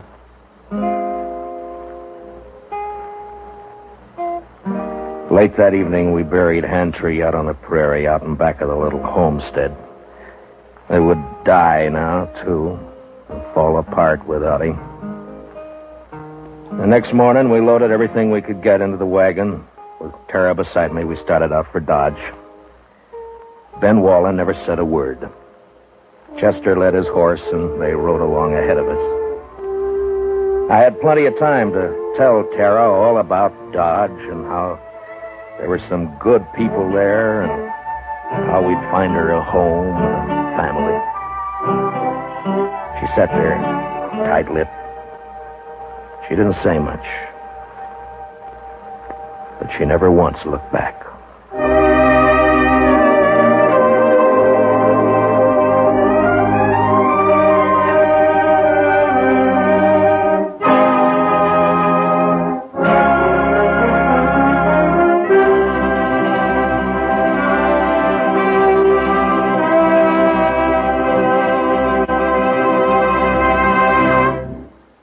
Gunsmoke, transcribed under the direction of Norman MacDonald, stars William Conrad as Matt Dillon, U.S. Marshal. Tonight's story was specially written for Gunsmoke by John Meston, with music composed and conducted by Rex Corey. Featured in the cast were John Daner, Sammy Hill, and Larry Dobkin. Parley Bear is Chester. Join us again next week as Matt Dillon, U.S. Marshal, fights to bring law and order out of the wild violence of the West in Gunsmoke.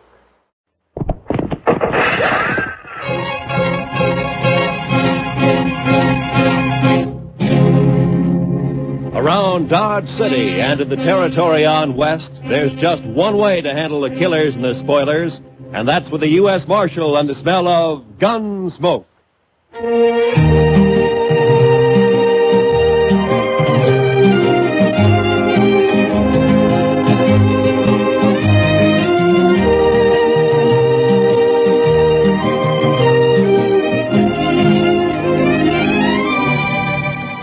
Gunsmoke, starring William Conrad.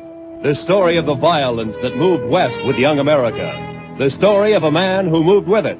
Matt Dillon, United States Marshal.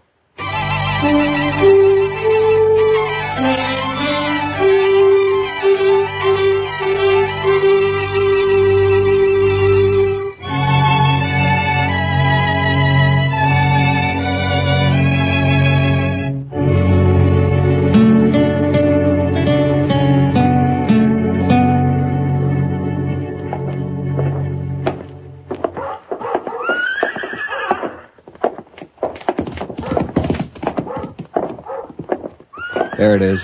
Yeah. Wonder if he's in.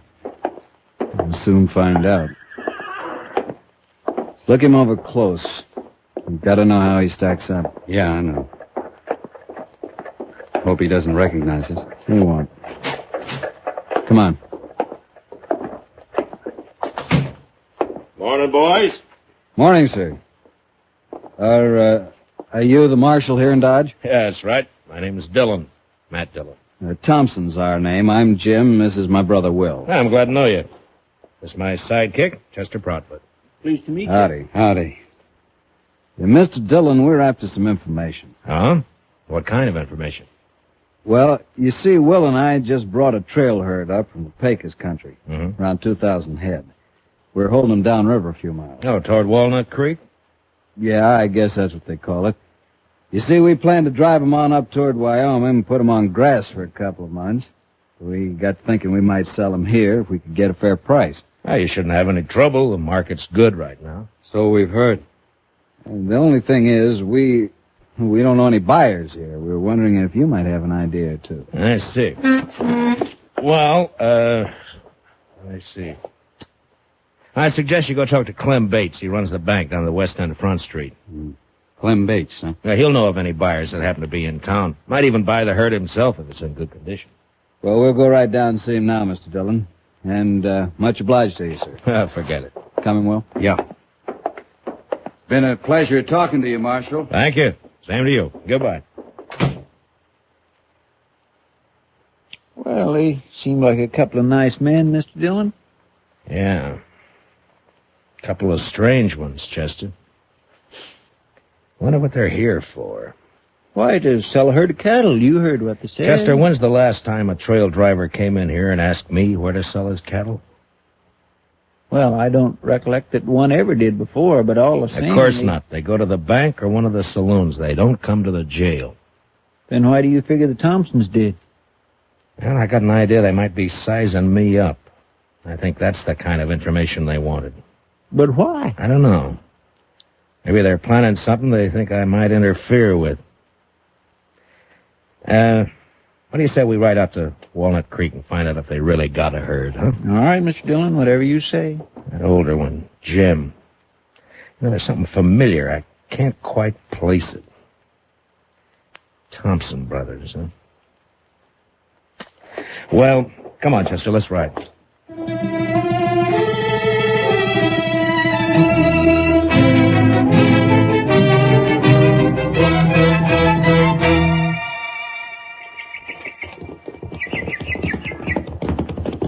Oh, boy. Oh. Hello. Oh. Well, they got a herd, all right, Mr. Dillon. Yes, so they have, Chester. Well, let's drop in on them, huh? Hello. Smoke's coming up behind those willows. Must be their camp. Yeah, I guess so. These cattle are carrying a Circle Bar T brand. I never heard of it. It's like the Thompson brothers, Chester. I never heard of them either. At least not by that name. Camp looks deserted, Mr. Dillon. Yeah, Right way out! Somebody coming out of the wagon there. Yeah, he must have been asleep or... Well. You fellas better turn them horses around. Hello, Houston. Dillon, I didn't recognize you. Well, now that you have, why don't you put the rifle down? Well, sure, Marshal. I got no quarrel with you. You used to figure you did. Well, How long you been working for the Thompsons, Houston? just a couple of months, I ran into them down on the Pecos and hired out for the drive. Did you know him before that? No, I just happened to run into them, and I heard they was looking for riders. Riders? I never knew you to hire out for anything but gunslinging. Why don't you let bygones be bygones, Marshal? A man can change. Maybe. Now, you take me. I don't hold no grudges. You run me out of town last year, and I was pretty sore about it, but not anymore. I'm willing to forget it. If you do, you'll be making a mistake, Houston. Now, look, I told you to get out of Dodge City and stay out. That still goes. You understand me? All right, Marshal. That's the way you want it. I'm not in Dodge City. Not yet.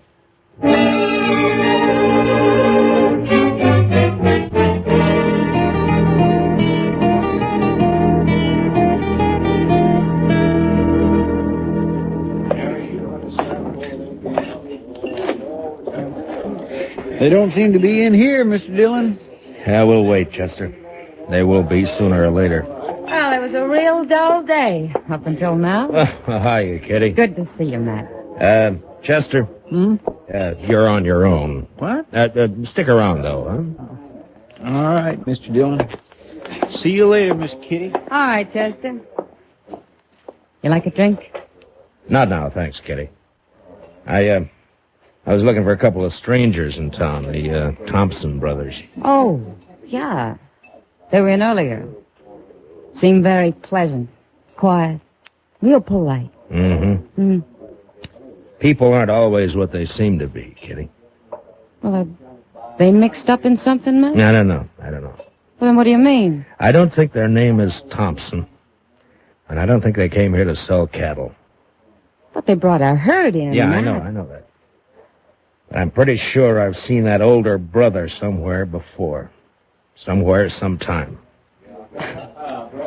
You're suspicious of everybody, aren't you, Matt? How you going to start that again? All right. But you got the wrong attitude, you know.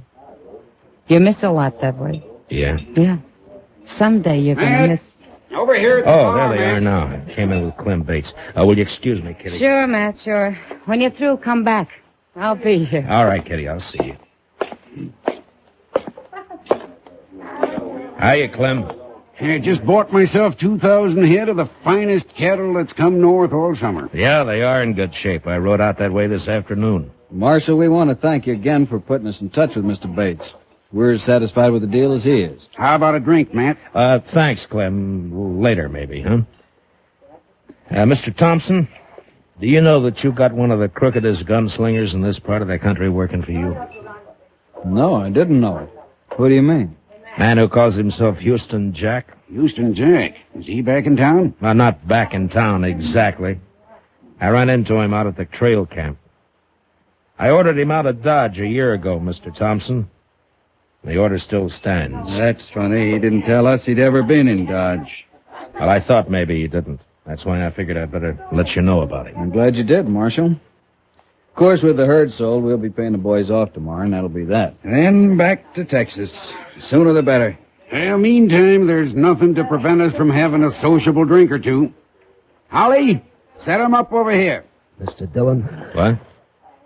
Oh. Will you boys excuse me a minute, Sure, please? go right ahead. Sure, Marshal. What are you going to have, Will? Yeah, what is it, Sammy? Could you spare me $1, Mr. Dillon? I need a drink awful bad. Oh, Sammy, you know what always happens? First it's one drink, and then it's 10. And I always end up by having to run you in. Oh, not this time, Mr. Dillon. Well, what's the matter, Sammy? Them fellas you're with, you know 'em, Mr. Dillon? Well, their name's Thompson. They're brothers. Oh, no, that's not their name. Well, then what is it? Gotta get out of here, Mr. Dillon. Wait a minute, Sammy. What the devil are you talking about? No, nothing, Mr. Dillon. Honest, just remembered something. I gotta go right now. Well, how about that drink? Some other time, Mr. Dillon. Thanks a lot. I'll remember it. Oh, goodbye, Mr. Dillon. Here, what's wrong with Sammy, Matt? Did he smell a drink somewhere? Yeah, he must have. I don't know what you said to him, Marshal, but he sure went out of here looking like he'd seen a ghost. Well, Sammy's seen a lot of different things at different times. Maybe he did see a ghost.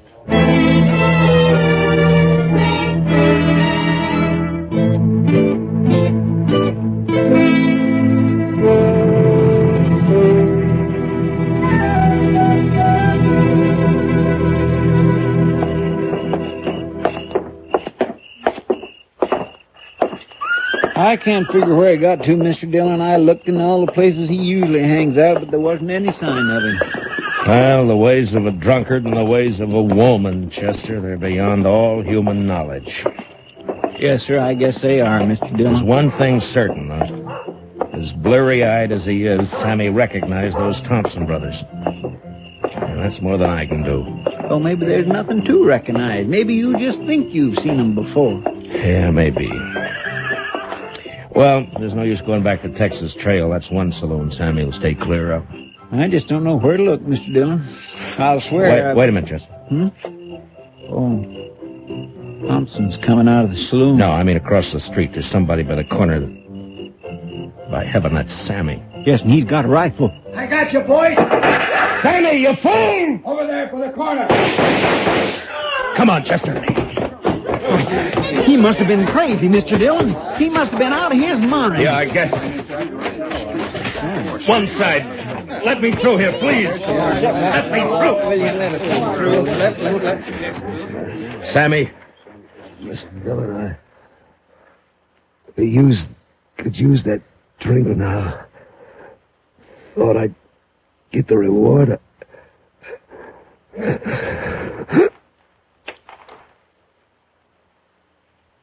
Sammy?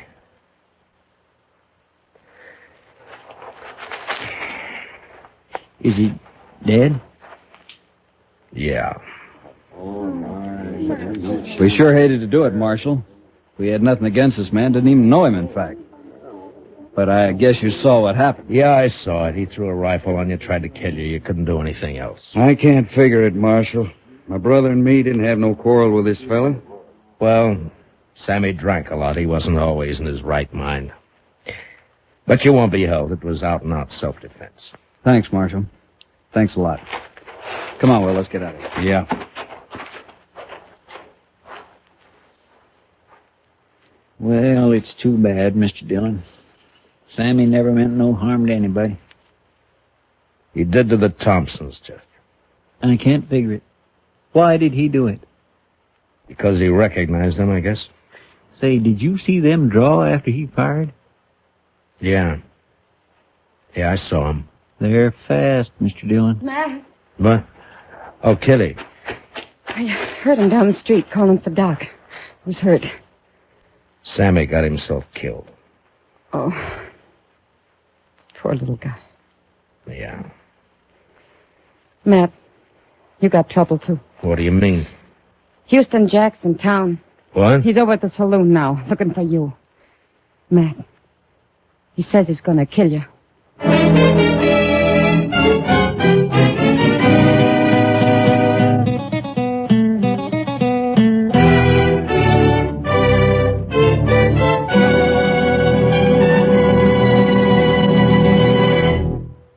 We will return for the second act of Gunsmoke in just a moment. But first, adventure on your mind, then keep tuned. The Gene Autry Show is straight ahead on most of these same CBS radio stations, bringing you the Melody Ranch Gang and Gene Autry songs.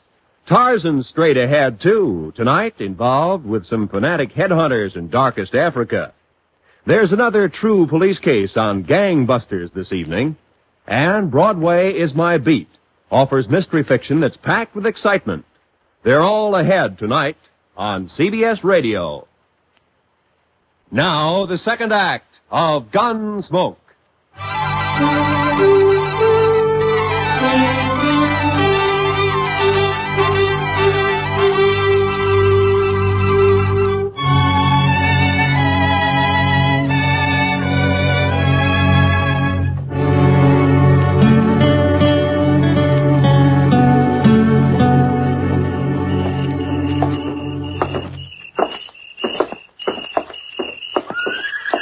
I just can't figure it, Mr. Dillon.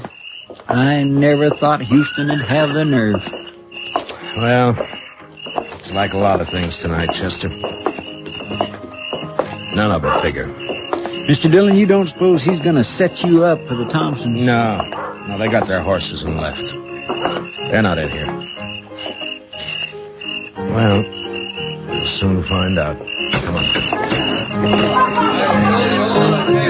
Watch the boys at the tables, Chester, and keep them off my back, huh? Yes, sir, Mr. Dillon. Maybe I wanted to leave town just at that time. I'll tell you one thing for sure. It wasn't that tin horn marshal that made me do it. You notice he's staying plenty clear of me. Hello, Houston. Dillon, you got nothing on me. I told you to get out of town, didn't I? I know, but you still got... I told you to stay out, didn't I?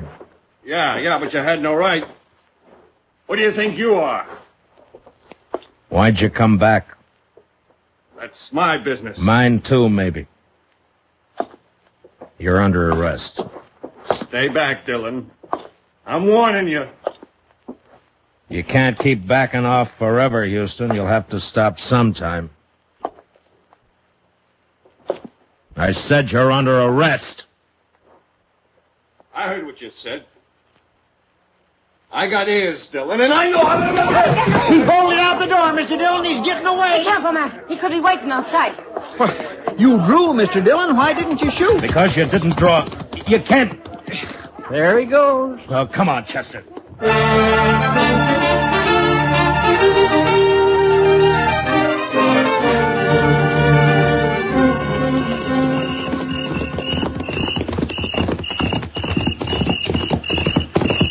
He can't be far ahead of us, Mr. Dillon. He's heading for the range camp. I still can't figure it, Mr. Dillon. It just don't add up. Chester, so help me if you say that once more, I'm... What's the matter, Mr. Dillon? Pull up. How about? Oh. Now. What are we stopping for, Mr. Dillon? He's getting farther away every minute. Chester, I owe you an apology. You're right. It don't add up. Well, it's just a way of talking I have. I didn't intend... No, I mean it, Chester. Everything Houston Jack did tonight, it doesn't add up at all. He knew I'd jump him if he came into town. He's tough, but he's not that tough. He's not the kind of a man to force a gunfight just for a chance to show off. Yeah, but there wasn't any gunfight, Mr. Dillon. No. He turned tail and ran. That's not like Houston either. He'll be a laughing stock from here to the Pecos. Well, it's like I said, it just don't add... I forget what I was going to say. Chester, suppose the Thompsons wanted to get us out of town for a while, huh? You mean they put Houston up to that dido so's we'd chase off after him? Well, there's only one way I know to find out. Come on.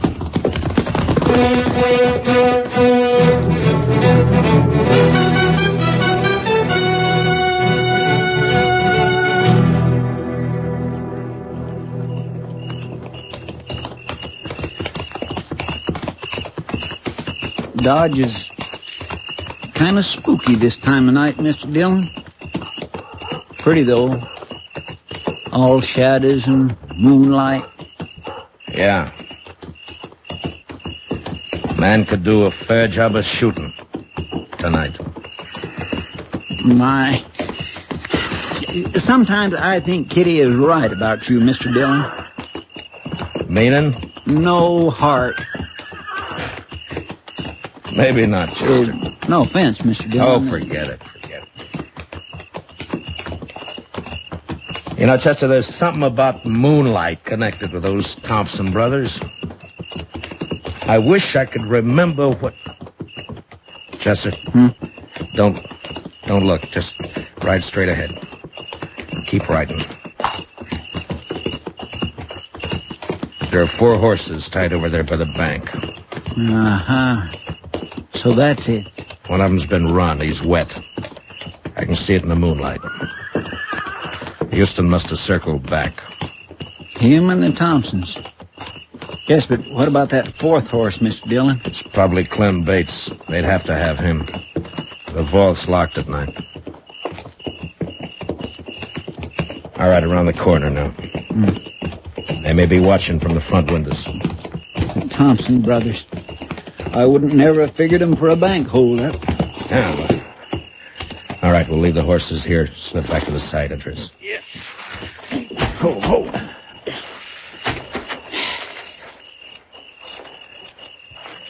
Well, what about that moonlight now, Chester? Well, I guess it's bright enough a man could do a fair job of shooting tonight.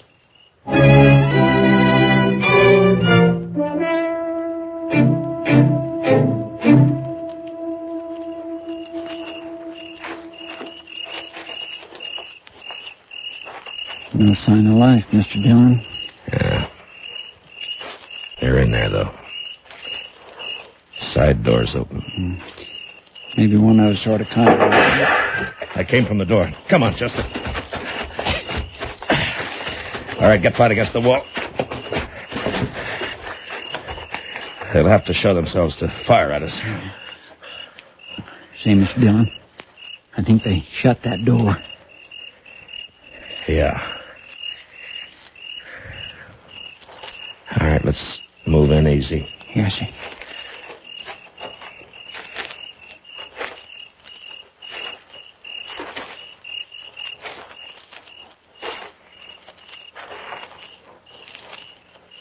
It's shut all right. I'm going to try the door. If it opens, flip a couple of shots in. Yes, sir.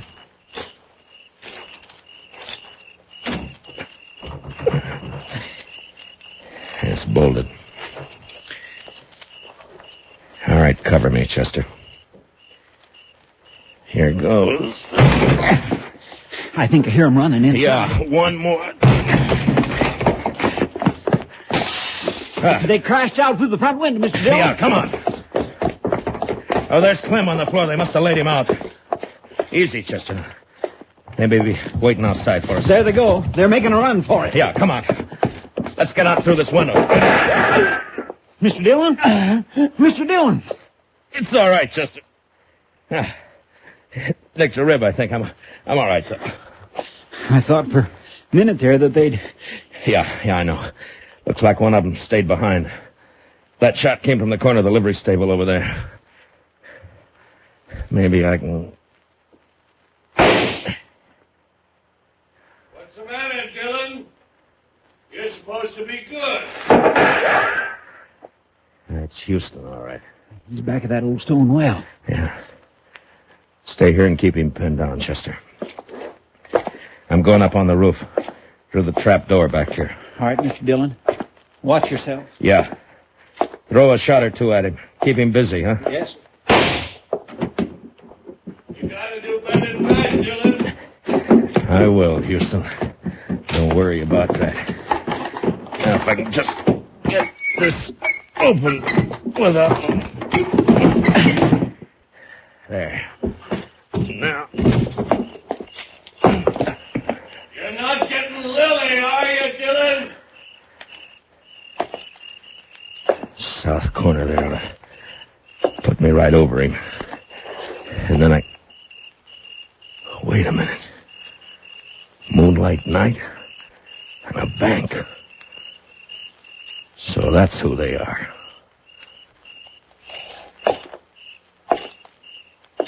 Houston! Dillon, where are you? Up here. You're under arrest. Drop your gun. I'll drop it. Last chance, Houston. Your last chance. All right, then. So long, gunslinger.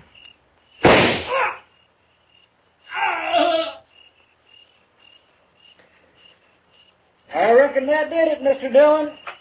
Yeah. Moonlight's real bright up here, Chester. All right, Chester, I'm coming down. You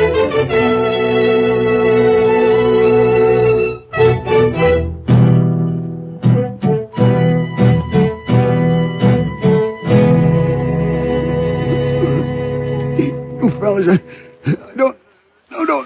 Mr. Bates is coming, too, Mr. Dillon. Yeah, he's not bad off. They must have slapped him with a gun barrel on the way out.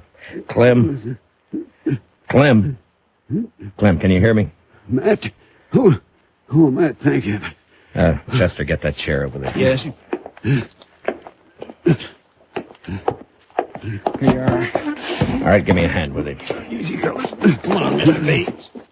There you are. Now, what happened, Clem? Are they trying to make you open the vault? That's right. It was those Thompson brothers, Matt. Yeah, I know. They fooled me plenty. Thought they were fine fellas. I've been drinking with them all evening. Well, you never know, Clem. They get away with anything? No. I was about to give in and open the vault when you rode by. That got him kind of upset. Well, there's no harm done then.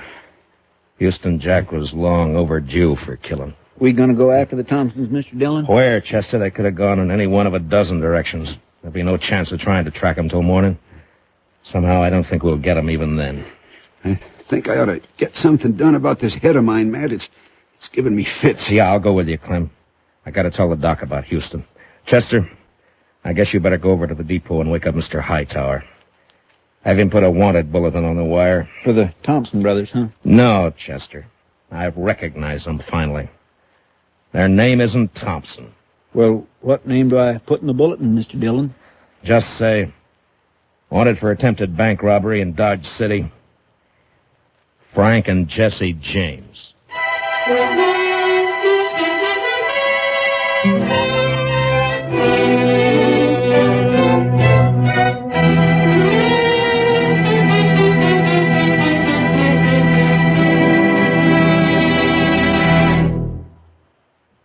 Gunsmoke, under the direction of Norman Macdonald, stars William Conrad as Matt Dillon, U.S. Marshal. Tonight's story was specially written for Gunsmoke by Les Crutchfield, with music composed and conducted by Rex Corey. Featured in the cast were Harry Bartell and Vic Perrin, with Paul Dubov, Joe Duvall, and Lou Krugman. Parley Bear is Chester, Georgia Ellis is Kitty. Join us again next week as Matt Dillon, U.S. Marshal, fights to bring law and order out of the wild violence of the West in Gunsmoke.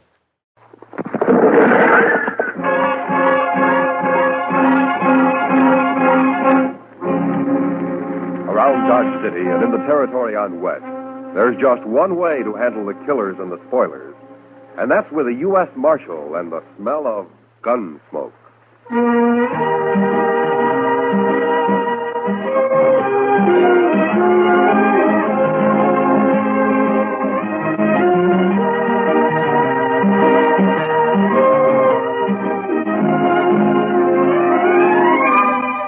Gunsmoke, starring William Conrad. The story of the violence that moved west with young America. The story of a man who moved with it.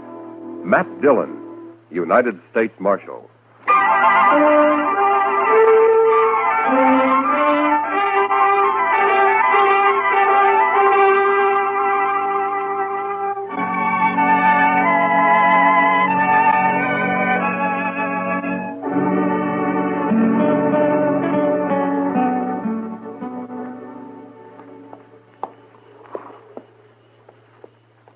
There. The rope's ready. One of you men lead that horse over here.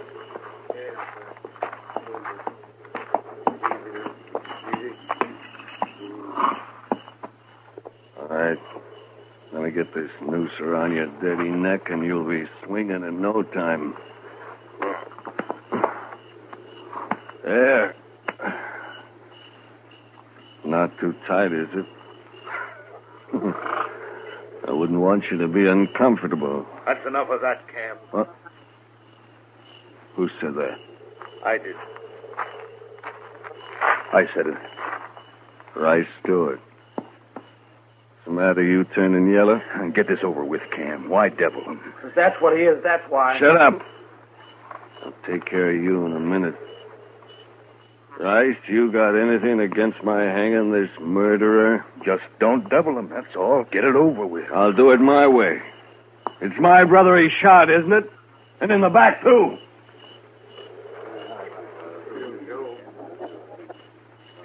Rice, maybe you'd like me to turn this bushwhacker loose. Is that it? Oh. Well, ask him his name. Nobody's even asked him his name. You'll hate this night. All of you.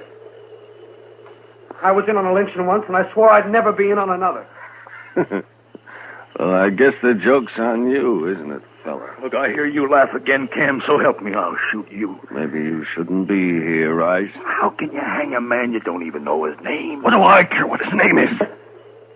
So long as he pays for murdering Job. What's your name, fella? What do you care? You don't want to stop him. You just want it off your conscience, that's all. Tell me your name. It's Billy Saxton, that's my name, Billy Saxton. How's it sound? Billy, why'd you kill Job, pal? That's enough talk. What difference it make? He killed him, and that's all I need to know. Yeah, what do you care? He's gonna hang me anyway. Sure I am. Right now. Billy, I got a rifle. I'll end it for you when we ride off. You won't have to strangle for long. Thanks, mister. Thanks. Get back, Rice. I'm going to slap that horse out from under him. You ready? That's for you!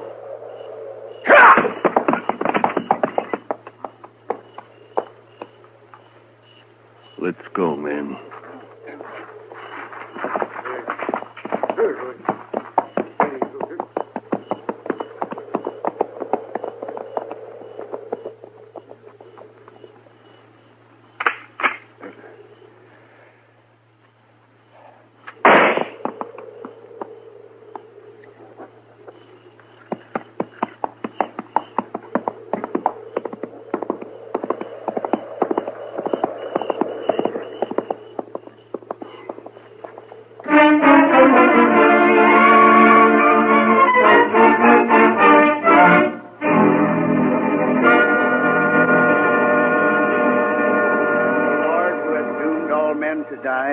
But has concealed the hour of their death, grant that we may pass our days in the practice of holiness and justice, and that we may be able to quit this world in the peace of a good conscience. Amen. Amen. May Job Powell rest in peace. Amen. Amen. Go ahead, boys.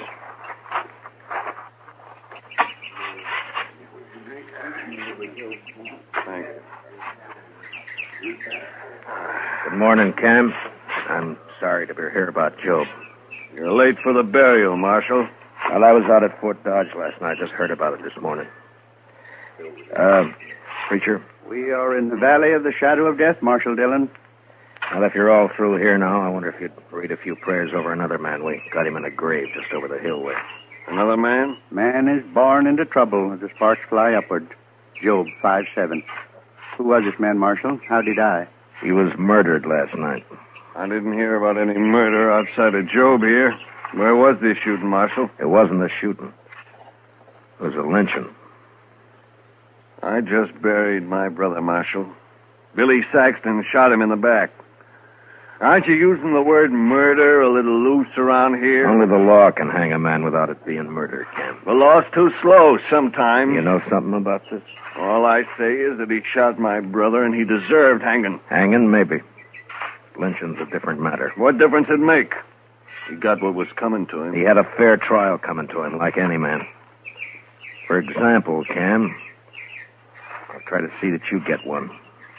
What? If you're guilty of leading that lynch party. Well, say it out, Marshal. You accusing me? I got no evidence. And you won't get any. There isn't a man in the country who'll stand still for bushwhacking. Saxton got his due, and that's that. Maybe. All right, come on, preacher.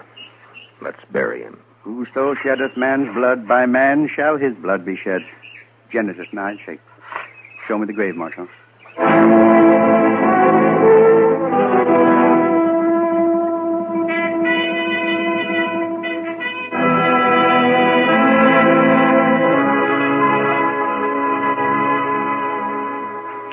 Why don't you just arrest Cam Powell, Mr. Dillon? Yeah, he won't admit anything, Chester, and I can't find a witness. Must be somebody who'll talk. Cam's a bigger man than ever now, with Job dead. The others don't want to cross him. Mm. He owns a lot of land, all right. And Job also owned a piece of the bank. Cam will get that now. Ranchers always need money, so they won't talk. Yes, and maybe they're ashamed, too, Mr. Dillon. Yeah, maybe. I saw lynching once, and not a man there could look in the eye for a long time afterwards. You weren't in on it, were you, Chester? Oh, my gracious, no, Mr. Dillon. I was just a small boy. That was back in Waco. They hung a cousin of mine there. Oh? Why? Well, sir, it's kind of hard to explain. He was about as honest a fellow as I ever knew, outside of some loose notions about other people's cattle. But, Mr. Dillon, I just don't believe that struck him as stealing. Why not? Well, because there wasn't anything personal about it, if you know what I mean. Well, I don't, but maybe you can explain it to me. Well, sir, just that there was all those cattle running loose on the plains, and I guess they seemed like a natural part of the landscape to him. He figured anybody could own them. Your cousin wasn't very bright, was he, Chester? I didn't know him well enough to say, Mr. Dillon. But anyway, they shouldn't have lynched him. No. No, they shouldn't have. And nobody's going to get by with lynching around Dodge if I have anything to do with it. No, sir. I heard Billy Saxton was at the Texas Trail last night. Maybe I can start there. He sure must have hated Job to kill him like that, Mr. Dillon. Yeah. I'll be back later, Chester. Yes, sir, Mr. Dillon.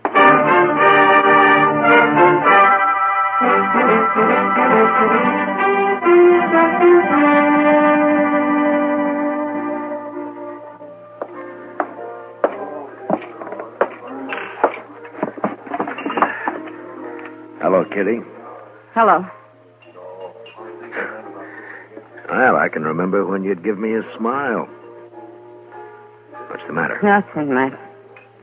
Someone been bothering you? You might put it that way. Where were you last night, Matt? Why weren't you around? Yeah, Chester and I rode out to Fort Dodge on business. It was late, so we slept there.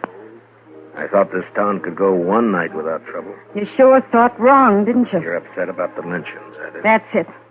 Aren't you? I heard Billy Saxton spent some time in here yesterday. I hate men. I think they're awful. Savage beasts. It'd be worse if it weren't for the law, Kitty. Now tell me about Saxton. He could tell you himself, Matt, if you hadn't picked last night to wander out of town. Now, Kitty, this isn't like you. I'm sorry, Matt. He seemed like such a nice kid. Where was he from? I never heard of him around here before. The Dakotas, somewhere. He was just a cow puncher, looking for a job. No more a gunman than I am. No, you can't be sure, Kitty. He say he'd ever been in Texas? The Powells came from Texas, didn't they? Amarillo. Well, he never mentioned Texas one way or the other. What'd he talk about? Horses, mostly. How he'd like to have a little spread of his own someday. And a woman. I see. And he talked nice about it. He wasn't like these hard cases around here. Anything else? Cam Powell was in this morning. Told me not to talk about Billy, especially to you. No? What'd you say? I told him I'm not afraid of him, but maybe you are, so why didn't he warn you against talking to me? That pleasing? I also told him if I was a man, I'd kill him. Who else was in on it, Kitty? I don't know. One thing, though. Rice Stewart came in here last night. Must have been afterwards. He sat over there in that corner and got drunk all by himself. Real drunk. Not like Rice. No, but maybe he was in on it and couldn't stand himself afterwards. Maybe that's why he had to get drunk. Well, I'll go see him. Anyone who was there would be in trouble, too. Wouldn't they, Matt? Yeah. But I have a feeling Cam really headed this thing, and if I can prove it, I'll have him up for murder. I'll keep my ears open, Matt. Thank you, Kitty. I think I'll ride out to the Stewart Ranch. Rice isn't a man who can lie with much conviction. Good luck, Matt. Yeah, I'll see you later.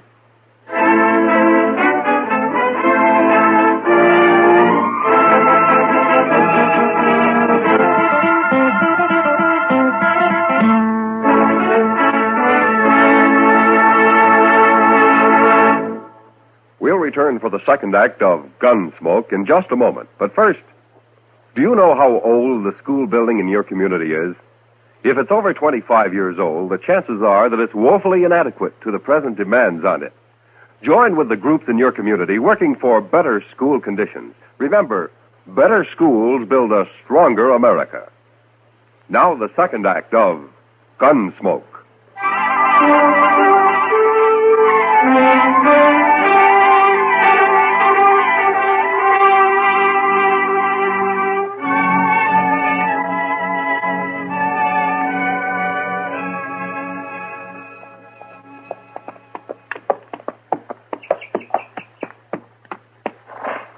Hello? Anybody around? Get down, Marshal. I'm coming out of the sun. Well, thank you, Miss Stewart. Got a pot of coffee on the stove, Marshal. Oh, thank you, ma'am, but I'd like to find Rice first. Anything wrong, Marshal? No, I'd just like to talk to him. Rice come home real late last night, and he was awful drunk. First time in years. If you'll forgive me, Miss Stewart, I'd better find him. All right. Guess I'd rather Rice told me about it himself. Must be something up. Cam Powell was by earlier. Hasn't been around in months. Where'd you say Rice was, ma'am? Hasn't strayed far from the house today. Keeps coming in for coffee. Think he's drunk a gallon already. Well, I'll be back for some myself in a little while. Sure, Marshal.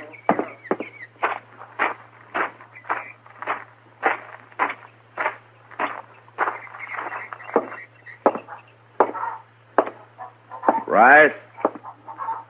Rice, you in here? I'm here. Who is it? Matt Dillon. Oh. Hello, Marshal. Hello, Rice. Can I take a little of your time? I'd ask you up to the house, Marshal, but I think I'd rather talk here. Miss Stewart already asked me in. She hasn't heard about what happened in Dodge last night, has she, right? No, Marshal, she hasn't. How come you didn't mention it to her? What I tell my wife is my business, Marshal. Yeah, sure. But you know, she's bound to hear about it later. Maybe she'll wonder why you didn't tell her right off. That's still my business? She said Cam Powell was here this morning. Anything wrong in that? You don't feel very good today, do you, Rice? I got drunk yesterday. Last night I got drunker. Is that what's bothering you? Well, I'm not as young as I used to be, that's all. You're a poor liar, Rice. I figured you would be. Yeah, I suppose I am. Look, Rice, I've known you for 4 years, and I've never heard a bad word against you. But yesterday you were a little drunk and got mixed up in something you're ashamed of now. Cam Powell's threatened you if you talk about it. Isn't that right? That's right, Marshal. Well, have you decided what you're going to do about it? I don't know, Marshal. I just don't know. Well, then maybe I'm wrong about you. Maybe you know better than Cam and the rest of them. It's done with now, Marshal. Why can't we just forget about it? We just can't forget a lynching, Rice. That'd make it too easy for the next one to happen. I'll kill the man that starts another Then one. why are you going to let Cam get by with this one? By heaven, I'm not. I should have stopped it then. I don't know what was wrong with me, but I'll face up to it now. What do you want to know, Marshal? Where were you when Job got shot? At the Longhorn. About 6 of us were having supper. Job went down the street for some cigars, and then we heard a shot out back, and we run through the kitchen and found the cook outside holding Billy Saxton. Mm-hmm. He'd shot Job when he passed the street end of the alley. The cook see it? Oh, she said he did. Then what happened? And Cam, he went crazy when he found Job was dead. And, I don't know, Marshal, but before I knew it, we'd slipped out of town with that boy.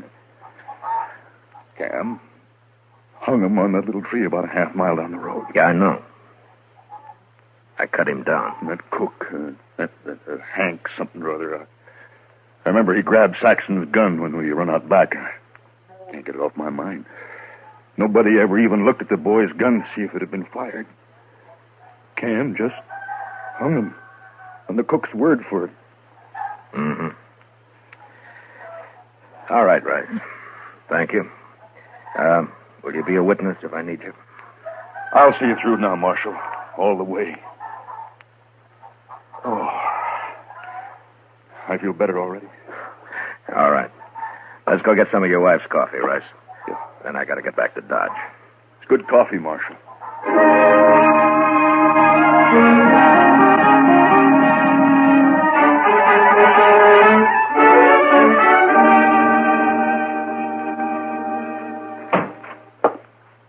Chester? Chester? Chester, where are you? I'm out back, Mr. Dillon. I'll be right in.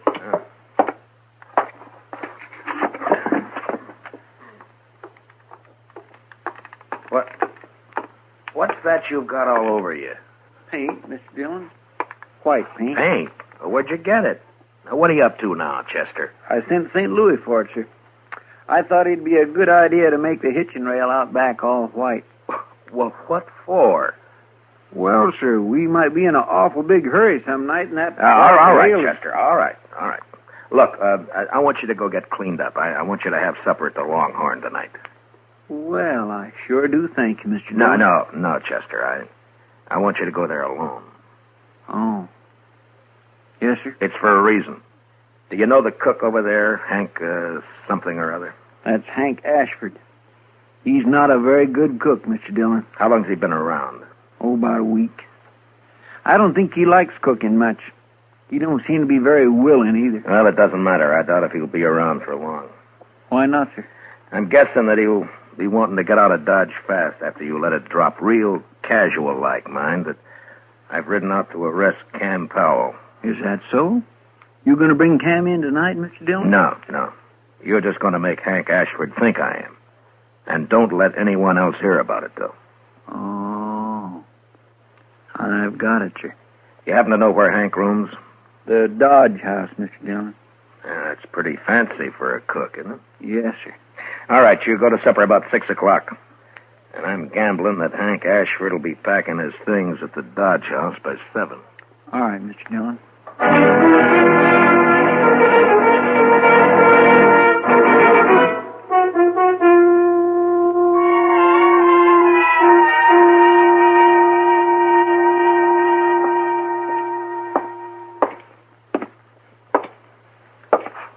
Oh, evening, Marshal. Evening, John. Hope you're not looking for a room. We're all filled up. Texans, mostly. Well, that's fine. What room's Hank Ashford got? 310, Marshal. Top of the stairs, straight down the hall. Uh-huh. Hey, you been up to anything? Looked to be in a mite of a hurry when he come in. He's here now? Went upstairs just a couple of minutes ago. Yeah. Something up, Marshal?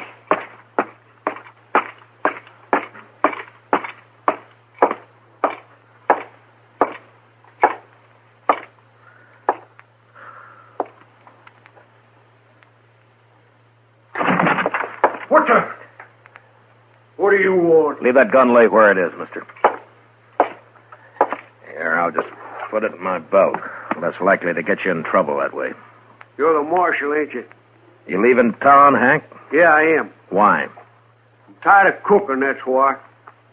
You got Billy Saxton's gun up here, Hank? What? Or shall I tear your stuff apart and find it myself? No, it's in that drawer there. Yeah. But I wasn't at that lynching, Marshal. I can prove I wasn't. Yeah, I'm sure you weren't.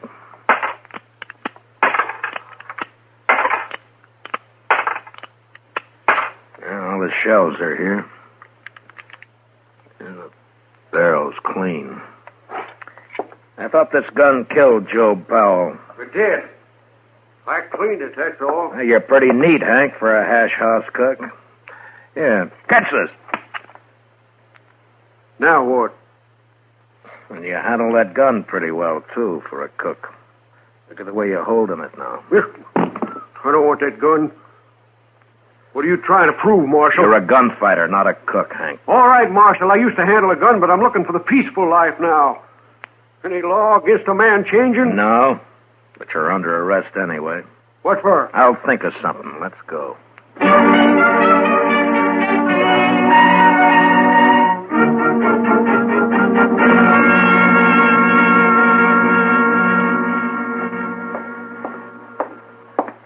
Hank wouldn't eat any breakfast, Mr. Dillon. Yeah, that's too bad. He says he won't be here long anyway. They all say that, don't they? Yeah, he may be right.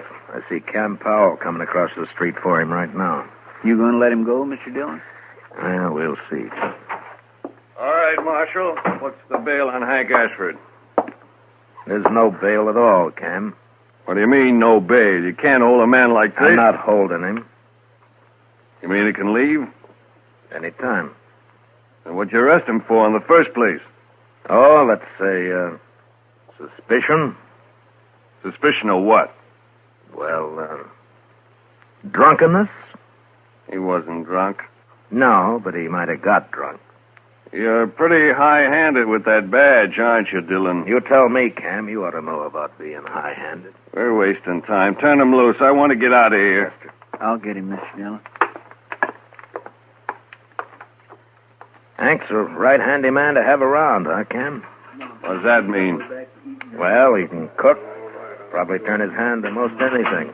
Sort of a jack of all trades, isn't he? I wouldn't know, Marshal. Thanks for bailing me out, Cam. I didn't have to bail you out. You're free. Is that right, Marshal? That's right, Hank. So go on, enjoy yourself. Yeah, I sure will. And I'll start by having a drink. Come on, Cam, let's see if the Alfraganza's open. Mr. Dillon? Yeah. You think Hank shot Joe Powell, don't you? Well, that'd be my guess, Chester. Then why'd you let him go? No evidence. They lynched the only witness. But I've made him a little nervous now.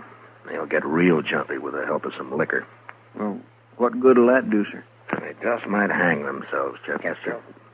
With a prod or two from me.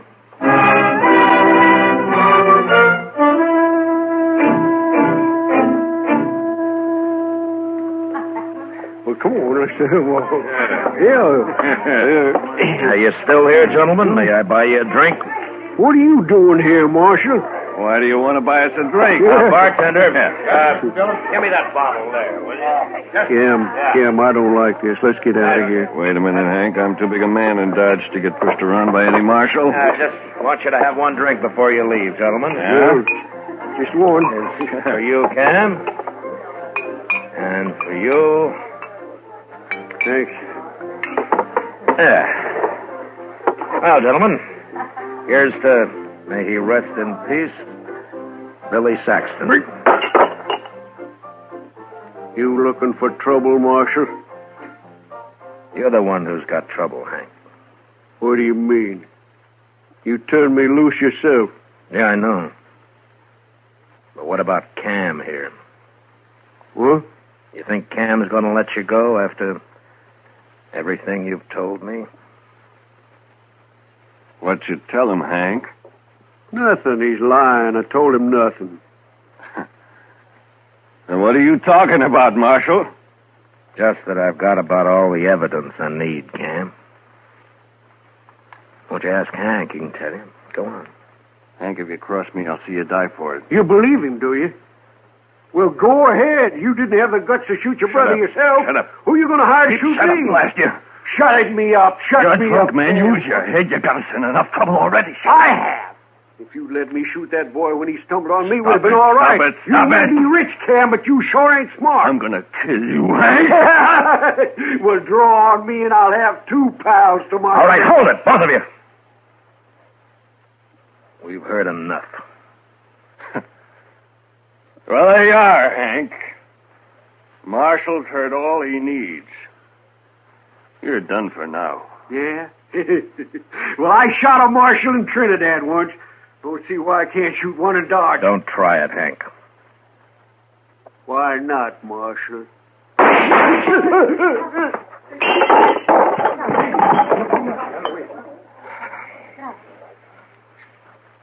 Good riddance. You're under arrest, Cam. Hank shot Job Marshals. You heard him say so. I heard him. But I'm still interested in who murdered Billy Saxton. And you're right back where you started, Marshal. Seems nobody knows about that lynching. I know about it. Right stood. I'm not proud of it, but I was there. I witnessed the whole thing. I'll take your gun now, Cam. I guess you win, Marshal. Nobody wins this time, Cam. And maybe the next time anybody gets an idea about lynching a man around here, they'll think twice. Now, you lead the way.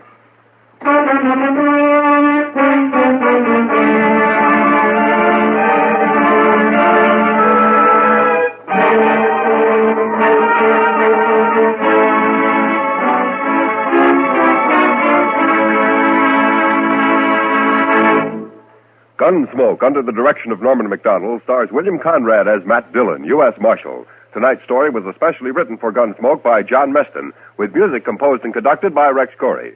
Featured in tonight's cast were Paul Dubov, John Daner, and Tom Tully, with Joan Danton, Ralph Moody, and Lee Millar. Parley Bear is Chester, and Georgia Ellis is Kitty.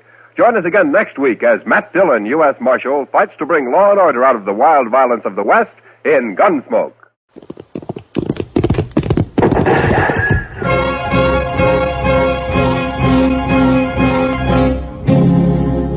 Around Dodge City and in the territory on West, there's just one way to handle the killers and the spoilers.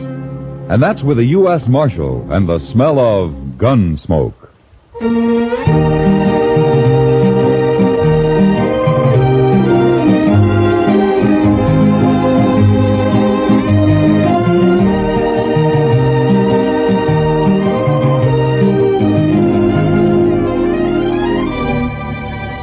Gunsmoke, starring William Conrad.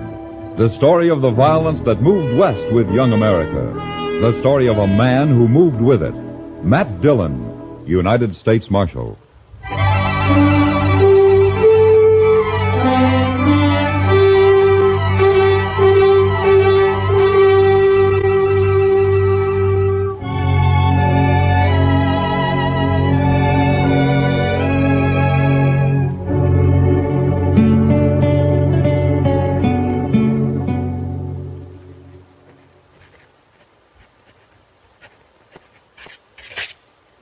There. Report's finished, Mr. Dillon. Good. You better go on home now, Chester. It's getting late. Yes, sir. Oh, what about these new Dodgers? I'll just leave them there. I'll look them over. What's the matter, Mr. Dillon? We got company at the back door.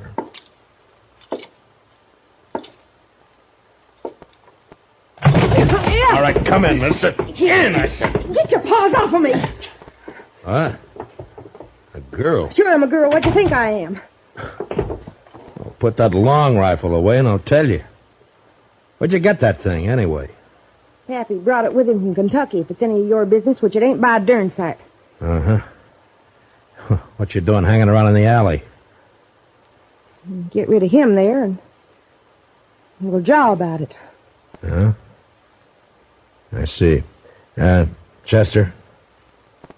Good night. Well, but I'm not going to... Yes, sir. Good night, Mr. Dillon. My gracious. You Marshal here? That's right, miss. My name's Hannah. Hannah Tolmans. You arrest folks, don't you? Well, if they've committed a crime, yeah. Uh-huh. Well, then I got somebody for you to arrest. Oh, who? Pappy. Why? 'Cause I said to, that's why. And somebody's been trying to kill him. I figure about the safest place for him is in jail. Wait a minute, slow down. Let's start at the beginning, huh? A few days ago, Pappy was bushwhacked up in the hills near our place. Oh? Was he hurt? No. Slug just bounced off in his head a little. Yesterday, the bushwhacker tried again. He missed. Sounds like a bad shot. Sure. But if he keeps trying, he may get lucky.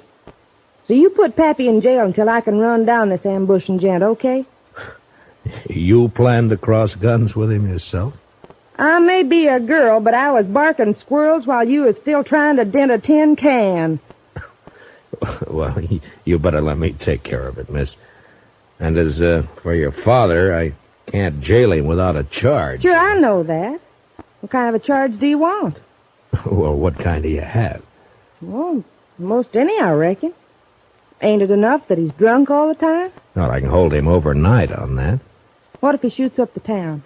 That's 5 days for disturbing the peace. That'll do. Where did he do this shooting? We ain't. Yet. He's down at the Alafraganza slopping up booze with that other old buzzard Jingle Bob. Oh, the swamper? Yeah, that's the one.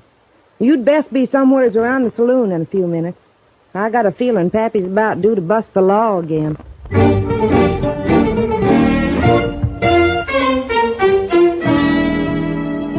Her story didn't make much sense, but there was something about the mountain girl's gleaming black eyes and the set of her pretty but stubborn face that made me go to the Alafraganza.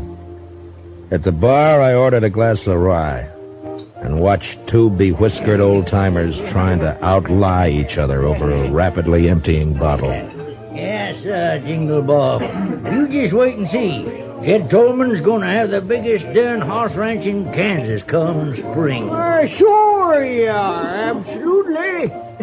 And me, why, I reckon I'll just buy up this here saloon. Oh, you're lying. Well, sure I am. Ain't you? What's my money was spending, ain't it? How many times I gotta tell you I'm getting rich? Pappy, are you drunk? If I ain't, I've been wasting a sight of time. Now leave me alone, daughter. Go home where you belong. I'm going. Only come over to tell you, man bet me $10 you couldn't shoot out that lamp on the first shot. What's that? Oh, give me that rifle. All right, hold on. That's enough of that. Stay back, son. What? Now, go collect your $10, daughter. Yeah, Pappy. But I think the marshal here's a-fixin' to arrest you. Huh? Ain't you, Marshal? Yeah, I guess I am. All right, come along, Jed. Come on. Why, get your hands Come off me. Why, I never... You jailing a man for having a little fun. Why, you'd never get away with this back in Kentucky. Jed, you're in trouble, aren't you? Who's trying to kill you? No, I reckon that's my business. Now, that's the law's business. I'll take care of myself, Marshal. Uh-huh. Back in the saloon there, you mentioned having money and getting more. So? From what I've heard, you and your daughter run a 2-bit horse ranch up in the hills. That hardly figures to make you rich. So? You thick-headed old... Look, all I'm doing is trying to save your skin if it's in danger. Now, why don't you help me instead of being... Reckon I don't wanna. Well, that's plain enough.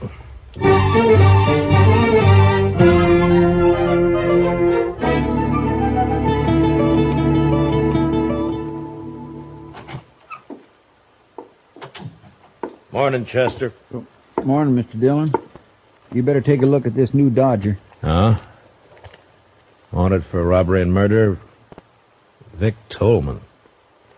So that murderous gun hawk is loose again, huh? Broke out of prison last week. Yeah. If he's kin to Jed Tolman, he'll likely be heading this way. Yeah, likely. I'll give you a hunch, Chester. I think he's here already. You do? You know where he is? No, not exactly. But I expect Hannah Tolman may have an idea. That's where I'm heading.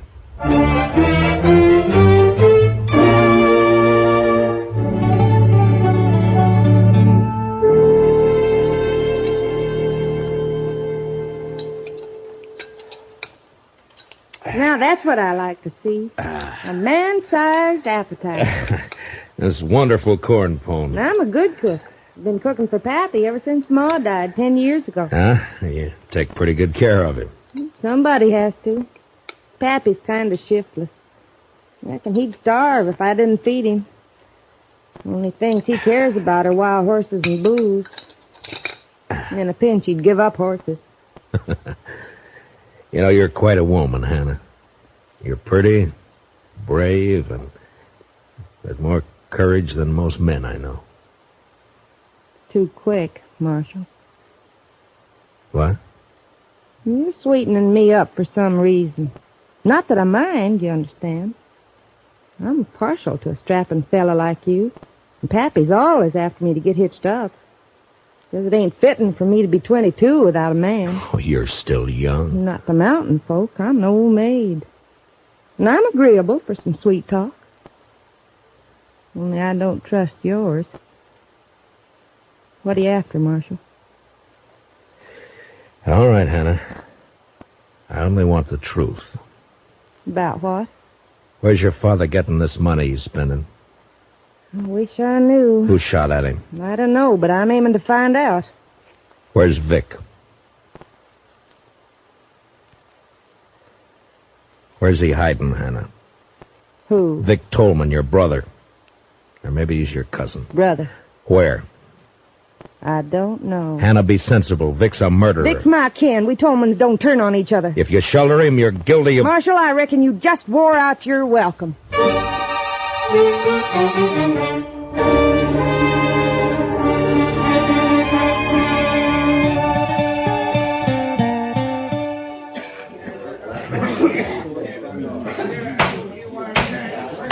That prisoner will stand up and face me.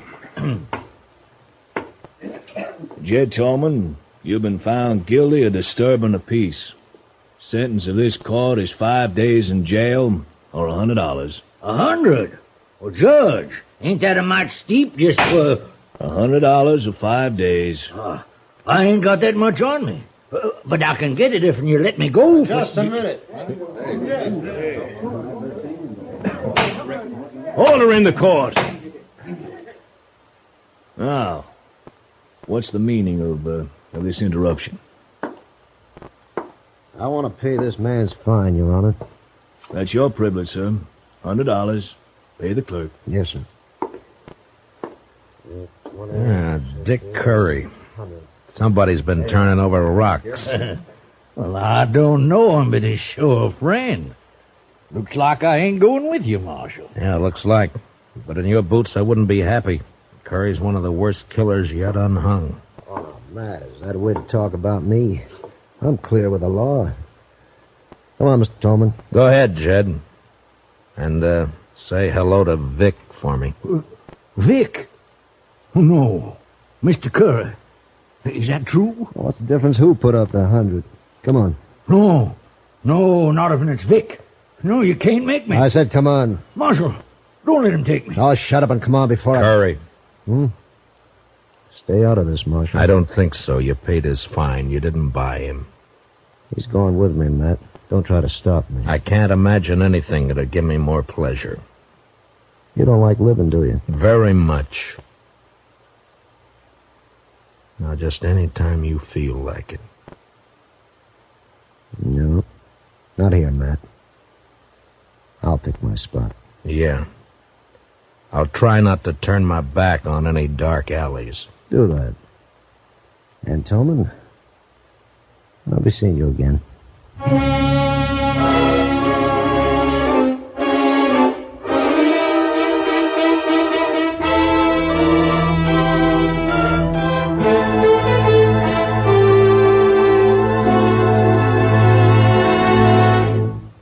We'll return for the second act of Gunsmoke in just a moment. But first, strength against aggression calls for guns, tanks, planes, and explosives in tremendous quantity. It calls for other things, too. Moral strength, based on equality of opportunity for all, and economic strength, which today can be based only on continued high output of civilian goods. America must produce, as she never has before, war material, civilian goods, and democracy. Only an all-out effort in all three directions will give us security against aggression. Now the second act of Gunsmoke.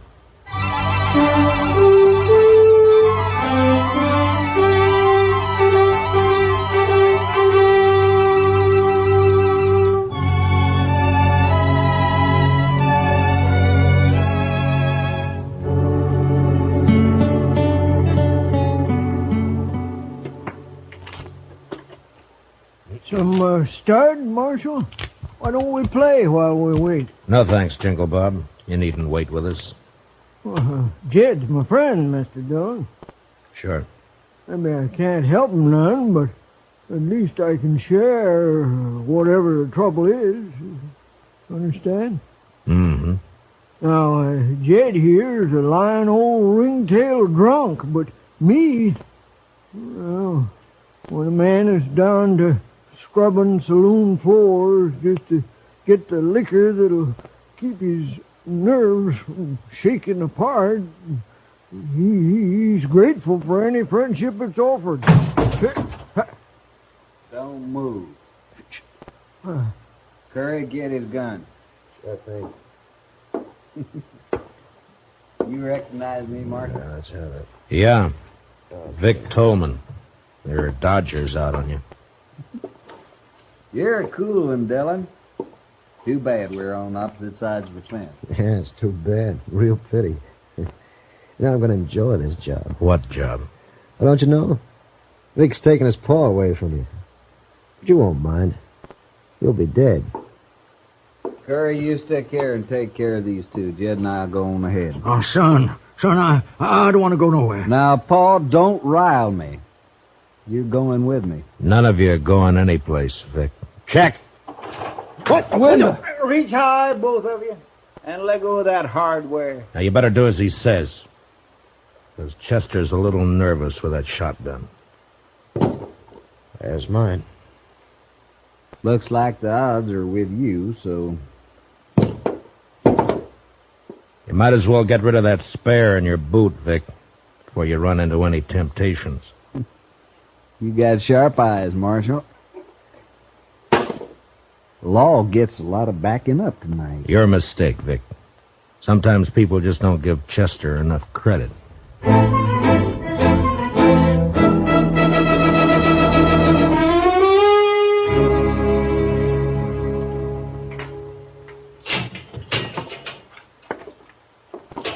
Chow time. Beefsteak, fried potatoes, stewed corn. Marshal, I must say you run a nice jail, don't he, Curry? Don't mind Curry. He's a little depressed about last night. You still run a nice jail. Something on your mind, Marshal? Mm-hmm. Yeah, a couple of things. Such as? Oh, such as Your father spending money he hasn't earned, claiming to know where he can get more. Pa's sure a terrible liar. Mm-hmm. Such as him getting shot at twice and refusing to talk about it. Or help me investigate. Pa's a little bashful, too. Yeah. Such as his being afraid of you. I guess Pa's getting old, little dottery. Yeah. Then, of course, there's you. Well, now you're on my favorite subject. Go on. Well, you're a killer and a thief. But you're cool and smart. Smart enough to educate yourself. Had lots of time to read in the pen. Lots of time. You're gonna have more. But not much more. Because you're gonna hang for those guards that you killed. Maybe. Curry, ain't you gonna eat that? Mm-mm. Now, go on about me being smart.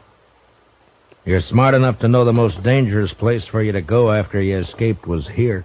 Well, it looks like I ain't as smart as you think. It depends on what reason you had for risking coming here. Boy, that's sure good coffee. First jail I was ever in where the coffee was fit to drink. Oh, thank you. Okay, Marshal. Now, just what was my reason? Reason was money. Money? Cash. It's the only thing that'd give you a chance to get out of the country. You're in for robbery as well as murder. How much of the loot was recovered? You know how it is, Marshal. Easy come, easy go.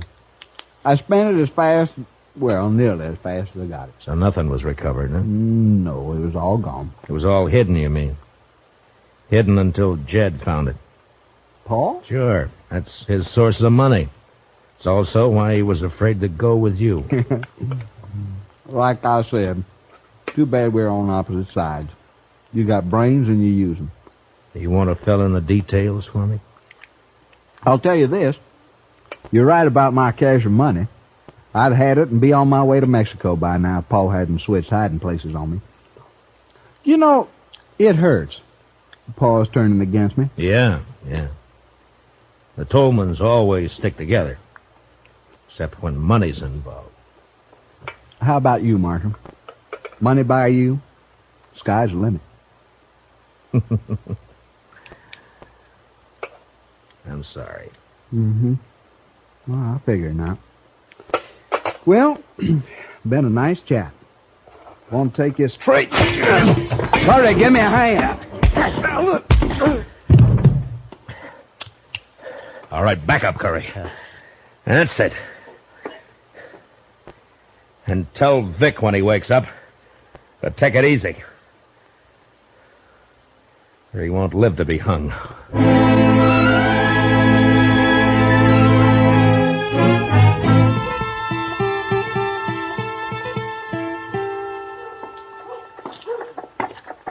Hey, Jingle Bob. You seen Jed? Oh, sorry, Marshal. I don't know where Jed is. Been looking for him myself. Golly, I'm cold. He must have left town last night. Ain't you cold? I got an old jacket you can have. I'd rather have a shot. Better steal 2 shots. You got the jumps? Always got 'em, except when I'm full of booze. Funny, you won't believe it, but there was a time when I couldn't stand the taste of hard liquor. Made me sick. No, can't live without it. Yes, you can. Well, maybe, let's say I don't want to. Let's say that... Here. Go buy yourself a drink. Hey, that's enough for a whole bottle. Well, thanks. See you later, Marshal.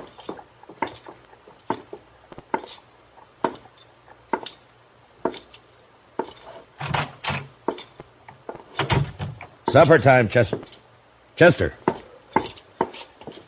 Chester, you all right? The prisoners? Gone. Hannah Tolman slipped him a gun. They made me open up the cell, and Vic slugged me. Well, I know where they'll go. Please, Mr. Dillon, take me along. It was my fault they escaped. All right, Chester. Ask Doc to put a quick patch on that head, and we'll go after him. Together.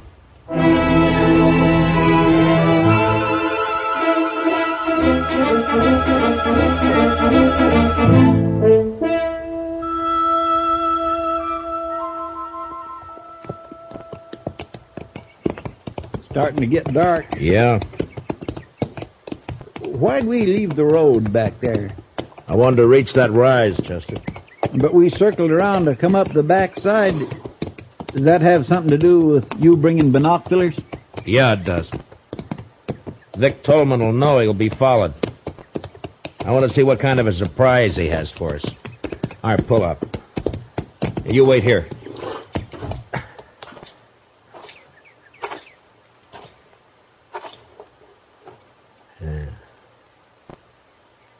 See anything? No. Not yet. Now, wait. I know now.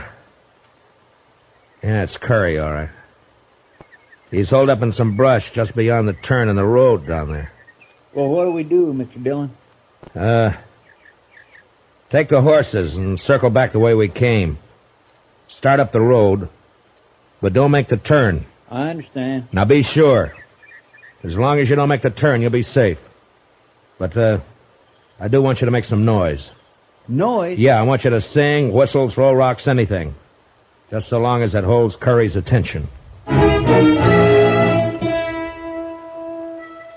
It was slow work, crawling down through the brush, but finally I was only 10 feet behind Curry's position. The gunman was holding a rifle trained on the turn. And out of sight, coming up the road, I could hear Chester. Well, he wasn't good, but he was loud.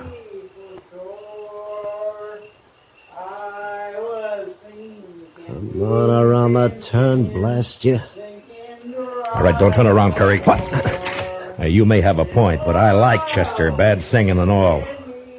Now lay the rifle aside and unbuckle your gun belt. Now, careful. Yeah, sure. Only don't shoot. Okay. Chester! Chester! I didn't mean no harm. I was only going to scare him. Yeah. Now, where's Vic? At the Tolman house. Waiting for Jed to show up. Uh-huh. All right, put your hands behind your back. I'm going to tie you up and leave you here. What? Leave me here? Yeah, we'll pick you up on the way back to town. It was dark when Chester and I were moving through the trees up to the Tolman shack. There was a light in the front, and through a window we could see the figure of Hannah Tolman moving around. Just a girl. Yeah, Vic's there. He just stand out of sight so Jed won't be scared off. Uh-oh. She's coming out. Heading this way. And there must be a well out here. She's carrying a bucket. Yeah, behind that tree quick, and I'll take this one.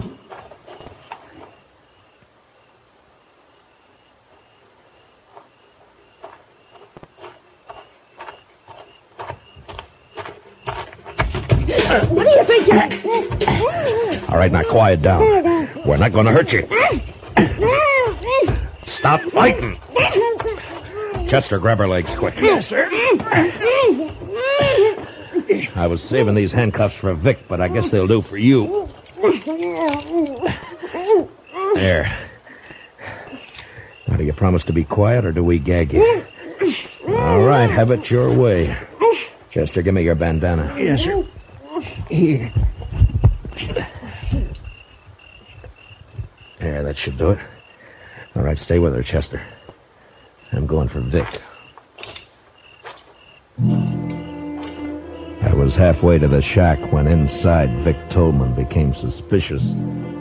Suddenly the lights went out, and the door opened, and a shadowy figure slipped out to stand, listening. Hannah? Hannah, answer me. Drop him, Vic. Who is that? I can't see. Matt Dillon. Throw down those guns. You're under arrest. Not this time.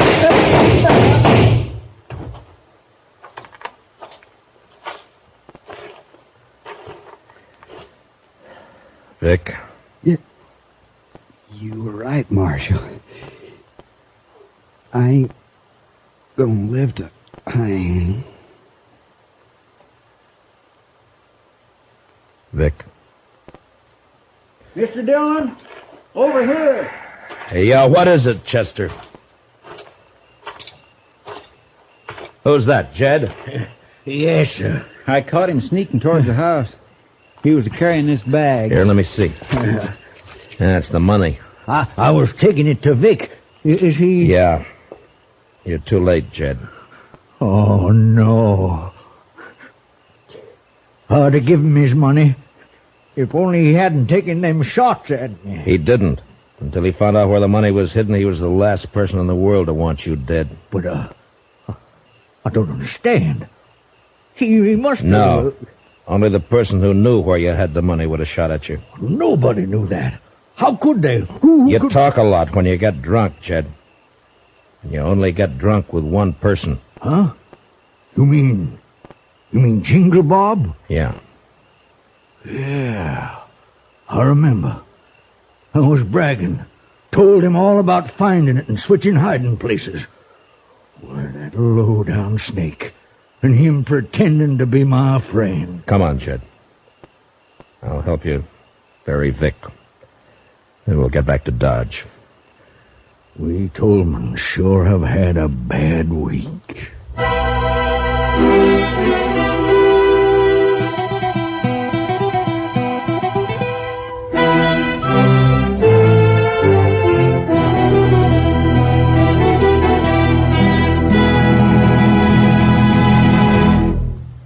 Gunsmoke, under the direction of Norman Macdonald, stars William Conrad as Matt Dillon, U.S. Marshal. Tonight's story was specially written for Gunsmoke by Herb Purdom, with music composed and conducted by Rex Corey. Featured in tonight's cast were Virginia Gregg, Joseph Kearns, and Junius Matthews, with Harry Bartell, Lou Krugman, and Peter Leeds. Parley Bear is Chester. Join us again next week as Matt Dillon, U.S. Marshal, fights to bring law and order out of the wild violence of the West in Gunsmoke.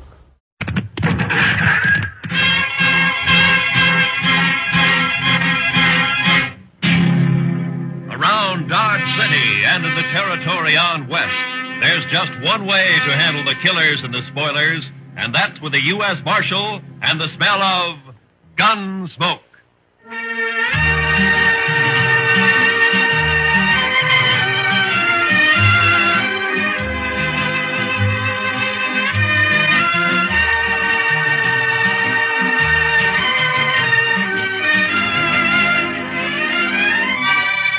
Gunsmoke, starring William Conrad. The story of the violence that moved west with young America. The story of a man who moved with it. Matt Dillon, United States Marshal.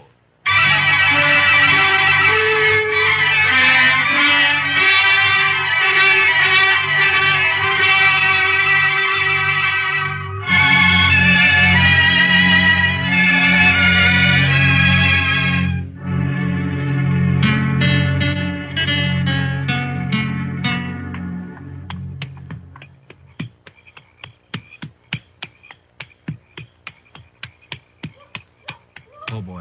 Oh.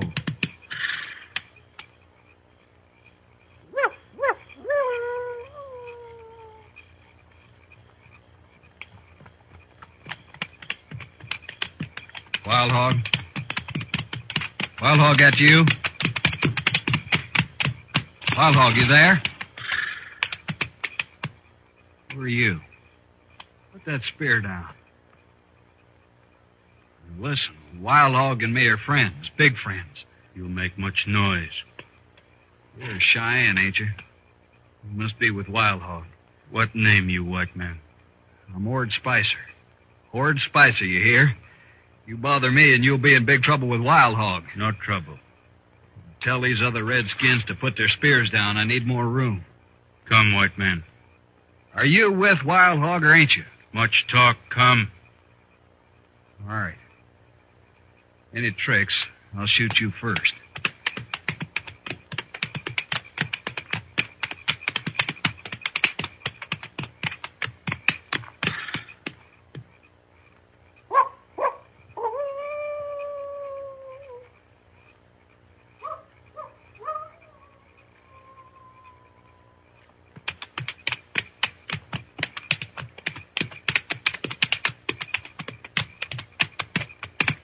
No one around here. Where is he? Horse here, you walk. Blasted, why can't he ride out like anybody else? I want to be in Dodge tonight. Come.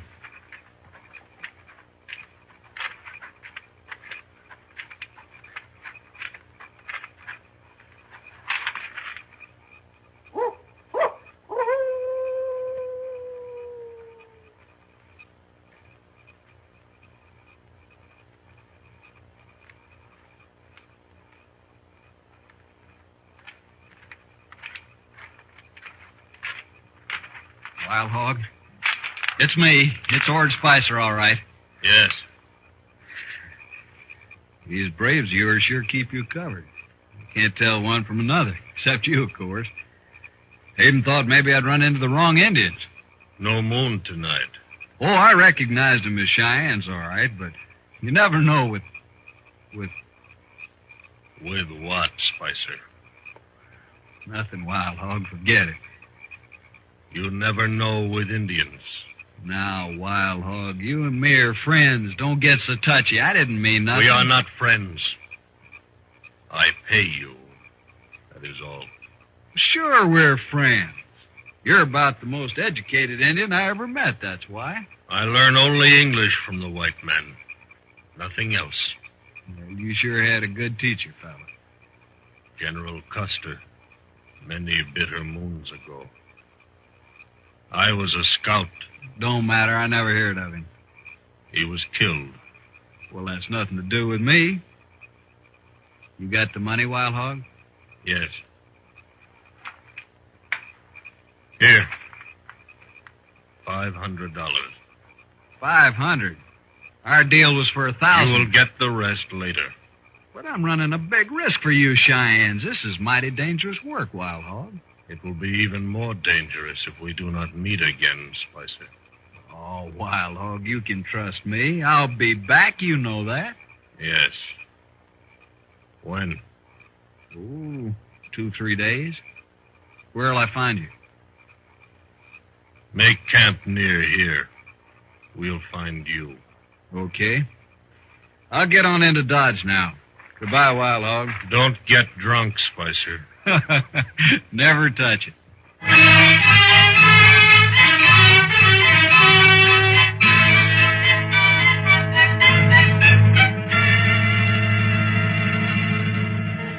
Hey, bartender, set out another bottle of whiskey for me and my friend.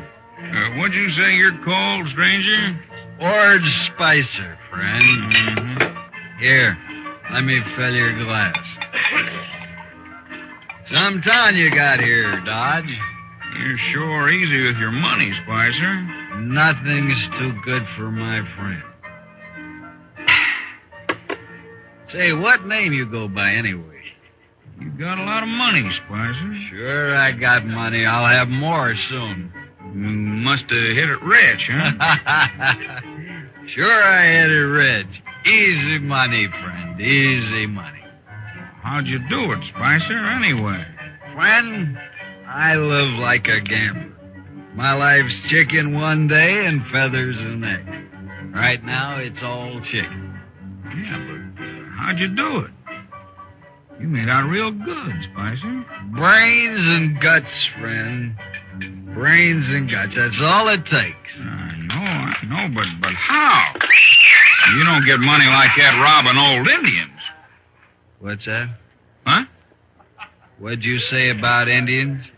Oh, it's just a way of saying it back home. Don't get on the pride about it. Maybe you talk too much. Maybe you ask too many questions.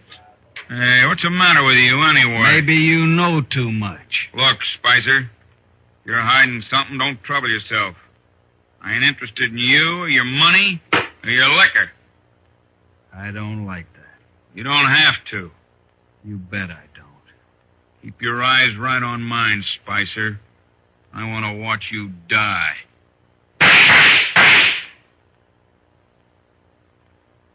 Spicer.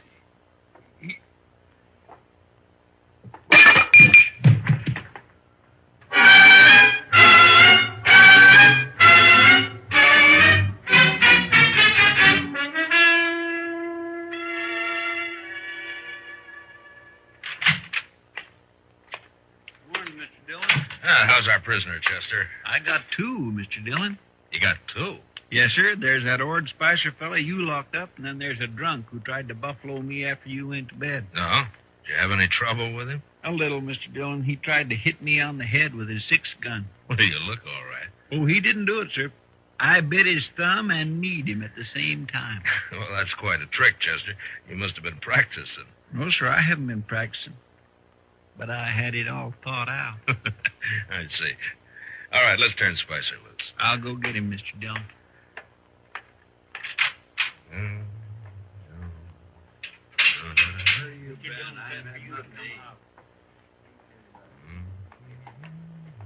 About time.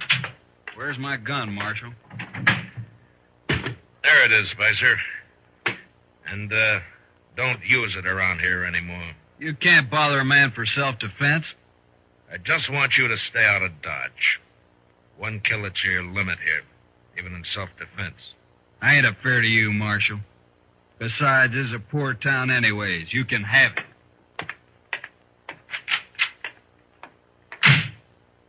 My, that man would kick a hog barefooted. He sure would, Chester. There's something real bad about him. Yeah, I don't know what it is, Chester, and I hope I don't have to find out. Well, you'll go away. Fellows like that gotta keep moving.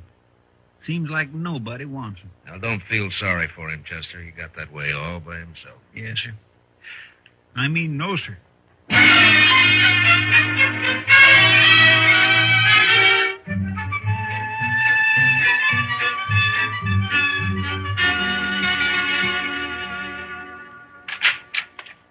Morning, Marshal. Those greeners get here yet, Jack? Yep.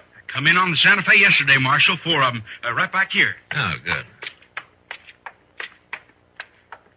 Beautiful guns, ain't they? Just beautiful.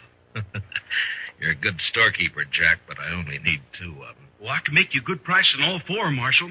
That wouldn't be any good if I don't need 4, would it? Well, maybe not, but I never know. I got half a dozen 44 Sharps rifles, same shipment. Thought I'd be stuck with them forever. Well, with the big 50 out now, there ain't a Buffalo hunter to use a 44 anymore. I don't see any 44s. Well, that's just what I'm telling you. Feller stopped in just this morning, took all 6. Paid me $75 a piece, too. You sold 6 rifles to 1 man? That's right, Marshal. Is he a buffalo hunter? Looked more like a drifter to me. Had plenty of cash, though. You know his name? No idea. Nothing wrong with it, was there, Marshal? Been a hold-up around here I haven't heard about? No. Just a lot of rifles for 1 man to buy. No log in it, is there? What'd this man look like, Jack? Tall, skinny, kind of mean face. Mm-hmm. You wear 1.6 gun, black grips? Yeah. Come to think of it, he did. You know him? Yeah. Ord Spicer. He killed a man last night. Well, now I heard about that shooting. What do you suppose he's up to now? Where'd he go? I wouldn't know it. Packed the rifles on a mule and rode out of town. You going after him, Marshal? No. It's like you say, Jack, there's no law against a man buying all the rifles he wants. Seems strange, that's all.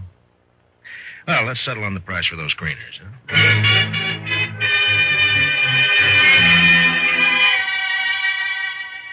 Next day, Chester and I took the new greeners and rode out for a prairie chicken. We had a sackful within an hour, and we headed back to town, arguing on the way as to whether we'd bake the birds whole or just cut the breasts off and broil them. We still hadn't settled the matter when we reached Dodge. And we never did. The stage from Hayes City had arrived half hour before, bringing with it the bodies of 2 men found alongside the road. They were just laying there, Marshal, about 5 miles back. Both shot dead, but I thought I'd better bring them in anyway. Did you recognize them, Pete? No, Marshal, I didn't.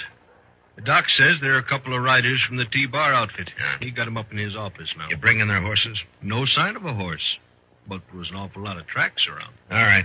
I'll go see if Doc's found anything. Hang around, Pete, will you? I may want some more information from you. Okay if I do my waiting at the Alfraganza, Marshal? Yeah, sure.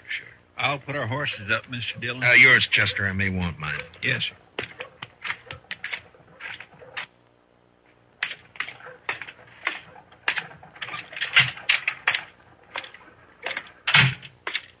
Oh, hello, Marshal.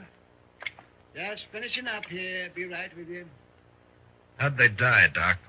Well, they got half shot and then shot dead, Marshal. Yeah, I know, but is there any way of telling if maybe they killed each other? That does it. No, there is, Marshal, but I'd be mighty surprised if they did. Now, what do you mean, Doc? Well, they were cowboys, Marshal. Cowboys just don't generally carry buffalo guns. Here, take a look. What? I dug some of these out of each of them. Those are slugs from a Sharp's rifle, Marshal. Yeah, sure are. Mm-hmm. That one's the best I found right there. Mm-hmm. What caliber did you say this is, Doc? Oh, I'd guess 44. 44 Sharps. Mm-hmm. Not many 44s in use around here since the Big 50 came out. I know a man with 6 of them, Doc. What do you think of that? I'll let you know when I get back. So long, Doc.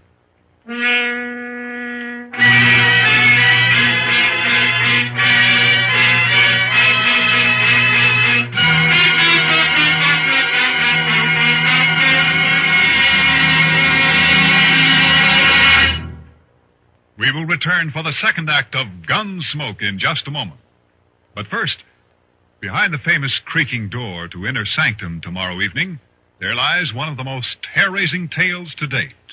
Meet Raymond, your host on Inner Sanctum tomorrow night on most of these same CBS radio stations. Now, the second act of Gunsmoke.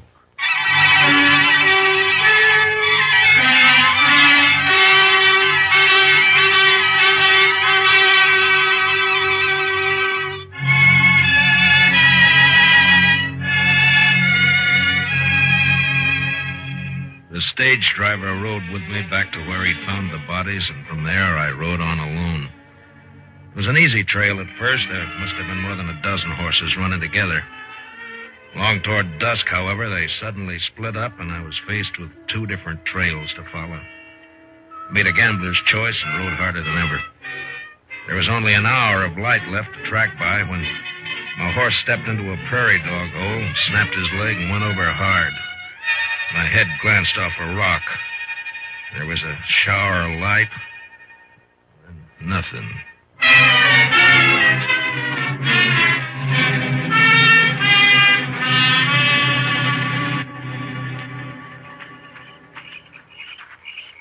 That's him, all right. That's Dillon. He's the marshal at Dodge I told you about. I think he is not dead. Stop. Put away your gun. But you can't let him live. He'd kill us, all right. I'm going to kill him anyway. You die for it if you do. Okay. You're the boss. But you'll wish I'd shot him. No. He is coming to now. We take care of him our own way. White Cloud, pick up his guns. Yeah, he isn't hurt. Just knocked out, that's all. Indians. Cheyennes. I'm no Indian, Marshal. Spicer. Yeah. Sure. No tricks now, Marshal. These redskins will shoot you to pieces. Yeah. Are those new Sharps 44s you bought them, huh, Spicer? It's no business of yours, Marshal. Not now. You're through. You're all the way through. Spicer, you're under arrest. What? I said you're under arrest. No, Marshal, what are you arresting me for? Not that it matters much. For selling guns to Indians and on suspicion of murder. All right, so I'm under arrest, but, Marshal, I want to ask you something. Yeah. How are you going to take me in, that's all? Just how are you going to manage? I'll worry about that. You sure will. Come on, Wild Hog, let's shoot him and get it over with. This is a man of much heart. I admire his courage. To stand with death on all sides and arrest a man. No, we will not kill him.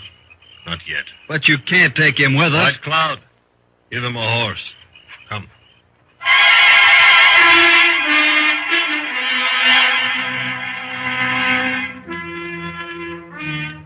They gave me a horse, all right, with the T-Bar brand on it. But I was surrounded by 6 armed Indians and a no-good white who'd shoot me any time he thought he could get by with it. Wild Hog rode up ahead, leading the party northwest, apparently to rendezvous with a bunch that had split off from this one. Spicer stayed right alongside of me. Well, am I still under arrest, Marshal? You're still guilty, aren't you? Sure. I'll admit it. Don't matter, being as how you'll never see Dodge again or any other place. What are you doing with these Cheyennes here anyway, Spicer? I got a deal with Wild Hog, Marshal. Real good deal. Killing white men, part of it? They don't need any help there, Marshal. They like to kill white men. Maybe they'll kill you before they're through. No, I'm too valuable to them. They like me. No? Now, why would they like you? Well, they didn't at first, but I talked them into it. Talked Wild Hog into it. He's a smart fella, that Indian. Saw right away what I could do for him. Like buying those rifles. What else did you do for him? Well, I stopped those 2 riders with the horses. Told them I was sick. Got them off guard. Those Cheyennes were on before they could move. It was real easy. You're kind of like a Judas sheep in a slaughter pen, huh? Yeah, that's it, Marshal. Pays better, though. I got $500 coming as soon as we find a ranch or 2 to raid. I see. Pretty good deal, huh? You know, I think a lot more of these Indians than I do of you, Spicer. I don't like that, Marshal. At least they got an argument on their side. But you're just a renegade white. I'll kill you for that, Marshal. Now, shut up. All right, you've asked for it. Shoot me and Wild Hog will split you wide open, Spicer. Besides, he's spotted the rest of his party up there. Huh? Oh, yeah. All right for now, Marshal. But I'll see you dead. I promise I'll see you dead.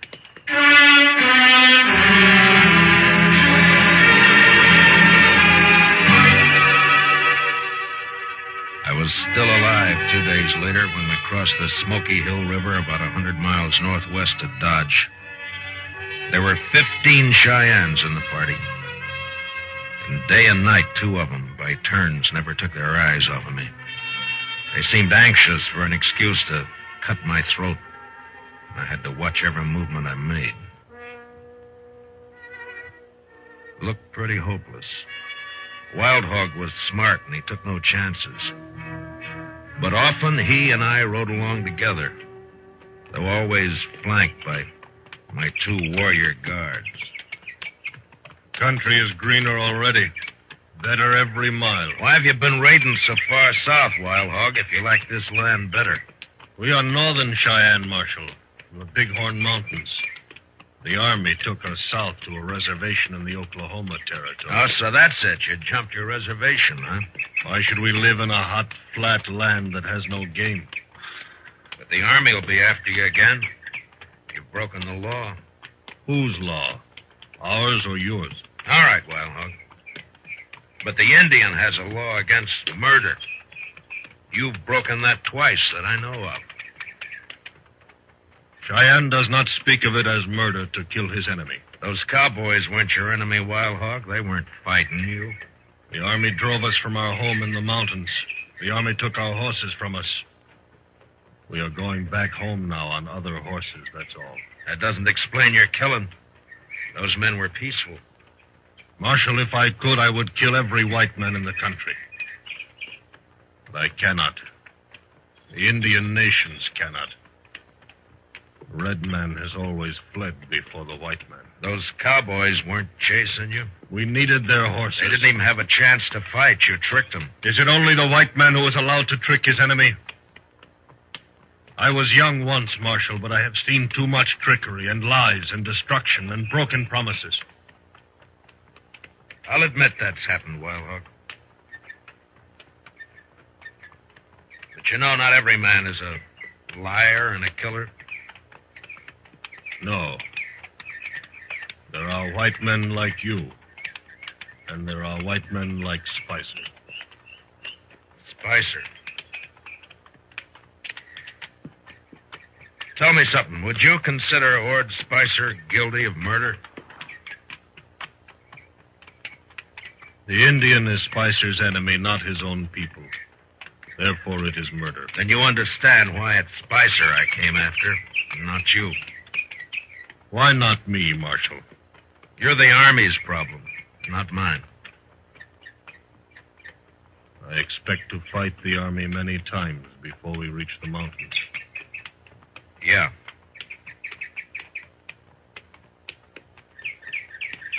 What are your plans for me, Wild Hog? I have been thinking. Yeah?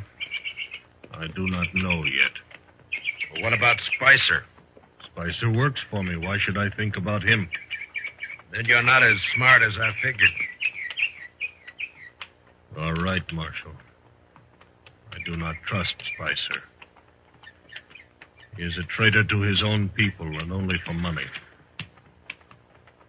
I have rifles now and enough horses. I do not need Spicer. You're going to kill him? Why not? He is only another white man. You said yourself you can't kill all the white men. If you were free, Marshal, you would take him back and let other white men kill him. What difference how he dies? Makes a difference to me, Wild Hog. I'm a lawman. I may have to kill you, too. You're a hard man to be friends with.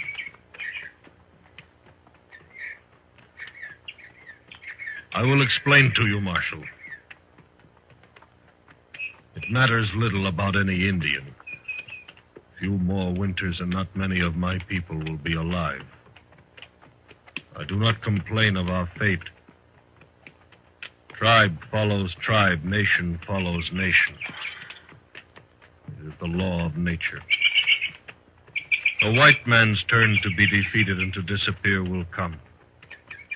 It is just a matter of time.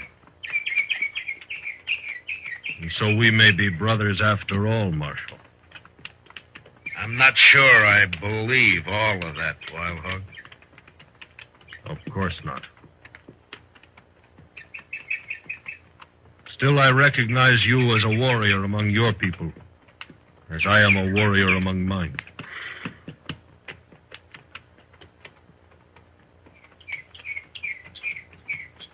Too bad we're not on the same side. As long as we are brave and willing to die, it does not matter. I ride ahead now. You stay with the others.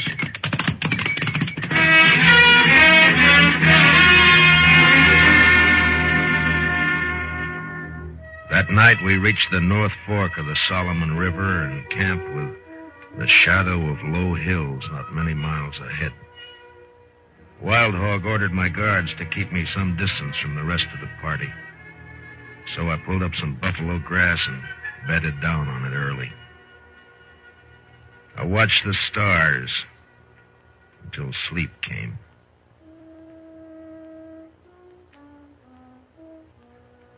Next thing I heard was the sound of horses fading off in the distance. The two braves guarding me had disappeared, so I got up and walked carefully back to where the Cheyennes were camped. There, a couple of horses stood tied to a bush, but they were alone. The Indians had left. I stopped for a moment to listen. And then, suddenly, I saw the figure of a man lying in the moonlight about 20 feet off.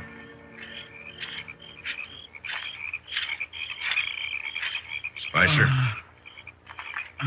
Spicer?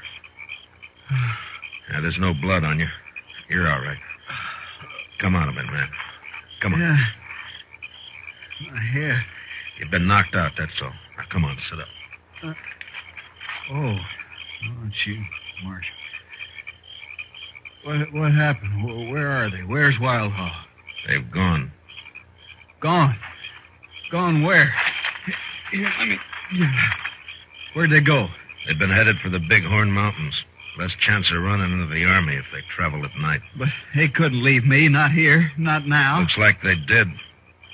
Some brave clubbed you and they rode off, that's all. But I gotta go with them. You're still groggy, Spicer. You're still under arrest. Remember? You can't take me in, Marshal. Wild Hog will be back. He won't let you. Why do you think he left you here, Spicer? We're friends. Big friends, me and Wild Hog. You got no friends. You don't belong in anybody's camp.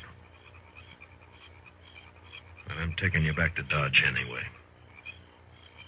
That murdering redskin. He's a better man than you, Spicer.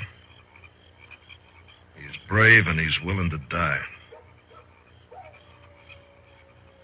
Now, come on, we got a long ride back.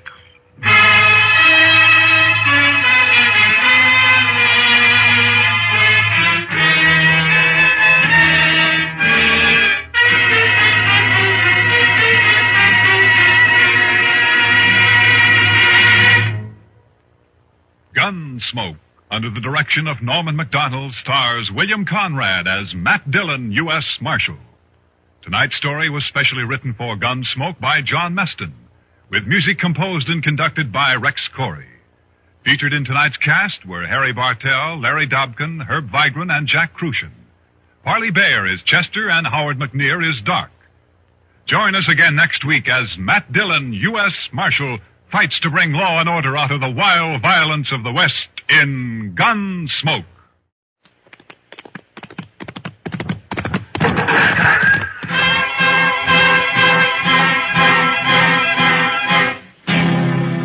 Around Dodge City and in the territory on west, there's just one way to handle the killers and the spoilers, and that's with the U.S. Marshal and the smell of Gunsmoke.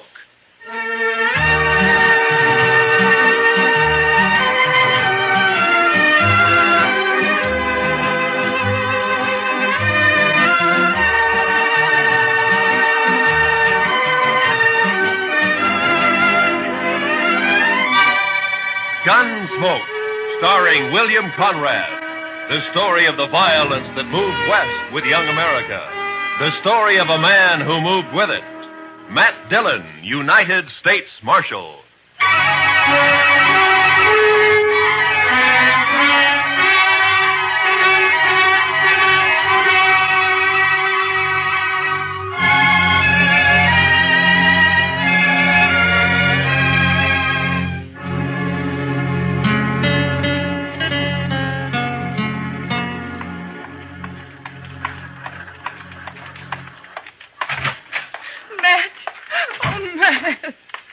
Jeannie, what's the matter? Good morning, Miss Wells. Good morning, Chester. Matt, I've got to talk to you. Sure. Chester? You folks will have to excuse me. I can't be puttering around the office all day. I'll be in the back if you want me. Yeah? Matt, he's here in Dodge City. I just saw him. He came in on the morning train. You mean Ed Beaudry? Yes. It's been 4 years, Matt. I'd begun to hope he'd forget. Hope he wouldn't find us. From what you've told me, Beaudry doesn't sound like a man who ever forgets. He's come here looking for Bert. To kill him, he swore he would. Matt, what are we going to do? I don't know. What's Bert think about it? He doesn't know yet. He's busy at the blacksmith shop. Matt, you've got to help us. You're the only real friend we have out here. It might make it easier if I weren't, Jeannie. I'm supposed to maintain law and order in Dodge. That's my job. Doesn't leave much leeway to mix in on personal quarrels. Well, there's no quarrel. It's just that Ed Beaudry's a hot-tempered fool. Bert never did anything to him. He married you, didn't he? A woman has a right to change her mind, Matt. Maybe Beaudry doesn't think so. Matt, you promised me once in Louisville. Yeah. Yeah, I know. All right, Jeannie, go on home and don't say anything to Bert. I'll talk to Beaudry. Thank you. I'll never forget it. Goodbye, Matt.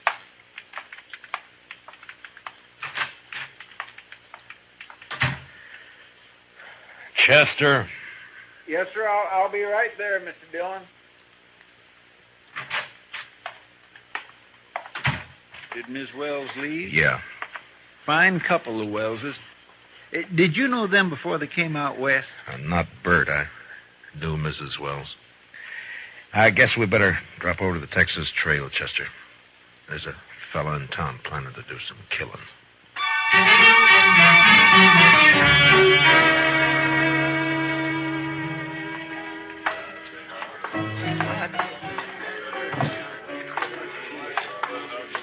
Matt, been a long time. Hiya, Kitty. Hello, Chester. Miss Kitty? Come sit down, Matt. Tell me about things. I can't right now, Kitty. We're looking for a fella. Thought he might have come in here. Sooner or later, they all do. Stranger, Matt? Yeah. He came in on the morning train. His name's Ed Beaudry. Oh, him. There, the bar, Matt. Third from the end, next to Tulsa Jim Nixon. He's buying Irish whiskey for everybody. Thank you, Kitty. Come on, Chester. Yes, sir. Watch yourself, Matt. Yeah, sure, Kitty. I'll see you later. All right, bartender, set up another round of Jamesons for the house. Your name, Beaudry? Well, that's right, mister. Matt Dillon. I'm a U.S. Marshal here. I'd like to talk to you. Fine. Go ahead and talk. Tulsa, suppose you'll move on down the bar for a couple of minutes, huh? Oh, what's the idea, Marshal? This man's a friend of mine. You're not very particular about your friends. Now go on, Tulsa. Drift. Mr. Beaudry, you came here to kill Bert Wells, didn't you? Did I? Well, here's some advice. Don't do it. Take the next train and get out of town. Is that official? Just what's the charge, Marshal? None. Yet. Murder, if you go through it. Well, not the way I understand it. Murder's one thing. Calling a man in a fair fight, that's another thing. Beaudry, I'm the law here in Dodge, and I don't see it as a fair fight. Bert's a blacksmith, and he's not used to handling a gun. You are. Or so I'm told. Who told you, Marshal? I don't know anybody here. Wait a minute. Dillon? Yeah. I heard Jeannie mention you. You knew her back in Louisville before she ran off. We'll leave her out of this, Beaudry. So that's it. This isn't official. You're just doing a personal favor for an old friend. Probably a very close friend. Jeannie always did have a weakness. I warned you once.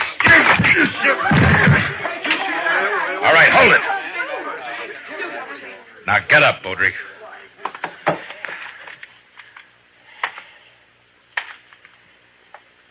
That was a mistake, Dillon.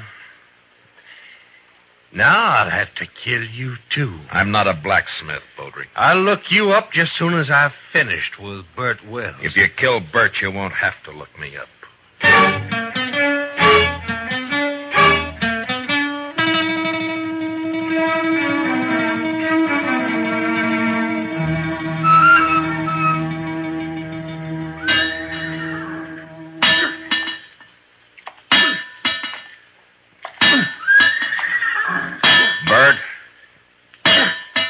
Bert.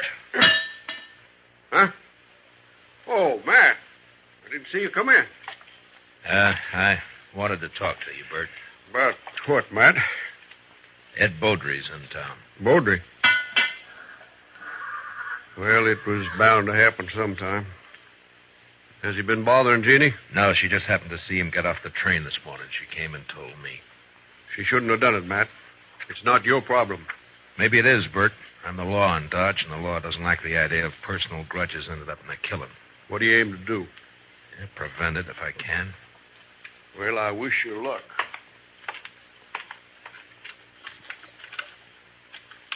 You haven't worn that gun for 2 years, Bert. Why start now? I've got no choice, Matt. You know that. You mean you got no chance? If you let Beaudry call a showdown, he'll kill you. Maybe. Look, Bert, why don't you take to the prairie, hole up for a week or so while I figure some way of running Beaudry out of town, huh? Would you do it, Matt? Hide out and let somebody else do your fighting for you? Well, what I'd That's do is... beside the point, Bert. Jeannie. There's a law against killing. And it's Matt's job to enforce it. If you went away, there wouldn't be any fight. Wouldn't be much honor either, Jeannie. Man can't run and still call himself a man. He can run from a mad dog. And that's what Ed Beaudry is. He never had any claim on me. It appears he thought he did. Matt, you know where Beaudry stands? I talked to him in the Texas Trail. He probably took one of the rooms upstairs. Like to walk over there with me? Well, if that's the way you want it. No, Bert, I'll get my hat. Be right with you. Matt, you've got to stop it. Yeah? How? I don't know. But there must be something you can do. Yeah, there is. Boy, it's shaping up. I can probably arrest the survivor.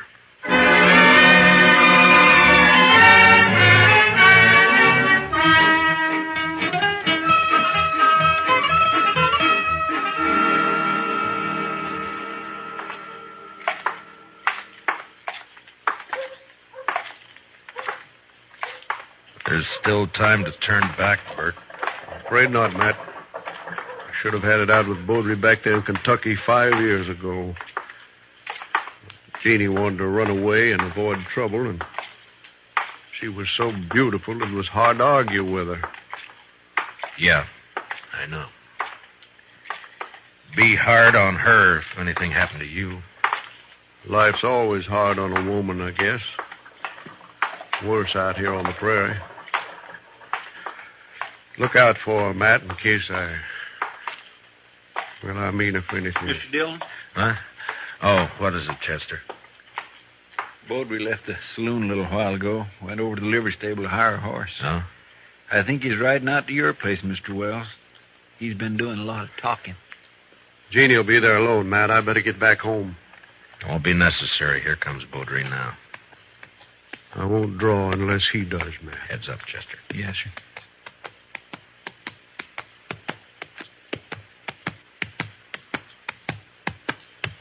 Oh, boy. Oh. Just riding out to call on you, Wells. I decided you'd had plenty of time to look me up. No reason to, Baudry.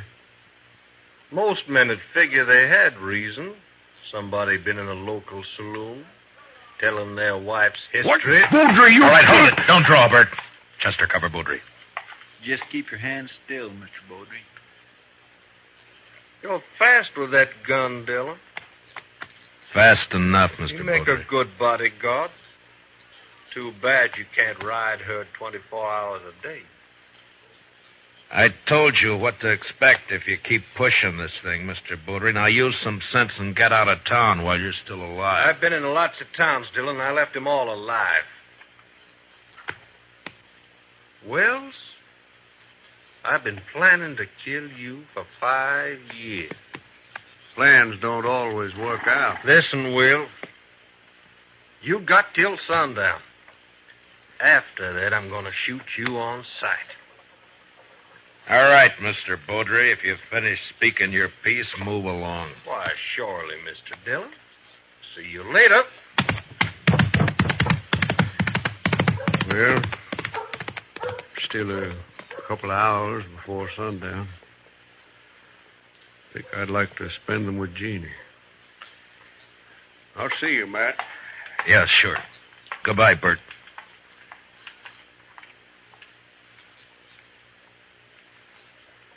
I declare I just can't see any way of stopping it, Mr. Dillon. I can't either. I'd sure hate to be in Bert Wells' shoes. I'd hate worse to be in Baudry's. He'll never submit to arrest. Chester, I'm going to have to kill him.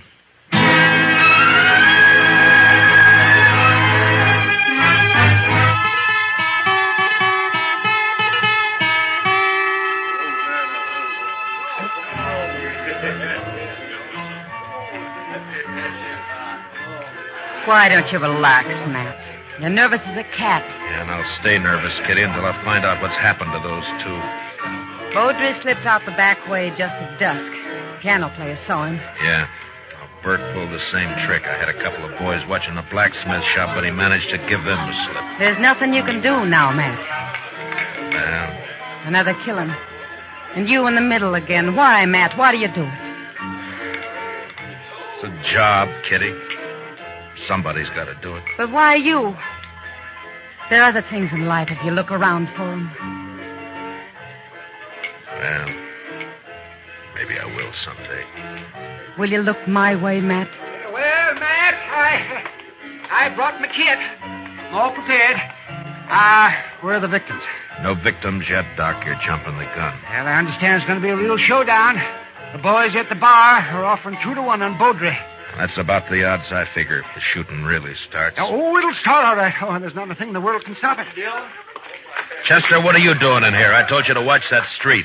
Yes, sir, I know you did. The fight's as likely to start out there as any place else. No, sir, Mr. Dillon. I guess there's not going to be any fight. What? They just found Beaudry lying in an alley down the block. Matt.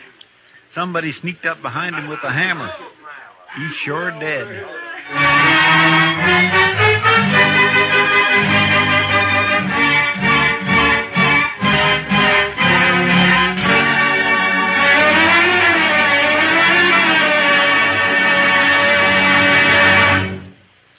We'll return for the second act of Gunsmoke in just a moment. But first, what is the connection between the statue in the square and a pair of thugs who are definitely not on the square with the law?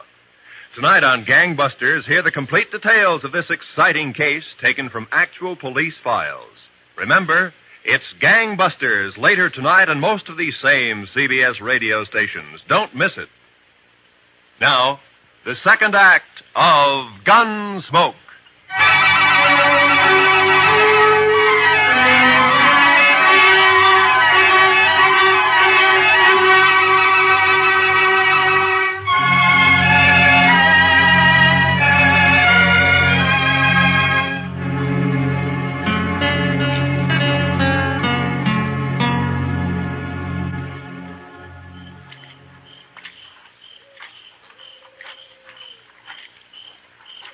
No light showing around the house, Mr. Dillon. No. Nor the shop either. He might have skipped out. Well, what about his wife, though? I don't know, Chester. I can't figure any of this.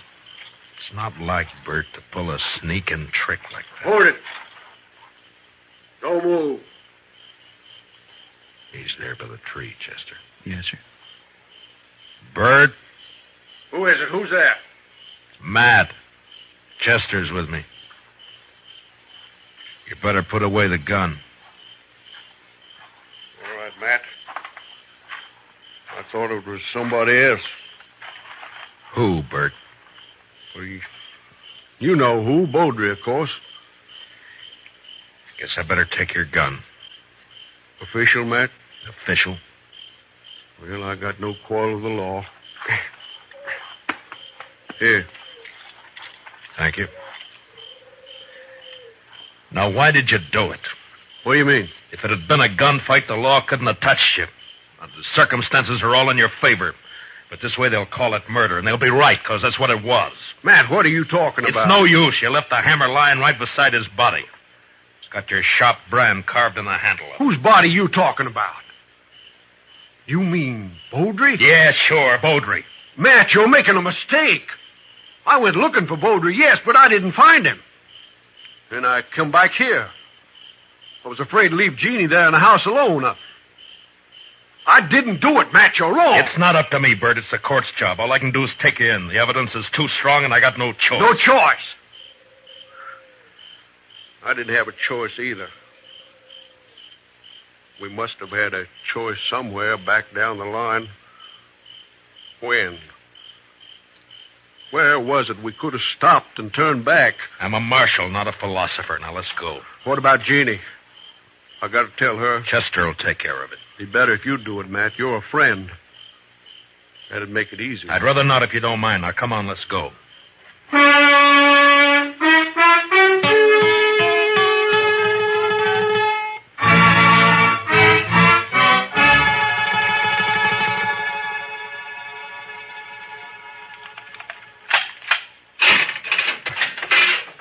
All right, Bert, step inside.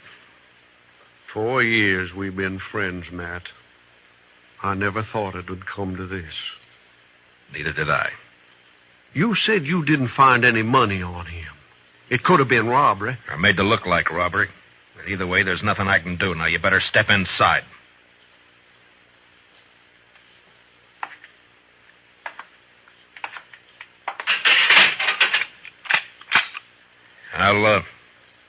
I'll bring you some blankets and tobacco. If you want anything else, let me know. Wish I knew how Jeannie was taking it. She'll be all right.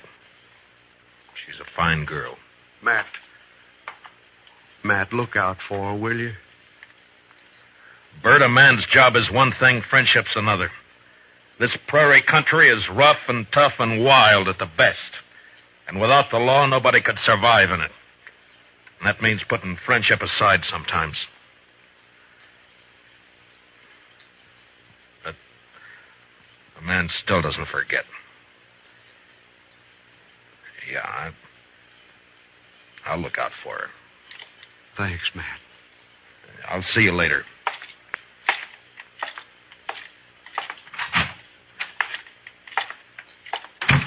Well, you get your prisoner tucked in safely, Matt?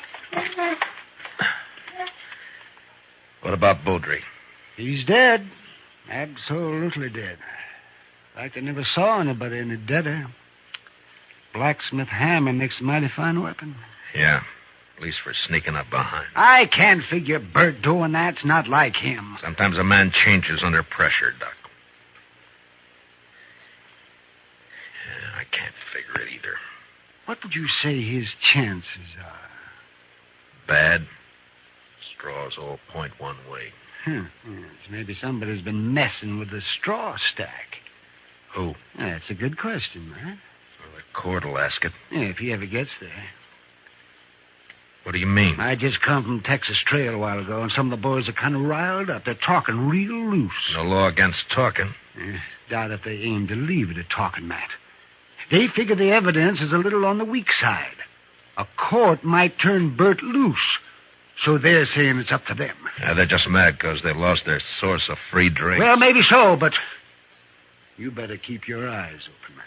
Yeah, I know that pack, Doc. They hunt in the dark and pull down stragglers, and mostly they just talk. So don't worry. Bert's in jail, and that's where he's going to stay.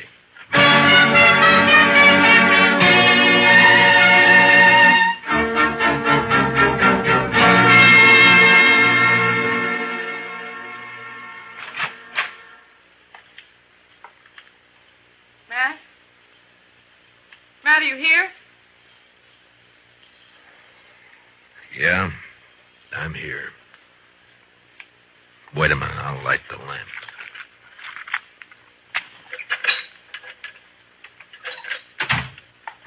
What were you doing sitting here in the dark? Yeah, just thinking, wondering. You shouldn't have come here, Jeannie. Matt, I want to see Bert. No visitors after dark. It's a jail rule. Rules don't have to be enforced. Mine do. Bert's a prisoner, same as any other prisoner. He's charged with murder. He didn't do it, Matt. It's not for me to say. But you know he didn't. You know Bert. You know he wouldn't do a thing like that. Sneak up behind a man's back in the dark. I'm not the court, Jeannie. I know. And they'll believe he did it. Yeah, the night train's coming in. Hope it's not bringing in trouble. The morning train did. Matt, I want to see Bert. I told you that you... Why, you little fool. Give me the gun, Jeannie. No. I warn you, Matt. Stay Give back. me the gun. No, Matt. So help me, I said hand it over.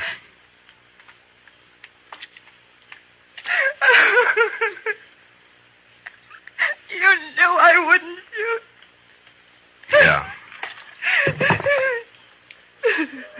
Now, what did you hope to gain by I that? don't know.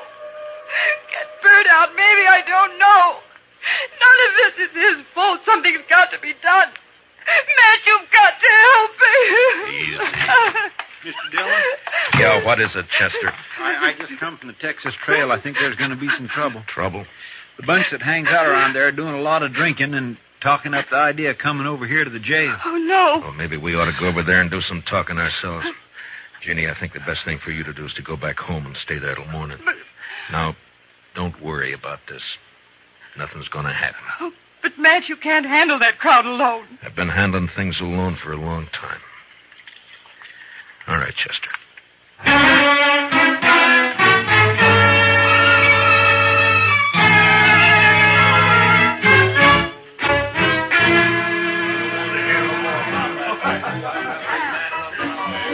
Those Tulsa Jim Nixon's the one who's been egging him on, Mr. Dillon. Over there at the end of the bar. Yeah, he struck up an acquaintance with Beaudry when he first got off the train. Guess he figures he's an old partner by now. Well, come on. Yes, sir. Matt, wait. Later, Kitty, I got some business with the boys at the bar. That's what I mean. Tulsa Jim's been buying them drinks the last 2 hours. They're in a real nasty mood. So be careful, Matt. That's all. Just be careful. Kitty, I'm the carefulest man you know. Sure. We got the law here in Dodge. Supposedly. But what kind of a law is it that lets a man sneak up behind somebody in the dark and murder him in cold blood? I don't know, Tulsa. Suppose you tell me. Dillon. Now, don't let me interrupt you. You were doing fine. Well, this is quite an audience you got. All the panhandlers, bums, and barflies in Dodge. It's quite a collection. Well, calling names won't change the facts, Dillon. What facts? A friend of yours, Bert Wells, that sneaking cowardly murderer. That's for the court to decide, Tulsa. The court? They'll turn him loose. They work hand in glove with you. Dillon, we're not going to stand for it. All right, shut up! So you're not going to stand for it, huh? Well, just what are you planning to do? You'll find out in due time, Dillon. Oh, I tend to set him up again all around. Yeah, you've turned into quite a free spender, Tulsa. I never knew you to... A double eagle gold piece. You mind if I take a look at it? It's good. Don't worry about that. Yeah, I'm sure it is. Where'd you get it? That's my business, Dillon. So you're the one who killed Beaudry. That's a lie. I thought robbing him was just a cover-up, but it wasn't. There aren't many double eagles around Dodge. Beaudry had a lot of them. Now you. Why would you get a pocket full of gold pieces, Tulsa? Wells killed Beaudry. The blacksmith hammer was lying right beside him. Yes, where you left it. What does she mean? Tulsa Jim came into my husband's shop late this afternoon. His horse had thrown a shoe. He had plenty of chance to steal that hammer. She's lying. Where did you get the gold, Tulsa? A lie. I won it in the poker game. Last week when the trail herd would... Tulsa, you're under arrest for murder.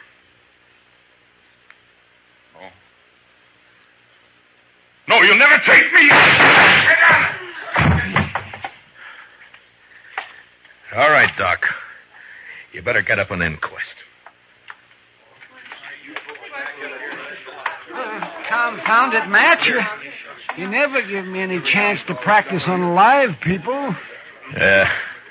You wouldn't know what to do with them, Doc. Well, I do get fewer complaints this way. Matt, does this mean that Bert's free? You shouldn't have come here, Jeannie. Yeah, he's free. Chester will go with you over to the jail and let him out. Thank you, Matt. Thank you for everything. You told me one time in Louisville that... Louisville? That was a long time ago and a long way off. So, goodbye, Jeannie. Goodbye, Matt.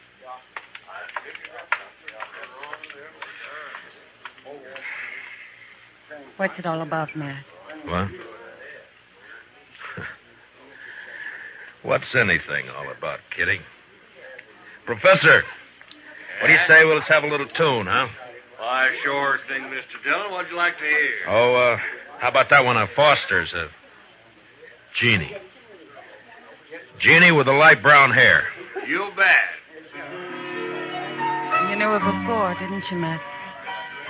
Yeah, I met her in Louisville one summer. Saw her quite a lot for a couple of months. And then I drifted out west. A man misses out on things by drifting.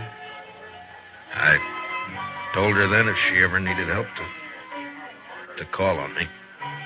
Well, she called, and you helped her. Yeah, I guess. Well, anyway, that's that. Matt. Yeah. Yeah, Kitty. When are you going to help yourself?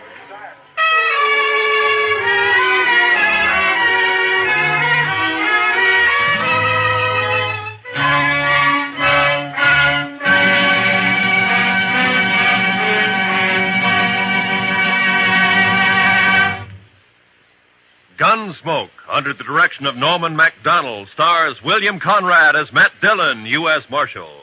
Tonight's story was specially written for Gunsmoke by Les Crutchfield, with music composed and conducted by Rex Corey. Featured in our cast were Tom Tully, Lynn Allen, Larry Dobkin, Georgia Ellis, and Barney Phillips. Parley Bear as Chester, and Howard McNear as Doc. Join us again next week as Matt Dillon, U.S. Marshal, fights to bring law and order out of the wild violence of the West in Gunsmoke.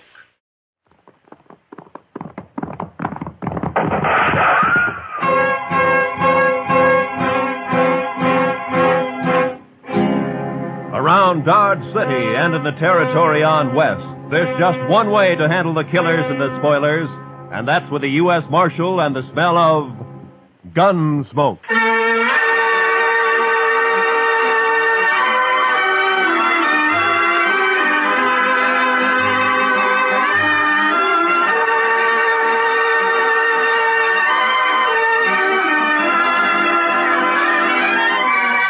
Gunsmoke, starring William Conrad.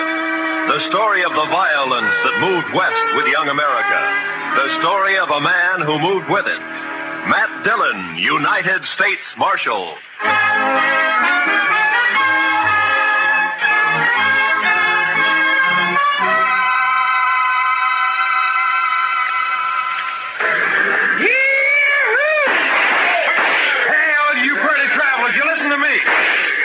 You gotta get welcome to Dodge City proper like. Hey, you there, mister. I said you. You addressing me, sir? I reckon I am. You a preacher?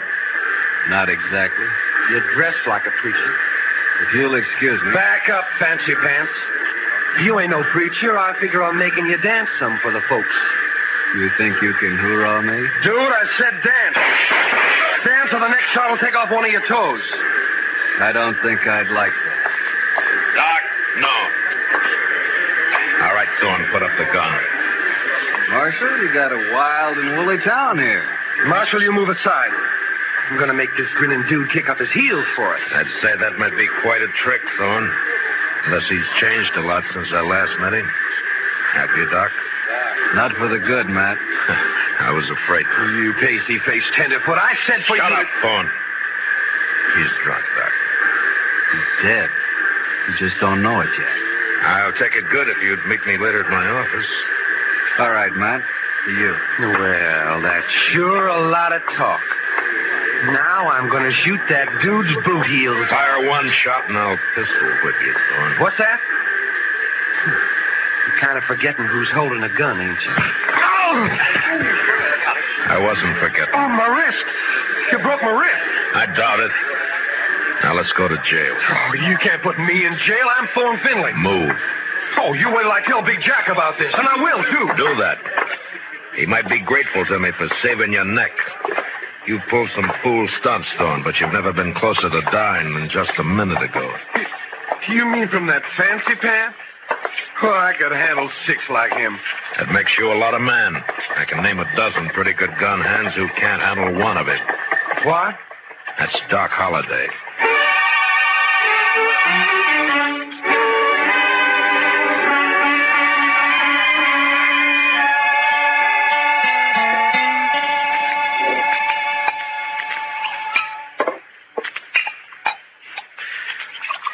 There you are. Salute, Matt. Salute, Doc.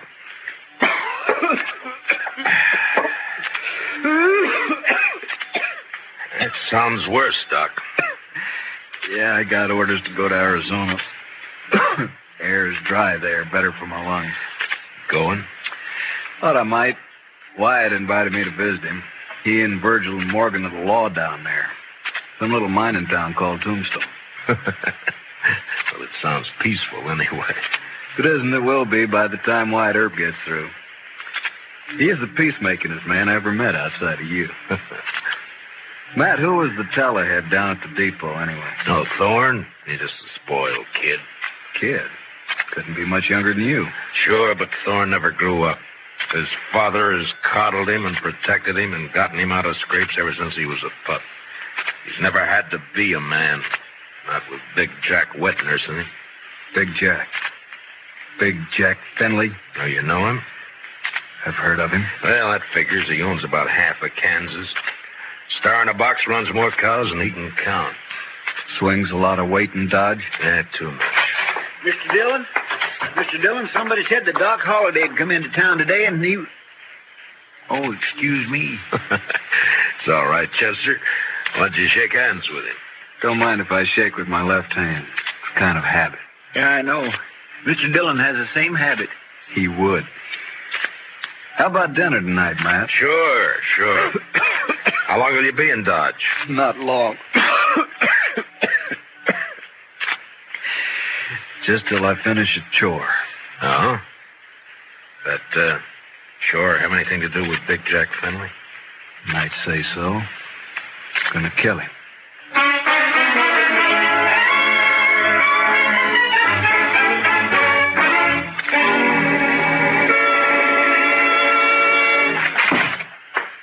All right, Dillon. Turn him loose. You, forgot to close the door, Mr. Finley. You going to turn my boy loose? Or I'm going to have to do it for you. You got a writ of habeas corpus? Writ? Thorne didn't commit no crime. The charges are drunken, disorderly, disturbing the peace, and attempted assault with a deadly weapon. I was. You still need a writ. But, man, Judd Nathan does what I say, and you know it. Don't you think I can get a writ? I'm sure you can and will. You always do. Then what's the point, Dillon? It's just a lot of useless red tape. It's a law. Close the door on the way out.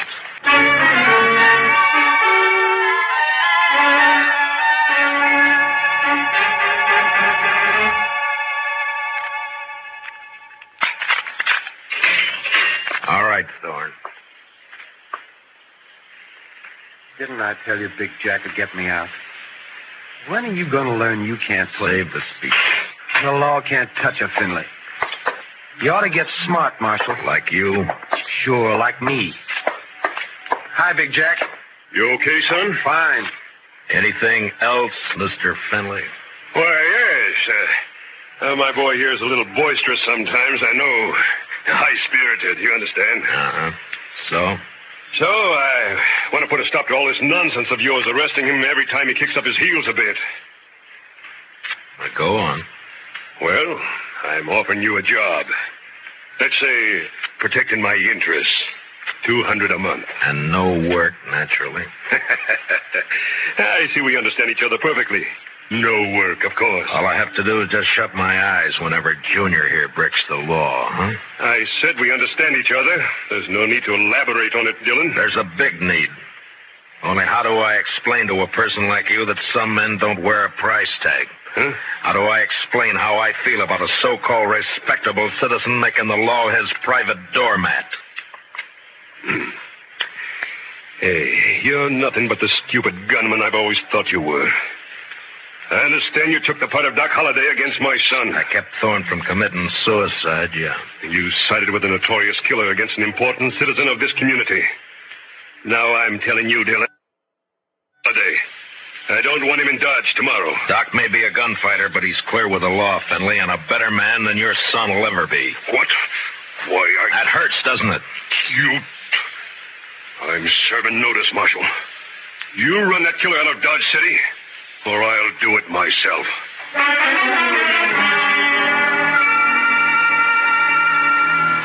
Big Jack Finley, cattleman and self-made king of southern Kansas. No better or worse than most of the men carving empires out of the West.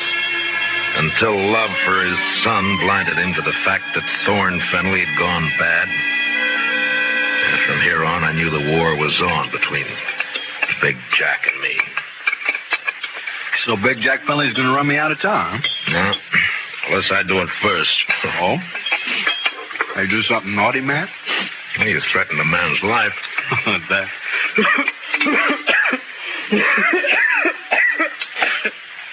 And just between friends, Matt. Anything else, Doc? Not murder. Murder? I give him an even break. With you, that's still murder. Don't you think you better tell me about it? Mm-hmm. What if I don't tell you? Now then, my job's to warn Fenley and try to protect him. You're a tough man to be friends with, Matt. It applies to you, too, doesn't it? Guess maybe it does at that. Didn't realize I put you on the spot by spouting off my good intentions. Sorry. Forget it. You want to talk to me? All right. Remember a girl named Ruth Davis? Mm-hmm. Died in a riding accident a few months ago. Always wondered if that wasn't suicide. She lost her brother 2 weeks before that. No accident. No suicide. You sure? Sure. You know, Ruth and her brother ran the ranch alone. Mm-hmm. A man started pestering Ruth, and she hated him. Her brother kicked the man off the ranch. This fella dry-gulched Ruth's brother, made it look like a robbery. You have any proof of this? Yeah. Ruth was afraid to go to the law, so she sent a letter to me. Here, read it yourself. She says the man was Finley and says she expects him to try and shut her up for good. Well, that doesn't mean it's Big Jack. I went to see Ruth's folks. They had her belongings. Among them, I found this. Watch chain. Engraved JF on the clasp. Jack Finley. You see why I've got to kill him, Matt? He forced Ruth's horse over that cliff, sure. But do you still think she died accidental? No. But who's responsible is something for a court to decide. Court? With Finley's money and influence, he wouldn't spend 5 days in jail even if he was convicted, which he wouldn't be. He doesn't own the court. Maybe not, but it's still the most powerful man in the state against a dead girl whose only friend is Doc Holliday. How do you think a judge will decide? Doc, I'm going to ask you a favor. Make it one I can give. I got an idea, but you must let me handle it my way. Give the law a chance. All right, Matt, I can wait. Thank you. I'll keep this letter and chain for a while. All right, but if the law fails, I'll brace Big Jack Finley when he walks out of the courthouse. Then you'll be bracing 2 men, Doc. Finley and me.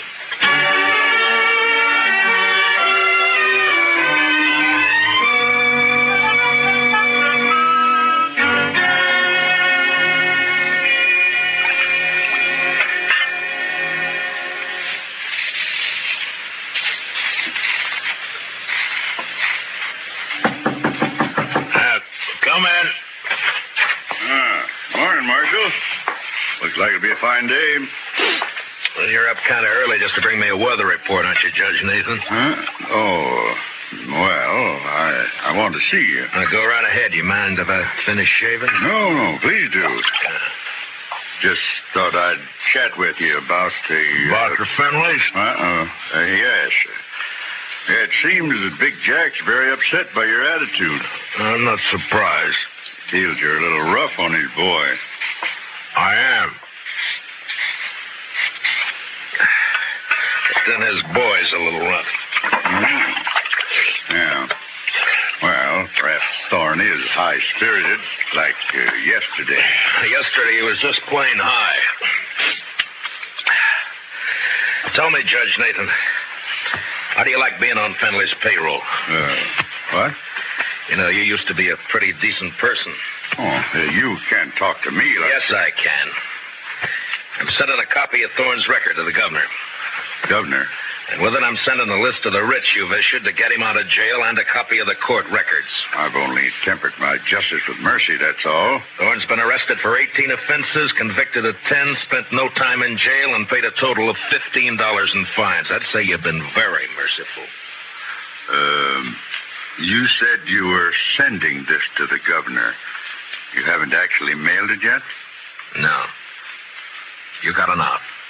Not that I don't feel justified in any decisions I've made, but such a report might cause undue talk at the Capitol. And ruin your political hopes. Well, my conditions are simple. Get off Finley's payroll now. Very well. And give me cooperation from here on, no matter who's involved. Do that and I shelve the report. I'll do it. Mr. Dillon, trouble's a-making. What kind of trouble, Chester? It's Big Jack Finley, Mr. Dillon. He's rounding up his crew at the Alfraganza. They're going to ride Doc Holliday out of town on a rail. Did you cut yourself shaving?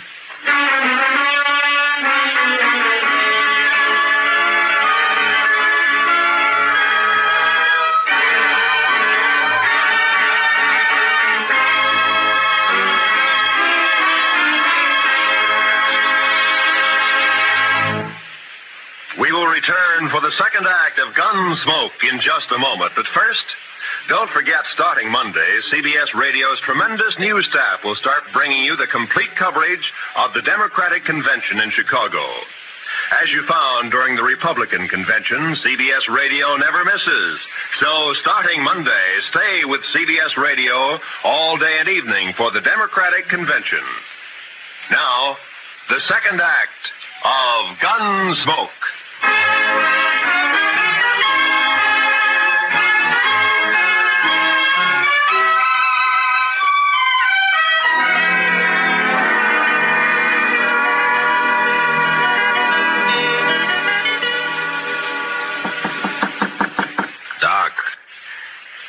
Doc.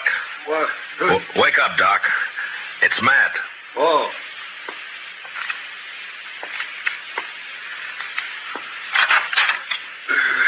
What's up? Trouble. Lots of trouble. Big Jack Finley's organizing a little citizens committee of his own hand-picked men coming to escort you out of town. On a rail? Yeah, that's the general idea. Here, take a shotgun.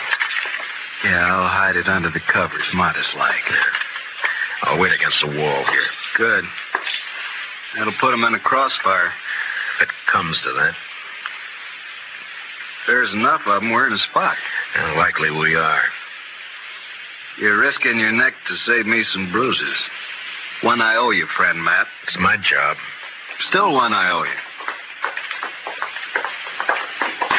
There he is. Wrap him up. All right, stop right there. I'll shoot the man who takes another step. You think you're going to stop us, Dillon? I think so. Me and Doc. Doc. Show him, Doc. Sure thing, Marshal. Look, boys, surprise. I sure do love surprises.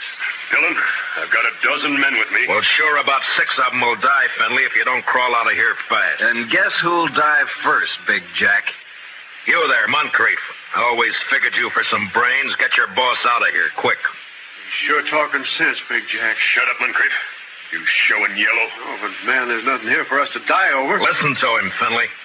That greener Doc is holding has 18 buckshot in each barrel. He'll get slaughtered if he triggers that thing. And I'm getting edgy, Finley. And me, if I get a coughing spell, I'm liable to shoot without meaning to. All right. This is twice you have made a Finley back down. You'll never get a third chance. Let's get out of here.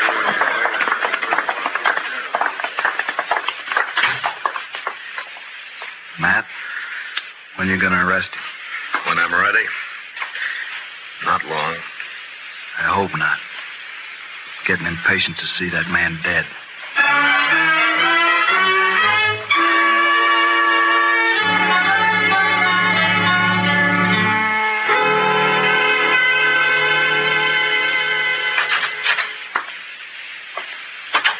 I got your message, Marshal. I hope it's important. It is, Moncrief. How long you been foreman for Big Jack? 15, 16 years. You know him pretty well. Would he be the kind to kill a girl? No, of course not. Guess he'd kill a man if he got mad enough, but he wouldn't kill no girl, Marshal. Well, I have proof that he did. A girl and her brother, but it doesn't set right. I'm hoping you can help. What's your proof, Marshal? A letter that names Finley as the man. Ruth Davis wrote it before she died. Ruth Davis. And this watch chain was found with her belongings. It's engraved on the back. I know. I was with Big Jack when he bought this chain in Chicago. It was right after his wife died. Big Jack wear it all the time? You rode the right hunch, Marshal. What? Thorne is your man, just like you figured. He had a yen for the Davis girl, but he kept it quiet. Guess he didn't want it known she throwed him over. But the watch chain... Big Jack gave that to Thorne on his 25th birthday. Whole ranch can testify to that. Good. All right, thank you, Moncrief. You, gonna try and arrest Thorne? Why? If Big Jack believes Thorne killed that girl, it'll break his heart. Broke her neck. If he don't believe it, then he'll protect Thorne.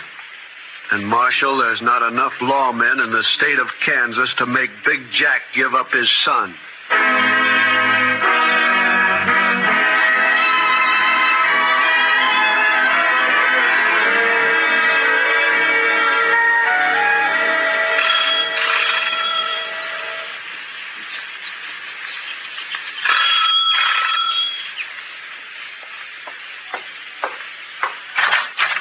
what? Oh, it's you, Marshal. And, John Holliday. Doc, this is Judge Nathan. Holiday? Oh, yes, I've heard of you. I've heard of you, too, Judge. Wonder which has heard the worst. What's that? Why, Judge, I'm here on business. Oh, of course. Come in, won't you? In my study here, so we won't be disturbed. Now, what is it, Marshal? I want you to swear out a warrant for Thorne Finley's arrest. Charge, murder.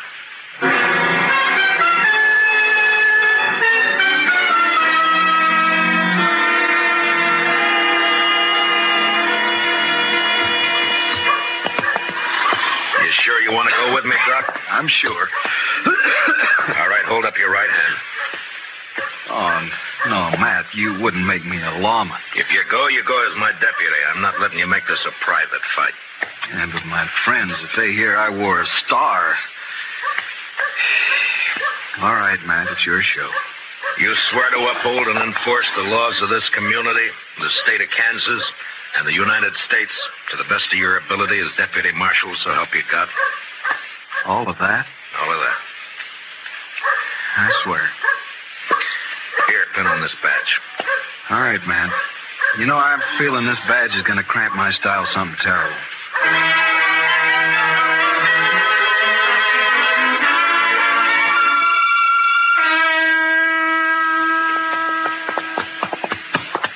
Better breathe our horses going up through this pass. We still got a good ride ahead. How far? Oh, about 10 miles.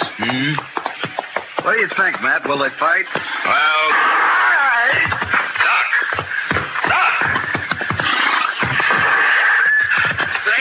Marshal, grab some clouds. Keep those hands high.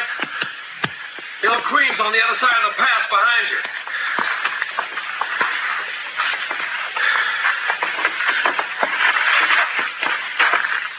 That's being smart, Dillon.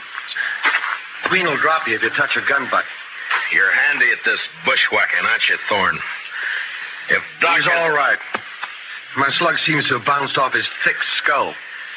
Good. Yeah, let's pull your teeth. Better you do it. With your left hand, reach down and across slow. Pull your gun out with your fingertips and toss it away. Nervous? Just cautious. Or maybe this Queen doesn't exist, huh, Thorne? Queen! Queen's one of Dad's men, but I pay him extra to work for me. Any more questions? I guess not. There's my gun. The rifle next.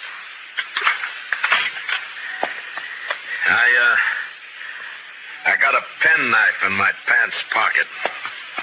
You know why Holliday came to Dodge? Yeah.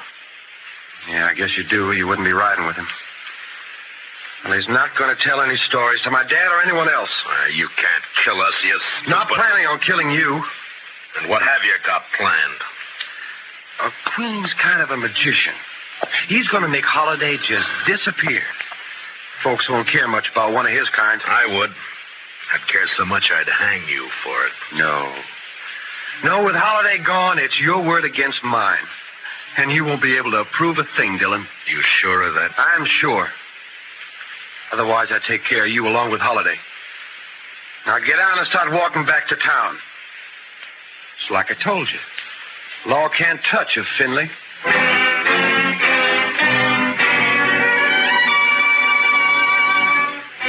It was no time for heroics, so I walked.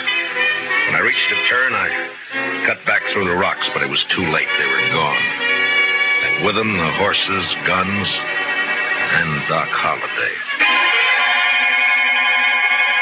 2 miles up the road, I found my horse turned loose. And with a mind full of cold hate, I raced onto the Star in a box. On the front porch of the ranch house was one of Big Jack's men. Hold it right there. Out of my way, mister. I'm in no mood to shake hands. Where you heading, lawman? You don't hear well.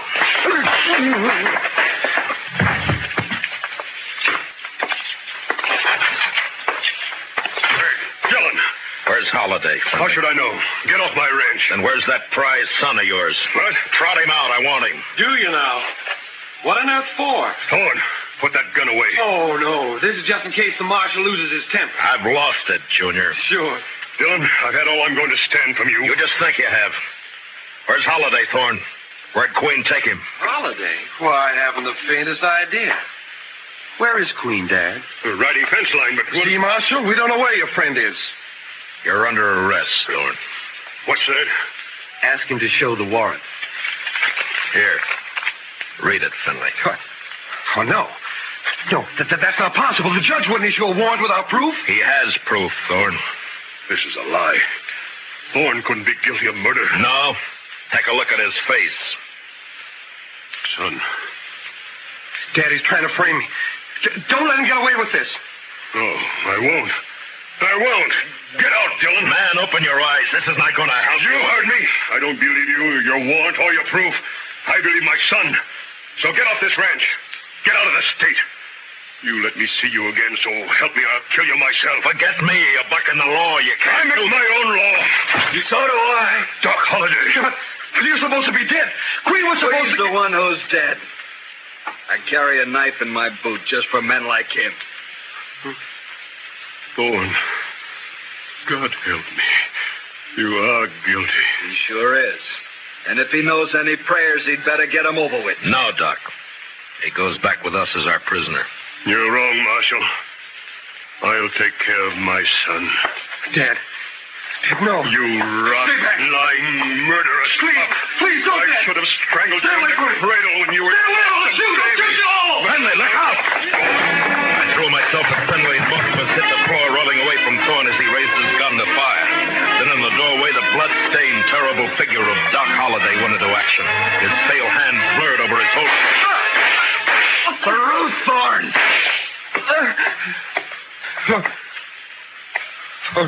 Ruth?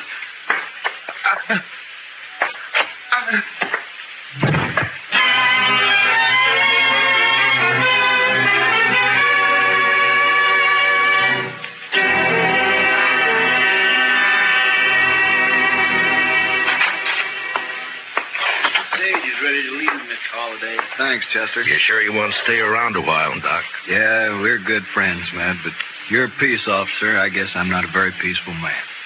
You could be, Doc. No, I'm not going to change, and you shouldn't. Law needs men like you. No, if I stayed, there's too good a chance I might cross you. Yeah. Then I'd have to meet you over gun barrels, and it's one thing I'm afraid of. So long, Matt.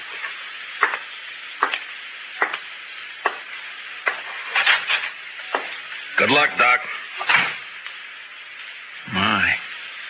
I never would have thought Doc Holliday was scared of meeting anyone in a gunfight. You don't understand, Chester. Doc's afraid because he might beat me.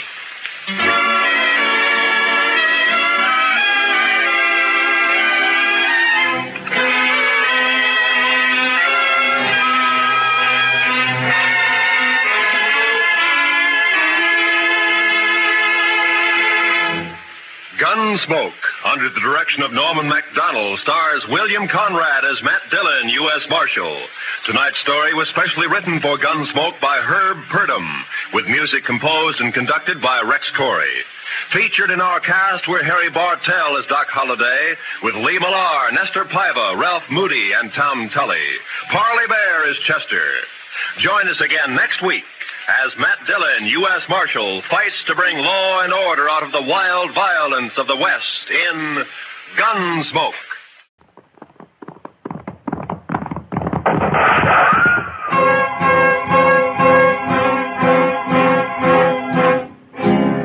Around Dodge City and in the territory on west, there's just one way to handle the killers and the spoilers, and that's with the U.S. Marshal and the smell of Gunsmoke.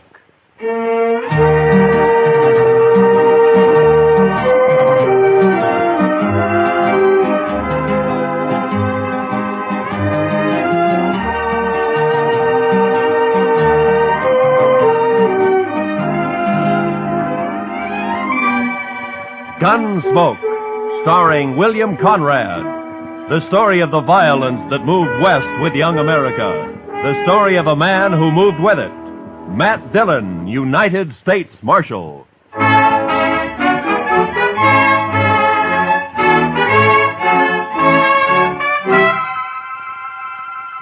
It had been some time since we'd had any real trouble.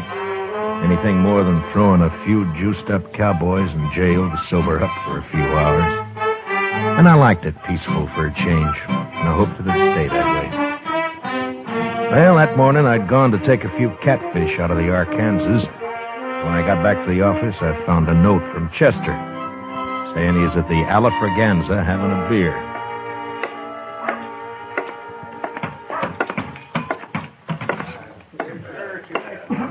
Hello, John. Over here, Mr. Dillon. Any luck, sir? Oh, about a dozen, Chester. We'll have them for supper. No, that'll be fine. Oh, I've been telling Mr. Carter here about you, Mr. Dillon. Mr. Carter? Robert P. Carter. How do you do, Marshal? Hello, how are you? Buy you a drink? Well, thank you. Yes, I believe I will. I think I'll have a beer. Bartender, a beer. Yes, Mr. Carter came in on the stage from Denver last Saturday. Oh, you live in Denver, Mr. Carter? Oh, heavens, no. New York, Marshal. I've only been west a few months, investing money in gold mines and cattle and the like. Mr. Carter's very rich. Oh. Well, Chester, I will be if Mother Nature holds out. His girl is coming in on the stage today, Mr. Dillon. Oh, is that so? My fiancée, Marshal. He met her in Denver, but she couldn't get ready in time to come here when he did. Ah, I see. I had to come ahead on business. Couldn't wait. We'll take the Santa Fe to St. Louis from here. They're going to be married in St. Louis, Mr. Dillon. Wow. Well, congratulations. Thanks. But is the stage always this late? He's worried, Mr. Dillon, with his girl on the stage and all. It'll be along, Mr. Carter. You talking about the stage? Oh, hello, Shiloh. Shiloh says he's been sitting there by himself all morning, Mr. Dillon. Since last night, Chester. You know something about the stage, Shiloh? Only that it's carrying $50,000 in gold out of Leadville. So? But maybe that's why it's late. What do you mean, man? Well, if somebody wanted that gold, they'd have to stop the stage long enough to get it unloaded, wouldn't they? Bandits. He means bandits. Now, hold it, Mr. Carter. You're already bleeding and nobody's shot you yet. What? Nothing. Just take it easy. The stage will get here all right. It's often a little late. But this man says it might have been held up. Why, there may have been a shooting. Well, now, he's just daydreaming, that's all. Wait a minute. Listen. Huh? Well, there it is now. Oh. See, Mr. Carter, there was nothing to worry about. It got here all right. Yes.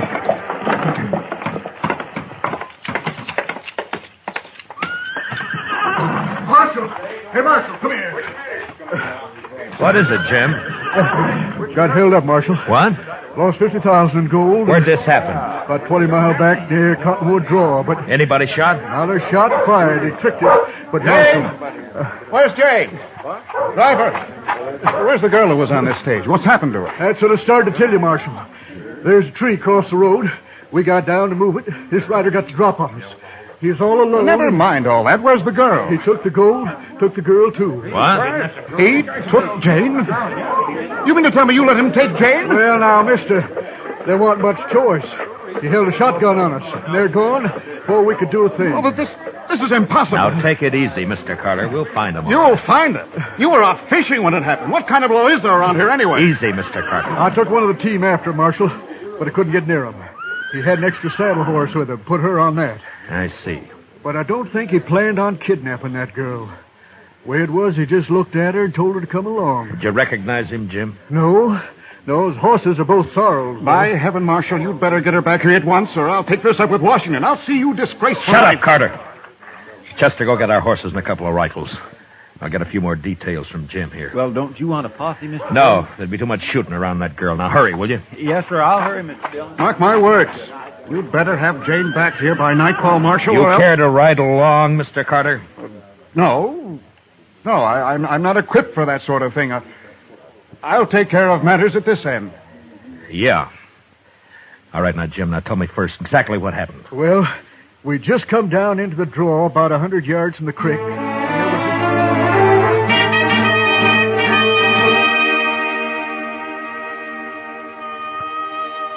blood-red sun was drooping over the edge of the prairie when Chester and I reached Cottonwood Draw. We rode hard until night fell, and we had to stop and wait for daylight. But with morning, we drew a heavy rain that washed out every track. We rode on anyway. For the next 3 days, we scouted a big piece of that country. But it was hopeless. Finally, we headed back to Dodge, empty-handed.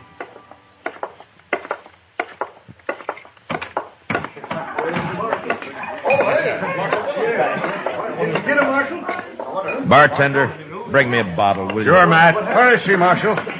Is she all right? Carter, I'm sorry. What? You mean you didn't find them? Rain washed out their trail first morning. We never picked it up again. They could be anywhere. You came back without her. We did what we could, Carter. Now we'll just have to wait for word of some kind. He'll be seen sooner or later. Wait. Well, I won't wait. This will cost you your job, Marshal. I promise you that. Look, Carter, if it'd make you feel better, why don't you ride out yourself? It isn't my job to keep the law around here, Marshal. It's yours. Yeah. Say, Marshal. Yeah, what is it, Shiloh? Big Kate wanted to see you when you got back. Asked me to tell you. Big Kate? Oh, all right, thank you.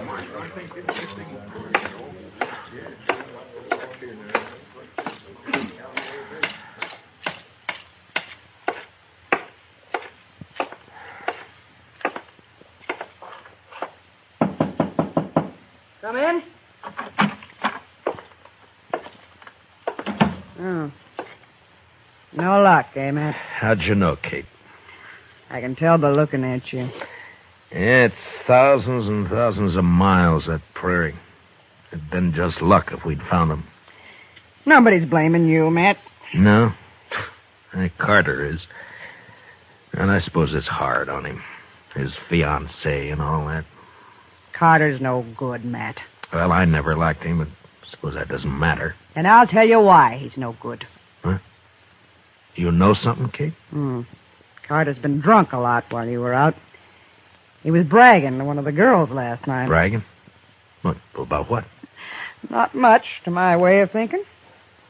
Well, go on.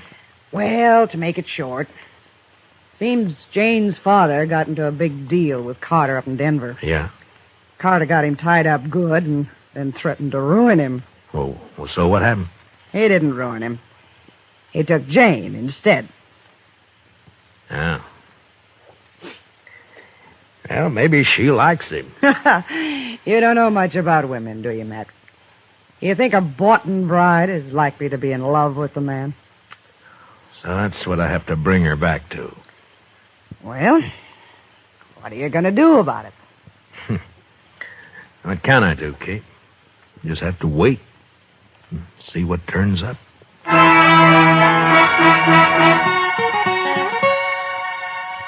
I waited a week. Carter was drunk the whole time, telling everybody how he was going to fix me good. I'm not doing much about it, except stay out of my way. And things were fairly quiet.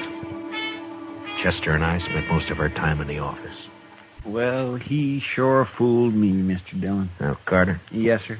He seemed like such a nice fella. And so rich. He's rich, all right. But poor in spirit. You've been going to church again, Chester? Yes, sir, Mr. Dillon, last Sunday. Oh, last Sunday. Didn't it rain last Sunday? Oh, I like church, Mr. Dillon. But I sure do hate to get all dressed up. You the marshal? Yeah, I am. Here you've been looking for a man and a woman. Huh? You know anything, mister? My name's Chad Brown. Just rode in from Satana. Yeah? There was a man and a woman about 80 miles back on the trail. What color horses were they on? Well, as soon as they saw me, they rode off, so I didn't get very close. But both horses were the same color. I guess maybe sore. Yeah. Are you willing to ride back with me, Mr. Brown? I don't know, Marshal. I've got an awful thirst. That woman's out there against her will. I'll go. I'll get our horses. No, Chester. Be better if you wait here this time. We'll be back in a few days. With luck. Let's go, Mr. Brown.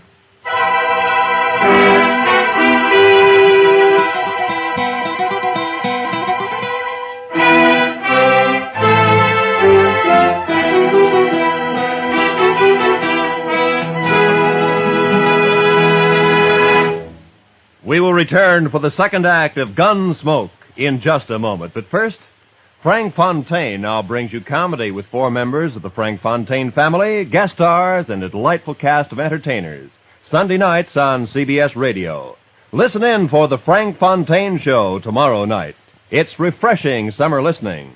So, just for fun, try the Frank Fontaine Show tomorrow night on CBS Radio. Now, the second act of Gunsmoke.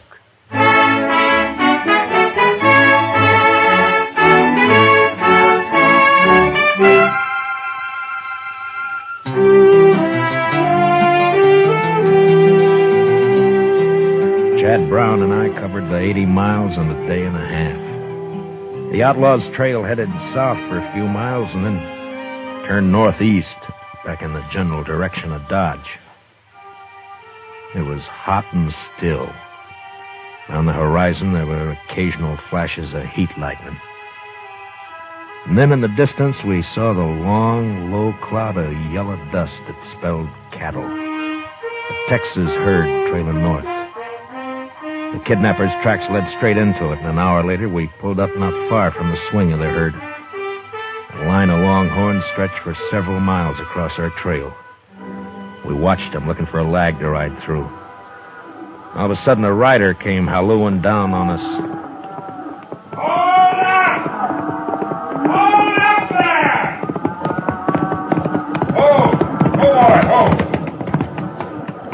You ain't aiming to cross that herd, are you? Have you seen anything of a man and a woman around here, mister? Was they mounted? Yeah, a couple of sorrels. It don't matter. I ain't seen nothing but cattle and cowboys for 6 weeks. Besides, these cattle are plenty uneasy. They've been dry since yesterday morning. And that heat lightning ain't soothing to them. This herd's crossed the trail of an outlaw and a kidnapped woman, mister. That's so. Well, you just have to wait. You can ride around a drog back there, but you can't cut through this herd, mister. Look, I'm a U.S. Marshal out of Dodge, and I haven't got any time to waste. You think we Well, can... I sure appreciate your problem, Marshal, but I can't help you. I'm trail boss of this outfit, and I got 3,000 head of cattle here worth maybe $20 a head at Dodge. They're too nervy now, and I sure can't chance your touching them off by riding through there. I guess he's right, Marshal. It'd be pretty risky from the look of them. They're moving too fast now. Yeah, I know. Just that I hate to lose the time. You got more time than I got cattle, Marshal. Well, I don't know about that. But I won't tempt the stampede, mister. We'll ride around the drag. We'll see you in Dodge. The Alafraganza's still running? Yeah, it is. Mostly on Texas money. Adios.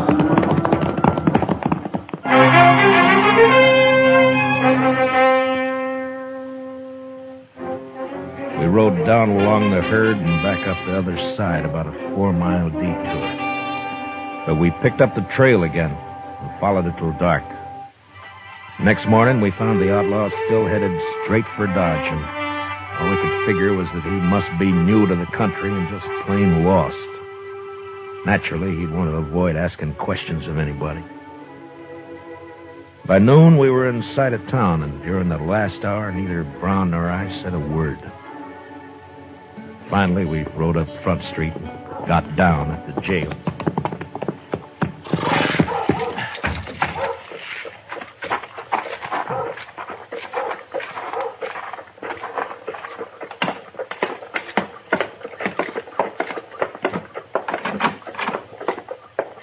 Mr. Dillon?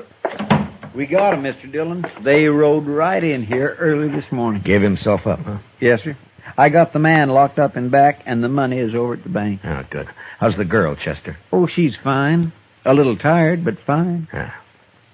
Well, what's his story? Who is he? He calls himself Scott Cooley, but he won't say anything more at all, Mr. Dillon. I just gave up on him. I thought I'd better wait for you. Yeah, all right. I'll talk to him first, and then I want to see the girl. Where is she? I didn't like it, Mr. Dillon, but I didn't see what I could rightly do about it. What do you mean? What happened? Well, she sure didn't want to go with him, but that Mr. Carter came here and just the same as dragged her off. She went finally, but I sure don't like it. Well, they didn't leave Dodge, did they? Oh, no, sir. There's no train till tomorrow. They're at the hotel. Oh, all right. I'll go over there later, Chester.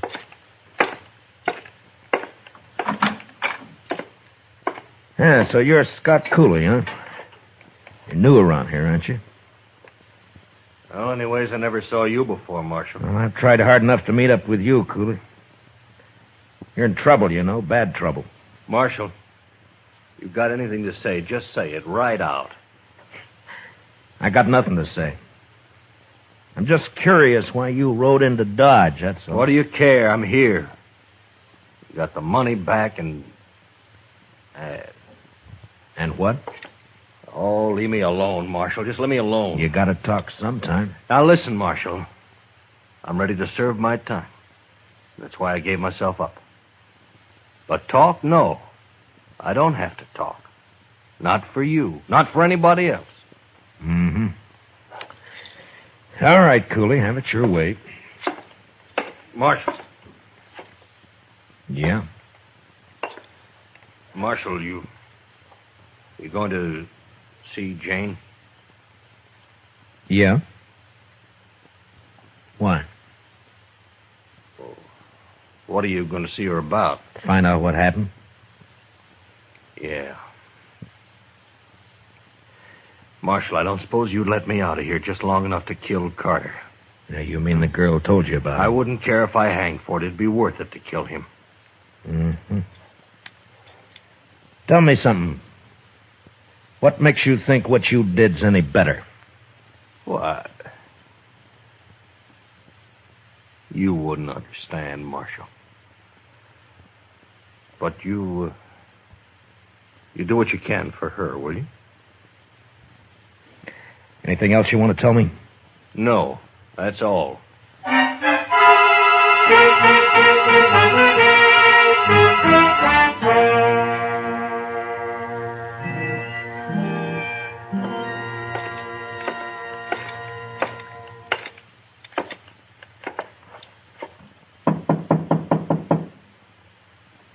Who is it? Matt Dillon. What do you want? Open the door, Carter. I want to talk to the girl. Some other time, Marshal. You want me to kick the door open?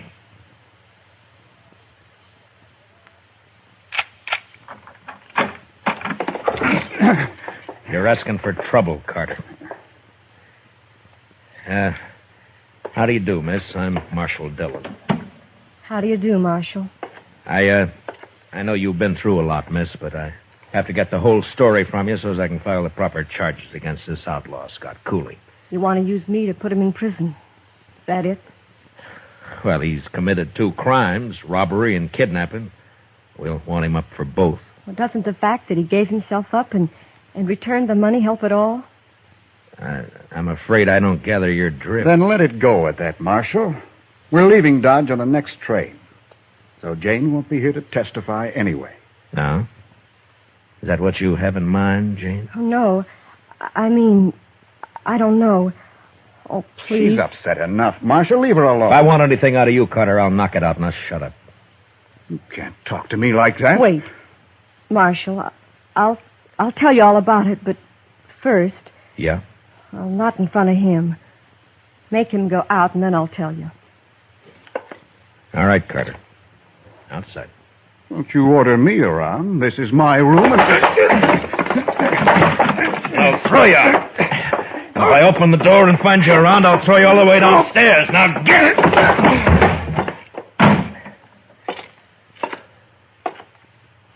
All right, now.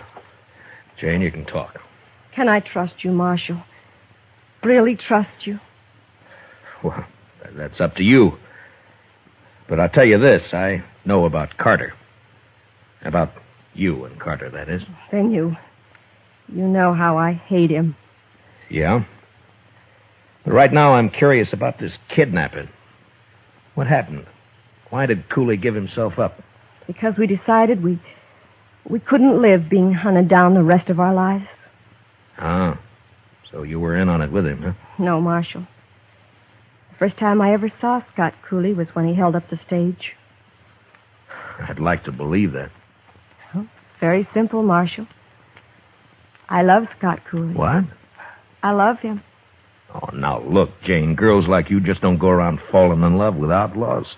Don't they, Marshal? No, they don't. I did.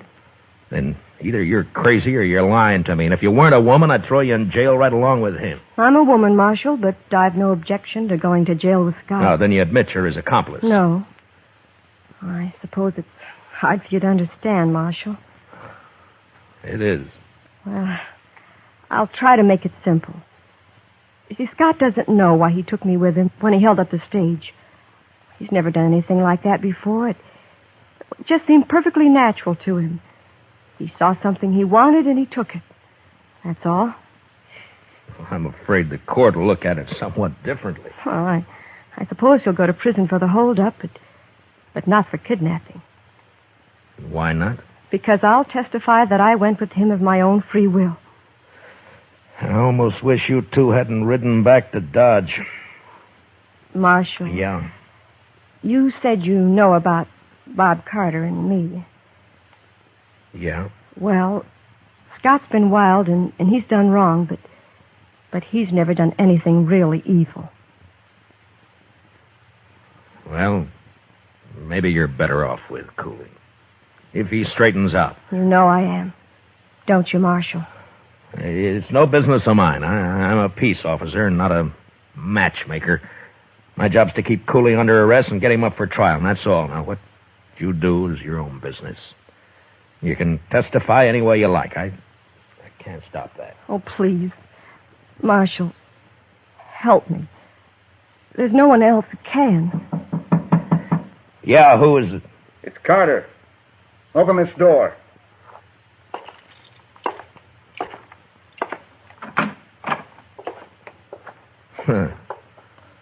Well, gentlemen.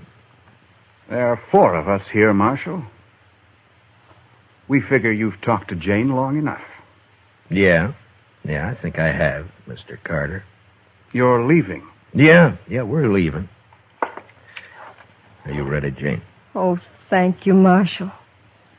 Yes, I'm ready. Jane isn't going with you. I've just put her under arrest. Under arrest? I arrest anybody I think needs arresting, Mr. Carter, and I'm not in the habit of explaining why. There's a law about that, You're Marshal. in Dodge, Mr. Carter. Come along, Jane. You can't do this, Dillon. We won't stand for it. Ah, you're a fool, Carter. I know these 3 bums you got with you, and they don't want to draw on me any more than you do. You fed them some liquor and promised them more. For that, they'll do anything but face me in a gunfight. Am I right, boys? Huh? Well, I take it I am. All right, now get out of my way. You go first, Jane. You stay here, Jane. Take your hands off her, Mr.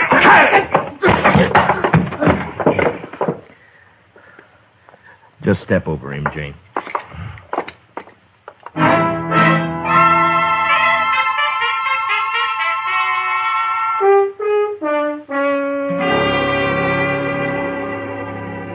Mr. Dillon, I don't like to say anything. Well, then don't, Chester. But I can't help it, Mr. Dillon. This is the first time you've ever jailed a woman, and I just don't like it. Good. What? I don't like it either, Chester. What's this all about, Mr. Dillon? Chester, Jane and Cooley are in love. My. Don't look so dewy-eyed about it. Cooley's got to stand trial yet, you know. I want no part of this, Marshal. Now what, Shiloh? I never did like that Carter. Well, what's he up to? Oh, sir, he's drunk and he's buying liquor for everyone. He's making a lot of talk. There's about 20 men with him now. Where? Texas Trail. Nobody likes it about this girl. Looks like they'll come over here and try to bust her out of jail. Chester. Yes, sir? Those horses still out back. Yes, sir. I was going to put them away later. No, leave them. Now, will you get over to the Texas Trail and stall those men for a while? Huh? All right, Mr. Dillon. Come on, Shiloh. Not me. I'm going to bed. I got too drunk last night. Got the worst head out.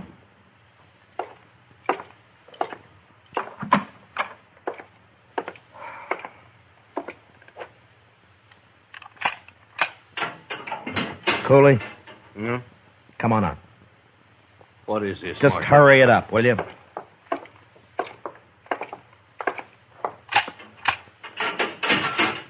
Let's go, Jane. Oh, no. Stay where you are, Jane. I don't You'll do like what I this. tell you, Cooley. It's all right, Scott. We can trust him. Yeah, but I don't know what he's Scott. got. Well. All right, Jane, if you say so. All right, now out back. Here, that way. Now, come on, let's move.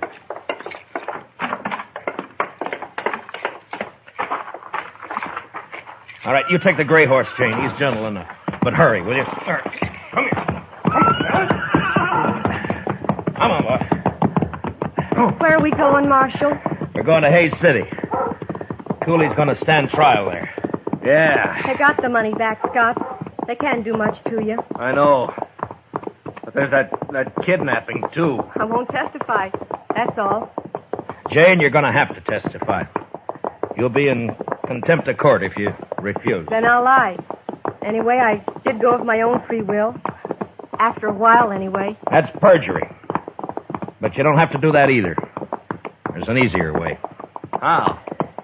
Well, before I deposit Cooley in the Hayes City jail, we might just make a little stop. What do you mean, Marshal? Stop where? We're going to stop at the preacher's. You know, a married woman can't testify against her husband. Scott. Scott. Come on, honey, let's ride.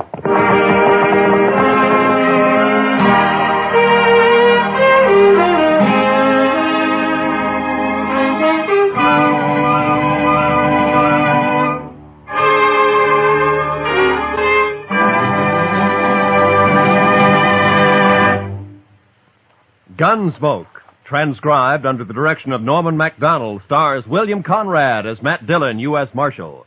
Tonight's story was especially written for Gunsmoke by John Meston, with music composed and conducted by Rex Corey.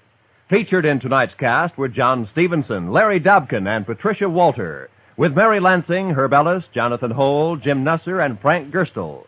Parley Bear is Chester.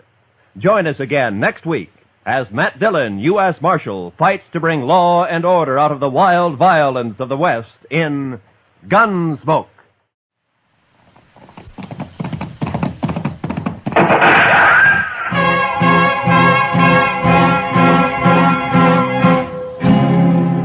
Around Dodge City and in the territory on West, there's just one way to handle the killers and the spoilers. That's with a U.S. Marshal and the smell of Gunsmoke.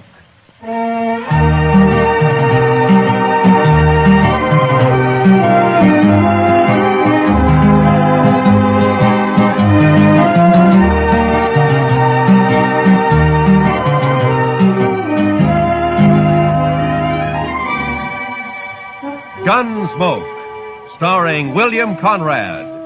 The story of the violence that moved west with young America. The story of a man who moved with it. Matt Dillon, United States Marshal.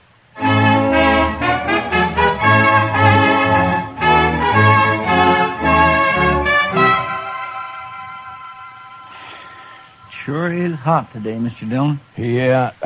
Used to get hotter in Sweetwater, though. Texas? Yes, sir. But I wasn't there very long. No. What'd you do there, Chester? Oh, I was a salesman, Mr. Dillon. Salesman? Well, what'd you sell? Lightning rods. Lightning? Oh. Well, now, they're good things to have, Mr. Dillon. Why, I had a line of lightning now, rods. don't explain it to me, Chester. Too hot. Well, I'll go get us some beer. Maybe that'll help. I don't think I want any beer, Chester. Well, then, why don't you just go take a siesta, Mr. Dillon? I'll stay here in the office. Why don't you just leave me alone, huh? All right, Mr. Dillon.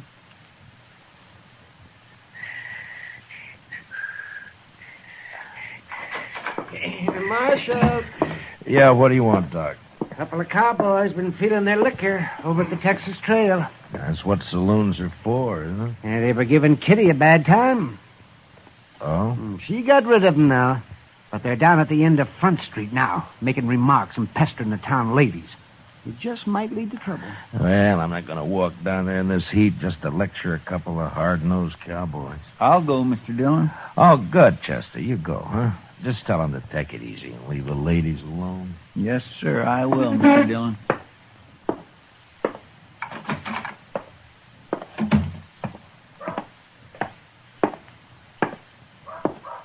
Hey, lady, you ever been to Texas? Real men down there. Not like these short grass Kansas. All right, boys. Now, that's enough. Who's this? The preacher, maybe.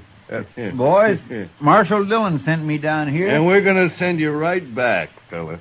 Mr. Dillon said you can have all the fun you like, but to leave the ladies alone. That's the whole dang trouble with these Dodge ladies. They've been left alone too long. Yeah, what they need is a couple of big-handed Texas men. Look, now, why don't you go over there to the Alphaganza? I'll buy you both a beer. You will, huh? Well, that's mighty thoughty of you, mister. We just don't want any trouble, that's all. Sure we don't. And I got an idea how we won't have any. Wait till I get on my horse here. Stay with our friend a minute, Trevor. Hey, mister, I'll make a bet. What kind of bet? What do you mean? Any kind. You name it. Come on. Well, but I don't... I got him! He spilled his gun, Trevor. Pick it up and grab your horse. Get this rope off of me. Maybe it'll wear off, mister. You're going for a ride. Drag him, Tobo, drag him. Let's go!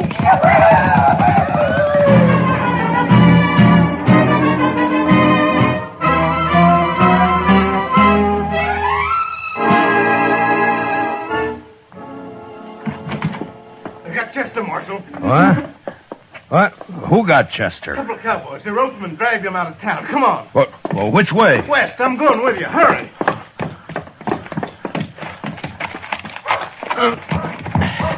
Come on, right.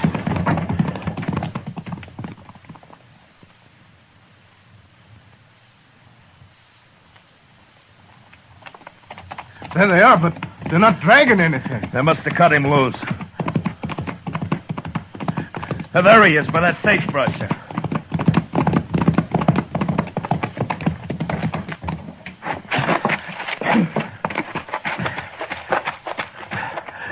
Chester.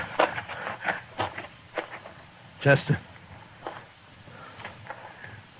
Get that rope off his feet, Shiloh.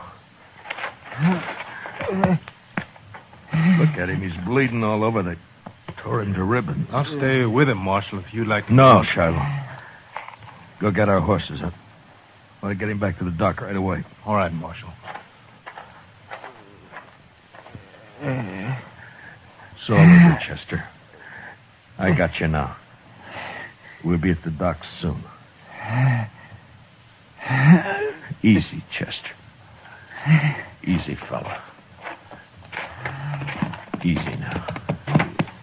I'll carry him when you get tired, Marshal. I won't get tired, Shiloh. Not for a long time.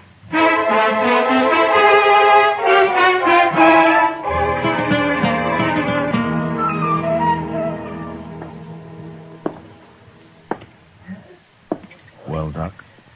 Yeah, he's in bad shape, Marshal. The worst is something's bothering his breathing. I don't know what it is. We'll just have to wait and see if it goes away. If he lives the next few days, he'll pull through. Oh, Doc. I know. But I'll stay right here with him. Why did I have to send him? Why didn't I go? Oh, now don't blame yourself, I Marshal. told him to go, didn't I? Yes, but... Doc, can I talk to him? No, Marshal, no. Not for a while. All right, then. Would you tell him this for me? I'm going after those men. I'm going to bring them back. Alive. Or at least half alive.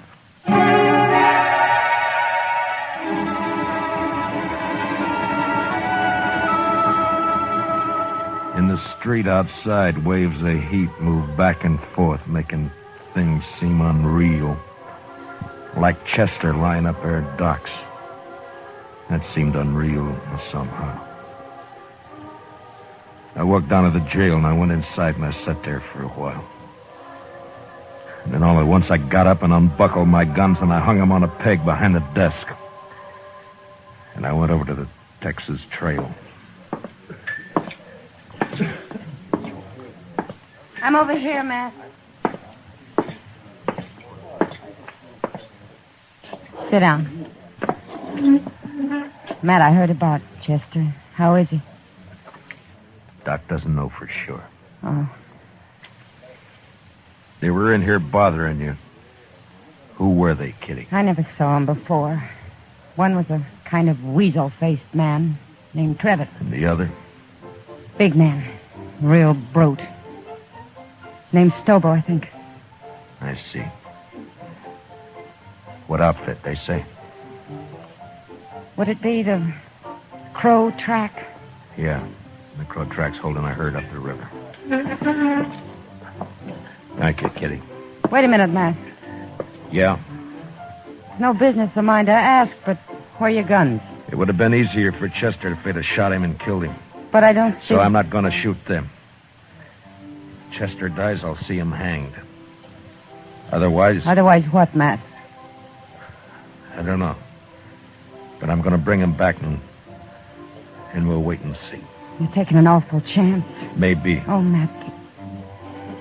Please be careful. Sure. Kitty. Yeah, Matt. Look in on Chester once in a while, will you? Maybe Oh, of course I will. Don't worry about him. Thank you, Kitty. So long. Hey, Marshal. What is it, Shiloh? I'll walk outside with you. Marshal, I want to ride after those cowboys with you. No, Shiloh, I'm going alone. But we could use you here at the jail. Here? I'm going to take 2 prisoners. I don't know when or how, but I need a jailer when they come in. So I'll bring them in with you, and then I'll... No. That's something I have to do alone. Marshal, you're a stubborn man. But, okay, I'll do it. Keys are in my desk. Here's my horse. I'm going now. Wait a minute, Marshal. You're not armed. I know it, Shiloh. Goodbye.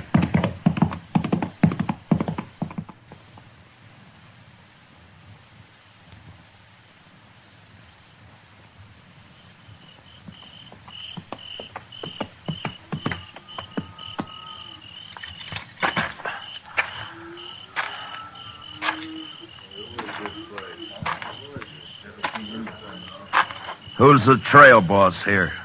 Where is he? Here I am, and I don't need any riders. Maybe not, but you got 2 riders I need. How's that?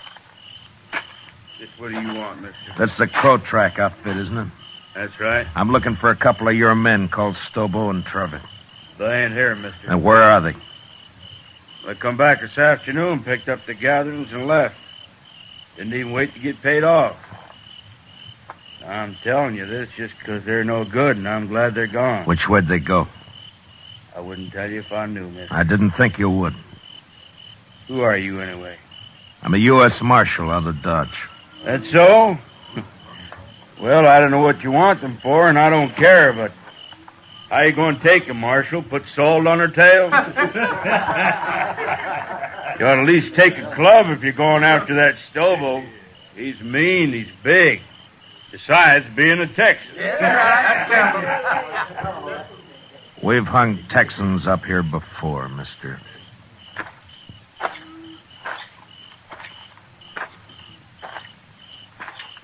Marshal. Yeah? I heard Stobo and Trevitt say they were heading west, following the Arkansas. Where are you from, son? Texas, near Waco. And what are you sniveling around informing on these men for? That Stobo kicked me, knocked me down and kicked me. All right, son, I'll ride along the Arkansas. But you ride back to Texas and learn how to fight your own battles.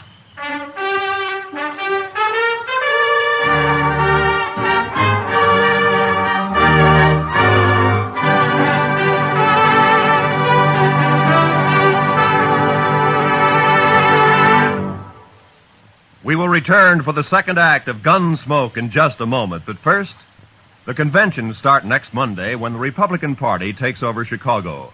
CBS Radio's greatest reporting names and a corps of technical experts manning mobile units and studios covering the convention floor and corridors are all set to bring you history as never before.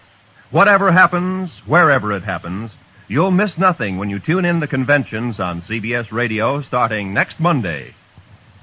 Now, the second act of Gunsmoke.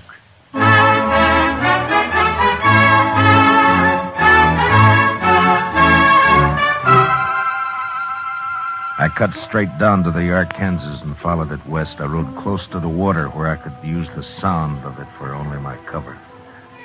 After an hour or two, I spotted a hobbled horse alone. Stobo and Trevitt must have separated. I got down and followed the animal's tracks as best I could in the moonlight until I caught the dying coals of a campfire on the bank ahead.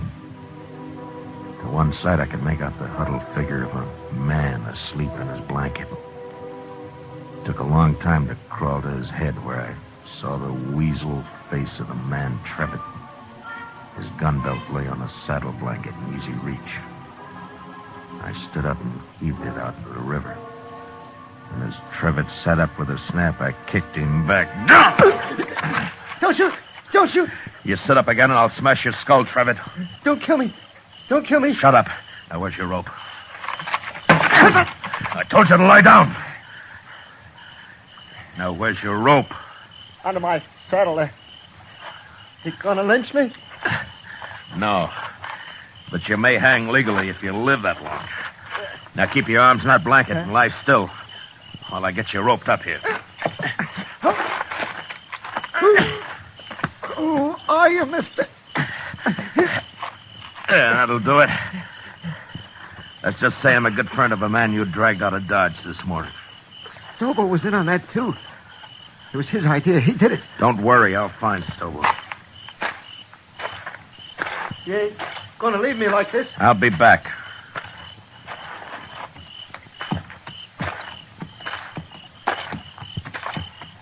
You ain't even carrying a gun. Too bad for you, I'm not.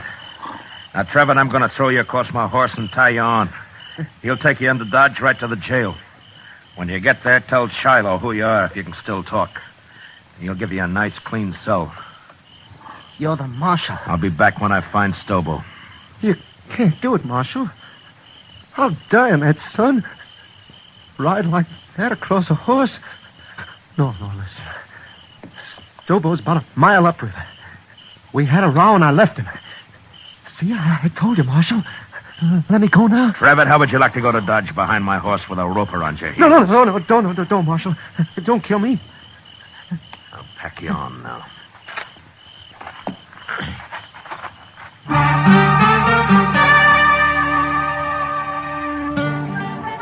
I tied Trevor across my horse and started him off in the direction of Dodge, and then I forgot about him. Stobo was next. I rode west on Trevitt's horse. Dawn was just breaking when I saw him, crouched behind a campfire, cooking breakfast. His horse was saddled and stood nearby.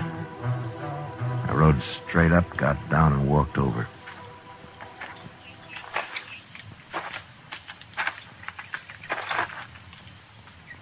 You lost, stranger? No. I'm not lost. Stobo. No tricks, mister. I don't see a gun, but no tricks. Relax, Stobo. I'm unarmed. Who are you? Matt Dillon. I'm a U.S. Marshal out of Dodge. You're a long way from Dodge, Marshal. Stobo, you and your pal had some fun with a friend of mine yesterday. You hurt him bad. Maybe you killed him. You rode out here without a gun to tell me that? You're the craziest marshal I ever saw. I'm going to shoot you, Marshal, and bury you in the river. What do you think of that? I expected you would. Huh?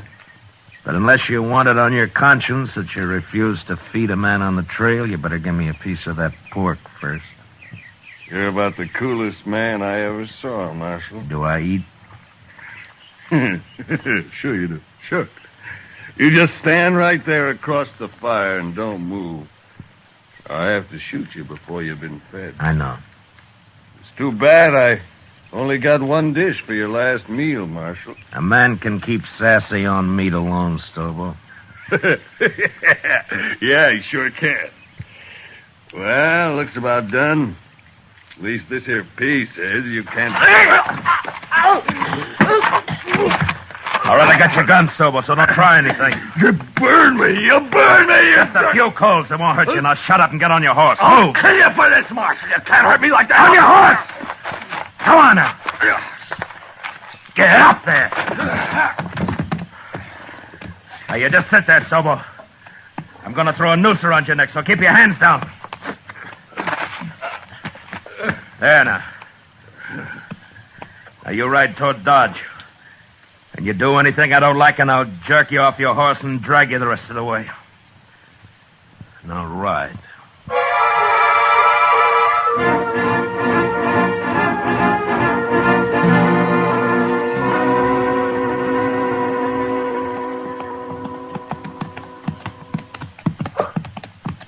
Jail's on the left. You see it? I see it. All right, pull up. Shiloh! Shiloh! Well, hello, Marshal. This other one? Yeah. Trevitt, get here. More dead than alive, but he's here. It was rough, Marshal. Real rough. Yeah. Shiloh, how about Chester? Tell me. Doc ain't sure yet, but he's alive. Lock Stobo up. I'm going over to Doc's. All right, you get down. And walk straight, or I'll shoot you through both knees.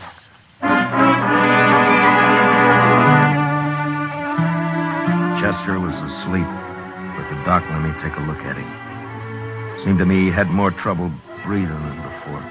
But the doc said another day might see him out of it. And there was nothing I could do. So I went up for a steak and some sleep. And the next morning I went back to the jail. Morning, Marshal. Everything all right, Shiloh? Doc looked over your prisoners. Trevor's pretty sick yet, but Stobo's all right. Got a few burns is all. Nothing could hurt that moose. A hanging might. Sure, but what if Chester pulls through? You can't hold us then, Marshal. There's no law that says... I don't like the sound of your voice, Trevitt. But you can't Be hold quiet. Don't worry, Trevitt. There's nothing he can... You too, Stobo. Shut the door, Shiloh. I don't even want to look at him. That Stobo's a mean one, but I feel kind of sorry for Trevor. And go cry about it someplace else. I don't feel sorry. Don't you take it out on me, Marshal. I didn't send Chester off to do my job. Yeah. Yeah, you're right. I'm sorry. Go get some breakfast, huh, Shiloh? I'll wait here now. I'll be back later.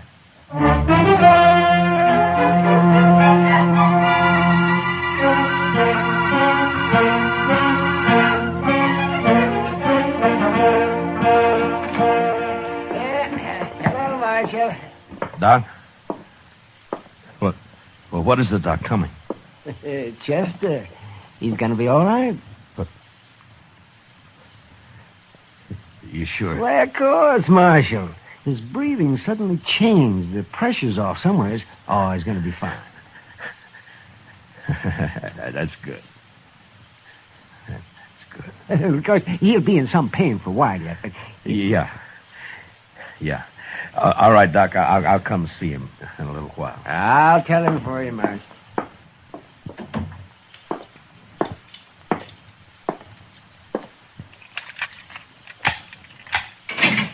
All right, come on, Trevin. Where to? Come on, I said. What's up, Marshal? I'll be back for you, Stobo. Now get going. Come on.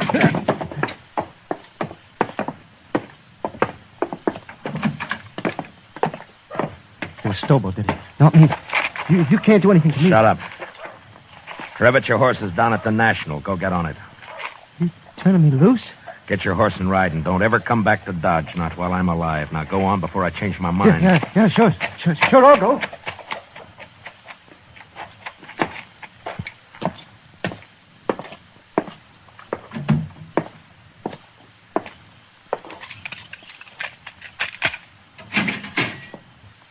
You're next, Stobo.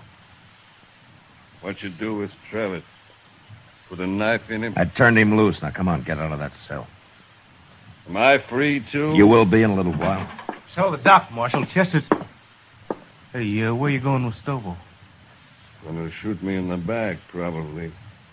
That right, Marshal? I'm gonna do what I should have done 3 days ago when I sent Chester after you. Bring him outside, Shiloh. Let's go, Stobo. Slow and easy.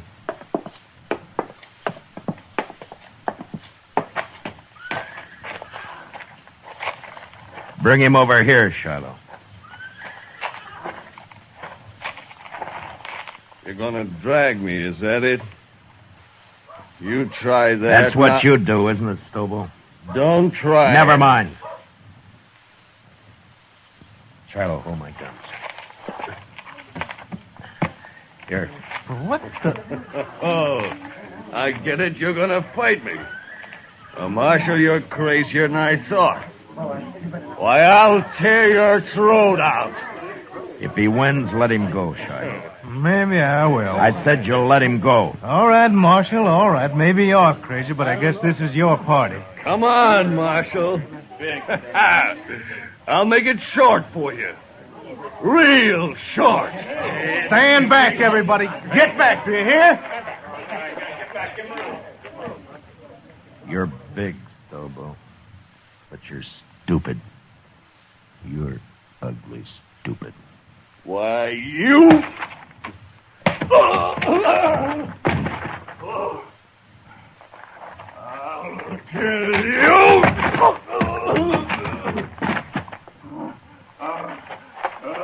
kill you!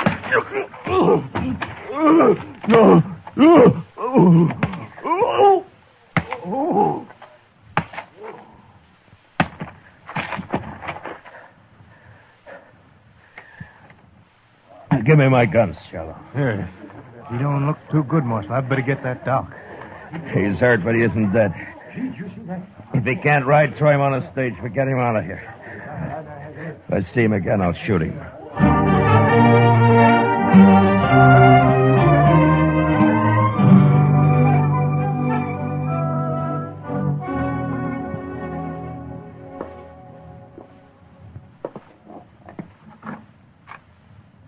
Chester? Can I come in? Yes, sir, Mr. Dillon. My, what happened to you? I've been lecturing a couple of hard-nosed cowboys. One in particular. Oh, I see.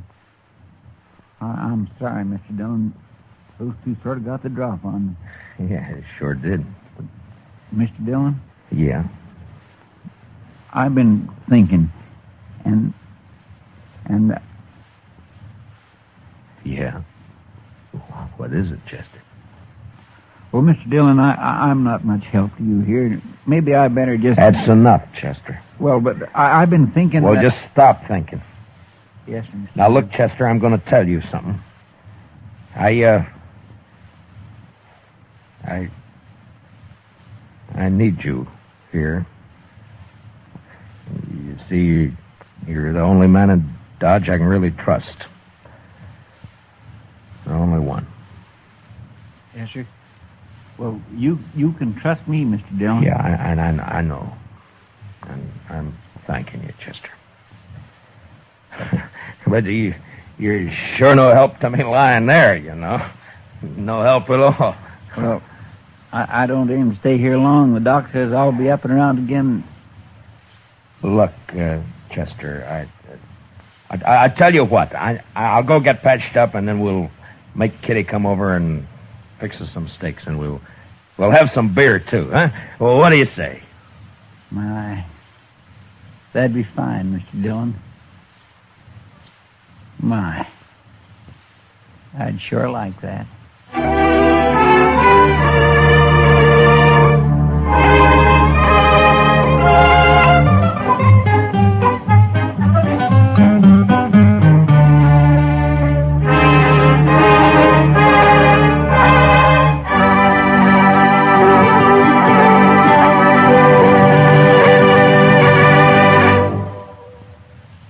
Gunsmoke, transcribed under the direction of Norman MacDonald, stars William Conrad as Matt Dillon, U.S. Marshal. Tonight's story was especially written for Gunsmoke by John Meston, with music composed and conducted by Rex Corey. Featured in tonight's cast were Paul Dubov, Lou Krugman, and Georgia Ellis, with Don Diamond, Gil Stratton, and Jack Crucian. Parley Bear is Chester, and Howard McNear is Doc. Join us again next week as Matt Dillon, U.S. Marshal, fights to bring law and order out of the wild violence of the West in Gunsmoke.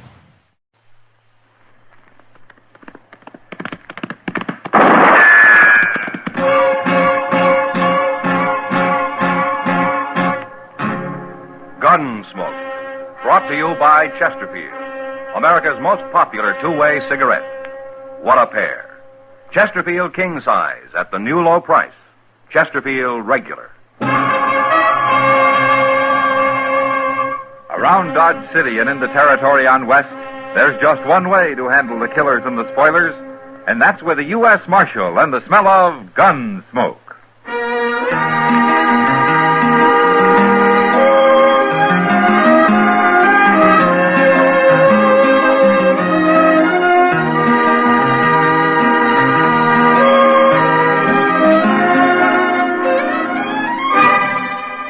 Gunsmoke, starring William Conrad, the transcribed story of the violence that moved west with young America, and the story of a man who moved with it. I'm that man, Matt Dillon, United States Marshal.